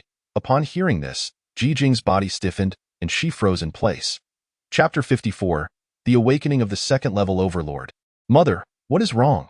Qin Tian queried, puzzled. Ji Jing shook her head, her expression troubled. Tianer, please refrain from asking about this for now. Your mother is still uncertain how to convey it to you. Revealing it now would only leave you bewildered and burdened with pressures that do not belong to you. She did not wish for him to emerge from peril only to bear undue suffering and anxiety. As Qin Tian listened to her almost pleading tone, his heart ached. He quickly reassured, Mother, I will not ask again. I promise. Ji Jing affectionately stroked Qin Tian's head, a smile of contentment gracing her face. As long as you are here with me, I am content. Qin Tian nodded solemnly, yet his curiosity regarding his mother's identity only deepened. What sort of identity could invoke such trepidation in her? What kind of family could have seen her reach the pinnacle of her cultivation at the tender age of 16 years ago? The thought of a 20-year-old at the peak of her powers was terrifying to contemplate. Until the late hours of the night, the two of them managed to make the house somewhat habitable. Fan Duoru, having grown up independently and accustomed to survival, managed to prepare a delightful feast in this dilapidated place. Dilong produced a jar of wine from seemingly nowhere, and the group gathered under the moonlight. Seated by the moon pond, engaging in a simple welcoming celebration. All right, that will be all for today. You two rest well. We have tasks to attend to tomorrow, Dilong announced as he rose. Tasks? So soon? Fan Duoru exclaimed with excitement. Having never entered a sect, he had heard tales of disciples going out on missions, leading to many intriguing experiences, which he greatly yearned for. You'll find out tomorrow, Dilong replied with a mysterious smile before retreating to his small house. Fan Duoru pouted and bid Ji Jing good night before collapsing into bed. Qin Tian urged his mother to rest while he remained seated, gazing at the moon. Since the restoration of his Dantian, so much had transpired, leaving him little opportunity to breathe. Such peaceful nights were rare. He sought a moment of stillness. Teacher, are you well? Is the brightest star in the sky you? Teacher, I miss you. In his mind. The stern voice of Feng Zhengqing echoed, You little rascal, can you not withstand such hardship? Return and languish in idleness. His teacher was right. How could he feel weary from such trivial experiences? His teacher had sacrificed himself for him. He had no right to hesitate here. Duan Kuan shall not spare me, nor will Qin Xiang, and the three great sects will undoubtedly pursue me relentlessly. I have myriad tasks yet to accomplish. To grow stronger, only by becoming formidable can I confront all adversaries and better safeguard my mother. With clarity of thought, he ceased to dwell on past grievances and melancholy. Sitting cross-legged, he closed his eyes tightly, his consciousness descending into the depths of the 18 layers of hell. Since acquiring the soul-devouring lamp, he had scarcely delved into its mysteries. The lamp's eerie glow illuminated the form of the devourer beast. Startling Qin Tian, who exclaimed, Old Tun, you are no longer just a bare skull. Flesh and blood are sprouting from it. The sight, drenched in blood, was utterly terrifying. Old Tun chuckled, Isn't this all thanks to the master? With daily meat to consume and the power to devour, it allows me to cultivate even a thread of vitality, regenerating flesh and blood. Qin Tian was left astounded.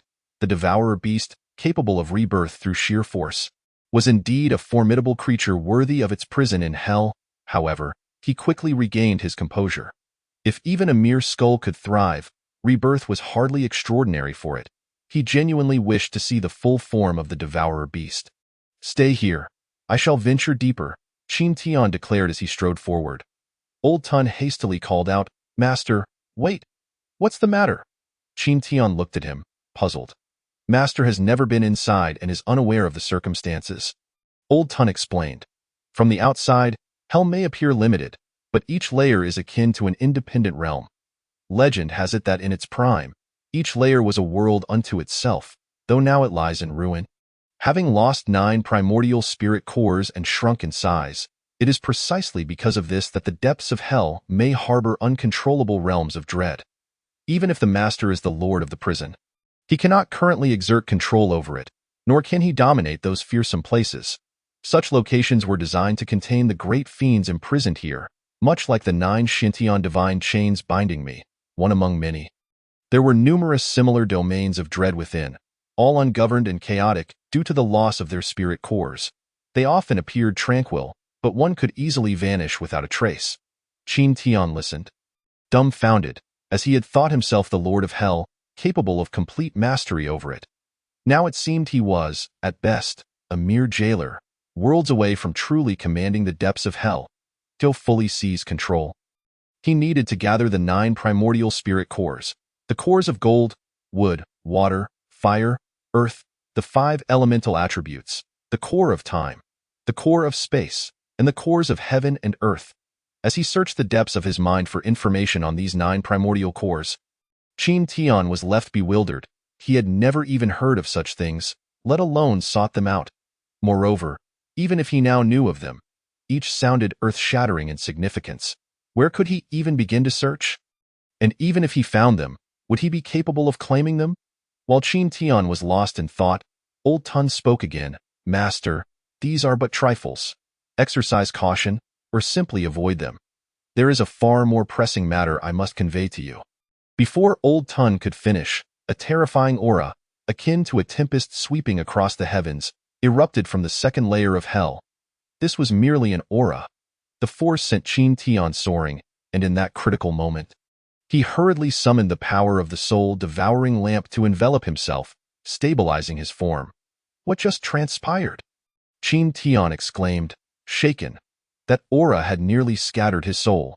The 18 layers of hell were indeed unfathomable, far beyond his current capacity for exploration. Not only was exploration insufficient, but what he had witnessed was likely just the tip of the iceberg. Someone down there has awakened? Old Tun winced, baring his teeth. At this, Qin Tian's heart jolted. Had the second layer stirred? Observing Old Tun's demeanor only heightened his alarm. If even the devourer beast, so formidable, was wary, then the strength of whoever had awakened must be utterly terrifying. A great, greedy breath resonated from below, as if the very heavens were inhaling and exhaling. Old Tun cried out, "It has fully awakened." Chapter 55. The great being of the second layer, Jiang Yi Dao. All laws are at ease. Cleansing the murky universe, pondering not the path behind, but asking if heaven still breathes. I have returned, a booming voice reverberated, and to Qin Tian's astonishment, it was that of a woman. He was not startled by her gender but by the weight of her words. Cleansing the murky universe. Only asking if heaven still breathes. What manner of being was this, inquiring about the existence of heaven as if it were a living entity? Had she been imprisoned by heaven? No, heaven referred to the sky above. Did it not? How could heaven be alive? Ha! The primordial spirit cores have been lost. I wonder how you will stop me now. The voice resonated as the second layer trembled violently. Yet, this was merely the second layer. The other layers felt only the terrifying tremors without significant upheaval. Qin Tian felt reassured. Hell retained its strength, capable of containing great fiends, even with the primordial spirit cores missing. If hell were weak, her chaos could awaken even deeper and more unknown horrors, and that would spell disaster. Damn it. I have been trapped for endless years. My power has waned too much. Had I been at my peak, I would have cleaved you in two with a single stroke. She bellowed in fury, then sensed something, her astonishment mingling with disdain. Oh, hell has a new master. How unfortunate that it is a worthless mortal. Have the gods all perished? Qin Tian bristled at this insult, retorting, a mortal? I am the lord of this prison, a warrior of the Lingkong realm. Do you dare to believe I could strike you down with a whip? With that, he cracked the soul-refining whip in his hand, creating a resounding snap. Old Tun winced, murmuring, Master, I implore you to refrain from such declarations. This individual has been a deity since birth, even as lord of the prison. You are but a minor figure in her eyes. Before Old Tun could finish, the great being below laughed, Devourer beast, how is it that you are reduced to mere bones? How tragic. Ha ha ha. Her thoughts jumped erratically. Having just made that statement, she turned to mock Qin Tian. A self-proclaimed lord of the prison?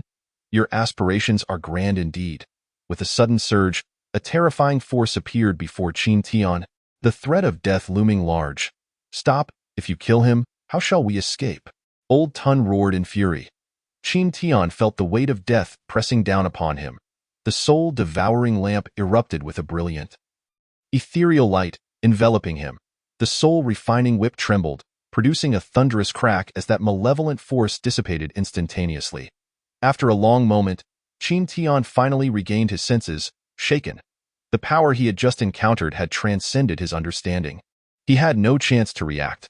Were it not for the soul-devouring lamp and the soul-refining whip, he would have died without even comprehending how it had occurred. The soul-devouring lamp and the soul-refining whip?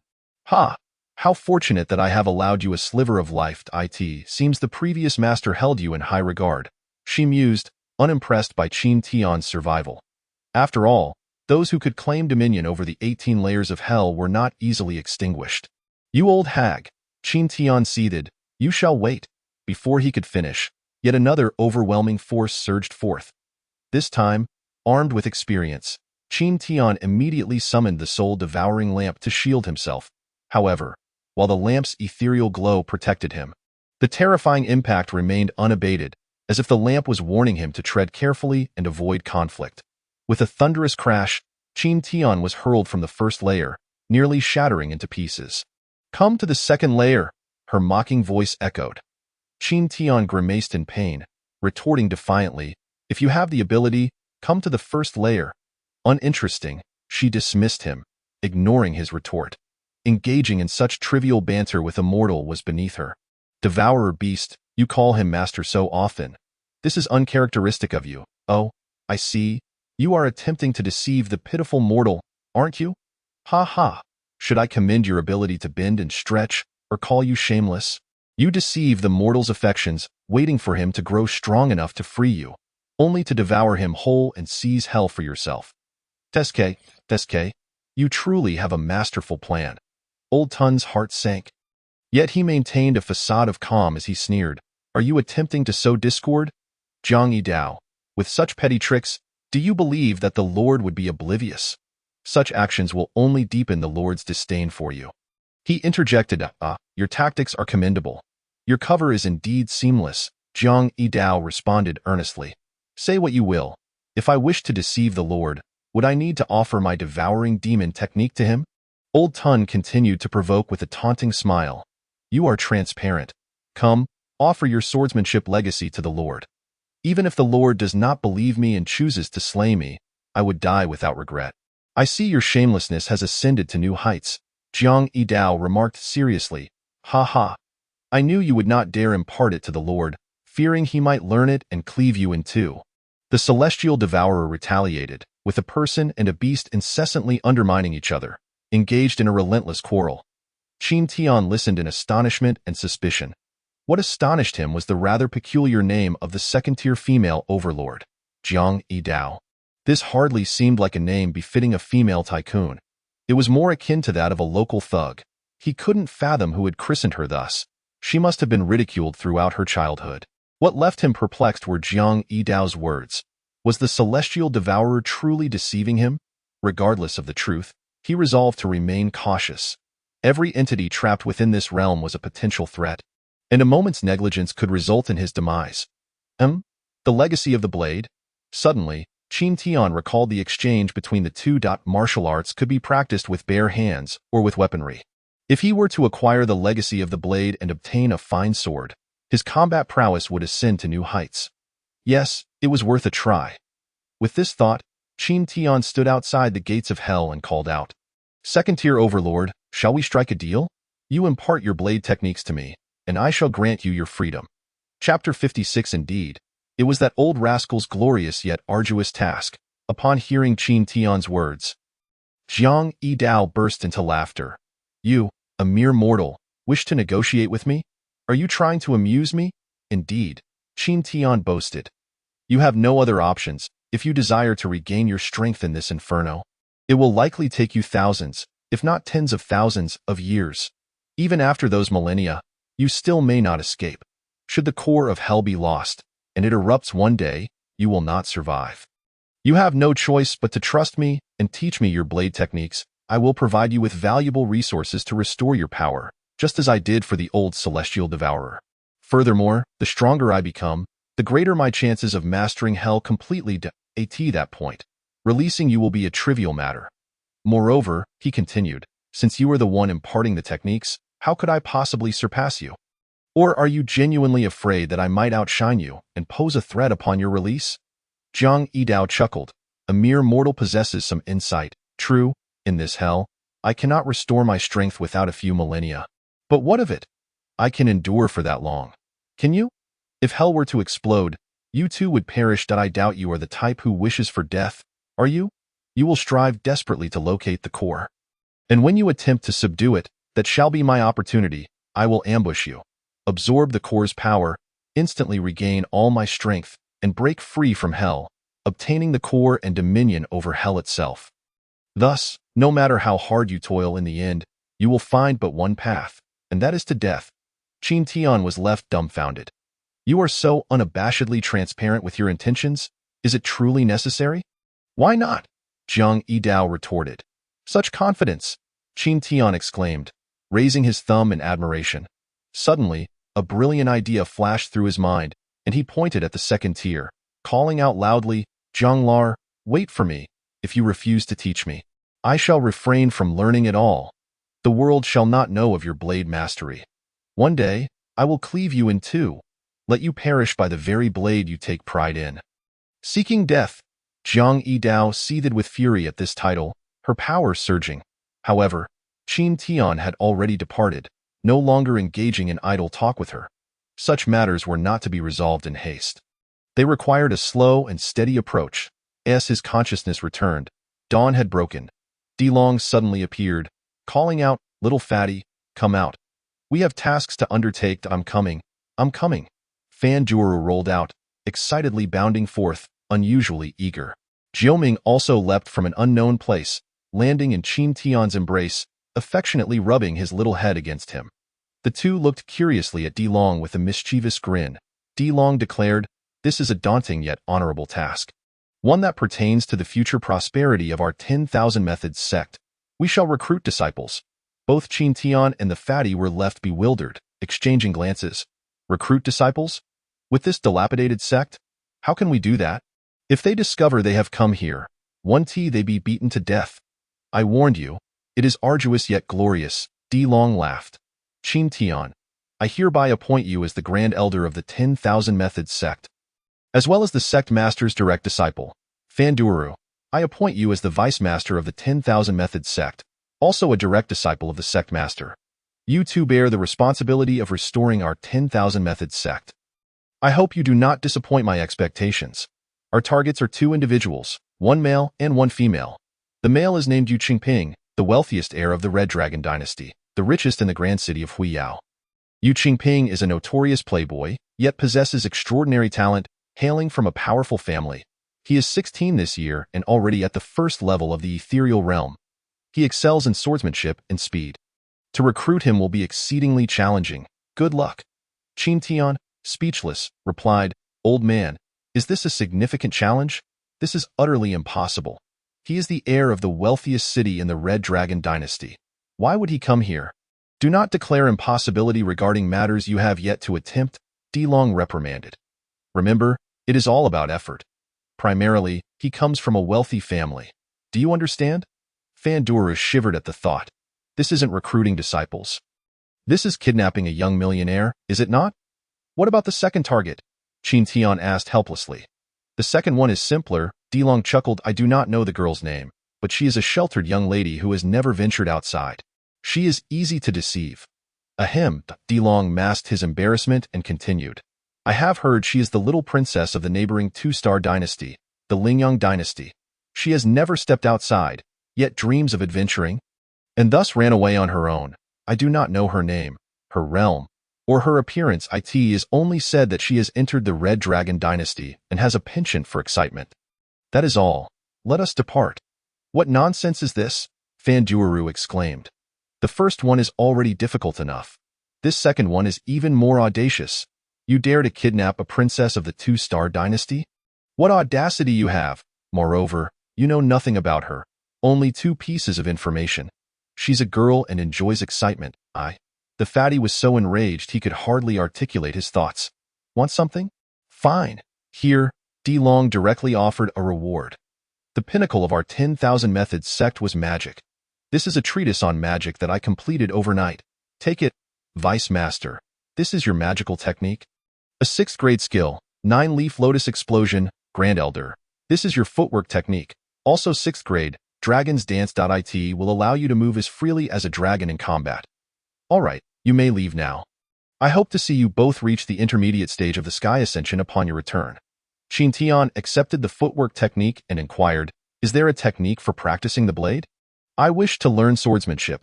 Learning the blade? Dilong looked at him in surprise, then continued, if it's the blade Saint Fu Qiuxing can teach you. I cannot.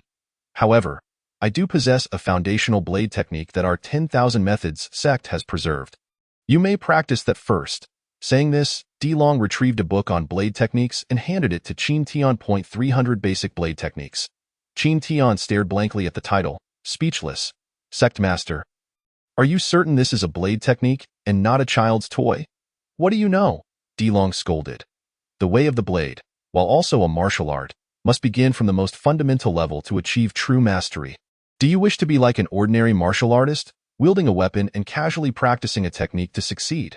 Such martial artists can only display their might if they possess an exceptionally high-grade weapon. Otherwise, wielding a weapon is no different from not wielding one at all. Fine. Though Qin Tian remained unconvinced, he had to admit that Di Long's words held some truth. With a hint of reluctance, he tucked the 300 basic blade techniques away. I need to say farewell to my mother. Fan Duoru ran over as well. When Ji Jing learned that Qin Tian and the others were embarking on a mission, she felt an immense sense of reluctance but could not impede them. Suppressing her sorrow, she did not reveal her feelings but prepared a meal for the two of them, and they shared breakfast together before setting off. 1 month's time. If you do not succeed, do not return, Di Long sneered. Humph. Fan Duoru rolled his eyes in displeasure, soaring into the air. Qin Tian, with Jiao Ming perched on his shoulder, followed closely. Take care. Mother, I shall return soon. The fiery lion had been designated as a guardian beast by Di Long, tasked with protecting Ji Jing.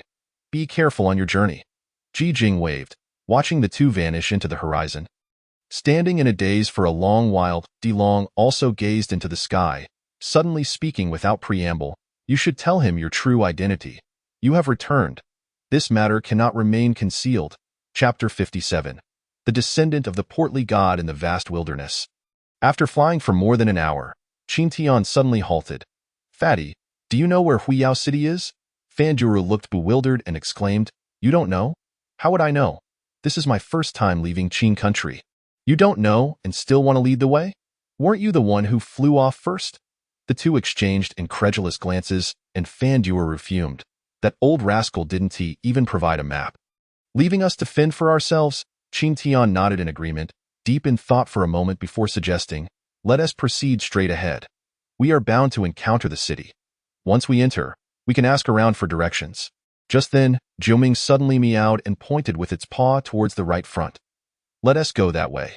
Qin Tian took the lead and soared ahead. Fan Duoru, while pursuing, curiously asked, What's going on? What did Jiao Ming say? How could I possibly understand what it says?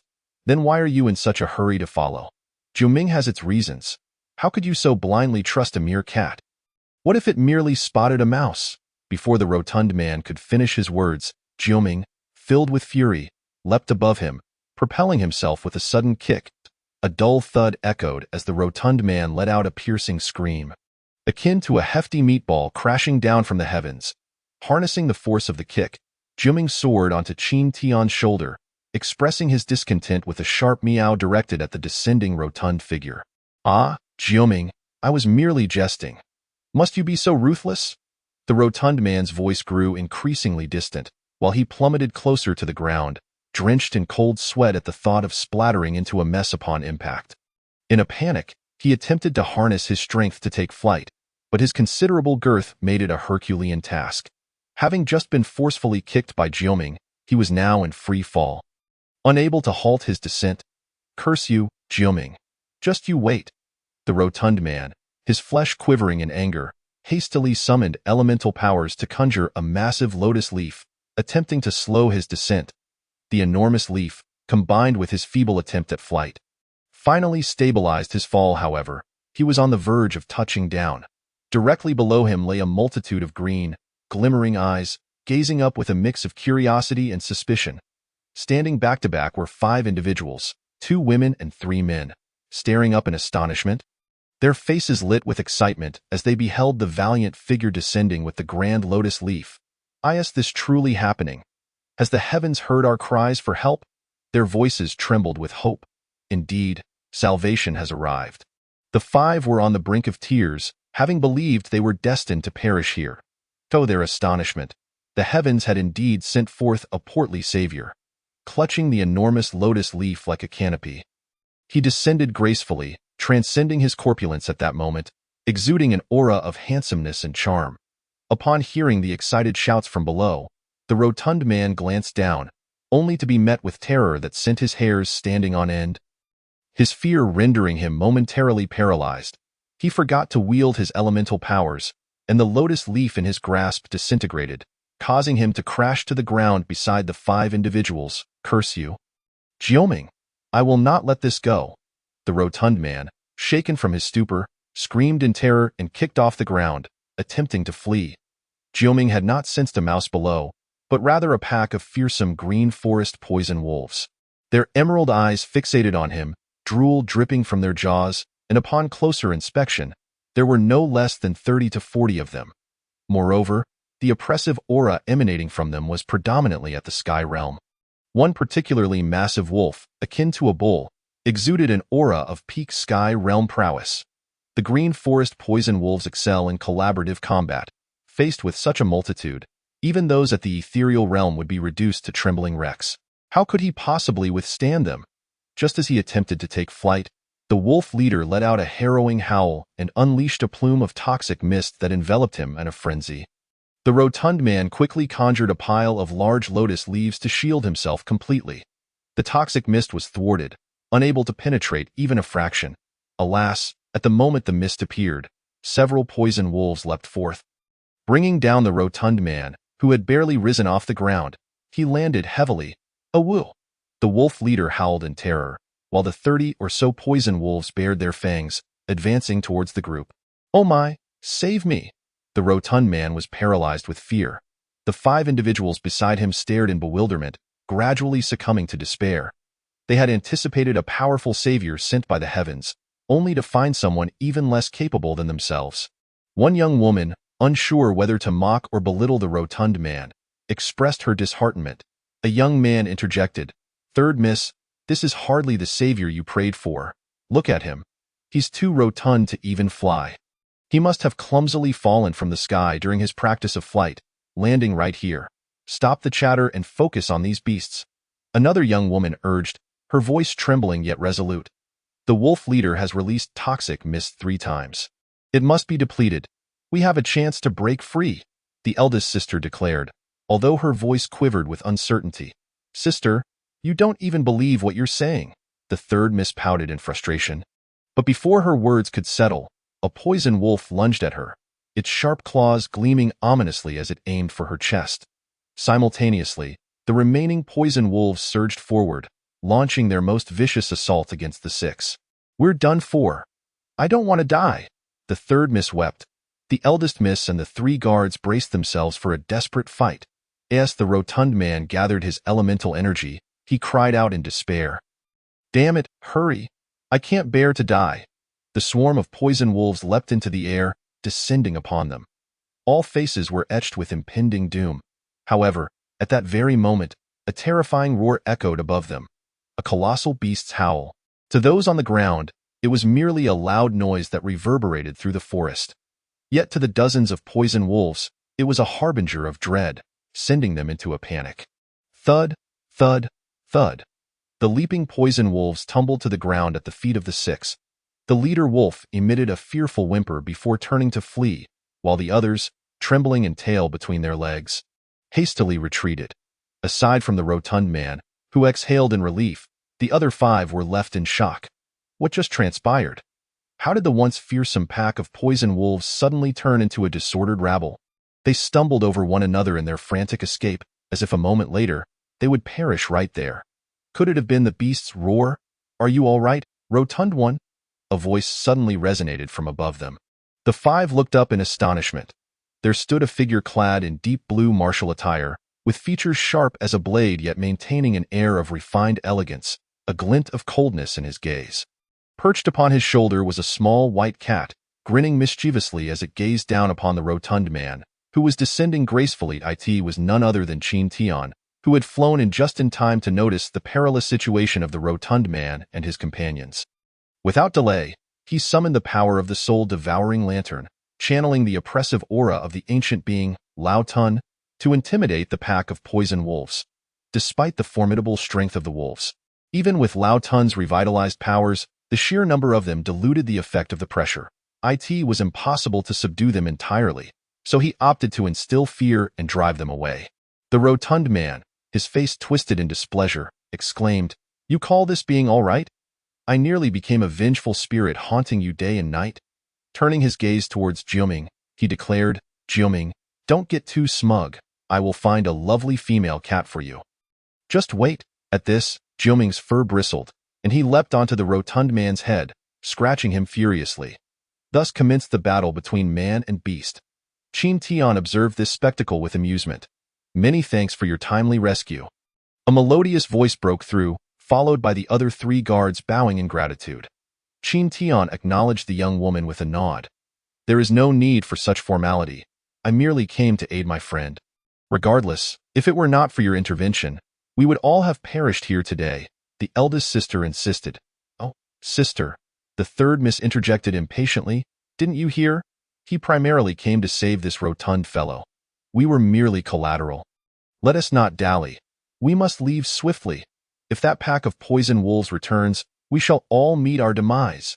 "Xiao Lan," the eldest sister's expression darkened as she reprimanded, "how dare you speak to our savior in such a manner?" Turning to Qin Tian, she offered an apologetic smile. "Please forgive my younger sister. She has been spoiled and lacks decorum. She meant no offense."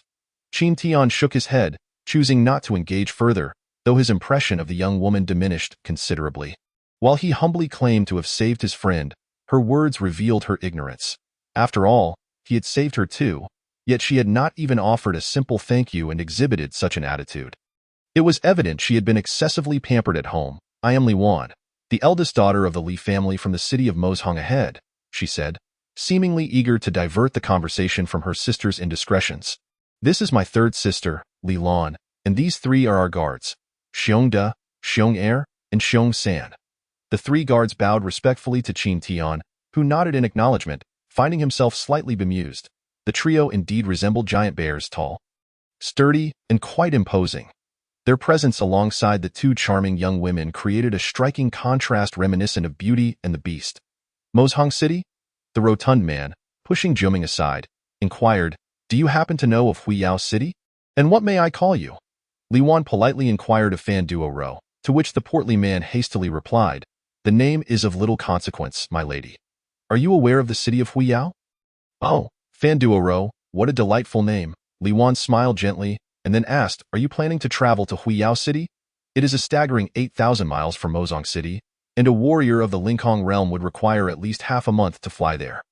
So far, both individuals were befuddled, wondering how they would manage. "Old D has given us a month. Even the round trip would take a month. How can we possibly become disciples?" Observing their dismay, Li Wan quickly clarified. "Do not worry, my lord. In Mozhong City, we have a branch of the Yulong Chamber of Commerce from Huiyao City. Every 3 days, a cloud ship departs for Huiyao City, by paying 100 spirit stones. You can board the ship and reach Huiyao City within a day." "Yulong Chamber of Commerce?" Qin Tian inquired. "Is it related to the wealthy Yu family of Huiyao City?" Suddenly, Li Lan interjected. "The Yulong Chamber of Commerce is spread throughout the entire Qilong Empire and is the largest commercial organization in the realm. How could you not know this? Where do you come from?" "Xiao Lan," Li Wan scolded. "How can you be so discourteous? Cease your nonsense, or I shall ensure father punishes you." With that, Li Wan quickly apologized to Qin Tian, adding, "My lord is from afar and may not be familiar with certain matters. Why not allow us to accompany you to Mozhong City? I can serve as your guide, which would spare you much trouble. It is also a small way to repay your life-saving grace." "Excellent, excellent. Let us journey together," Fan Duo exclaimed joyfully. "Having a guide is certainly better than being utterly lost." Just as Qin Tian was about to speak, Li Lan chimed in again, disdain evident on her face. "Sister, have you been rendered foolish by the poisoned shadow wolf we encountered? Who are these 2? You dare to bring them along? A useless fat mage and a beast tamer who can only frighten monsters possess no combat power whatsoever. Having them with us is simply a burden." Bear 3, somewhat dim-witted, countered. "Third miss, beast tamers are quite powerful. If we encounter any formidable monsters again, with Qin Ngong here, we will surely turn danger into safety." Li Lan scoffed. "Powerful? Bear 3, has your brain been kicked by a donkey? Did you not witness how he could only scare off the poisoned shadow wolves?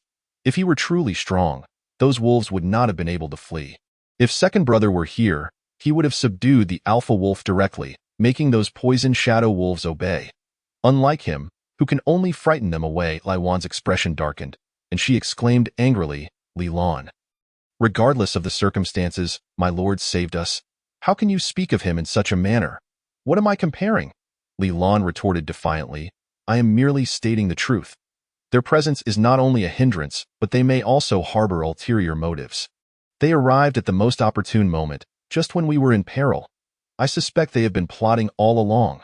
Such insidious people should perish here. Why should we take them with us? Li Lan. Li Wan's face turned a deep shade of fury. She could hardly believe her sister's words. Previously, she had thought her sister merely spoiled, but this outing revealed a far more troubling nature.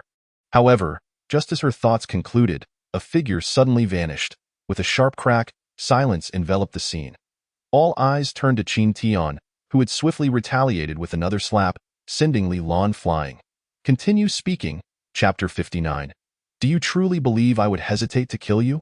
Li Lan was left dazed, staring blankly at Qin Tian for a long moment before finally reacting with a piercing scream. You dog! How dare you hit me? I will kill you.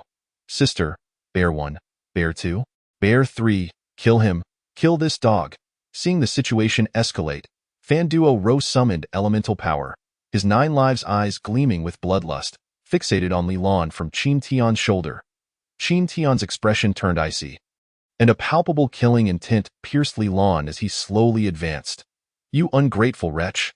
I saved you without a word of thanks, yet you have the audacity to insult me repeatedly and now harbor murderous thoughts against me?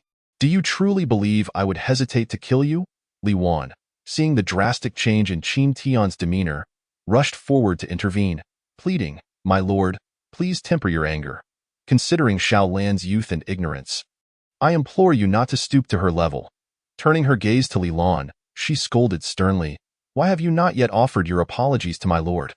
Li Wan, are you still a member of the Li family? Have you taken a liking to this handsome stranger, turning your back on your own kin? He is merely some insignificant beast tamer of unknown origin. You want me to apologize to him? He ought to kneel and beg my forgiveness. Li Lan bellowed fiercely. You? Li Wan's face flushed with rage. Her sister's audacity was beyond comprehension. Qin Tian's pupils constricted as he became a shadow, vanishing from sight. Li Wan's expression shifted dramatically. Such speed was beyond that of a mere beast tamer. Without hesitation, she channeled her energy to pursue Qin Tian. Insolent fool! I shall show you my might, Li Lan shouted. Having not anticipated that Qin Tian would dare to strike her, she was caught completely off guard. This time, she summoned her elemental power, revealing her prowess as an early-stage Linkong warrior, and attacked with a fierce palm strike aimed at Qin Tian's head. Qin Tian's eyes blazed with intensity as he reached out, grasping her incoming palm strike. You? Li Lan's expression shifted in disbelief as she realized that no matter how she channeled her strength, his hand, like a vice, held her captive, rendering her immobile. Such malice cannot be tolerated.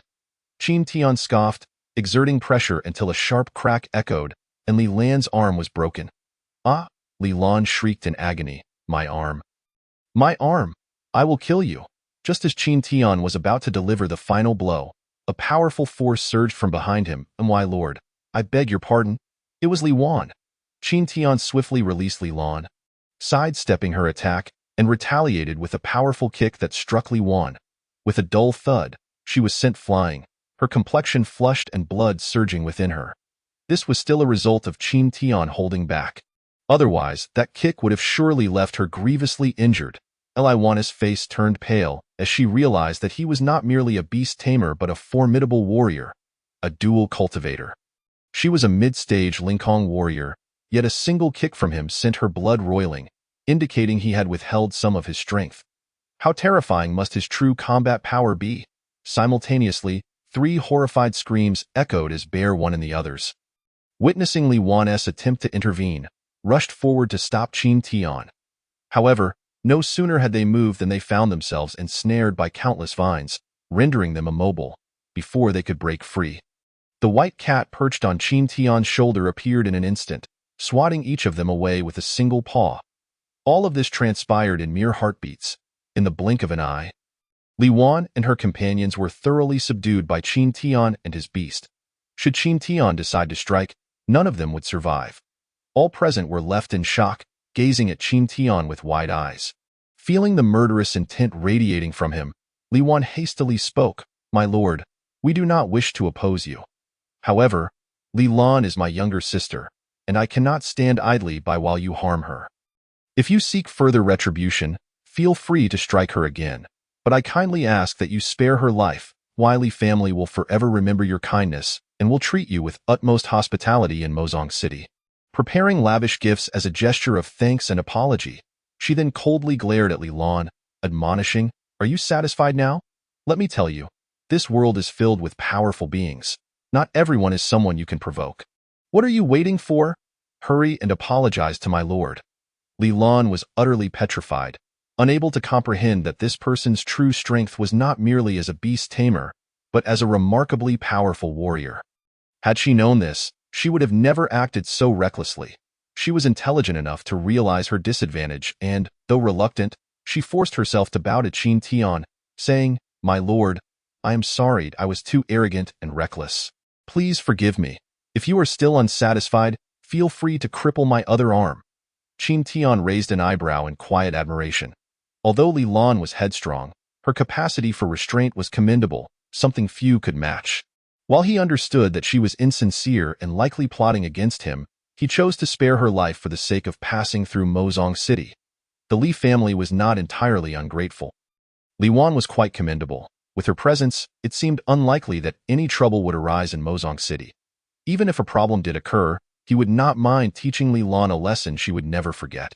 Most importantly, in order to board the cloud ship, each person must pay 100 spirit stones. He and the plump fellow awkwardly realized that, not to mention spirit stones, they didn't even possess a single gold coin. Perhaps alongside Li Wan, they could ask for her assistance in finding a way to gather some funds for the voyage. Otherwise, their pockets were emptier than their faces. Not only would they be unable to embark on the ship, but it would be a light punishment if they were directly expelled by the Jade Dragon Trading Association. On account of your sister, I shall spare your life. Should there be a next time, no one will be able to save you." Qin Tian scoffed. Retracting his power, Li Wan exhaled deeply and said, "Thank you, benefactor. I will not dare to offend again." Li Lan also quickly expressed her agreement. The terrifying strength displayed by Qin Tian and his companions instilled a greater sense of reverence and caution in Li Wan and her group. Qin Tian couldn't help but reflect, no matter where one went, strength was the ultimate currency. Without power, one would be subjected to humiliation. If one were formidable, respect would abound in all directions.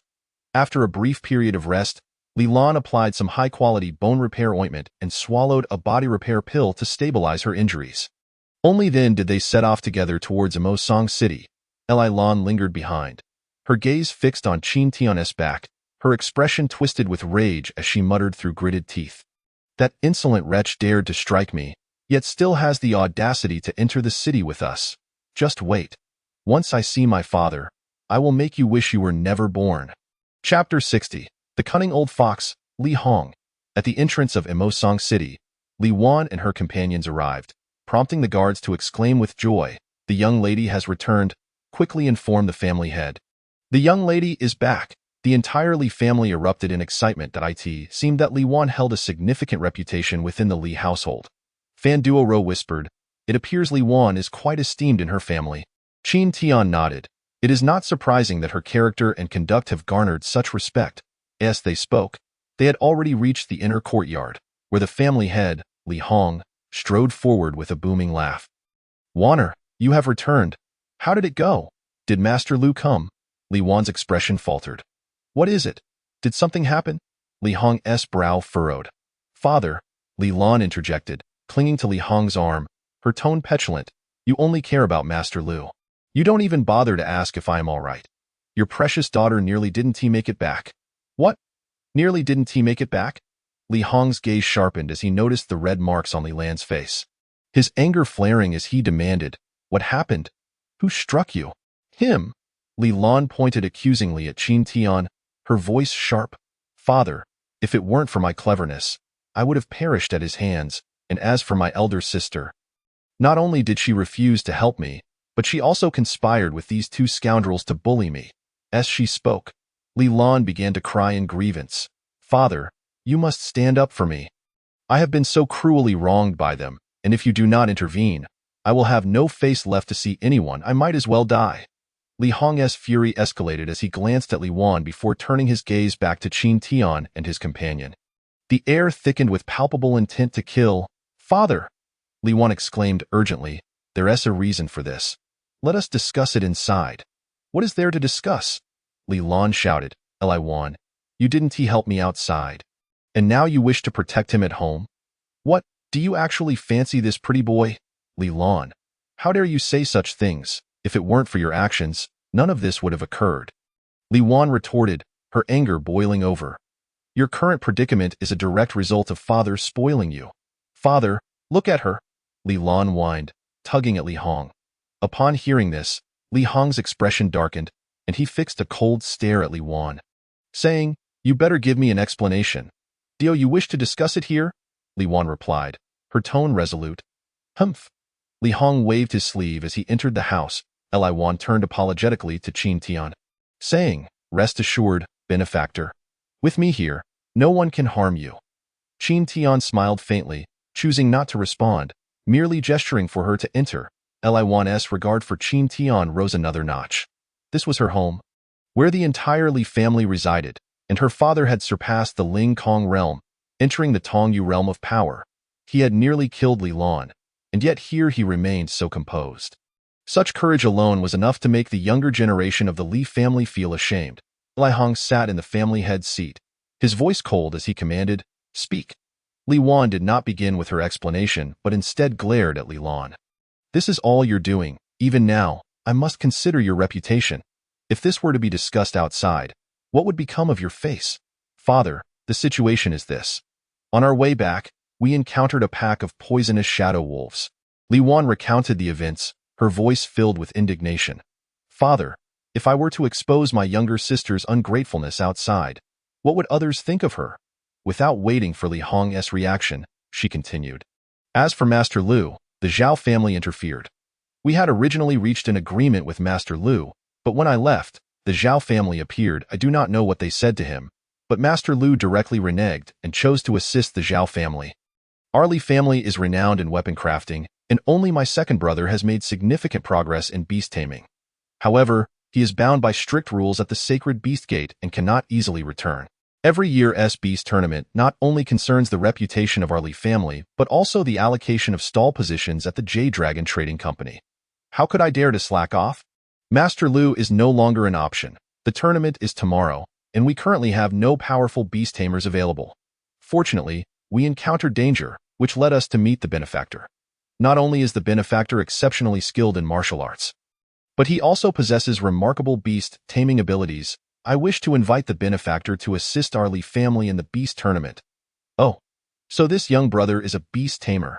Li Hong's demeanor shifted instantly, becoming warm and welcoming. Come, young brother, take a seat. Qin Tian inwardly scoffed.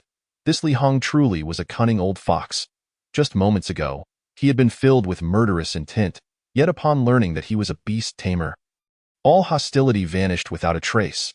The murderous intent had receded, merely concealed, for he found Qin Tian to be of use. If ever Qin Tian were of no value to him, Li Hong would undoubtedly turn hostile without hesitation. Since the two of you wish to play a game, then I shall indulge you. A knowing smile played at the corners of Qin Tian's mouth as he glanced at Li Lan. Sitting down with an air of calmed, Li Lan, calling him a scoundrel repeatedly, truly believed Qin Tian to be a soft target for bullying. When the time came to tear the mask off, she would bitterly regret ever stepping into this world. Seeing Qin Tian seated, Li Wan hurriedly said, Benefactor, do not misunderstand. It was not my intention to deceive you into coming to the Li family. I genuinely wish to express my gratitude and in turn, request your assistance for our family. Of course, there will be ample rewards for you afterward. If you do not wish to intervene, we shall not press the matter but will still treat you with the utmost hospitality. When the cloud ship departs the day after tomorrow, we shall ensure you are sent to Huiyao City. Li Hong's eyes flickered. Young brother, you plan to take the cloud ship to Huiyao City? That can be arranged. My Li family still holds some influence within the Jade Dragon Trading Company. If you agree to assist us, I shall personally see to it that you are provided with the most luxurious suite on the Cloud ship. Moreover, as my daughter mentioned, I will prepare generous gifts as a token of gratitude. I wonder if the young brother would be willing." As Qin Tian stroked the head of Jiao Ming, he was about to respond when Li Lan interjected once more. "Father, are you truly going to let him fight for our family? I see that a disgrace to the Li family. He can only mimic beast roars to scare off beasts. How could he possibly be a beast tamer? Master Lu, whom the Zhao family has invited, is a fourth-tier beast tamer. Such a figure cannot simply rely on imitating roars to win. Allowing him to participate would only lead to our family being ridiculed by the Zhao family. Are you truly willing to let him step into the arena and allow everyone to humiliate us?" Chapter 61. "Kill them for me, Li Lan. Do you even understand what face means?" Li Wan's face turned pale with anger. "We have no other choice but to fight. If we do not even attempt to fight and simply concede, we would be laughed at and lose all face. Do you not understand? Knowing we will lose, we must still stand and face it. That is the indomitable spirit our Li family should embody. Have you forgotten what our grandfather taught us?" Qin Tian listened, secretly nodding in appreciation for Li Wan, who indeed possessed a spirit and talent that rivaled men, far surpassing that of Li Lan. But this is hardly sufficient to define her. It is a case of feigned gratitude, a ruse to lure back her savior under false pretenses for ulterior motives. Regardless of the intentions or malice involved, such behavior exhibits a stark disregard for human dignity. Had matters been laid bare from the outset, Qin Tian would have been more than willing to assist the Li family. After all, winning this match would merely be a trivial endeavor for him. Subsequently, he would only need to escort them to Huiyao City as agreed, a mutually beneficial arrangement leading to universal satisfaction. Yet, Li Wan insists on employing such underhanded methods, mixing coaxing with deception. Although it appears to be a negotiation at present, Qin Tian harbors no doubt that should he decline, given Li Lan's animosity towards him and Li Hong's previously condescending demeanor, they would promptly turn hostile. The undertones of coercion and intimidation are unmistakable. Qin Tian, undaunted, recognizes that even if Li Hong is likely a formidable figure of the Lingkong realm, a conclusion drawn from the aura he previously exuded, he and the chubby companion, alongside Jiao Ming, could escape if not defeat him. However, he cannot simply swallow this indignation. If he does not impart some lesson to the Li family, would they truly consider him so easily manipulated? A glint of cunning malice flickered in Qin Tian's eyes, perceptibly noted by the chubby companion, who, familiar with Qin Tian's penchant for creating traps, began to preemptively mourn the Li family's fate. Simultaneously, a sense of schadenfreude blossomed within him. Eagerly awaiting the unfolding spectacle, with spirits lifted, his appetite surged, and a rumble emanated from his rotund belly, shattering the solemn atmosphere that Li Wan had endeavored to cultivate with her grandfather's teachings. Just as Li Lan prepared to mock, she was silenced by a glare from Li Hong. The elder, seasoned by experience, recognized that Li Wan was indeed chastising Li Lan, urging her to prioritize the greater good.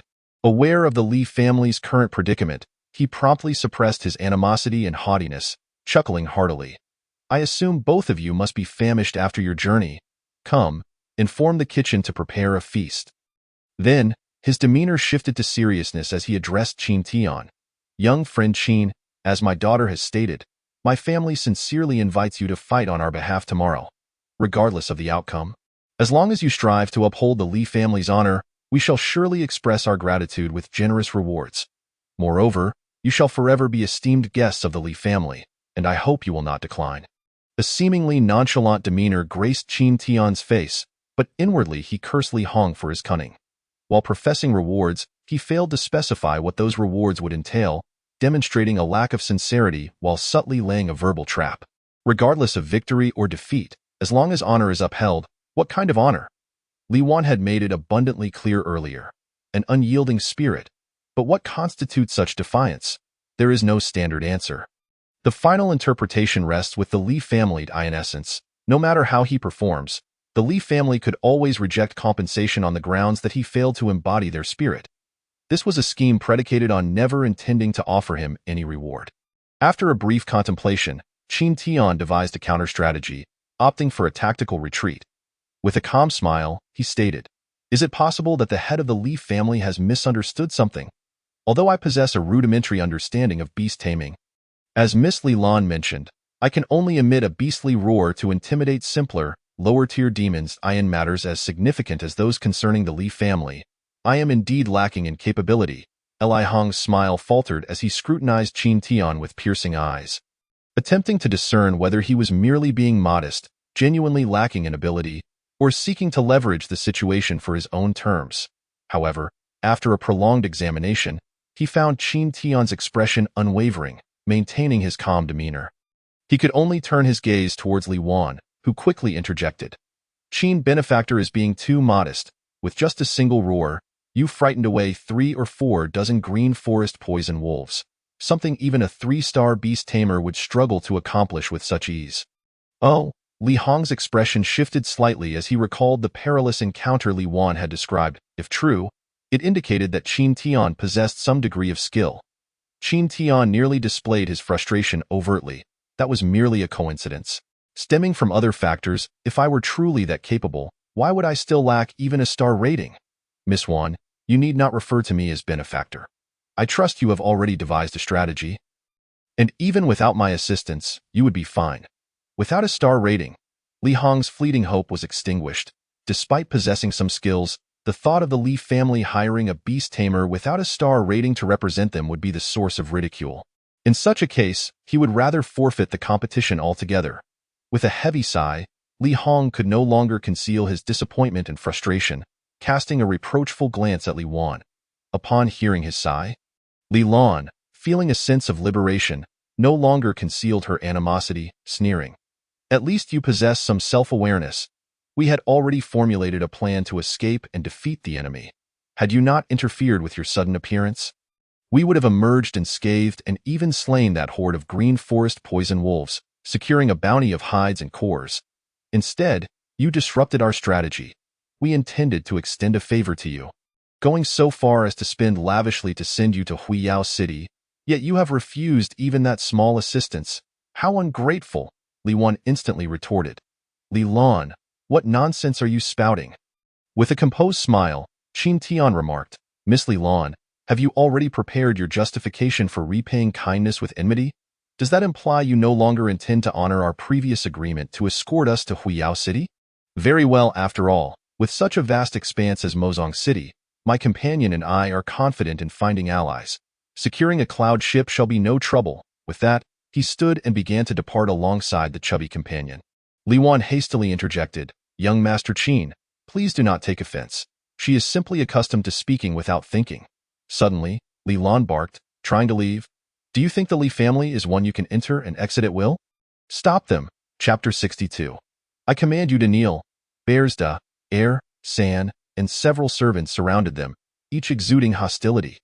Qin Tian halted, his face a mask of disdain. What is Miss Li's intention in preventing our departure? What is the meaning of this? You insult my Li family. If you do not leave something behind, you will not leave alive. And what does Miss Li wish to claim from us? Qin Tian mocked, casting a teasing glance at Li Lan, while even the chubby companion regarded her with intrigue. Yet, Li Lan's face twisted with cruelty as she declared, 2 tongues, for arms, to prevent you from spreading slander and tarnishing our Li family's reputation. Fool! Both men simultaneously scoffed, uninterested in her, and continued their exit. Kill them, Li Lan fumed. However, the 3 bears, already intimidated by Qin Tian, hesitated among those surrounding them, being the highest in rank, and dared not act. Others were even less inclined to make a move. Frustrated, Li Lan cursed them as useless. Yet she knew that Qin Tian was not merely a beast tamer but also a martial arts expert at the Lingkong realm. Even with her, they were no match. At that moment, the butler, Li Fu, returned from issuing orders for the feast.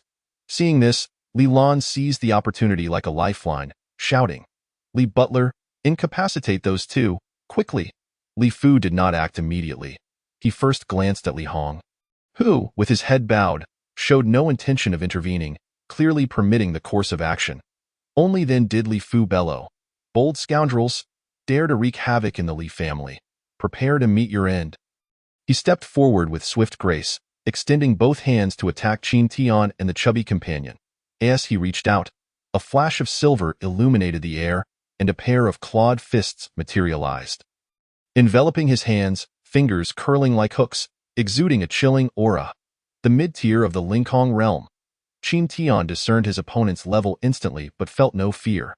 He remained motionless, merely giving a gentle pat to Jiao Ming, who was nestled in his embrace. "Eli Butler, please," Li Wan urgently intervened.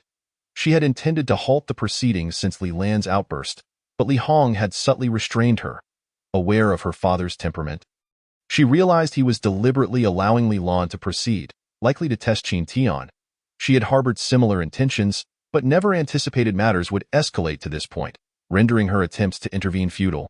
Li Fu was at the mid-tier of the Linhong realm, proficient in 4th-tier martial techniques, employing the bone-severing technique, augmented by 5th-tier magical weaponry, the Silver Claws. Anyone caught by him would find their bones shattered, rendered helpless even if healed. Though Qin Tian was powerful, a disparity of realms existed, and a sudden assault from such close proximity would be inescapable. He would not even have time to react before the opponent was upon him. Still engrossed in petting the cat, Li Wan instinctively turned her face away, unable to bear witness to the impending brutality, while Li Lan reveled in her excitement. Throughout, Li Hong remained unmoved, not even lifting his eyelids. In a heartbeat, just as Li Fu's grasp was about to reach Qin Tian and the chubby companion, a thunderous roar erupted, shaking the very earth, reverberating far and wide. In an instant, Jiao Ming transformed from a docile white cat into a towering, fierce white-headed tiger, raising its paw and striking Li Fu with a speed surpassing that of his approach. With a resounding crash, the wall shattered, and he was hurled into the unknown, leaving behind only splatters of blood. Silence enveloped the scene, broken solely by a calm voice. "My apologies. My cat has a penchant for scratching those who abuse their power and threaten others." Qin Tian's gaze turned cold, pointedly directed at Li Lan. A divine talent, the thunderous white-headed tiger. Li Hong's eyes sparkled with excitement. The ability to raise a high-tier beast, the thunderclap white-headed tiger, as if it were a mere cat, was something even a 4-star beast tamer might struggle to achieve. Qin Tian possessed such prowess that, even without a star ranking, the mere presence of this white-headed tiger was enough to elevate the Li family's stature in the competition. He immediately cast aside all biases and arrogance. As he witnessed Qin Tian, accompanied by a palpable aura of menace, striding toward Li Lan, Li Hong swiftly placed himself before her. "Father, you must kill him." Li Lan, initially paralyzed by fear, suddenly regained her courage. "Kneel down," Li Hong barked in a deep, furious tone, unleashing the full force of his aura as a master of the ethereal realm, compelling those around to retreat. Li Lan, overwhelmed, collapsed onto the ground. Qin Tian, along with the chubby fellow and the 9 lives, sensed the tension and readied themselves for action. Seeing this, Li Lan sprang up, pointing an accusatory finger at Qin Tian. "You, Qin, don't think that just because you have this thunderclap white-headed tiger, you're invincible. Let me tell you, my father is a first-level master of the ethereal realm. In the presence of absolute strength, all your claims are worthless.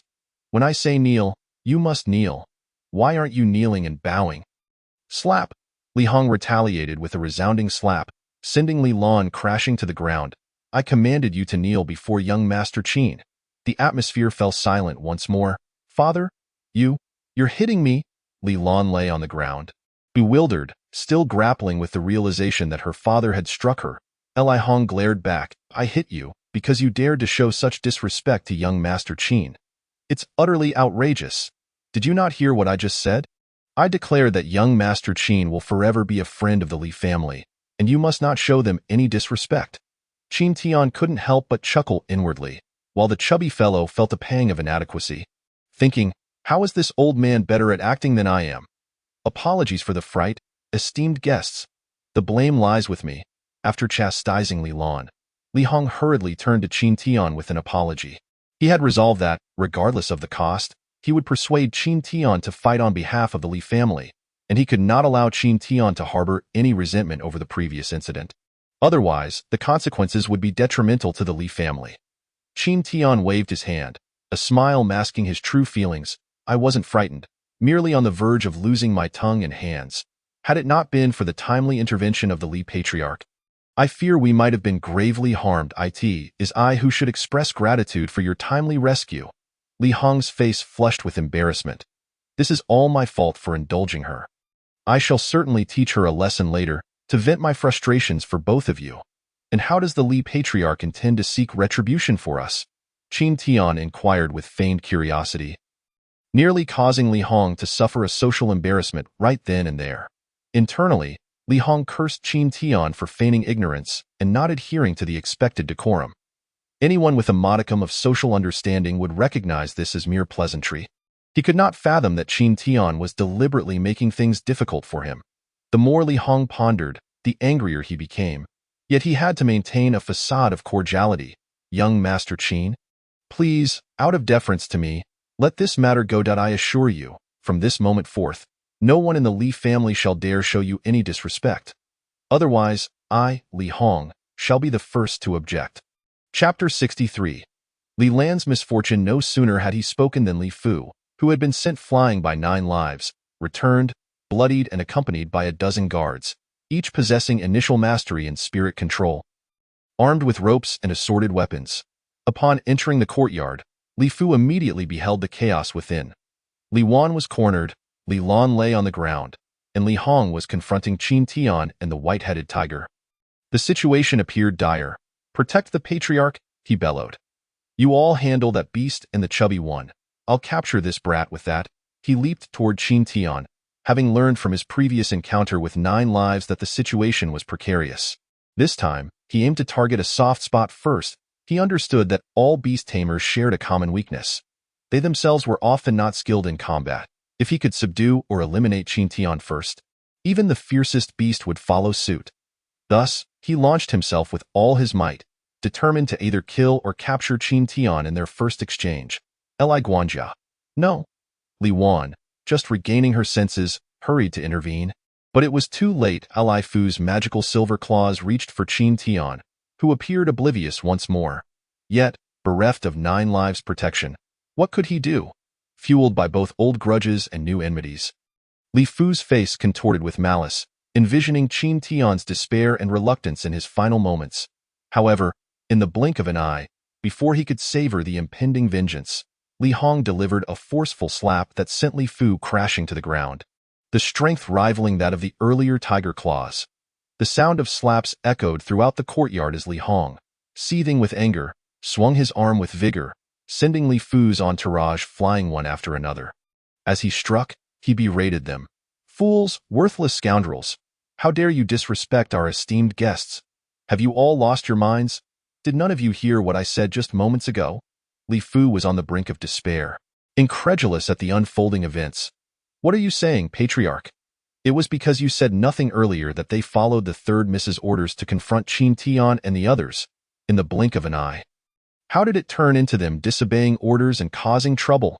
As he cast a desperate glance at Li Lan, he found her equally bewildered, equally incredulous, and utterly dejected. Turning to Li Wan, he was met with a glare that conveyed, "You didn't listen, so you deserve this."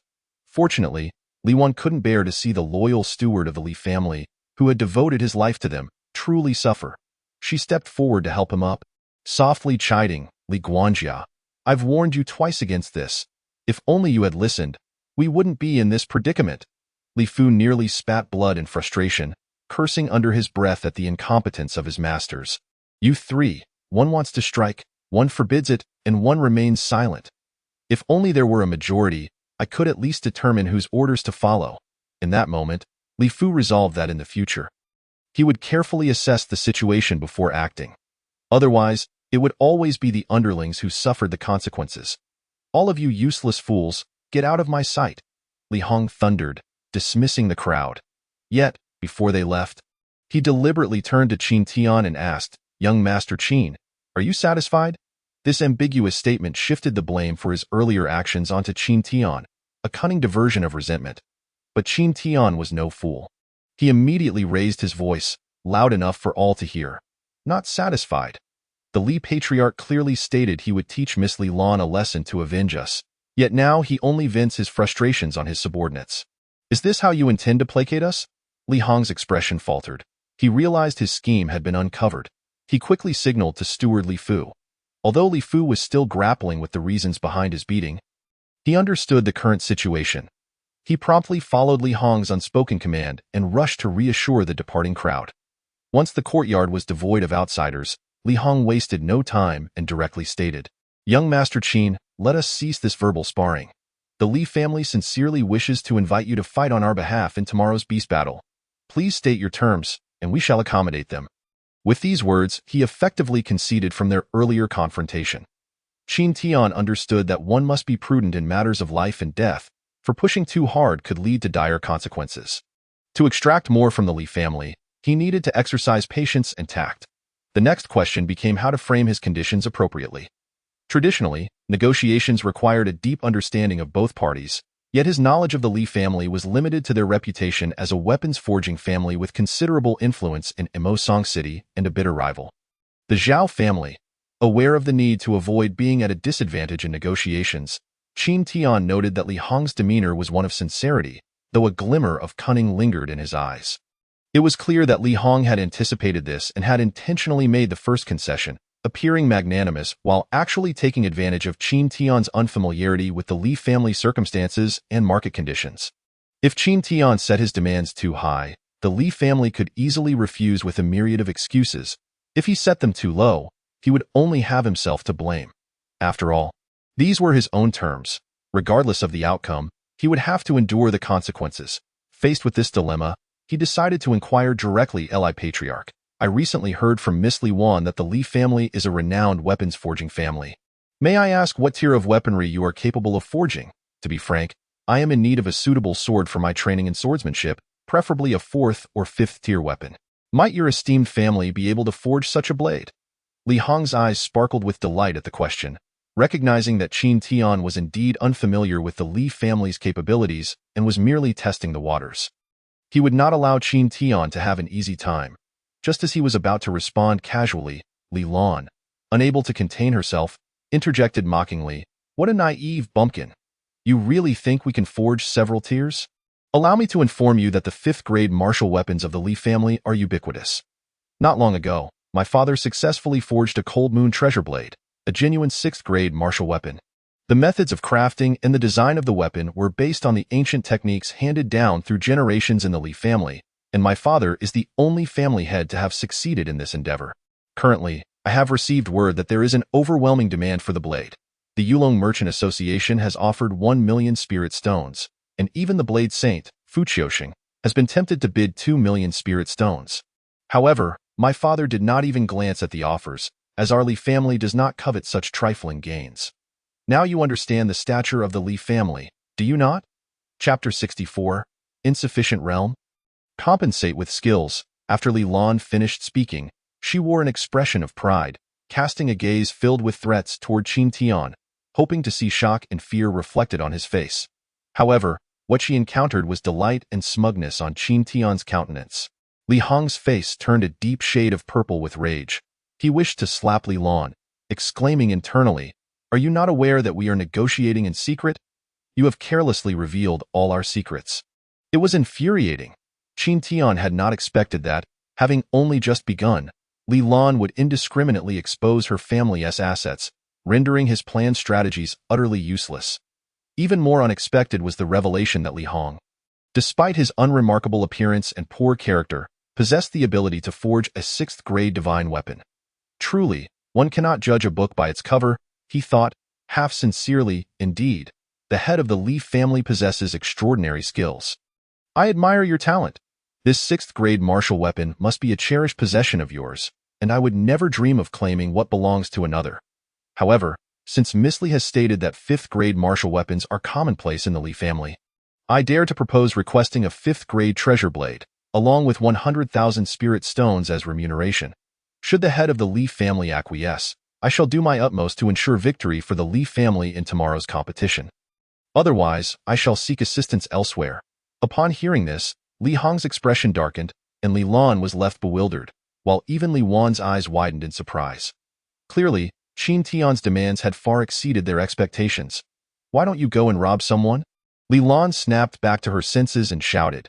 She had intended to boast, mocking her opponent while showcasing her own lineage, with hopes of applying pressure.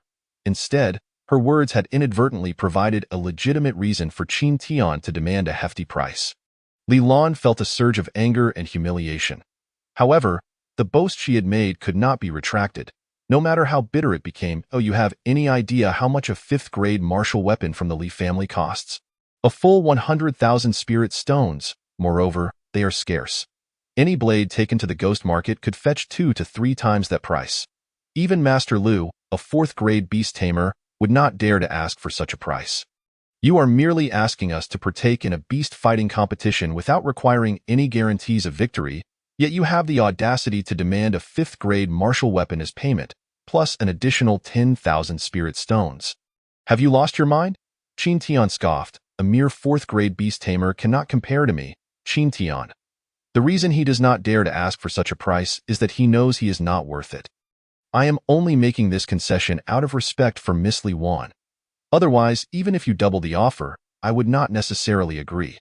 Furthermore, who said I was merely going through the motions? While the Li family may be indifferent to winning or losing, I, Qin Tian, am a person who values face. Regardless of the stakes, if I engage in battle, it must be for victory. If I assist you in winning this beast fighting contest, it would be of immense benefit to the Li family. Is that too much to ask? Moreover, Qin Tian gestured toward the rotund man. We two are only asking for the remuneration of one person. The rotund man waved his hand. We are friends. A meal will suffice. This statement was directed as much to Li Wan as to Qin Tian. He understood that Qin Tian sought reasons to secure benefits for him, yet he also recognized that the current offer had already reached the limits of what the Li family could bear. Increasing the price could easily lead to a breakdown in negotiations, complicating matters, especially since they still needed the Li family to transport them to Huyao City, which was their primary objective. Qin Tian was about to practice with his blade. A fine weapon would greatly assist him. As a pure mage, he had no funds for weapons, and more critically, he was genuinely hungry. Qin Tian instantly grasped the underlying meaning of the rotund man's words, feeling touched yet not overly entangled in the matter. For there was no need for such formalities between brothers. You are being too arrogant. Li Lan was unwilling to believe that Qin Tian could win. Even Li Wan deemed it unrealistic, thinking that Qin Tian was merely boasting to bolster his bargaining position. However, Li Hong raised his hand to silence Li Lan. His previously furious expression suddenly transformed into one of mirth as he laughed heartily. Young friend Qin, you speak plainly, a true man of character. However, your earlier claim of guaranteeing victory in the competition, are you serious? Qin Tian inwardly scolded Li Hong for his cunning. His words contained a trap. He had only said he could win, yet Li Hong twisted it into a guarantee of victory, instantly cutting off all avenues of retreat for him. Little did he know that Qin Tian was waiting for this very question, promptly stating, if I fail to win, I shall leave my fate in the hands of the head of the Li family. Excellent, Li Hong rejoiced, his expression revealing that he thought Qin Tian was still too inexperienced. Young friend is indeed straightforward. Then I, Li, will guarantee that if you can help the Li family secure victory in tomorrow's competition, not only will I offer a 5th-grade weapon, but I am also willing to provide a 6th-grade martial weapon along with 50,000 spirit stones as gratitude. How does that sound? As he spoke, he extended his palm toward Qin Tian with a hint of provocation. Qin Tian did not back down, immediately grasping his hand in a solemn vow. It is a deal. Li Hong was elated. A feast is prepared. I shall personally host the 2 esteemed guests.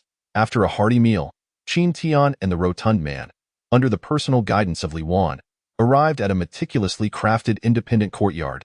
Though modest in size, the courtyard was well appointed, constructed with exquisite materials and craftsmanship, clearly designed for the reception of guests. I apologize for the accommodation, but please make yourselves comfortable here tonight. I have arranged for all necessary items for your use. And tomorrow morning, a servant will come to escort you for breakfast, after which we shall proceed to the beast-fighting arena together. You both should rest well tonight and gather your strength.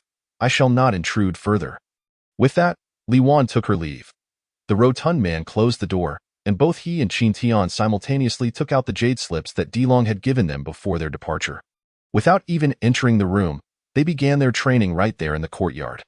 They both realized that Li Hong had developed a lethal intent against them today, and the sudden offer of a generous reward was a means to entice Qin Tian to exert himself fully in battle for the Li family, maximizing their benefits. Even in defeat, the Li family would not lose face nor be ridiculed by their adversaries. Afterward, they would settle the accounts with them, ensuring that regardless of the outcome, they would not let them off easily. Having spent ample time together, the two had developed a tacit understanding. There was no need for discussion, and they made the same decision simultaneously, to seize the night to enhance their abilities, surprising their enemies the next day. If the realm was insufficient, then more skills would have to be employed to make up for it. At this moment, he finally appreciated the tangible benefits of joining the Wanfa sect. Di Long had casually bestowed upon them 2 6th-grade techniques, seemingly tailored for them. The Rotund Man's 6th-grade magical skill, 9-Leaf Lotus Explosion, was a formidable high-damage skill that perfectly compensated for the Rotund Man's excess of auxiliary vine magic with its lack of offensive power. Conversely, Qin Tian's Sunslaying Demon Palm, also a 6th-grade martial technique, had ample offensive capability but lacked mobility. When faced with a speedy opponent, it would become challenging to inflict effective damage, and he would be more susceptible to counterattacks. Di Long, with his seasoned gaze, prepared a 6th-grade movement technique for him, the Swimming Dragon Step, which was as graceful as a startled swan and as fluid as a swimming dragon, embodying both speed and agility. When executed, one would appear like a furious sea dragon, capable of traversing through 1,000 troops without a single blade of grass touching them. The combination of these skills instilled in Qin Tian the confidence that he could contend with a master like Li Hong. Even at the profound level of mastery, the information from the Jade Slip merged into their consciousness. Both soon became immersed in their respective techniques. Meanwhile, Li Wan, having settled the two, returned to report to Li Hong. Upon reaching the entrance of the banquet hall, she was greeted by a chorus of laughter and cheer emanating from within. Li Wan paused, stepping inside to find Li Hong engaged in jovial conversation with a young man, his expression radiating joy. Upon recognizing the young man's face, Li Wan was equally astonished and delighted. Second brother. What brings you back? Chapter 65. The 9 Lives of a Jumping Beam. What? Does my elder sister not wish for my return?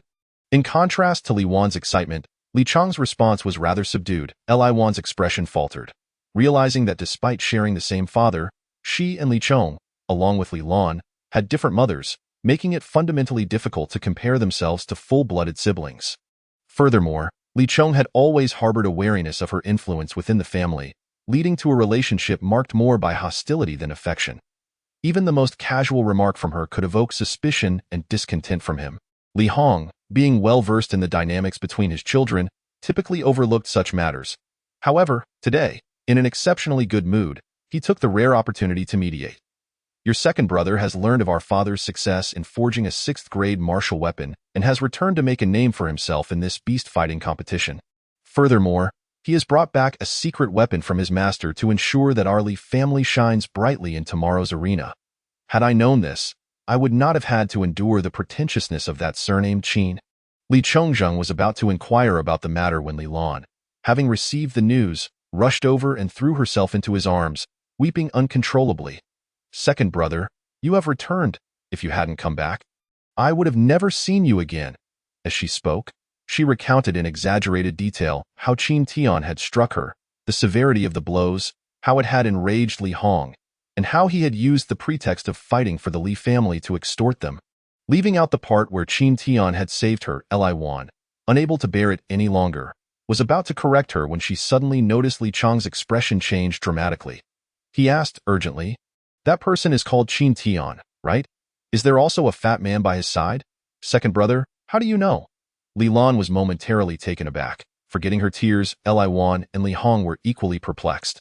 Li Chong laughed heartily, pacing back and forth in excitement before explaining to the three of them, "This truly is a case of having searched high and low only to find it effortlessly at hand.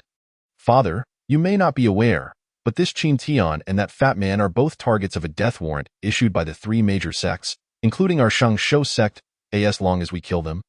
We can claim the joint reward from the 3 sections." He then briefly recounted the events of that day when Qin Tian had caused a ruckus during the recruitment competition of the 3 sections.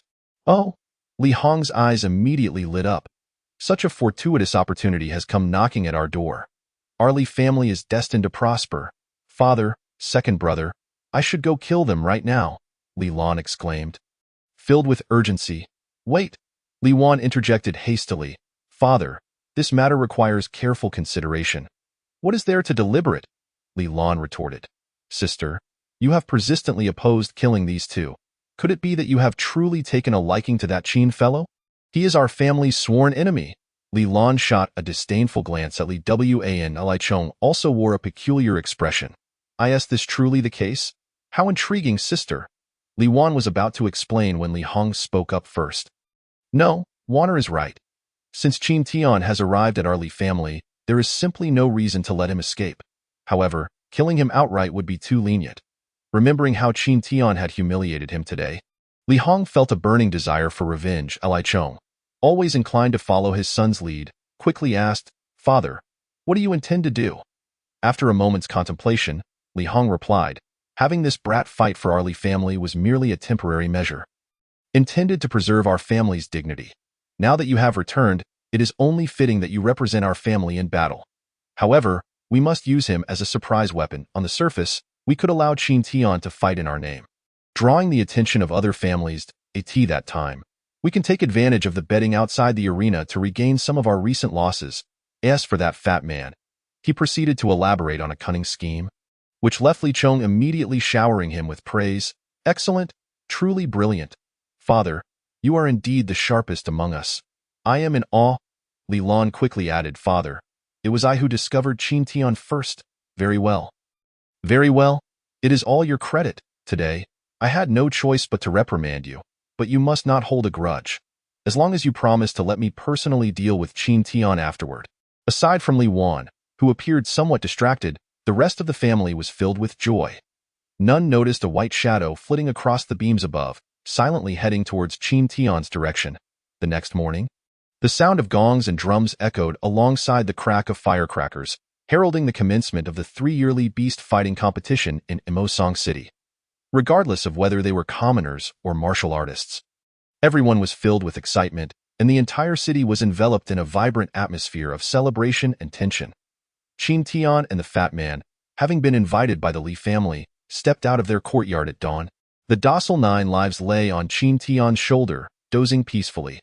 After a round of insincere pleasantries over breakfast, the group boarded a cloud beast carriage, heading directly to the beast fighting arena located in the city center, where they would rest and enjoy tea at the largest restaurant nearby. As the competition was about to begin, Li Wan took the opportunity to explain the details of the beast fighting competition to Qin Tian.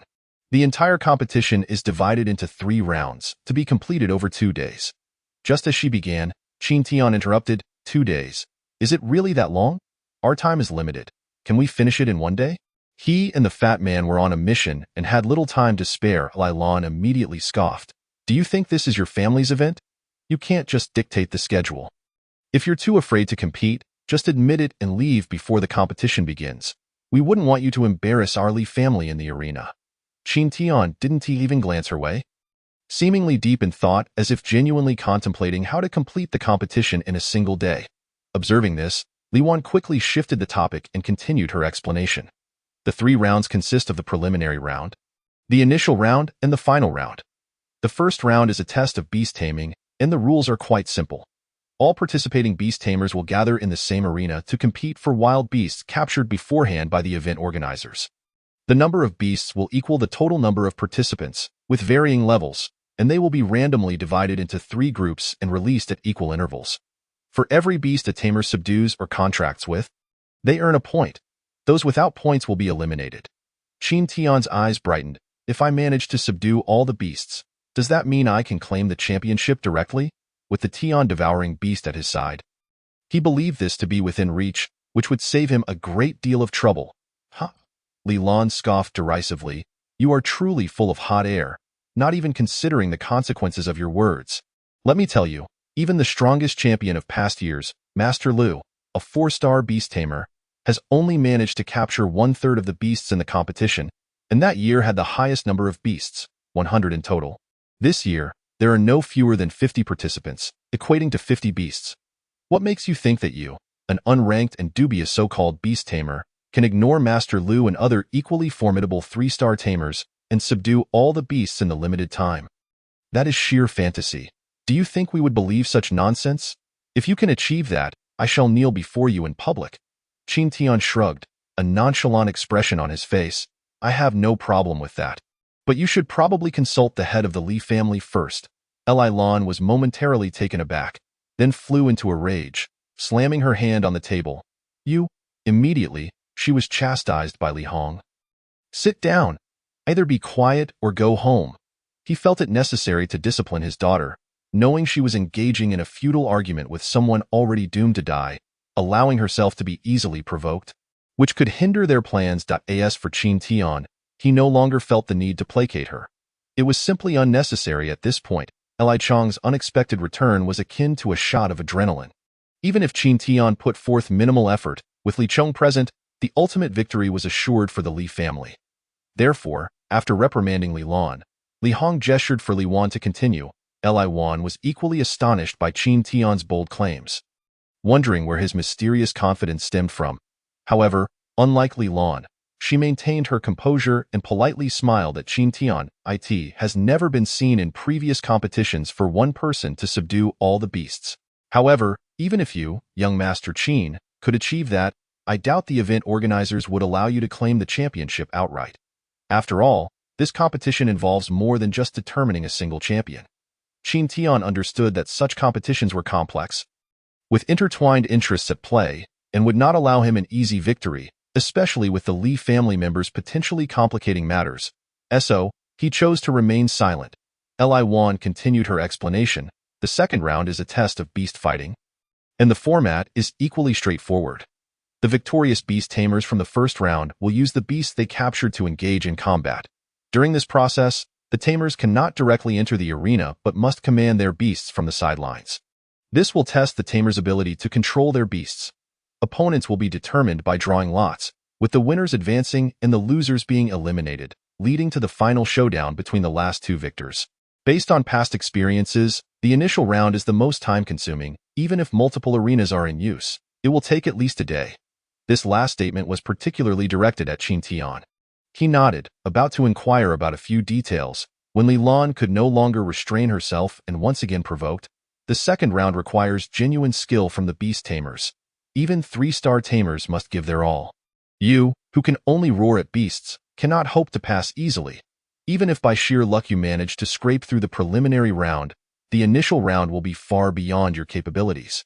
Before she could finish, Qin Tian shot her a disdainful glance and retorted earnestly, Miss Li, I am still quite young. I truly do not wish to be your grandfather, insulting and slapping her down. Li Lan was infuriated and shouted, What did you say? Are you looking to die sooner? I tell you, my brother. Silence. Seeing her lose control, Li Hong quickly interrupted, Do you want to embarrass us further? Get back to your senses. With a thunderous roar, he commanded the atmosphere, instantly silencing Li Lan. Realizing she had almost jeopardized a significant matter, Li Lan hurriedly lowered her head, refraining from uttering another word. Meanwhile, Qin Tian, wearing an expression of magnanimity, advised Li Hong, the head of the Li family, not to take it to heart, for such comments were merely the childish whims of a young one. Even if she were willing, I would never assume the role of her grandfather, rest assured. I would never consent to that. Li Hong immediately bellowed in response. Just then, the butler, Li Fu, entered to report, Master, the competition is about to commence. The organizers have notified all participants to take their places. Humph! Li Hong scoffed coldly, not uttering a single polite word, and stormed out with a wave of his sleeve, seething as he made his way to the arena. Li Lan followed closely behind, casting a quick glance at Qin Tian before departing, leaving Li Wan to attend to Qin Tian alone. Li Wan, filled with embarrassment and remorse, implored, Young Master Qin, please do not take offense. My father is merely... Qin Tian smiled nonchalantly, rising as he comforted her in return. Miss Li Wan, there is no need for explanations. I understand everything. Chapter 67. Is your original intention still present? After speaking, he and the stout fellow stepped out of the private room first. Having learned of the entire plan of the Li father and son through the 9 lives last night, he could easily deduce the reason behind Li Hong's abrupt change in attitude today. This, in fact, was for the best, sparing him the need to engage in pretentious pleasantries that would only disgust himself. He could leverage the opportunity while the other party sought to utilize him one last time, unwilling to sever ties too soon, to ensure they would face setbacks. Just as earlier, despite Li Hong's rage, he had to endure it and chose to scold his own daughter rather than direct his ire at him. How delightful! Little did he know. At that moment, Li Wan was tumultuously gazing at his retreating figure. Astonished, Li Wan herself was unsure why, but she felt that the understanding Qin Tian referred to held deeper implications. Yet, she could not articulate what that might be, so she hastily rose and followed, guiding Qin Tian directly to the contestant registration area. All the formalities had been completed by the Li family the previous day. Qin Tian merely needed to sign his name to confirm his identity before entering, with Li Wan accompanying him. There were no doubts raised regarding Qin Tian's identity. However, the event organizers were astonished that the Li family had chosen a youth without even a star rating to represent them, leading to a flurry of gossip and speculation. Young Master Qin, in this first preliminary round, beast tamers are not permitted to bring their own beasts into the arena, Li Wan remarked, casting a skeptical glance at the slumbering giant Ming perched on Qin Tian's shoulder. Even though she had witnessed it with her own eyes the day before, she still found it hard to believe that the seemingly docile little white cat was, in fact, a thunder white-headed tiger in disguise. What she did not realize was that this little white cat was indeed its true form. Then, to her astonishment, she watched as Qin Tian roughly yanked Jian Ming from his shoulder and tossed him to the stout fellow, exclaiming, "Sleeping all day? You'll soon turn into a bloated pig. Get up and do some work." This action left Li Wan utterly dumbfounded. After Qin Tian spoke, exchanging a knowing glance with the stout fellow, he turned to head towards the arena when Li Wan suddenly called out to him, "Young Master Qin?" Qin Tian turned to face her, and Li Wan hesitated, carefully choosing her words before saying, "Please exercise caution. Winning or losing is not of utmost importance. Remember, as long as I am here, I shall ensure that no harm comes to you." This time, it was Qin Tian who was taken aback. He had not anticipated that, despite the current enmity between him and Li Hong, which could not be reconciled, Li Wan would utter such words. This was tantamount to opposing her father and her own family. Could she truly do that? Did she dare? Qin Tian scrutinized Li Wan, discerning no insincerity in her expression. At most, she appeared caught in a dilemma. Recalling her various behaviors since their encounter, it was not difficult to deduce that her hesitance stemmed from her family background. Qin Tian could not help but feel a sense of pity for her being born into such a family with such a father. Otherwise, with her intellect, she would surely not be a mere triviality despite being a woman. After a brief contemplation, Qin Tian smiled gently and said, "Miss Li Wan, in life, one may encounter numerous circumstances beyond their control, yet it is essential to uphold one's principles and convictions. Is your original intention still intact?" Li Wan trembled all over. She felt as if something she once possessed and fought for, which had ultimately been obscured by the myriad desires and interests of the world, was stirring back to life deep within her heart. But what was it? She found herself unable to recall, as the memories were too distant. Instinctively, she sought to reminisce, momentarily dazed, and by the time she regained her senses, Qin Tian's figure had vanished from view. She could only collect herself and guide the stout fellow towards the Li family's exclusive viewing area. As Qin Tian stepped into the contestant waiting area, he immediately felt the weight of the gazes from everyone present, most of which were laced with hostility and disdain, while a small fraction was merely curious. A brief glance sufficed for Qin Tian to surmise the identities of those present and the factions they represented. On his way there, perhaps out of a sense of remorse, Li Wan had intentionally or unintentionally explained the entire situation to him. It all stemmed from Li Hong successfully refining a 6th-grade martial soldier, essentially crafting a golden emblem for the Li family. Even without the fame and fortune associated with winning the beast fighting competition, the Li family's business and resources would only continue to flourish.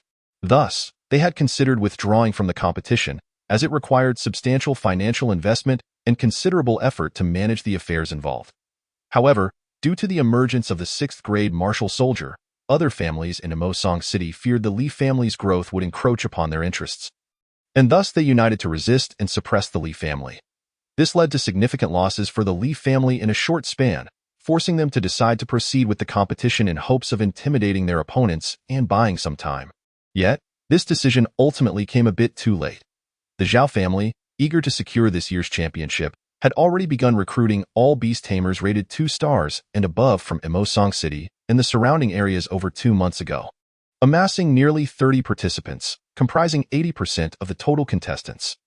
This had caused most of their competitors to withdraw in fright, resulting in a drastic reduction in the number of participants this time around.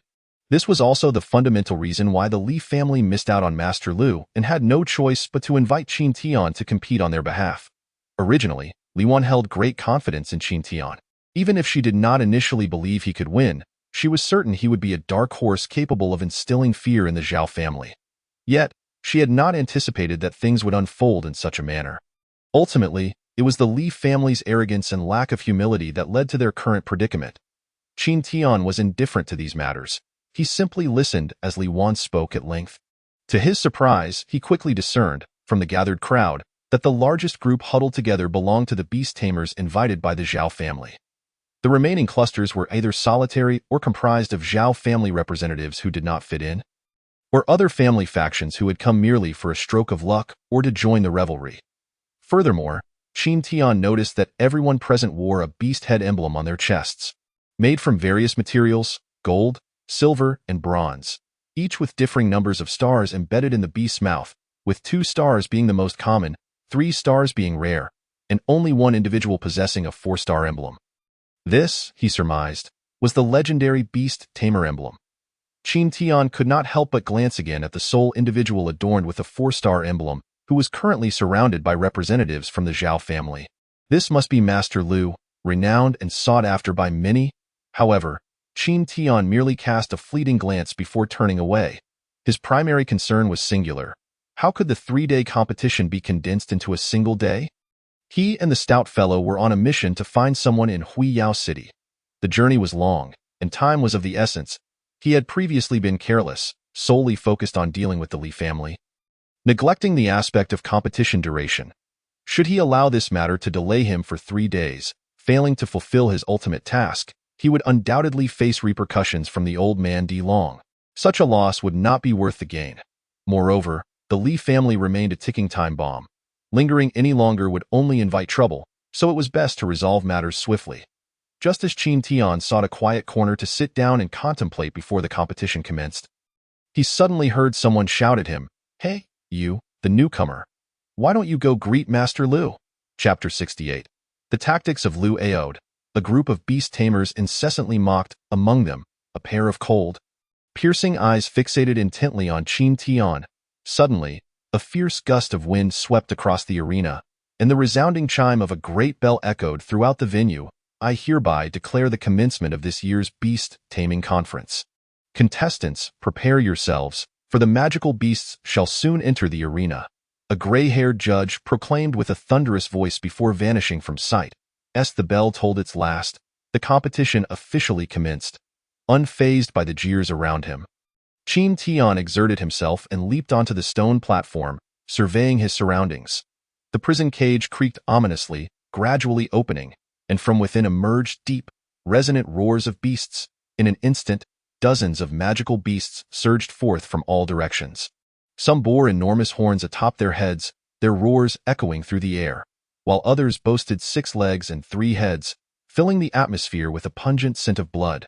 Beneath the stone platform, a dense throng of magical beasts emanated a potent aura, their eyes fixated hungrily on the figures above, drooling with a feral hunger, eager to pounce for a feast. The beast tamers, surveying the chaos below, rubbed their hands in anticipation, preparing for battle. The atmosphere grew tense in an instant. Just as the moment arrived, a leopard-like beast lunged ferociously toward the stone platform, its gaping maw aglow with a fierce white light that rendered the faces of those atop the platform pale with fear. Many instinctively began to retreat, trembling in their hearts. Perfect, just the opportunity one need to stretch my limbs. Master Lu's figure flickered, appearing before the shadow leopard, a pinnacle magical beast of the void realm. With arms outstretched and incantations spilling from his lips, a tangible wave of sound erupted forth. The clash of white light and sound waves enveloped the entire arena in a brilliant radiance. As the light dissipated, Master Lu remained unaffected, showcasing his formidable prowess. His incantations flowed steadily, and unbeknownst to him, a talisman materialized in his palm. With the wind at his feet, he charged toward the shadow leopard. Renowned for its speed, the shadow leopard was a foe that ordinary warriors could scarcely hope to rival. Yet under Master Lu's incantation, its speed inexplicably slowed. Even the mere act of lifting a paw became laborious. Bind, Master Lu commanded, positioning himself before the shadow leopard, whereupon he affixed the talisman without hesitation. This talisman, crafted from the blood of the ethereal beast known as the Celestial Sparrow, was a means of subjugation for tamers of 4-star status. Requiring immense mental fortitude and drawing upon the essence of magical beasts, in an instant, the shadow leopard froze as if ensnared by a binding spell, emitting a mournful roar. This talisman, forged from the blood of the Celestial Sparrow, is more than sufficient to subdue you, Master Lu declared, clapping his hands and casting a glance upward, signaling for 5 or 6 individuals to descend and form a protective circle around him. He was poised to tame the creature and forge a binding contract. In mere moments, he had subdued a pinnacle magical beast of the Void Realm, a feat that left the onlookers utterly astounded. Truly, Master Lu is exceptional, a 4-star beast tamer of unparalleled skill, they murmured in admiration. With such prowess, it would take me decades to achieve a fraction of his capabilities. As the crowd marveled at Master Lu's overwhelming talent, Li Hong scoffed, "Are you truly allowing a mere nobody to participate in the beast taming tournament?" The head of the Zhao family sneered, "It seems this wager will fill my coffers abundantly." "Ha! Does one Master Lu dare to boast? You truly underestimate others," Li Hong retorted, fully aware of Lu Ao's prowess. Yet the true representative of the Li family in this competition was none other than his son. Li Chong, a core disciple of the Sacred Beast sect, was certainly no less formidable than Master Lu. I foresee Master Lu as the likely champion. The first round of beast taming is his forte, and I shall place my bets on him. At that moment, others echoed his sentiments, despite their lack of knowledge regarding beast taming. The renowned Master Lu was a name known far and wide, and it was evident whom they believed would emerge victorious. Hearing the chatter around him, Fanjuru couldn't help but relish the unfolding scene. "Young friend, it seems there are hardly any bets on Qin Tian's victory. Why not lend your support?" Li Hong suddenly directed a glance toward him, carrying a hint of warning, yet predominantly laced with mockery. "Your words are misguided, esteemed head of the Li family. As outsiders, we cannot meddle in such affairs. It would be best if you placed your own bets," Fanjuru countered, feigning ignorance. Since Qin Tian was invited by the Li family, why would an outsider place a wager? The Zhao family, in fact, had no intention of betting either.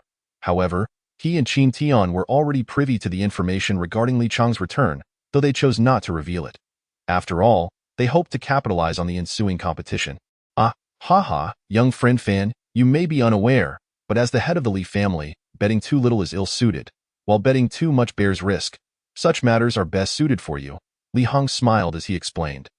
"Indeed, that's true, but alas, I am out of funds. Might you lend me some?" Chapter 69.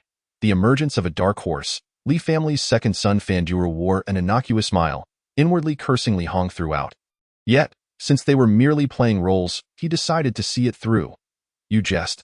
There is no talk of borrowing. Consider this 1,000 spirit stones as my support for young friend Qi and I." In the midst of their banter, Li Hong produced a small pouch from his sleeve and handed it to Fanjuru. Fanjuru accepted the spirit stones, scrutinizing them for a moment before suddenly rising and shouting toward the audience. "I wager this 1,000 spirit stones on Qin Tian's victory. Are you out of your mind? Indeed. Who is this Qin Tian? It seems he doesn't even qualify as a 1-star beast tamer.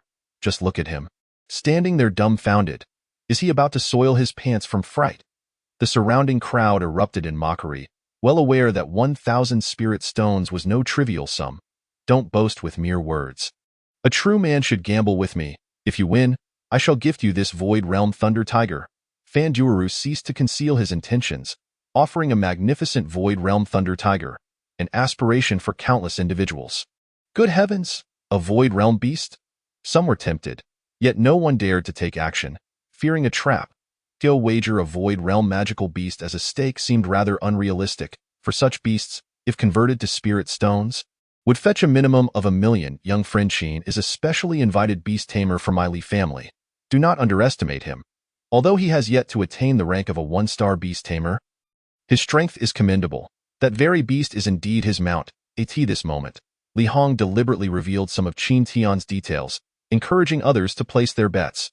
The more participants there were, the greater the spectacle surrounding Qin Tian and Master Lu, thereby diverting attention away from Li Chong, which would ultimately benefit him. I'll place a wager. I bet 300 spirit stones. I'll join in as well. I wager on Master Lu winning. How absurd. A mere nobody. Practically handing out money. I'll wager 100 spirit stones. Upon hearing Li Hong's remarks, the restless crowd could no longer restrain themselves and eagerly joined the betting frenzy. After all, who would refuse a chance at such a coveted magical beast? Watching as the crowd fell into his trap, a subtle smile crept upon Li Hong's lips. Before long, the number of participants in the betting reached over 100, with their spirit stones piled beside the Thunder Tiger, forming a small mound. Others gazed longingly at the majestic Thunder Tiger, saliva pooling uncontrollably. Fan Jiuru, witnessing the mountain of spirit stones, wore a satisfied grin.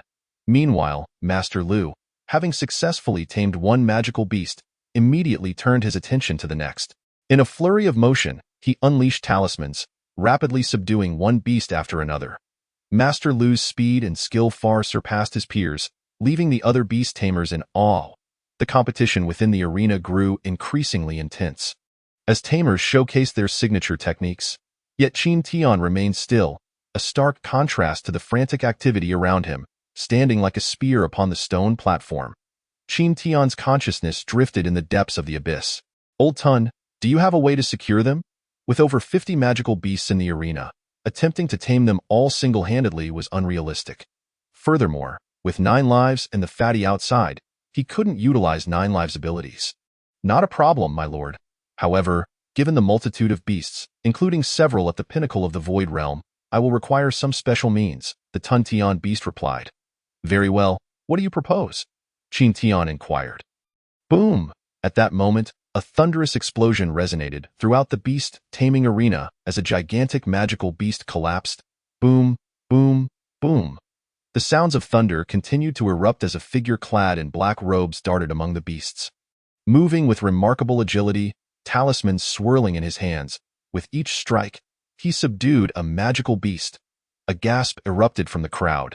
Good heavens, the speed of this black-robed figure surpasses even that of Master Lu. All eyes in the audience turned toward the enigmatic figure whose black cloak obscured his identity. Yet everyone understood that a dark horse had emerged in this beast-taming conference. He became the unequivocal sovereign of the arena. As he descended, he prepared to tame the ferocious beasts and forge a pact with them. Sensing the gasps of astonishment from the onlookers, a satisfied smile curved at the corner of his lips. Let their astonishment deepen. With this thought, he abruptly tore open the black robe draped over him, revealing a rather youthful visage. The black robe fell away, unveiling a verdant robe adorned with the emblem of a colossal python, the attire of the sacred beast sect. On the green robe, a medallion was etched, glimmering with 4 radiant stars. The sacred beast sect, a 4-star beast tamer. He was none other than Li Chong, the second son of the Li family. Who would have thought that this dark horse was the second young master of the Li family? The Li family had indeed concealed their prowess well. With him entering the fray, the Lu family would likely face a formidable opponent in this beast-taming contest. Go, Master Lu. I've staked my entire fortune on this. You must prevail. The sudden turn of events left many with expressions that shifted from shock to disbelief. At this moment, Zhao Lianqing, the head of the Zhao family, could no longer sit still. Veins bulged on his forehead as he shattered the teacup in his hand. Grinding his teeth in fury, You, Li Hong, are you resorting to underhanded tactics? Was Qin Tian merely a bluff? Ha! Why such rage, Lianqing? It's not good for your health, Li Hong replied, feeling invigorated as he avenged the grievance from that day against Zhao Lianqing. He could not help but add, my son has made a name for himself by joining the Sacred Beast sect. If you disagree, why not send your son as well? Li Hong laid his cards on the table. He would no longer feign composure. Very well, you are ruthless. We have forged an enmity that cannot be overlooked. Zhao Lianqing recalled previous events, his anger flaring. He had heavily wagered on this grand contest. And should Master Lu fail to win, it would spell disaster for the Zhao family. How noisy. I've staked my entire fortune. Prepare to be financially ruined. Zhao family? Li Hong laughed heartily, his spirits soaring. Just then, a voice, powerful as thunder, reverberated throughout the arena. The formidable individuals shielded themselves with their energy, effectively blocking the sound wave. Yet some weaker souls succumbed, collapsing onto the ground. To everyone's astonishment, Qin Tian stepped forward, his mouth agape as he unleashed a tangible sound wave. The entire venue trembled, the sound resonating like a celestial hymn, reciting the grand incantation of the universe. In an instant, time seemed to freeze, the sound waves pounding against the hearts of every living being present, causing countless hearts to tremble and blood to surge. Chapter 70. A great change, united to slay Qin Tian. Qin Tian himself felt the impact of the sound wave. But thanks to his prior defenses and the support of the devouring beast, he merely sensed every cell in his body roaring with energy. The crowd was left dizzy, as if crushed beneath the weight of 100,000 mountains. After what felt like an eternity, the sound waves dissipated, and those gradually regaining their senses gazed at Qin Tian with wide eyes, their minds consumed with one thought. This person is a beast. How can he be so powerful? And what kind of technique is this? It is utterly domineering. The atmosphere fell into a profound silence, no one daring to utter a word, all staring blankly at Qin Tian. In the wake of his thunderous shout, all the ferocious beasts ceased their attacks, emitting mournful cries, their previous ferocity waning. The beasts turned their heads towards Qin Tian, as if seeking refuge. One by one, they approached his position, their eyes devoid of their former wildness, replaced instead with boundless submission. What? How is this possible? Master Lu's expression shifted dramatically as he hastily activated the contract, attempting to summon the beasts back. However, the light shadow leopard remained unmoved, lying beneath Qin Tian like a docile kitten. Damn it, I refuse to believe this. Master Lu roared in fury, slicing his finger to draw blood, forcibly activating the power of the contract. Only then did three beasts reluctantly rise, casting timid glances at Qin Tian before trudging toward Master Lu. This young man's strength is astonishing. Li Song's expression fluctuated rapidly. He realized that the contracts previously held within the beasts had been shattered by that single roar. What kind of tyrannical technique is this? What immense beast-taming prowess! To break a contract in an instant. Even the sect leader would struggle against this. Li Song could not accept that Qin Tian possessed such formidable strength. He must have some secret treasure for taming beasts. This person must be eliminated.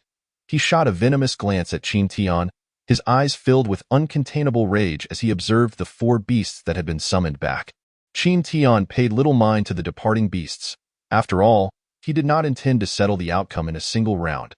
To do so would be too ostentatious and could lead to unforeseen complications. However, others were not so fortunate. They were merely low-ranking beast tamers, caught in the critical phase of taming their beasts, only to be forcefully suppressed by Qin Tian. Thus, their beasts had no chance of being recalled. On the sidelines, Zhao Lianqing and his clan were left in a stupor, unable to fathom that the Li family harbored such a hidden powerhouse. Even a 4-star beast tamer was rendered ineffective before Qin Tian. His strength was truly terrifying. The winds of change had shifted dramatically. This was a profound upheaval. Zhao Lianqing had calculated every possible outcome but had never anticipated Li Chang's return, nor that the individual the Li family had concealed would be such a ruthless figure. In truth, from the very beginning, he had been a mere jester in this contest. Now, it seemed the Zhao family was on the brink of ruin. Suddenly, Zhao Lianqing felt darkness envelop him, and he fainted. Qin Tian? Li Hong sat in stunned silence, repeatedly murmuring Qin Tian's name, his expression one of utter disbelief. He nearly dropped his jaw in shock, unable to fathom that Qin Tian's strength was so fearsome. With just a single move, he had eliminated his son. Is this even human? Qin Tian, you dare to toy with me? Li Hong exclaimed, suddenly spitting out a mouthful of blood. Unbeknownst to the unconscious Zhao Lianqing, this was indeed his own doing. In the eyes of others, Qin Tian was a member of the Li family, but in reality, he had wagered everything on his own son. Who could have imagined that the dark horse was not his son, but rather Qin Tian? Would the Li family truly come to ruin at the hands of this young lad? Ah, Master Li, do not be so enraged. Did you not just encourage me to bet on Qin Tian's victory? In that case, I shall give you 1,000 spirit stones to return your stake. Fan Duoru, witnessing Li Hong's reaction, swiftly added salt to the wound. You? Li Hong's hands trembled with rage. Blood surging backward. Another mouthful of blood spewed forth. Were it not for his formidable strength, he would likely have collapsed like Zhao Lianqing. Master Li, your health is paramount. Fanduru chuckled wickedly, then made his way toward the pile of spirit stones, swiftly collecting them into his storage ring. This storage ring, though of the lowest quality, was still quite valuable, capable of holding numerous items. So, who else wishes to gamble? The second round is about to commence. Miss this opportunity, and it may never return. Fanduru deliberately positioned himself near the members of the prominent families, his voice raised obnoxiously. Damn it, you gluttonous fool, are you seeking trouble? The young master of the He family glared furiously, clearly aware that the rotund figure was targeting them. Were it not for the crowd, he would have relished the chance to eliminate this glutton. Everyone, look, the young master of the He family is about to strike. The portly figure's raucous voice boomed, eager for all to hear. You prominent families are hardly a match for each other. Can you really take exception to my words, with your strength? Can you even compare to Qin Tian? This wave could be described as soaring freely atop your head. The key point is, you have no recourse, for what others speak is undeniable truth. You, the young master of the He family, was so furious that he trembled uncontrollably. Enough, Xiaoyun, return here. He Lian urged her younger brother back, her tone calm yet imbued with an invisible pressure directed at the portly figure. The portly man felt a chill run down his spine, retreating several steps, drenched in cold sweat. This young woman, though not yet of age, possessed a terrifying strength. He quickly took heed and moved to another area to continue his antics.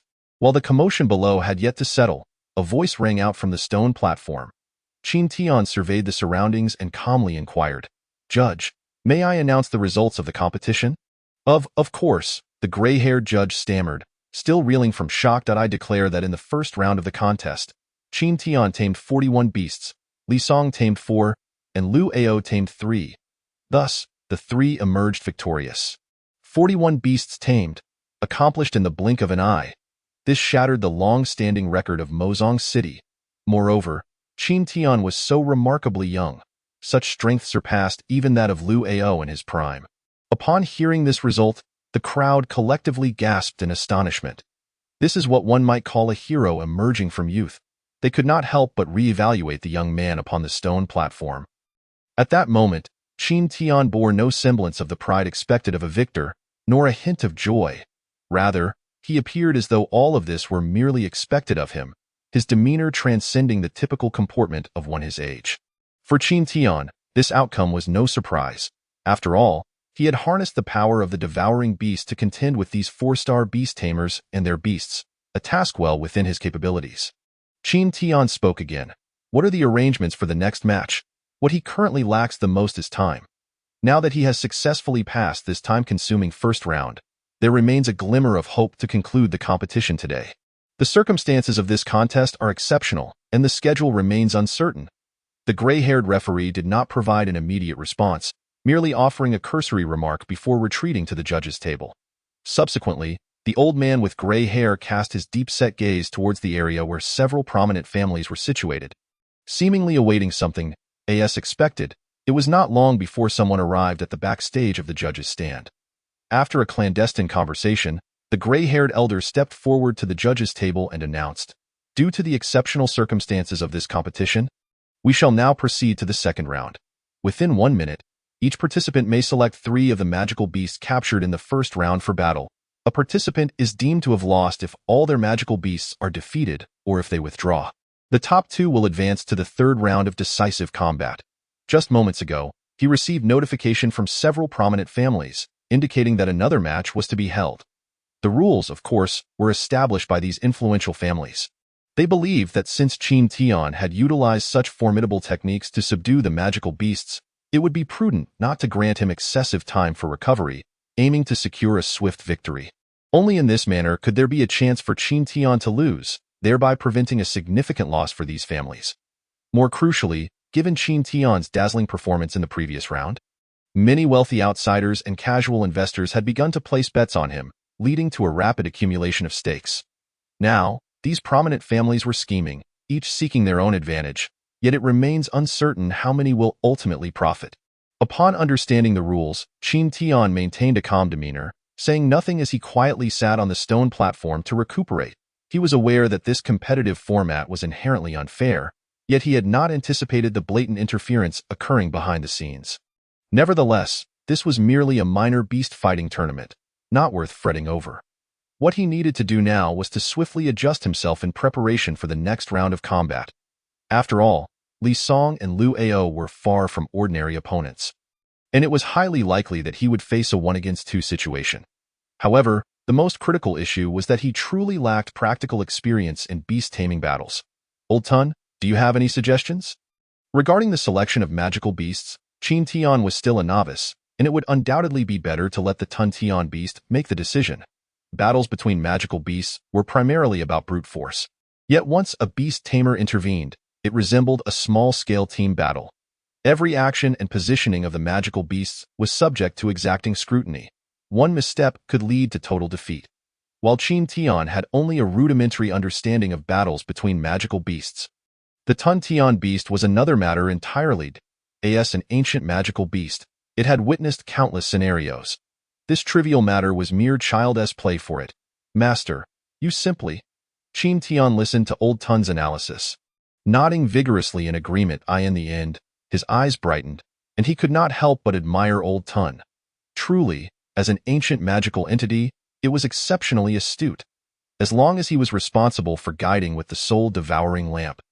The Tun Tian beast would harness its strength, while all the other matters would be handled by the Tun Tian beast itself.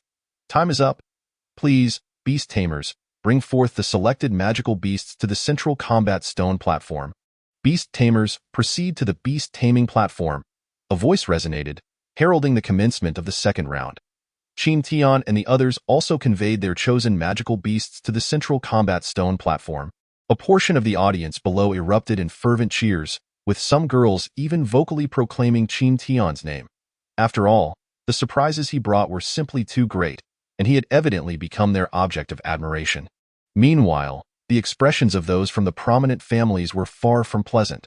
Qin Tian had become a thorn in their side, a splinter in their flesh, and they could hardly wait to eliminate him. Following the first match, they had incurred losses amounting to several million spirit stones, a substantial sum indeed. This little wretch truly thinks he possesses some prowess, but that is where it ends. Li Hong acknowledged that he had misjudged the situation. But this time, he would not grant Qin Tian another chance to rise. He must ensure that Li Song secures the championship, so the Li family does not suffer too great a loss. With 2 4-star beast tamers working in tandem, how could he possibly withstand that? At this moment, the head of the He family chimed in, his expression turning playful. Simultaneously, the members of the prominent families present eagerly awaited the unfolding spectacle, anticipating Qin Tian's defeat. Should Qin Tian falter, the profits from the second round of betting would be sufficient to recover their lost spirit stones. After all, they had conducted a discreet investigation and discovered that the second son of the Li family had returned from the sacred beast sect with some sort of treasure. In this match, a 2-against-1 situation, coupled with a mysterious backup, would undoubtedly lead to Qin Tian's downfall. Boom! The magical beasts returned to their positions, stomping on the stone platform and creating a thunderous roar that stirred up clouds of dust. 9 magical beasts exuded an imposing aura, unleashing otherworldly roars on the field. The 9 magical beasts positioned themselves in 3 corners, representing the factions of the 3 participants. Li Chong and Lu Ao were viewed as a cohesive unit. Their chosen lineup complementing each other, supportive, offensive, and tank-like magical beasts were all present. The 5 elemental types, metal, wood, water, fire, and earth, worked in harmony, with one being a light attribute, the illumination leopard. Such a flawless team composition had already completely overshadowed Qin Tian in terms of momentum. Among the 6 magical beasts, 4 were peak-level magical beasts of the sky-soaring realm: the Serpent of Heaven, the Mountain Tiger, the Illumination Leopard, and the Resurrection Beast. The others were early-stage sky-soaring beasts, the Lava Giant and the Azure Water Python. As these 6 magical beasts emerged, gasps of astonishment resonated throughout the crowd, and many silently expressed their concern for Qin Tian. With such a configuration, coupled with 2 4-star beast tamers, Qin Tian's defeat was inevitable. Qin Tian, if you concede now, it is not too late. Li Chong called out to Qin Tian from a distance, taunting him. As a core disciple of the Sacred Beast sect, beast-taming battles were his pride and boast. To say he had been through countless battles would not be an exaggeration.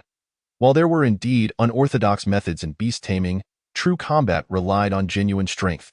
Liu Ao chimed in, his face brimming with confidence, declaring that he had never known defeat in beast-taming battles.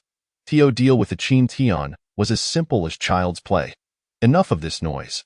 Qin Tian had no desire to engage in further banter with these two. If they wished to fight, then let it be so. Chapter 71. The accompanied spinal marrow Li Chong exchanged knowing smiles with Liu Ao, and as they formally assessed Qin Tian's magical beasts, their grins grew even more radiant. This Qin Tian truly does not understand beast-taming battles. Did he not realize the vast disparity in levels between magical beasts and the colossal difference in strength? It should be noted that among the magical beasts Qin Tian had captured, at least 5 were peak-level sky-soaring beasts. Yet, within Qin Tian's lineup, there was only one peak-level sky-soaring beast, the Battle Sky Giant Ape, while the others consisted of early-stage sky-soaring beasts, like the Diamond Mammoth and the Spirit Master Pinnacle Green Vine Beast. It was even more laughable that he had chosen to include the most useless Green Vine Beast, a creature that, even with its innate skill, possessed little combat capability. Qin Tian, since you seek your own demise, do not blame me, Li Chong scoffed, realizing that had Qin Tian utilized 3 peak-level sky-soaring beasts, there might have been a slim chance of victory, but now, Qin Tian was as good as dead. Kill, Li Chong bellowed, his voice reverberating throughout the arena. Instantly, 3 magical beasts unleashed earth-shattering roars and charged forth. Liu Ao, focus on taking down that Battle Sky Giant Ape first. Despite his youth, Li Chong's tactical acumen surpassed Liu Ao's, and he began to issue commands without hesitation. Liu Ao remained silent, directing the Illumination Leopard to dart ahead at incredible speed. While the other 2 magical beasts closely followed, in an instant, chaos erupted on the stone platform as the magical beasts went berserk, sending dust flying and unleashing a torrent of energy that shifted the very atmosphere. Stirring the winds and clouds, at the forefront was the Illumination Leopard, enveloped in radiant white light, its form blending into the brilliance, rendering it invisible. Following closely, the towering lava giant stood its ground, its body adorned with a layer of gray armor. The mountain tiger unleashed its regal aura, roaring as it charged forward. The peak-level magical beasts emanated an extraordinary presence, intent on tearing apart and annihilating Qin Tian's magical beasts, in the blink of an eye. The magical beasts surged forward, and Li Chong aimed for a rapid assault to swiftly conclude the battle, denying Qin Tian even the slightest chance to catch his breath. Qin Tian surveyed the scene, his expression indifferent, his movements unhurried as he slowly pointed a finger, in the distance. The Battle Sky Giant Ape exhaled hot gusts from its nostrils, leaning forward with a sudden intensity. An overwhelming battle intent surged forth, and as it opened its eyes, they blazed like twin furnaces, igniting with flames. The other magical beasts immediately hesitated, their movements slowing as they were struck by the pervasive battle intent, revealing traces of fear in their eyes. This Battle Sky Giant Ape was in its prime, its muscular form akin to a suit of armor, radiating glimmers like starlight, flawless in every aspect. A bunch of useless creatures, what are you afraid of? Charge! Liu Ao had witnessed countless spectacles and was far from intimidated. He executed a complex maneuver, directly controlling the Illumination Leopard, while a brilliant white light surged forth, a ray of dawn piercing the heavens. The white light cascaded down, expanding exponentially, enveloping an astonishing energy. The Battle Sky Giant Ape instinctively bent its form, its fists swelling with veins resembling coiling dragons, igniting with roaring flames. You fool, you dare to clash with the Illumination Leopard's innate skill. Seeking death, in Liu Ao's eyes, even though the Battle Sky Giant Ape was a peak-level sky-soaring powerhouse, it was still just a lifeless body. Boom! As fists collided, a dazzling brilliance illuminated the scene, and waves of scorching heat surged forth, engulfing everything in their path, shrouding the colossal war heaven giant ape in a cloud of dust. The onlookers were left astounded by this spectacle. To confront a life-bound skill with mere physical prowess was an act of such audacity and ignorance. Qin Tian, after all, was nothing more than a fool in battle. As the dust settled, a figure radiating with brilliance emerged. The war heaven giant ape, seemingly unscathed. A collective gasp resonated among the spectators, their eyes fixated on the imposing silhouette of the giant ape, unable to shake its image from their minds. Who exactly was Qin Tian? The judges, witnessing the unfolding drama, wore grave expressions. As beast tamers, they understood the inherent dangers of such an encounter, a mortal body challenging a life-bound skill. This was not merely a testament to the giant ape's formidable physique, but rather an indication that Qin Tian possessed an extraordinary mastery of beast taming and unparalleled combat skills. In this moment, no one dared to underestimate Qin Tian any longer. Encircled were Li Chong and Lu Ao, both acutely aware that this battle would prove to be a formidable challenge. The strength displayed by Qin Tian was overwhelming and tyrannical. All together now, Li Chong commanded, no longer overestimating their chances. He urged his most formidable beast, the mountain tiger, to charge forward, flanked by the twining python and the azure water python, which swiftly darted across the ground. Behind them, other beasts rushed in to join the fray against the War Heaven giant ape. With a powerful leap, the War Heaven giant ape soared into the air, casting a shadow that obscured the sun. Suddenly, with its hands clasped behind its back, it produced a blood-red staff exceeding 10 meters in length. This sight left the audience in awe, while members of prominent families shifted uneasily in their seats. Their gazes riveted to the staff, murmuring in astonishment. The accompanying spinal marrow, Chapter 72. The azure vine beast can be used like this? It was revealed that upon reaching maturity, the War Heaven giant ape might undergo a rare mutation, sprouting an additional spine along its back. This spine was of exceptional hardness and challenging to form. However, once it took shape, exceeding 10 meters in length, the power of this staff rivaled that of a 6th-grade spiritual treasure. Smash it! Qin Tian bellowed, his hands forming a seal. The War Heaven giant ape let out a thunderous roar as it swung the staff downwards, cleaving through the air and creating a vacuum. The other beasts hastily retreated, attempting to evade the impending strike. But the speed of the War Heaven giant ape was beyond their capacity to react. The staff struck solidly against the shoulder of the lava beast, unleashing a tempest of energy. The white rocky exterior of the lava beast shattered instantaneously, its entire arm broken, while countless fragments danced through the arena, the epicenter of the chaos. The other beasts were swept away by the shock wave, their bodies tossed aside. The War Heaven giant ape landed with a thud, creating craters with each step as it advanced toward the shadow leopard. The shadow leopard was caught in the residual attack, its body airborne, unable to find leverage, and was brutally struck in the abdomen by the staff. It emitted a pitiful cry, its belly concaving as its bones were brutally shattered. The revival beast, activate your life-bound skill. Lu Ao sensed the urgency and hastily commanded the revival beast. The revival beast's form radiated with brilliant light, green luminescence spreading forth to heal the injured beasts. At this moment, tiny green seeds began to drift throughout the arena. Upon closer inspection, one could see delicate green vines sprouting from these seeds. Under the green glow, the seeds remained inconspicuous, as if they were naturally occurring. How ridiculous! Qin Tian scoffed, bringing his hands together in prayer. Suddenly, the diamond mammoth and the War Heaven giant ape surged forward in unison. Azure water python, dead water mire? Li Chong commanded, once again directing the azure water python to unleash its life-bound skill. From the center of the azure water python, fissures spread across the ground, with torrents of mud gushing forth. The ground beneath the War Heaven giant ape quickly became engulfed in mire, making it difficult for it to lift its feet. Lu Ao, now is the time, Li Chong urged, prompting the three beasts to launch a coordinated assault. After all, the mire could not restrain the War Heaven giant ape indefinitely. They had to seize the opportunity for a decisive blow. Once the War Heaven giant ape fell, the remaining beasts would pose no threat. The twining python lashed out with its massive tail, while the mountain tiger unleashed a sonic roar, and the lava beast brought down its colossal foot like a descending sun. The War Heaven giant ape, wielding its enormous staff, furiously swung it, cleaving through the twining python's tail. However, the mountain tiger's sonic wave struck simultaneously, causing blood to spurt from the giant ape's orifices.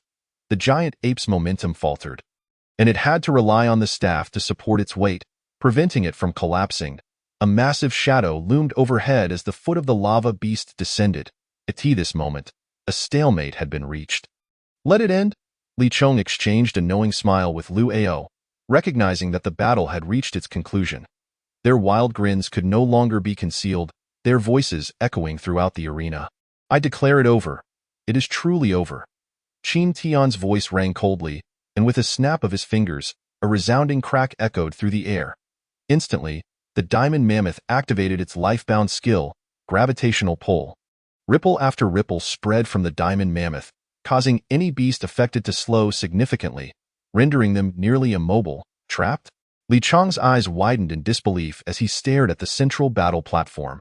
It was only then that both individuals grasped the truth. The war heaven giant ape was merely a distraction. Qin Tian had initially used it to draw their focus, ensuring they overlooked the diamond mammoth. The mammoth had been lying in wait among the other beasts, ready to unleash its life-bound skill once all their beasts were in position. From the very beginning, they had fallen into Qin Tian's trap. Within the arena, the 6 beasts found themselves as if encased in concrete, unable to move. Emerald Prison, rise. Qin Tian's voice resonated, the final move of his strategy falling into place, awaiting the war heaven giant ape to reap the battlefield. Emerald Prison? Lu Ao and Li Chong, gradually coming to realize, recalled the green seeds that had floated during the revival beast's activation of its life-bound skill. By now, those seeds had rooted themselves firmly, effectively trapping the beasts. It turned out that the green seeds were released by the Azure Vine beast. This wretched beast had such a utility. 2 binding skills had ensnared them completely. The 2 nearly spat blood in frustration. On the battlefield, the Azure Vine beast transformed into countless vines, slowly encircling the entire arena. The green seeds on the 6 beasts, under the influence of the vines, abruptly grew into thick tendrils, ensnaring them tightly. The war heaven giant ape swung its staff violently, shattering the mire beneath it. Upon regaining its freedom, it forcefully stomped the ground, striking at the twining python and sending it crashing off the platform.